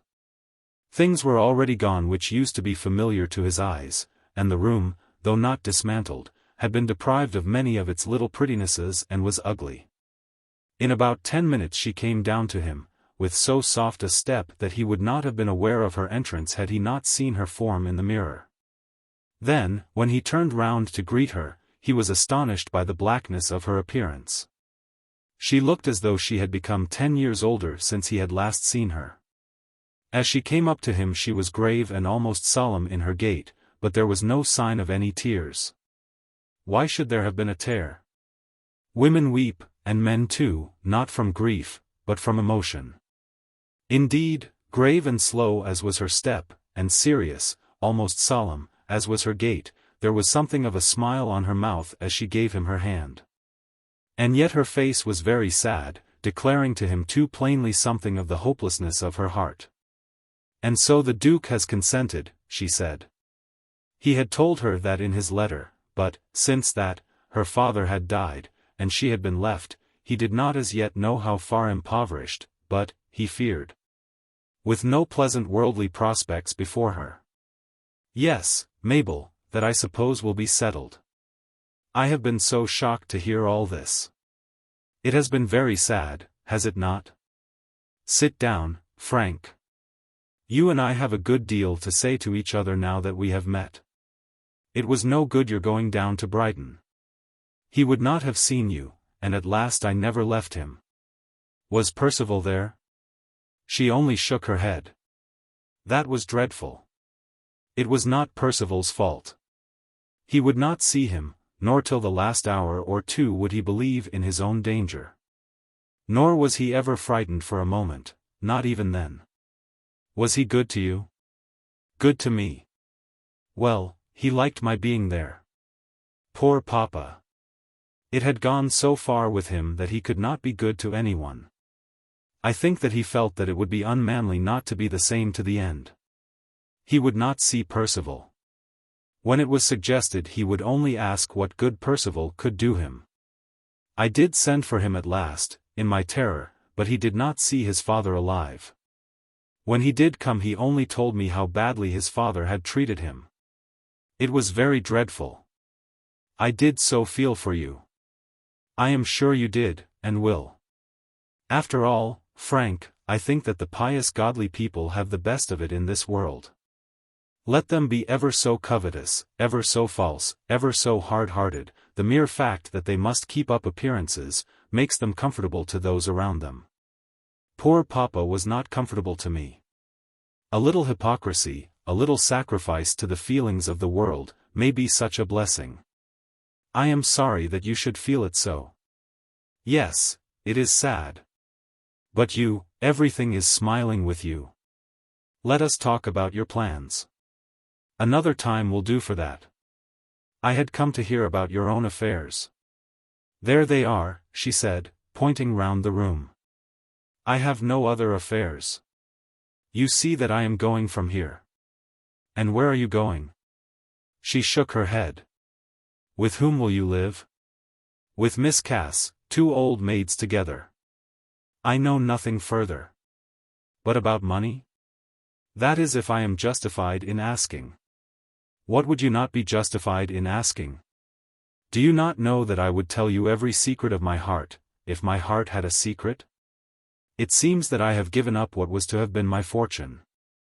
There was a claim of £12,000 on Grex. But I have abandoned it. And there is nothing? There will be scrapings, they tell me, unless Percival refuses to agree. This house is mortgaged, but not for its value. And there are some jewels. But all that is detestable, a mere grovelling among mean hundreds, whereas you will soar among. Oh, Mabel! Do not say hard things to me. No, indeed. Why should I who have been preaching that comfortable doctrine of hypocrisy? I will say nothing hard. But I would sooner talk of your good things than of my evil ones. I would not. Then you must talk about them for my sake. How was it that the Duke came round at last? I hardly know. She sent for me. A fine high-spirited girl. These Pallisers have more courage about them than one expects from their outward manner. Silverbridge has plenty of it. I remember telling you he could be obstinate. And I remember that I did not believe you. Now I know it. He has the sort of pluck which enables a man to break a girl's heart, or to destroy a girl's hopes, without wincing. He can tell a girl to her face that she can go to the mischief for him. There are so many men who can't do that, from cowardice, though their hearts be ever so well inclined. I have changed my mind. There is something great in the courage of a man who can say that to a woman in so many words. Most of them, when they escape by lies and subterfuges. Or they run away and won't allow themselves to be heard of. They trust to a chapter of accidents, and leave things to arrange themselves. But when a man can look a girl in the face with those seemingly soft eyes, and say with that seemingly soft mouth, I have changed my mind, though she would look him dead in return if she could. Still she must admire him. Are you speaking of Silverbridge now? Of course I am speaking of Silverbridge. I suppose I ought to hide it all and not to tell you. But as you are the only person I do tell, you must put up with me. Yes, when I taxed him with his falsehood, for he had been false, he answered me with those very words. I have changed my mind. He could not lie. To speak the truth was a necessity to him, even at the expense of his gallantry, almost of his humanity. Has he been false to you, Mabel? Of course he has. But there is nothing to quarrel about, if you mean that. People do not quarrel now about such things. A girl has to fight her own battle with her own pluck and her own wits. As with these weapons she is generally stronger than her enemy, she succeeds sometimes although everything else is against her. I think I am courageous, but his courage beat mine. I craned at the first fence. When he was willing to swallow my bait, my hand was not firm enough to strike the hook in his jaws. Had I not quailed then I think I should have had him. It is horrid to hear you talk like this. She was leaning over from her seat, looking, black as she was, so much older than her wont, with something about her of that unworldly serious thoughtfulness which a mourning garb always gives. And yet her words were so worldly, so unfeminine. I have got to tell the truth to somebody. It was so, just as I have said. Of course I did not love him. How could I love him after what has passed? But there need have been nothing much in that. I don't suppose that dukes' eldest sons often get married for love. Miss Boncassen loves him. I dare say the beggar's daughter loved King Cophetua. When you come to distances such as that, there can be love. The very fact that a man should have descended so far in quest of beauty, the flattery of it alone, will produce love. When the angels came after the daughters of men, of course the daughters of men loved them. The distance between him and me is not great enough to have produced that sort of worship. There was no reason why Lady Mabel Grex should not be good enough wife for the son of the Duke of Omnium. Certainly not. And therefore I was not struck, as by the shining of a light from heaven. I cannot say I loved him. Frank, I am beyond worshipping even an angel from heaven. Then I do not know that you could blame him, he said very seriously. Just so, and as I have chosen to be honest, I have told him everything. But I had my revenge first. I would have said nothing. You would have recommended delicacy. No doubt you think that women should be delicate, let them suffer what they may. A woman should not let it be known that she has any human nature in her. I had him on the hip, and for a moment I used my power. He had certainly done me a wrong. He had asked for my love, and with the delicacy which you commend, I had not at once grasped at all that such a request conveyed. Then, as he told me so frankly, he changed his mind. Did he not wrong me?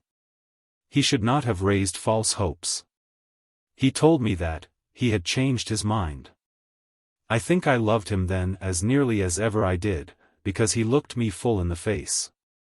Then, I told him I had never cared for him, and that he need have nothing on his conscience. But I doubt whether he was glad to hear it. Men are so vain. I have talked too much of myself. And so you are to be the Duke's son-in-law. And she will have hundreds of thousands. Thousands perhaps, but I do not think very much about it. I feel that he will provide for her. And that you, having secured her, can creep under his wing like an additional ducal chick. It is very comfortable. The Duke will be quite a providence to you. I wonder that all young gentlemen do not marry heiresses, it is so easy. And you have got your seat in Parliament too. Oh, your luck. When I look back upon it all, it seems so hard to me. It was for you that I used to be anxious. Now it is I who have not an inch of ground to stand upon. Then he approached her and put out his hand to her.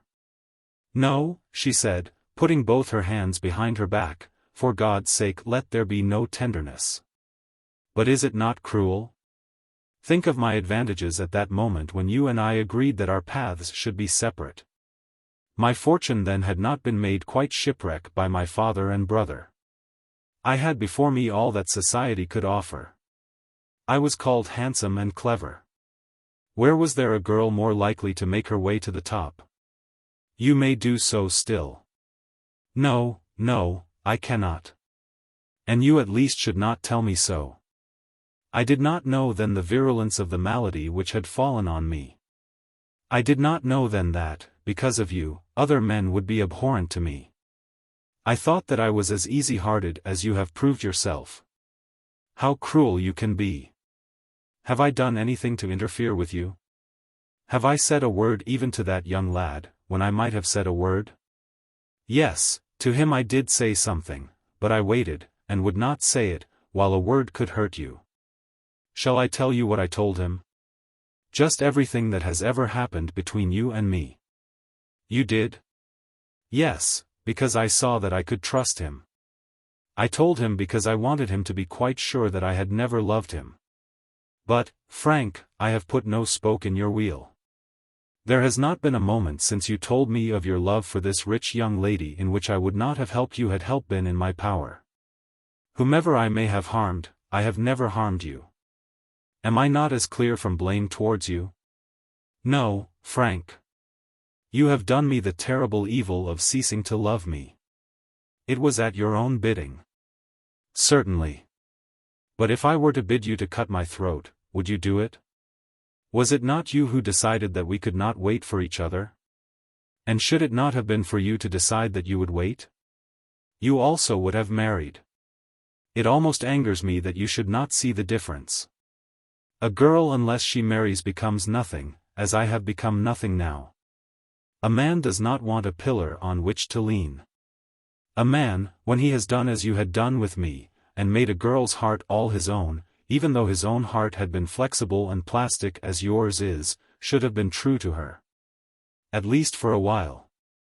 Did it never occur to you that you owed something to me? I have always owed you very much. There should have been some touch of chivalry if not of love to make you feel that a second passion should have been postponed for a year or two. You could wait without growing old. You might have allowed yourself a little space to dwell, I was going to say, on the sweetness of your memories. But they were not sweet, Frank, they were not sweet to you. These rebukes, Mabel, will rob them of their sweetness, for a time. It is gone, all gone, she said, shaking her head, gone from me because I have been so easily deserted. Gone from you because the change has been so easy to you. How long was it, Frank, after you had left me before you were basking happily in the smiles of Lady Mary Palliser? It was not very long, as months go. Say days, Frank. I have to defend myself, and I will do so with truth. It was not very long, as months go. But why should it have been less long, whether for months or days? I had to cure myself of a wound. To put a plaster on a scratch, Frank. And the sooner a man can do that the more manly he is. Is it a sign of strength to wail under a sorrow that cannot be cured, or of truth to perpetuate the appearance of a woe? Has it been an appearance with me? I am speaking of myself now. I am driven to speak of myself by the bitterness of your words. It was you who decided. You accepted my decision easily. Because it was based not only on my unfitness for such a marriage, but on yours. When I saw that there would be perhaps some years of misery for you, of course I accepted your decision. The sweetness had been very sweet to me. Oh Frank, was it ever sweet to you? And the triumph of it had been very great. I had been assured of the love of her who among all the high ones of the world seemed to me to be the highest. Then came your decision. Do you really believe that I could abandon the sweetness, that I could be robbed of my triumph, that I could think I could never again be allowed to put my arm round your waist? Never again to feel your cheek close to mine, that I should lose all that had seemed left to me among the gods, without feeling it? Frank, Frank, she said, rising to her feet, and stretching out her hands as though she were going to give him back all these joys. Of course I felt it. I did not then know what was before me. When he said this she sank back immediately upon her seat. I was wretched enough. I had lost a limb and could not walk, my eyes, and must always hereafter be blind. My fitness to be among men, and must always hereafter be secluded. It is so that a man is stricken down when some terrible trouble comes upon him. But it is given to him to retrick his beams. You have retricked yours. Yes, and the strong man will show his strength by doing it quickly. Mabel, I sorrowed for myself greatly when that word was spoken, partly because I thought that your love could so easily be taken from me. And, since I have found that it has not been so, I have sorrowed for you also. But I do not blame myself, and I will not submit to have blame even from you. She stared him in the face as he said this. A man should never submit to blame. But if he has deserved it? Who is to be the judge? But why should we contest this? You do not really wish to trample on me. No, not that. Nor to disgrace me, nor to make me feel myself disgraced in my own judgment. Then there was a pause for some moments as though he had left her without another word to say. Shall I go now? He asked. Oh Frank. I fear that my presence only makes you unhappy. Then what will your absence do? When shall I see you again? But, no, I will not see you again. Not for many days, not for years. Why should I? Frank, is it wicked that I should love you? He could only shake his head in answer to this. If it be so wicked that I must be punished for it eternally, still I love you. I can never, never, never love another. You cannot understand it. Oh God, that I had never understood it myself. I think, that I would go with you now anywhere, facing all misery, all judgments, all disgrace. You know, do you not, that if it were possible, I should not say so. But as I know that you would not stir a step with me, I do say so. I know it is not meant. It is meant, though it could not be done. Frank, I must not see her, not for a while, not for years. I do not wish to hate her, but how can I help it? Do you remember when she flew into your arms in this room? I remember it. Of course you do. It is your great joy now to remember that, and such like. She must be very good. Though I hate her. Do not say that you hate her, Mabel. Though I hate her, she must be good. It was a fine and a brave thing to do. I have done it, but never before the world like that, have I, Frank? Oh, Frank, I shall never do it again. Go now, and do not touch me. Let us both pray that in 10 years we may meet as passionless friends. He came to her hardly knowing what he meant, but purposing, as though by instinct, to take her hand as he parted from her. But she, putting both her hands before her face, and throwing herself onto the sofa, buried her head among the cushions. Is there not to be another word? He said. Lying as she did, she still was able to make a movement of dissent, and he left her, muttering just one word between his teeth, Mabel, goodbye. Chapter 78. The Duke returns to office. That farewell took place on the Friday morning. Tregear as he walked out of the square knew now that he had been the cause of a great shipwreck.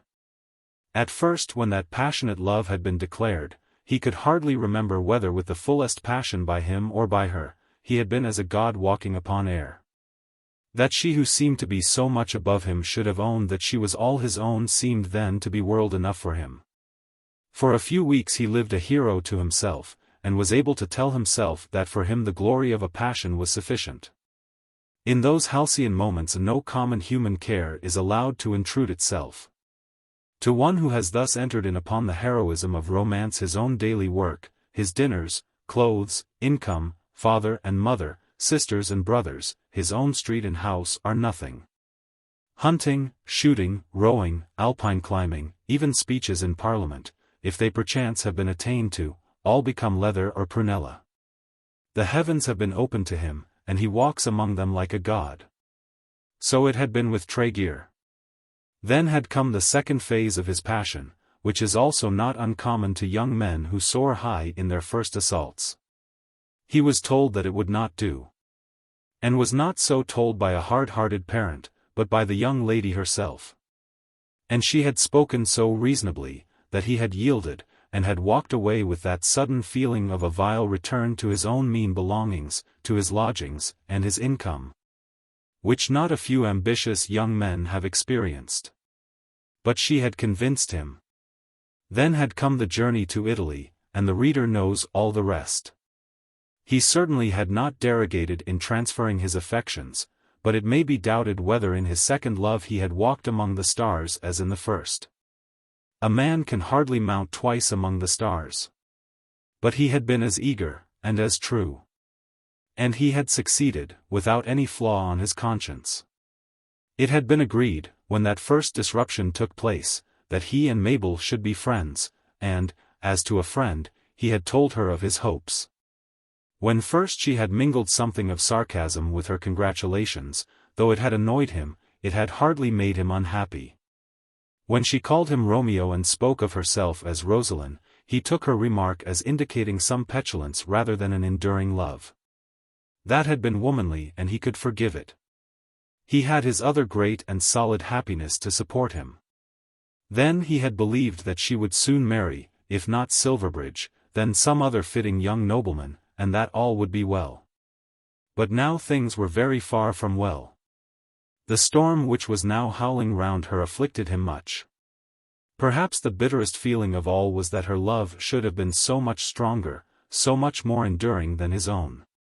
He could not but remember how in his first agony he had blamed her because she had declared that they should be severed. He had then told himself that such severing would be to him impossible, and that had her nature been as high as his, it would have been as impossible to her. Which nature must he now regard as the higher? She had done her best to rid herself of the load of her passion and had failed. But he had freed himself with convenient haste. All that he had said as to the manliness of conquering grief had been wise enough. But still he could not quit himself of some feeling of disgrace in that he had changed and she had not. He tried to comfort himself with reflecting that Mary was all his own, that in that matter he had been victorious and happy, but for an hour or two he thought more of Mabel than of Mary. When the time came in which he could employ himself he called for Silverbridge, and they walked together across the park to Westminster. Silverbridge was gay and full of eagerness as to the coming ministerial statement, but Tregear could not turn his mind from the work of the morning. "I don't seem to care very much about it," he said at last. "I do care very much," said Silverbridge. "What difference will it make? I breakfasted with the governor this morning, and I have not seen him in such good spirits since, well, for a long time." The date to which Silverbridge would have referred, had he not checked himself, was that of the evening on which it had been agreed between him and his father that Mabel Grex should be promoted to the seat of highest honour in the house of Palliser, but that was a matter which must henceforward be buried in silence. He did not say as much, but I feel perfectly sure that he and Mr. Monk have arranged a new government. I don't see any matter for joy in that to conservatives like you and me. He is my father, and as he is going to be your father-in-law I should have thought that you might have been pleased. Oh, yes, if he likes it. But I have heard so often of the crushing cares of office, and I had thought that of all living men he had been the most crushed by them.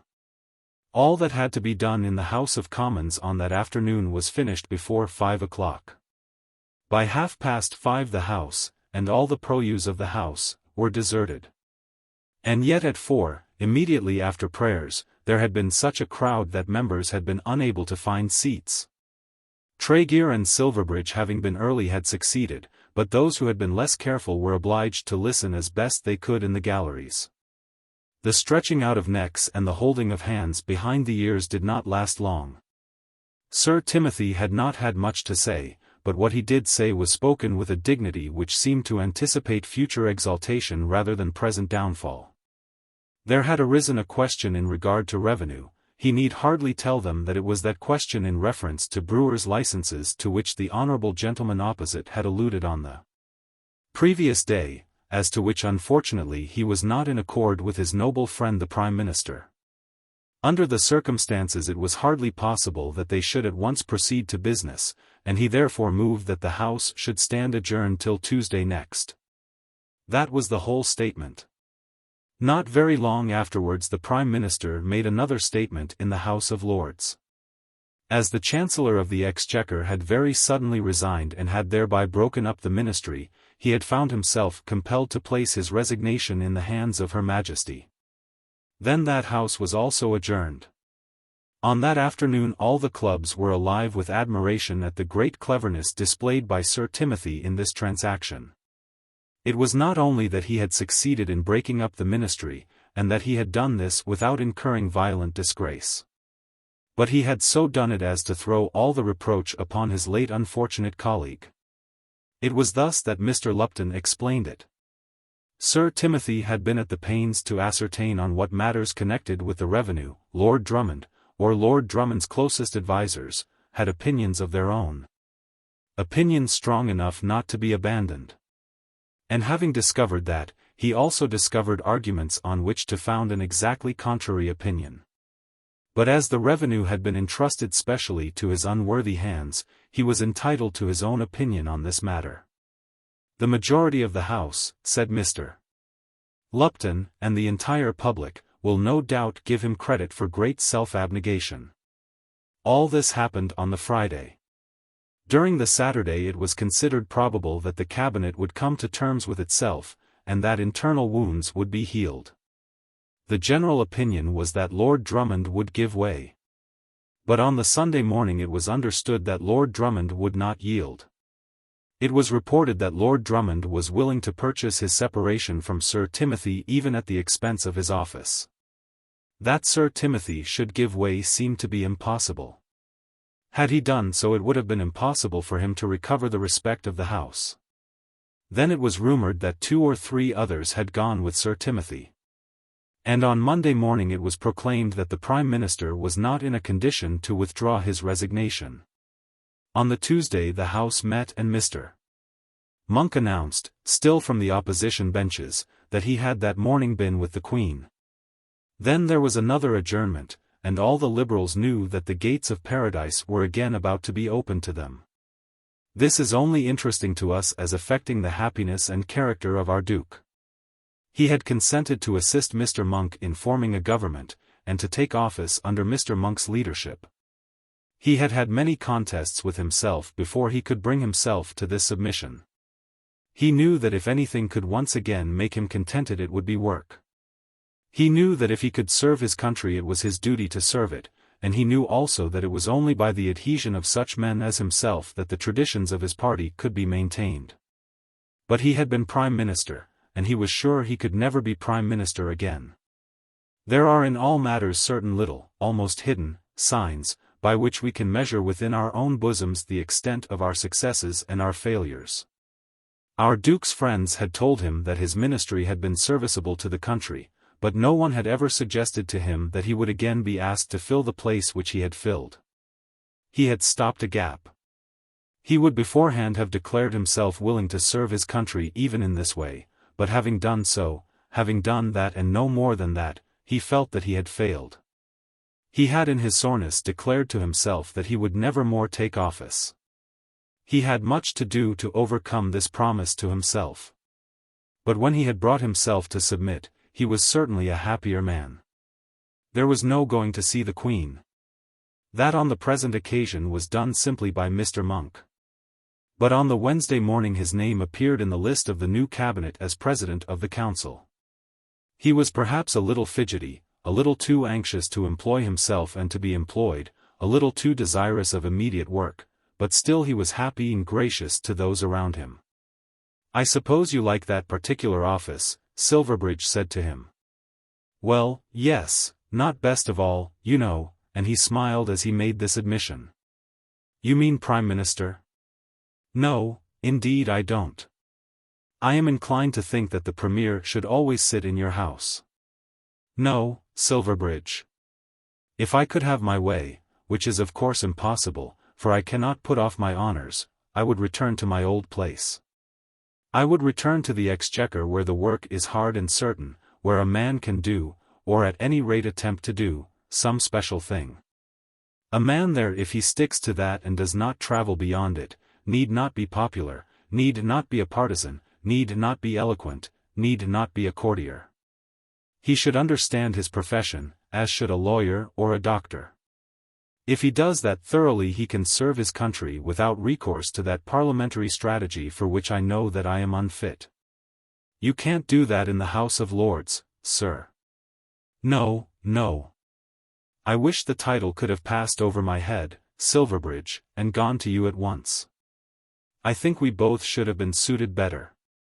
But there are things which one should not consider. Even in this place I may perhaps do something. Shall you attack us very bitterly? I am the only man who does not mean to make any change. How so? I shall stay where I am, on the government side of the house. Are you clear about that, my boy? Quite clear. Such changes should not be made without very much consideration. I have already written to them at Silverbridge and have had 3 or 4 answers. Mr. de Boughn says that the borough is more than grateful. Mr. Sprout regrets it much, and suggests a few months' consideration. Mr. Spurgeon seems to think it does not signify. That is hardly complimentary. No, not to me. But he is very civil to the family. As long as a Palliser represents the borough, Mr. Spurgeon thinks that it does not matter much on which side he may sit. I have had my little vagary, and I don't think that I shall change again. I suppose it is your Republican bride-elect that has done that, said the Duke, laughing. Chapter 79. The First Wedding. As Easter Sunday fell on the April 17th, and as the arrangement of the new cabinet, with its inferior offices, was not completed till the 6th of that month, There was only just time for the new elections before the holidays. Mr. Monk sat on his bench so comfortably that he hardly seemed ever to have been off it. And Phineas Finn resumed the peculiar ministerial tone of voice just as though he had never allowed himself to use the free and indignant strains of opposition. As to a majority, nothing as yet was known about that. Some few besides Silverbridge might probably transfer themselves to the government. None of the ministers lost their seats at the new elections. The opposite party seemed for a while to have been paralyzed by the defection of Sir Timothy. And men who liked a quiet life were able to comfort themselves with the reflection that nothing could be done this session. For our lovers this was convenient. Neither of them would have allowed their parliamentary energies to have interfered at such a crisis with his domestic affairs. But still it was well to have time at command. The day for the marriage of Isabel and Silverbridge had been now fixed. That was to take place on the Wednesday after Easter, and was to be celebrated by special royal favour in the chapel at Whitehall. All the Pallisers would be there, and all the relations of all the Pallisers, all the ambassadors, and of course all the Americans in London. It would be a wretched grind, as Silverbridge said, but it had to be done. In the meantime the whole party, including the new president of the council, were down at Matching.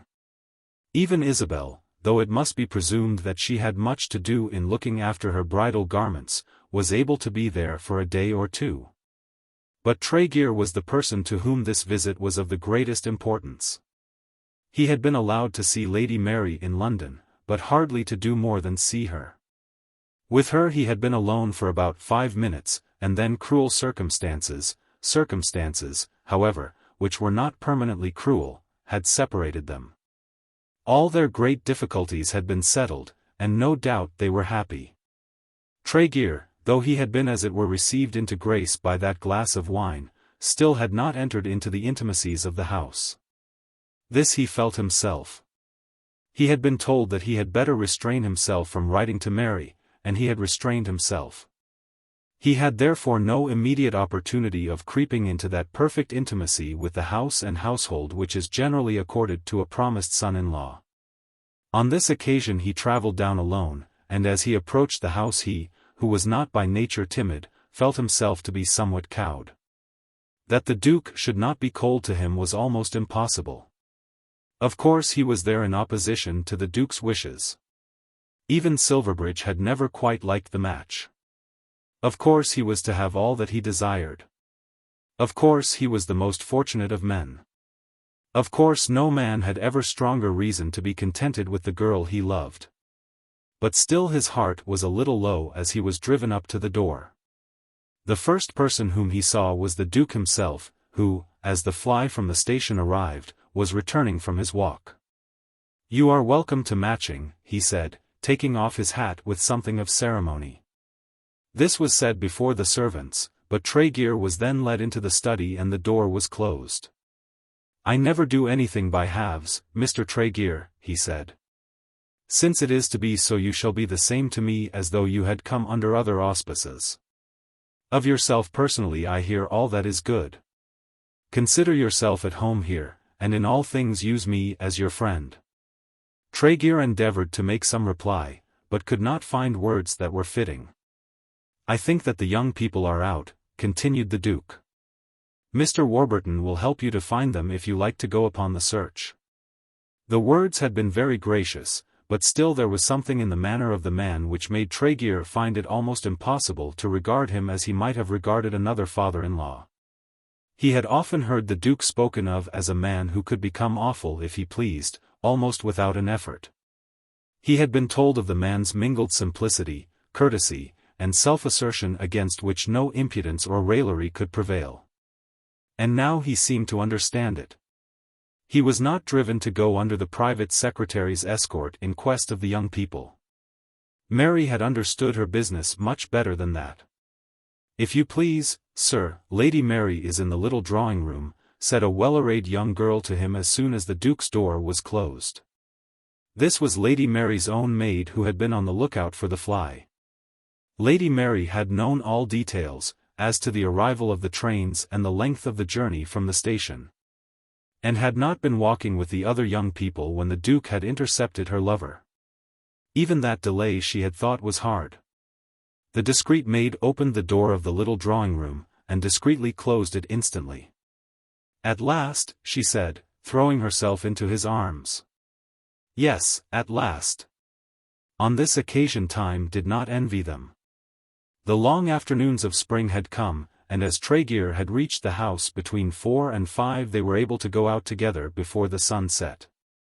"No," she said when he came to inquire as to her life during the last 12 months, "you had not much to be afraid of as to my forgetting. But when everything was against me, one thing was not against you. You ought to have been sure of that. And so I was. And yet I felt that I ought not to have been sure. Sometimes, in my solitude, I used to think that I myself had been wrong. I began to doubt whether under any circumstances I could have been justified in asking your father's daughter to be my wife. Because of his rank? Not so much his rank as his money. Ought that to be considered? A poor man who marries a rich woman will always be suspected. Because people are so mean and poor-spirited, and because they think that money is more than anything else. It should be nothing at all in such matters. I don't know how it can be anything. They have been saying that to me all along, as though one were to stop to think whether one was rich or poor." Tregear, when this was said, could not but remember that at a time not very much prior to that at which Mary had not stopped to think, neither for a while had he and Mabel. "I suppose it was worse for me than for you," she added. "I hope not. But it was, Frank, and therefore I ought to have it made up to me now. It was very bad to be alone here, particularly when I felt that Papa always looked at me as though I were a sinner. He did not mean it, but he could not help looking at me like that. And there was nobody to whom I could say a word. It was pretty much the same with me." "Yes, but you were not offending a father who could not keep himself from looking reproaches at you. I was like a boy at school who had been put into Coventry. And then they sent me to Lady Cantrip. Was that very bad? I do believe that if I were a young woman with a well-ordered mind, should feel myself very much indebted to Lady Cantrip. She had a terrible task of it. But I could not teach myself to like her. I believe she knew all through that I should get my way at last. That ought to have made you friends. But yet she tried everything she could. And when I told her about that meeting up at Lord Grex's, she was so shocked. Do you remember that? Do I remember it? Were not you shocked?" This question was not to be answered by any word. "I was," she continued. "It was an awful thing to do, but I was determined to show them all that I was in earnest. Do you remember how Miss Cassewary looked? Miss Cassewary knew all about it. I dare say she did. And so I suppose did Mabel Grex. I had thought that perhaps I might make Mabel a confidante, but, then she looked up into his face. But what? You like Mabel, do you not? I do. I like her very, very much. Perhaps you have liked her too well for that, Frank? Too well for what? That she should have heard all that I had to say about you with sympathy. If so, I am so sorry. You need not fear that I have ever for a moment been untrue either to her or you. I am sure you have not to me. Poor Mabel. Then they took me to Custins. That was worst of all. I cannot quite tell you what happened there. Of course he asked her, but, as she had said, she could not quite tell him about Lord Popplecourt. The next morning the Duke asked his guest in a playful tone what was his Christian name. It could hardly be that he should not have known, but yet he asked the question. "Francis Oliphant," said Tregear. "Those are 2 Christian names I suppose, but what do they call you at home?" "Frank," whispered Mary, who was with them. "Then I will call you Frank, if you will allow me. The use of Christian names is, I think, pleasant and hardly common enough among us. I almost forget my own boy's name because the practice has grown up of calling him by a title." "I am going to call him Abraham," said Isabel. Abraham is a good name, only I do not think he got it from his godfathers and godmothers. Who can call a man Plantagenet? I should as soon think of calling my father-in-law Coeur de Lion. So he is, said Mary. Whereupon the Duke kissed the two girls and went his way, showing that by this time he had adopted the one and the proposed husband of the other into his heart. The day before the Duke started for London to be present at the grand marriage he sent for Frank. I suppose, said he, that you would wish that some time should be fixed for your own marriage. To this the accepted suitor of course assented. But before we can do that something must be settled about money. Tregear when he heard this became hot all over, and felt that he could not restrain his blushes. Such must be the feeling of a man when he finds himself compelled to own to a girl's father that he intends to live upon her money and not upon his own. I do not like to be troublesome, continued the Duke, or to ask questions which might seem to be impertinent. Oh no. Of course I feel my position. I can only say that it was not because your daughter might probably have money that I first sought her love. It shall be so received. And now, but perhaps it will be best that you should arrange all this with my man of business. Mr. Moreton shall be instructed. Mr. Moreton lives near my place in Barsetshire, but is now in London.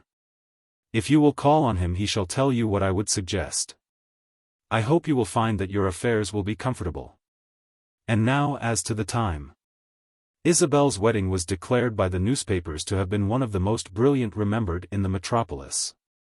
There were 6 bridesmaids, of whom of course Mary was one, and of whom poor Lady Mabel Grex was equally of course not another. Poor Lady Mabel was at this time with Miss Cassewary at Grex, paying what she believed would be a last visit to the old family home. Among the others were 2 American girls, brought into that august society for the sake of courtesy rather than of personal love. And there were 2 other Palliser girls and a Scotch McCloskey cousin. The breakfast was of course given by Mr. Boncassen at his house in Brook Street, where the bridal presents were displayed. And not only were they displayed, but a list of them, with an approximating statement as to their value, appeared in 1 or 2 of the next day's newspapers. As to which terrible sin against good taste neither was Mr. or Mrs. Boncassen guilty. But in these days, in which such splendid things were done on so very splendid a scale, a young lady cannot herself lay out her friends' gifts so as to be properly seen by her friends. Some well-skilled, well-paid hand is needed even for that, and hence comes this public information on affairs which should surely be private. In our grandmother's time the happy bride's happy mother herself compounded the cake, or at any rate the trusted housekeeper. But we all know that terrible tower of silver which now stands niddle-noddling with its appendages of flags and spears on the modern wedding breakfast table. It will come to pass with some of us soon that we must deny ourselves the pleasure of having young friends, because their marriage presents are so costly. Poor Mrs. Boncassen had not perhaps a happy time with her august guests on that morning. But when she retired to give Isabel her last kiss in privacy she did feel proud to think that her daughter would some day be an English duchess.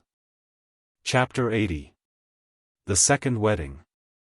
November is not altogether an hymeneal month, but it was not till November that Lady Mary Palliser became the wife of Frank Tregear. It was postponed a little, perhaps, in order that the Silverbridges, as they were now called, might be present. The Silverbridges, who were now quite Darby and Joan, had gone to the States when the session had been brought to a close early in August, and had remained there nearly 3 months. Isabel had taken infinite pleasure in showing her English husband to her American friends. And the American friends had no doubt taken a pride in seeing so glorious a British husband in the hands of an American wife.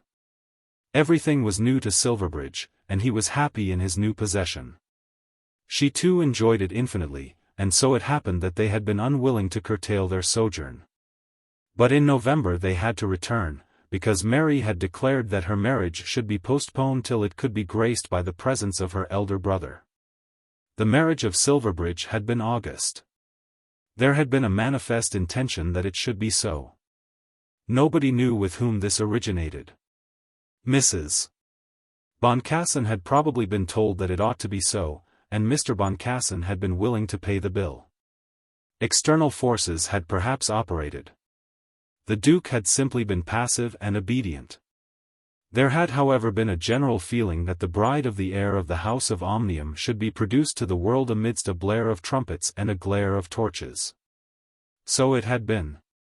But both the Duke and Mary were determined that this other wedding should be different.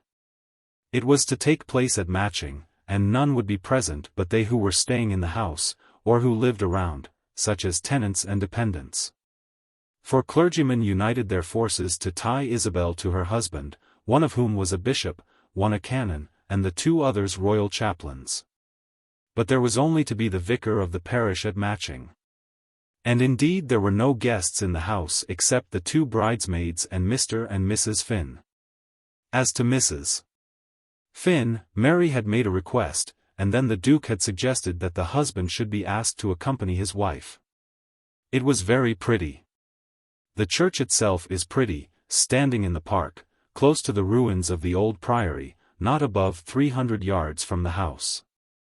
And they all walked, taking the broad pathway through the ruins, going under that figure of Sir Guy which Silverbridge had pointed out to Isabel when they had been whispering there together. The Duke led the way with his girl upon his arm. The two bridesmaids followed. Then Silverbridge and his wife, with Phineas and his wife.